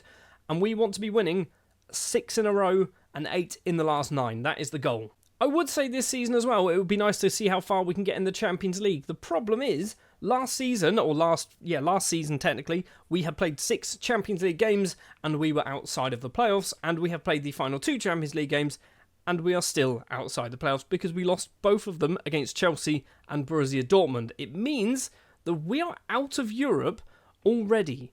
This is a bit strange because we don't often fall out of Europe just yet. Normally, what we do is we get to this round, and this is where we fail. And I think because we got knocked out of Europe, I didn't do this, by the way. My assistant or whoever decided to set up a friendly cup against AGF of, I'm going to say Denmark. It is Denmark, isn't it? SV Ried of Austria and Slovan Liberec of Czechia. So, yeah, for some reason we did this. And we also won the thing 2-0 in the final against Ried. So being the 1st of February, the transfer window is open. We have already done some transfer business. In fact, 2 players left in December because technically that was when they were allowed to move. I don't know why, because technically it wasn't within a transfer window, but they've left anyway. And they were both out on loan last season, which I think might have been why they were allowed to move in December. It is Barantes. He has moved over to Helsingborg on a permanent deal for £800,000. So he's returned back to the club we brought him from, and we only paid £550,000. Saying that, we signed him from Djurgårdens. He was on loan at Helsingborg.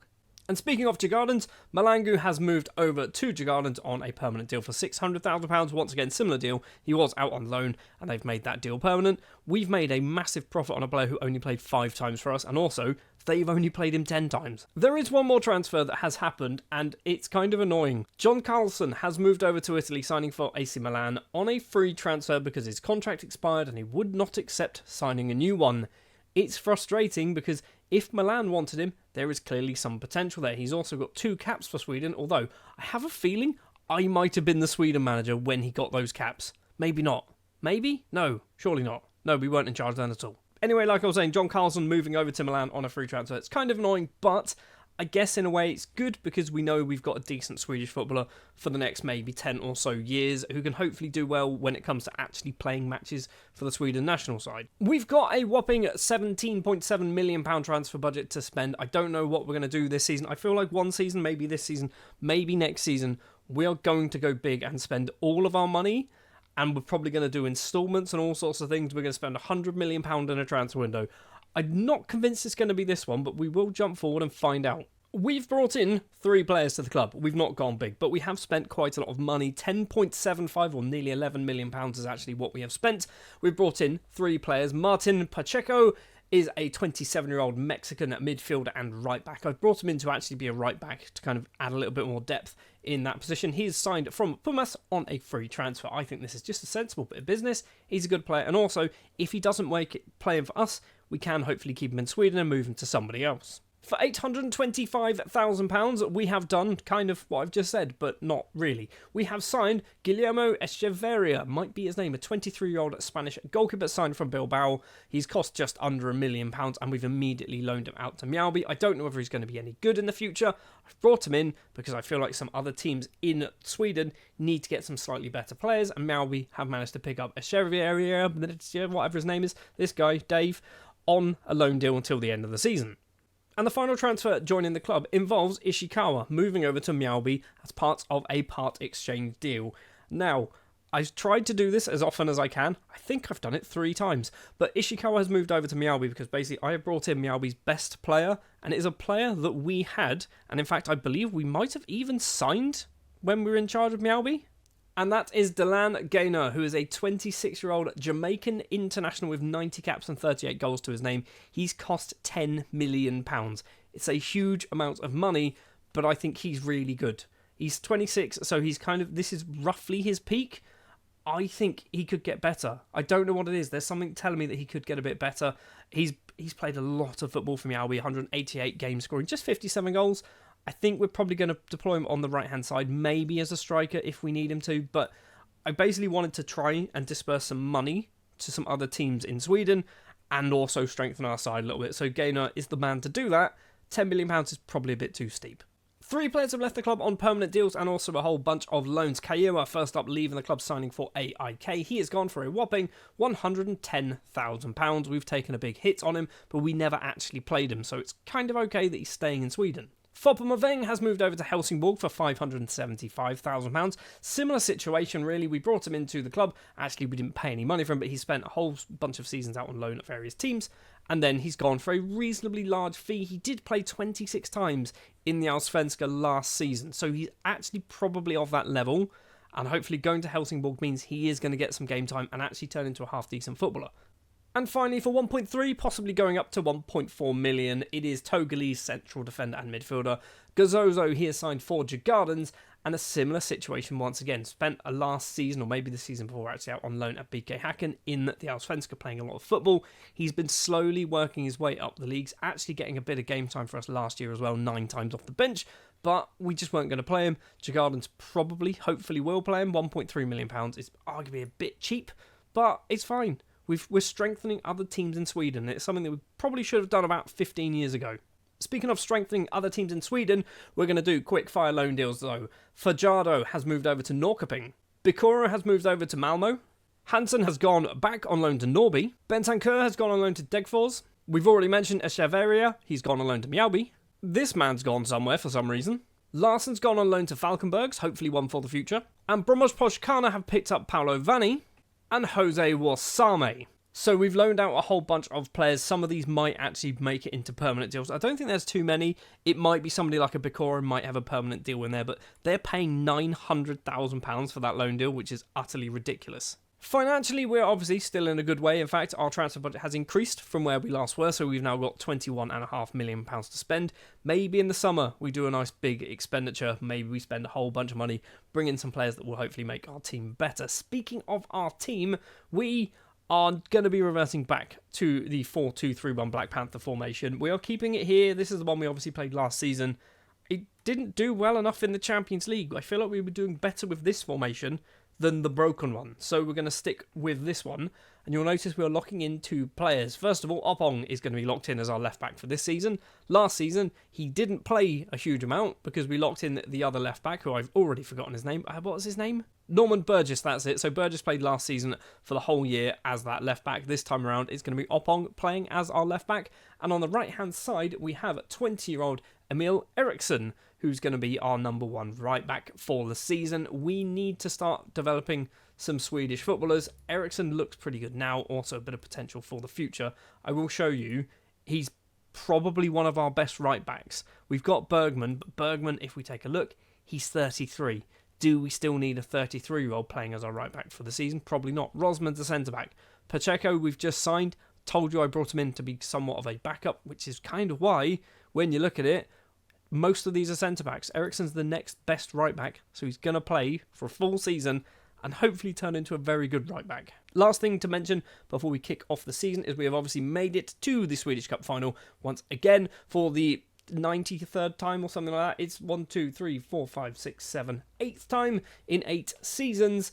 And we are up against Helsingborg, a team that have beaten us previously in the past. So hopefully this time we can get one over our former side and make it 5 Swedish Cups. That's what they're called, 5 Swedish Cups in the last 8. Still not particularly good numbers, is it?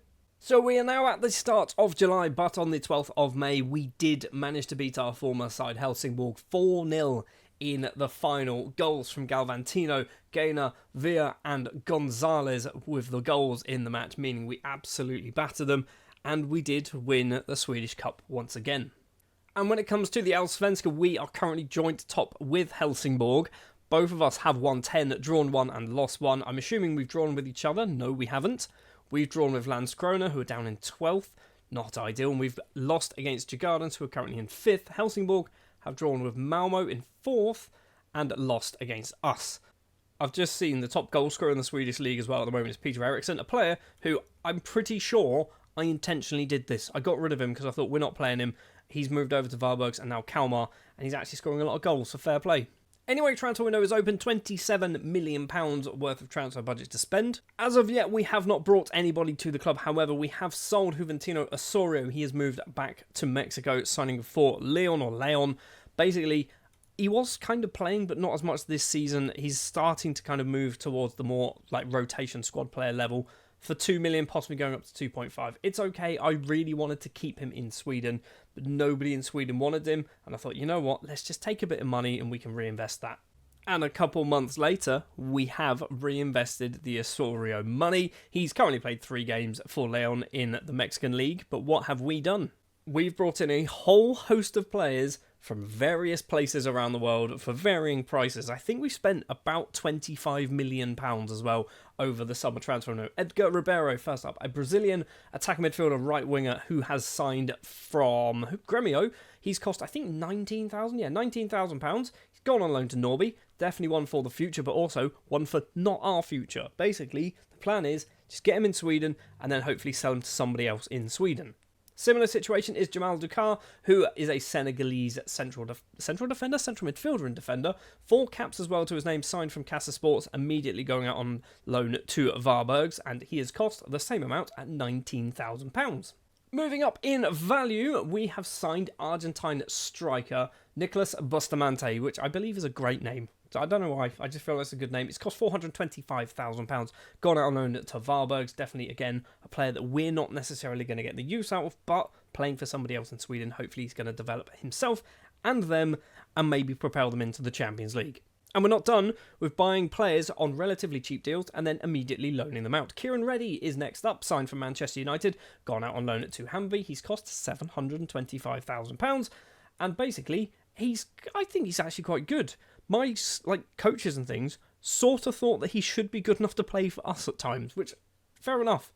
And the last player to join, who is a player who is going to be basically playing for somebody else, in theory, is Clement Busser, an 18-year-old French central midfielder signed from Monaco. He's cost, I believe, £1.1 million. Not a huge amount of money. Definitely one for the future, like I said. Looking at his numbers, basically, I looked at the mentals and went, they were all right. He's got some reasonable first touches and stuff like that as well. So let's bring him in. We've got money to spend, so I'm not too fussed about wasting a bit of cash. If he turns out to be an average footballer, he can play for a Mjällby or a Varbergs or a Kalmar or somebody like that and hopefully do a job for them over the next probably 20 years. 20 years, he's not going to retire when he's 38. He might retire when he's 38. It's not just players, though, that we've brought for other teams, although technically this one we have. It is Germod Ilhen Hansen? Sure, that's his name. A Norwegian international goalkeeper with 1 cap to his name, signed from Molde and immediately sent back on loan to Molde. I didn't want to bring him into the club and then try and loan him out to Sweden just in case nobody took him. So I thought, you know what, play for the rest of the season for Molde. They're in the Champions League, so he's going to be playing at a decent level of football. He has cost a lot of money. He's cost £7 million, possibly going up to £8 million, but I think he is going to be a superb goalkeeper for us in maybe 1 or 2 seasons. He might be our number 1 next season. We don't know. And I'm not sure whether this is our most expensive signing. I feel like it probably is, but £13 million has brought us Roland Adlon, who's a 23-year-old Austrian left winger with just 1 cap to his name, signed from RB Salzburg. And I basically went, you know what? Every transfer window, I'm not necessarily sticking to this because there's only 3 left, or 2 left now, technically. I'm going to buy 1 player who's just really, really good for the position that we play, and I'm not really too fussed about how much money he's going to cost.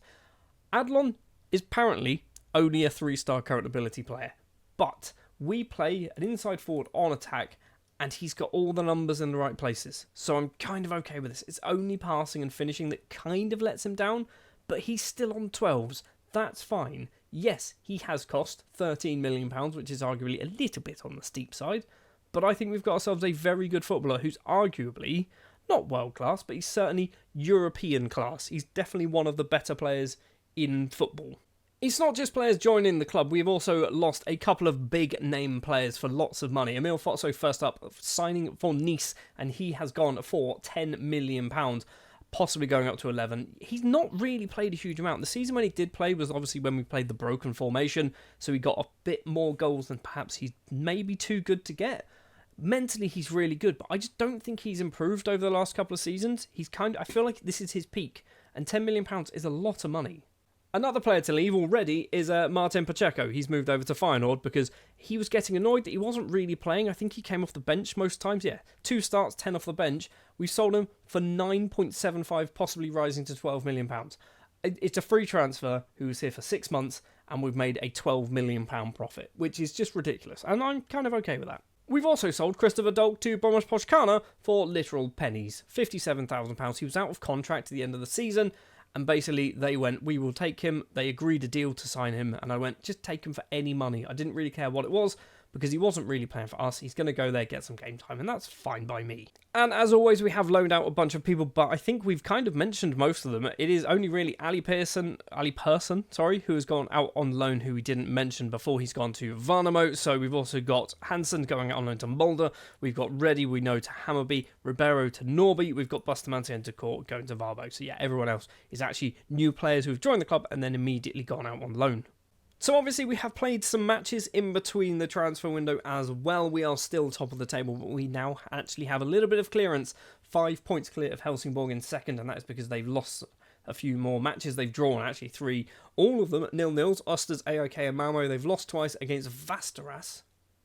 9th place Västerås. Västerås seem to be a lot higher than I expected them to be, but fair enough. We've obviously drawn one additional match up against AIK, so AIK have managed to draw 0-0 with both teams at the top of the table and still find themselves down in 10th. Just taking a quick look at the squad as well, we've got Opong still playing as our left back. He's got 8 assists so far this season. Right back of Eriksson, he's looking pretty good. 10 assists for Eriksson and a goal to his name. Numbers going in the right direction. You'll also notice that I have locked in Julius Brown as well on that right-hand side. Basically, he was out of contract and he wouldn't sign a new one because he wasn't playing football. So I went, you know what, we'll lock you in for a little bit more game time. And he seems to be happy enough. So happy, in fact, he does have a brand new deal. We've also got, I've just sorted this by goals, Via, Dembaya, Kovacevic all on 15. We've got Brown on 14. Gaynor, who isn't locked in. Why have you been playing? I mean, you have been playing, so you're coming off on at half-time mostly, maybe sometimes in the second half, on the right wing. Possibly we need to lock in Gaynor, because he's going to get annoyed. He already is annoyed. Might be a bit too late. Anyway, I am hoping for a much better time in the Champions League this season. We have Real Sociedad, we have Copenhagen, we have Sporting, Barcelona, AC Milan, Maccabi Haifa, and then in the start of next season, Man City and RB Leipzig. It's not easy. It's certainly not easy. And very quickly, before we jump to the end of the season, this is the situation for the coefficients for last year. So we picked up 13.7 points worth of coefficients, which is not good. We are currently 8th place. If everything stays the same as it is, we are actually moving up to 7th. If everything stays the same, we move up to 7th. That's because France aren't having a particularly good year. 7th place means not a huge difference. 6th place suddenly gets real interesting. If we have a good year in Europe, and not just us, obviously, all the other teams from Sweden as well, if we have a good year in Europe, we could be getting 2 or even 3 teams directly into the Champions League. How far? I mean, 5th, we're all pretty close. We are all pretty close. We could get 5th. We just have to do much better than Portugal, France, Netherlands, and Turkey, and Greece are probably too far away. In fact, Turkey are probably too far away. So it's possible. It's possible. Let's jump forward, see how well things go. Are we going to win the league for the 29th time in a row? How well are we going to get on as well in Europe? First of all, then, on the 12th of December, we are crowned champions. In fact, we're not on the 12th of December. We were crowned champions a very long time ago because we won the league by 19 points in the end. 104 goals scored, just 31 conceded. Only one defeat, only one more draw, which was a 6. Was it 1 more or 2 more draws? I think we drew with Hammarby and then a 6-6 draw with Kalmar. That's ridiculous. But the huge news is so far after 6 Champions League games, we are currently sat 2nd place in the table. We've lost once against AC Milan, which means we have beaten Maccabi Haifa, Barcelona, Sporting, Copenhagen, and Real Sociedad.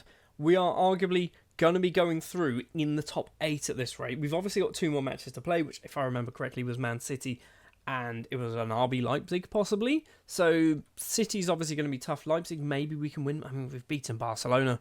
If you beat Barcelona, arguably, you could beat most teams in the world, can't you? I do just want to have a look to see what that's done to our coefficient. So already, we're on an 8.2, which means if we sort by next season, that's not what we want to see. Sort by next season, and then we press this. So currently we are sat between Netherlands and France. We will move up to 7th place. So still not a lot of movement. But I imagine some of the other teams as well from Sweden are not doing too terribly in Europe. Have we got anyone else in the Champions League? No, we do not. We've got Helsingborg and Malmo in the Europa League. Helsingborg have beaten AEK and Adana, drawn with Basel, and lost against Lazio and Estoril. And then we've got Malmo beating Panathinaikos, 2 draws against Rakow and HJK, and defeats against Dinamo and Bilbao. And then Europa Conference League, I feel like we should have 3 teams here. We've only got 2. Djurgården's a 4th though. 2 wins, Budoknost and Dynamo. I'm not even sure who that is. I can't remember where they're from. Albania, I want to say, for some reason. They've also drawn though. These are not good draws. They've not lost, which is a good thing. And we've got AIK beating Legia, 2 draws against Slavia Prague and CSKA Sofia, and then a defeat against Eupen. Oh, Jagarden's fixtures there seem so much easier, right? Those 4 fixtures are so much easier than what AIK had. Anyway, not that we don't care about what's going on with the other teams in Europe. We obviously need to do well ourselves, and we have started off the campaign very, very strongly.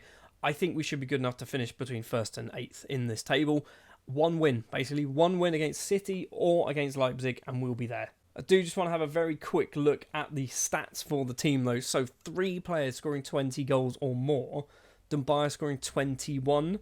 He's got 15 in the league. He's wanted. I'm still contemplating whether we do this. Man City want him. If we can extort them for like 40, 50 million pounds, I might do that. Kovacevic with 23, 18 of them coming in the league.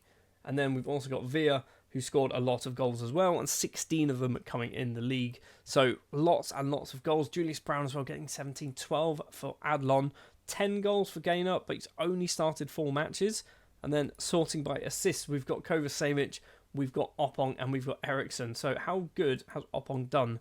I feel like he's just better, isn't he? He's just better than Burgess. I feel like playing Burgess for a season maybe wasn't the best idea. And then Emil Eriksson playing on the right-hand side, his first real season play for us.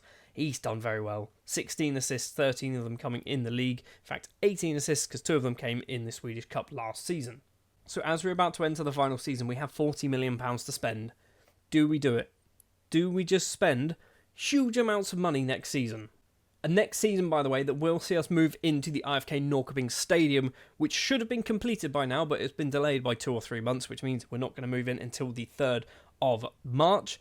I believe that means we're basically going to miss half of the Champions League knockout phases. I say half, all of the Champions League knockout phases, because we'll probably get knocked out in the first one, but still, we are not going to play Champions League football in this stadium this season, but we should play the entirety of the actual Swedish Premier Division in the Norrköping Stadium next season, which is a 32,000 capacity stadium, so you never know, next year I might even ask them to expand it. It's the start of the final season of our Building a Nation save with Norrköping, and you can see there has been a massive, massive spike in our transfer budget, our budget in general, and our income. And that is because already on the 1st of February, we have sold a lot of players for a lot of money. Before we get into that though, last season we were obviously crowned champions of Sweden for the 5th time in a row. Can we make it 6? Yes is the answer, and I don't know what's going to happen right now, but I feel like we should be good enough to make it 6 out of 6. We also won the Swedish Cup. Can we make it 4 wins out of the last 4? I feel like we should be able to. I feel like now, at this point with this Norrköping side, if we were to do it for another 10 or so seasons, literally all we would be doing would be trying to do well in Europe. We should be good enough to absolutely dominate the Swedish leagues now. And speaking of Europe, we've dropped down to 15th. If you remember, end of last season, we were actually sat 2nd place in the table. We have played 2 more matches and lost both of them against Leipzig and Man City. It means we have dropped down to 15th, but we are still comfortably qualified for the playoffs. A playoffs, by the way, that we don't know who we're up against. Right, let's talk about transfers. 5 players have left the club already on the 1st of February. Bentancur has moved over to Elfsborg because his loan deal at Degerford was actually quite successful. He's gone for £575,000. A massive loss, but keeps him in Sweden. For £3.2 million, possibly going up to £4 million, Gonzalez has moved over to Guangzhou in China. Yes, does not keep him in Sweden, but basically, I just don't think he was good enough anymore, and we've got a decent amount of money for a player who was 28. And now the numbers start getting a bit ridiculous. Rafael Galvantino, the 26-year-old Portuguese defence midfielder with 8 caps to his name, has moved back over to his native Portugal, signing for Sporting for 11.25, possibly rising to 12.25 million. Zan Rosman has moved over to AC Milan for £25 million flat, but there is a 50% sell-on in there for Rosman, so if he does move on in the future and he's currently valued at £114 million, we'd get, quick maths in my head, £57 million out of that. If that was the fee, that's a lot of money to get, and he's not even the most expensive player to leave the club. That would be Emil Eriksson, who has moved over to RB Leipzig, the team that has just beaten us. He's gone for £26.5 million, possibly rising to £33 million. The one season that he played for us last season apparently was so good that Leipzig needed to sign him, so we probably need to bring in a new right back. We haven't done that just yet, but we have brought in a defensive midfielder in the shape of Jaroslav Varady, 22-year-old Czech international with 24 caps to his name, signed from Baník Ostrava. Technically, he can play right back, but that's not really why we've brought him to the club. He's cost £9.25 million. We're spending big money this season. I've decided we're spending all of our transfer budget. Also, the board has told me that I need to do that as well, so, you know, I'm kind of forced to do this. We've also signed central defender Christian Nongo, a 27-year-old Spanish under-21 international, not actually played for the full Spanish national side. He's joined for £15.5 million from Malaga, formerly of Real Madrid. Never really got to shoot too much game time playing for Real Madrid, but did play a lot for Malaga in the second division in Spain. Probably too much money, but I think he's probably one of our best centre-backs now. And that is the transfer business so far. But jumping back to the finances, we do have £85 million still to spend. So we're probably going to have to try and spend that. I don't know what we're going to spend it on, okay? I can't physically bring myself to spend £50 million on one player. So chances are we're going to jump forward in a minute and we're going to see that we've brought in 19 players, all for around £4 million each. Something else I completely forgot to mention as well. I think this happened maybe through January. I'm not quite sure. It might have actually happened last season, but I think it actually happened in January. Ralph Fondop, who we sold to Bayern Munich with a 50% sell-on, moved over to Liverpool for £101 million, which meant we also got £50.5 million from that. It also explains why we've got £131 million in the bank. I don't think we can actually see it here, because if we look at last season, players sold... there you go. We've sold £112 million worth of players. We didn't. We brought in £50 million from Fondop's basically transfer that we had nothing to do with because of that 50% sell-on. This is why I always try and get those in there, because sometimes you hit literal gold. Anyway, let's jump forward then to the end of the transfer window. Are we going to spend all of our money? Probably not, but we're going to give it a damn good try. When I said we'd give it a damn good try, we spent like £4 million. The summer's going to be interesting. Stick around for the summer. We have loaned in Josene Glesse, a 23-year-old Brazilian right-back, on loan. He is joined from Atletico Madrid, but he will be joining permanently at the end of the season. But let's face it, we're not going to be here at that point. We've also spent £3.5 million on Sami Castan, a 27-year-old French right-back. He's been signed from Villarreal. Basically, I needed a new right back and then went, oh, he's pretty good, and also loaned in the other guy at the same time and went, we've just brought in two right backs. Arguably, the loan one, don't need him. Leaving the club then, Luis Akasu has left the club, signing for Malmo on a permanent deal for $975,000, possibly going up to $1.1 million. Went out on loan last season, played a lot of football, and basically we just aren't going to play him. So, you know what, let's just sell him, cash in, get some money. Hopefully he can play well for Malmo, get some good game time playing in Europe, or developing and getting them into Europe. You know the deal. And now it's time for the loan deal roundup. So Bussa has gone out on loan to Varnamo. Bustamante has gone out on loan to Osters. Reddy has moved over to BK Häcken. Jamal Dukar has gone on loan to Varbergs. Echeverria has gone out on loan to Helsingborgs. Gregory Bernard has gone to Mjällby. Kojima has also gone on loan to Mjällby. Albin Hansen has decided to not go to Norby for a third successive season. He's moved over to Osters. Ilan Hansen has gone on loan to Helsingborg. Ali Pearson has gone to Hammarby. Edgar Ribeiro has gone to Varnamo. Ali Mohammed has gone on loan to Oddwald. Sami Alboy has gone on loan to Hammarby. Alexander Larsson has gone to Gothenburg. This man who has no future at football has gone to Luxtra. And Jose Wasame has gone on loan to Hammarby as well. Lots and lots of loan deals. The one that I'm most intrigued by is Ilan Hansen going on loan to Helsingborg. Getting some game time there will be very, very useful for him. I'm worried that I've accidentally loaned two goalkeepers to like one team. It's Helsingborg, isn't it? So yeah, Echeverria and Hansen. I might recall you in the summer because you're definitely not going to be getting game time, and I kind of want you playing. So yeah, lots and lots of business has obviously taken place, but we do still have £82 million to spend, £140 million in the bank. Just taking a quick jump over, we are now in our brand new stadium for our final season at the club, 32,093-seater stadium, which is lovely.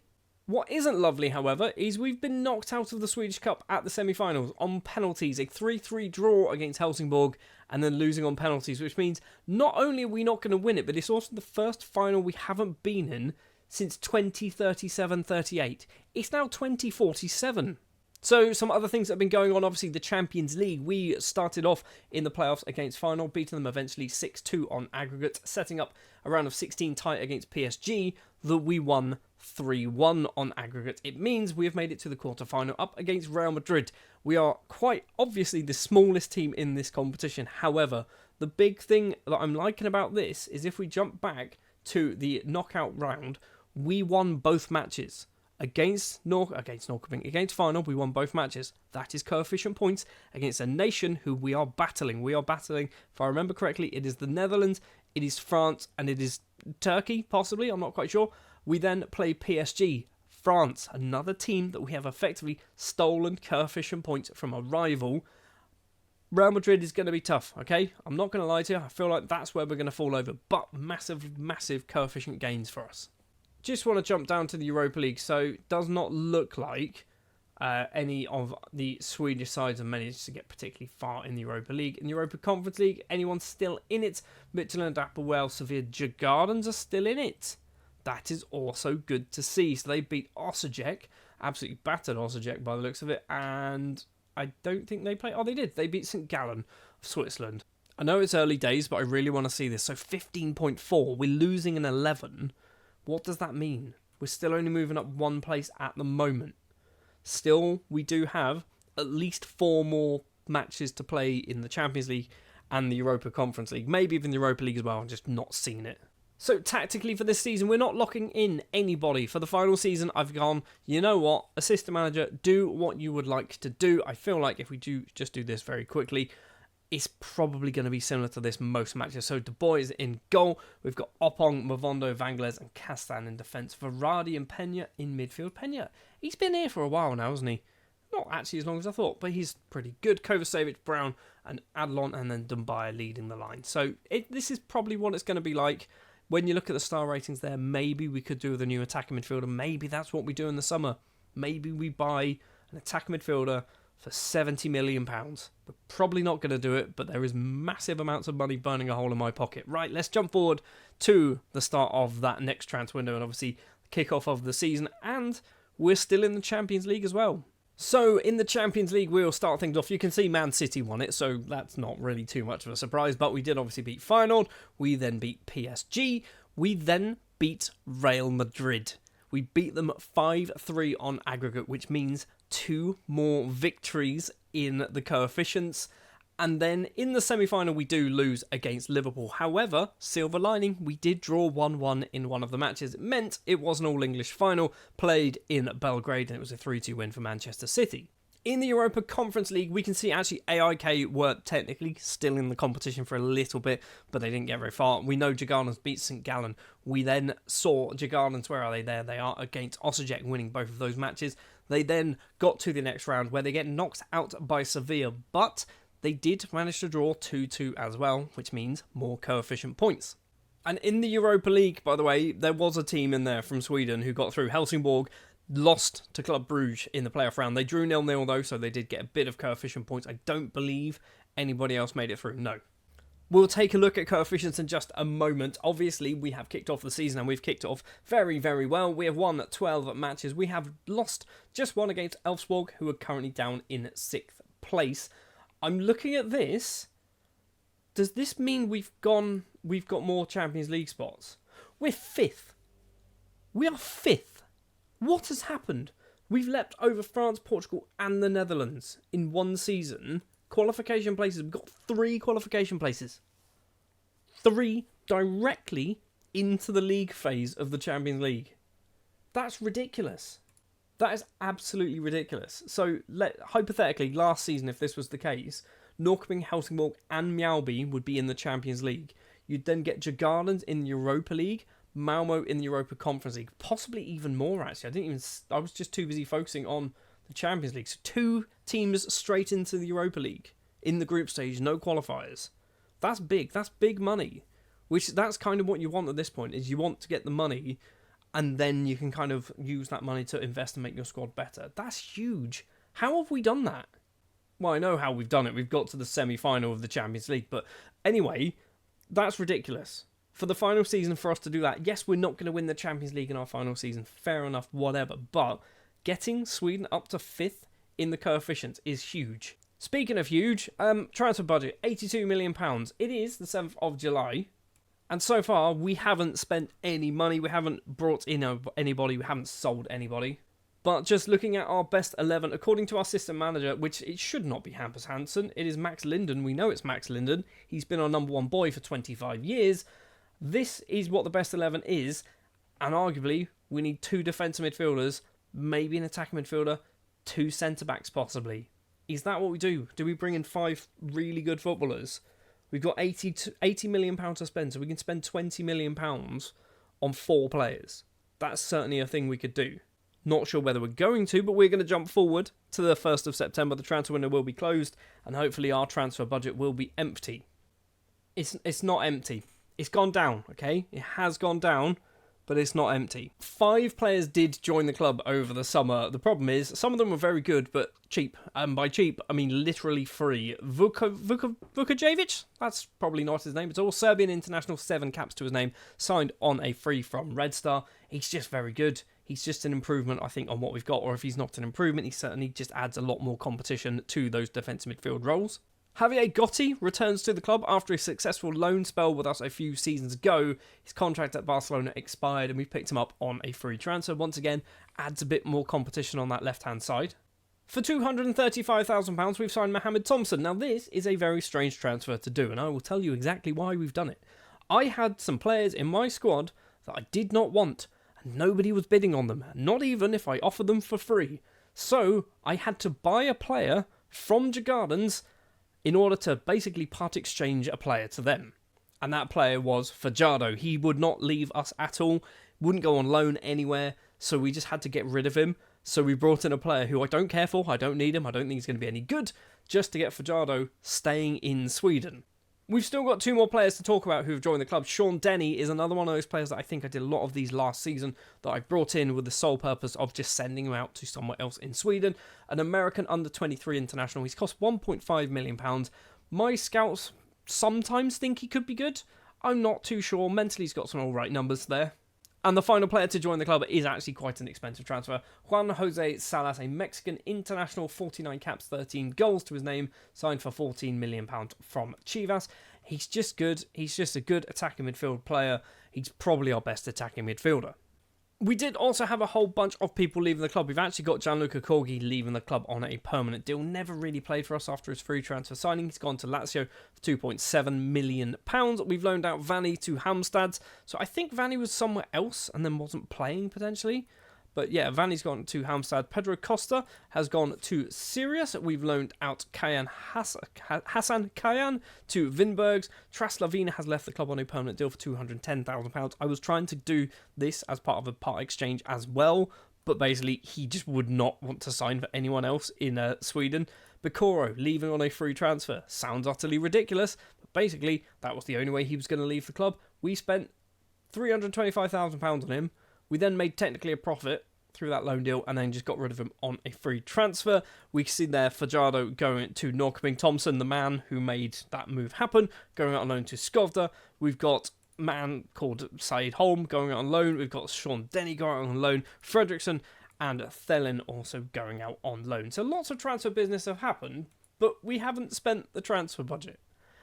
And I'm kind of annoyed at myself that I didn't do this because we could have, I say easily, we couldn't have easily done it, but we could have spent it. What it does mean, at the end of the season, when we eventually leave this club, whoever comes in has £70 million worth of transfer budget to spend. And a brand new stadium. And the board have actually agreed to do things with the facilities. So we've got excellent facilities, state-of-the-art training, excellent youth, exceptional academy and youth recruitment as well. So we are in the best possible position for somebody to take over. We are absolutely flush with cash. We've got a brand new stadium. We've got all the best facilities. This club is arguably the best club in the world. Maybe not if you look at the trophy cabinet, because all we've done is basically win the Swedish Premier Division and the Swedish Cup, but still. Speaking of the Swedish Premier Division, we are still top of the table. 18 games have now been played. 1 draw to our name against Västerås, 2 defeats against Elfsborg, we know, and Landskrona. So we are still fair distance ahead of Landskrona, 6 points clear. Landskrona side, by the way, that will be getting into the Champions League group stages if they finish where they currently are, which is ridiculous. Just to let you know as well, before we jump to the end of the season, this is what we're doing, locking in absolutely nobody for the season. I'm going to sort by goals very quickly. Dumbai has 29. Brown has 15. Varadi has 13. Varadi's got 13 goals. How? Where are they coming from? That's just ridiculous. We've got Via on 12, Adlon on 12, Kovacevic also on 10, Mavondo on 7 from centre-back. That's ridiculous as well. Anyway, let's jump forward then to the end of our final season, see how well we do. So we've actually jumped forward to the end of January because I wanted to play the entirety of the group stages of the Champions League, which I've realised didn't even tell you who we were playing or anything like that, but this is what we have done. We've now played 8 matches in the Champions League, 4 defeats against Atletico Madrid, Porto, Man City and Benfica, but more importantly 4 wins, Bodo Glimt, Lyon, Arsenal and Anderlecht, meaning we finished 14th place, which means when we leave the club in just a moment, whoever takes over will be still playing Champions League football for us this season. Oh, we've also done some transfer business. Glesse's joined on a permanent deal after his loan. And Norman Burgess has left and he signed for Everton on a free transfer when his contract expired. As if it was going to be anything different at all, we did win the league, obviously 80 points on the board, 2 draws and 2 defeats, and that is all we needed for last season. Landskroon and Djurgården straight into the Champions League, into the Europa League, go Helsingborg, into the Europa Conference League, go Elfsborg. 3 teams directly in the Champions League is ridiculous. The problem is now, though, because we've jumped so far forward, we don't know who our top goal scorer was, but I'm sure we can probably assume we know who it's going to be. It's Dembele, wasn't it? It's definitely Dembele. He's got 22 goals in just league matches last season, 38 in all competitions by the looks of it. For 1.6 million and a part exchange, I feel like they still got a bit fleeced there, but the part exchange sweetened the deal a little bit. So we leave our time in charge of Norrköping with, what's that, 1, 2, 3, 4, 5, 6, 7, 8 Swedish Premier Division titles. We picked up a whole bunch of Swedish Cup wins as well. What's that, probably 4, maybe 5 of those were ours. So we have been very, very successful in charge of Norrköping. Some of the other jobs that we had, obviously we did have the ill-fated run in charge of Sweden, which technically was 4 years. It wasn't really, it was like 3 years technically. We were obviously in charge of Mjällby, where we didn't win anything, but we turned Mjällby from a team who are arguably on the border, the verges of relegation, into a team now that have actually won the Swedish Premier Division. They've only won it once, but they have actually won the Swedish Premier Division. So I feel like we've kind of contributed massively to that. And obviously we kick things off with Helsingborg. We win 4 trophies in total. I think 3 Swedish Premier Divisions, if I'm not mistaken. Just 2, actually.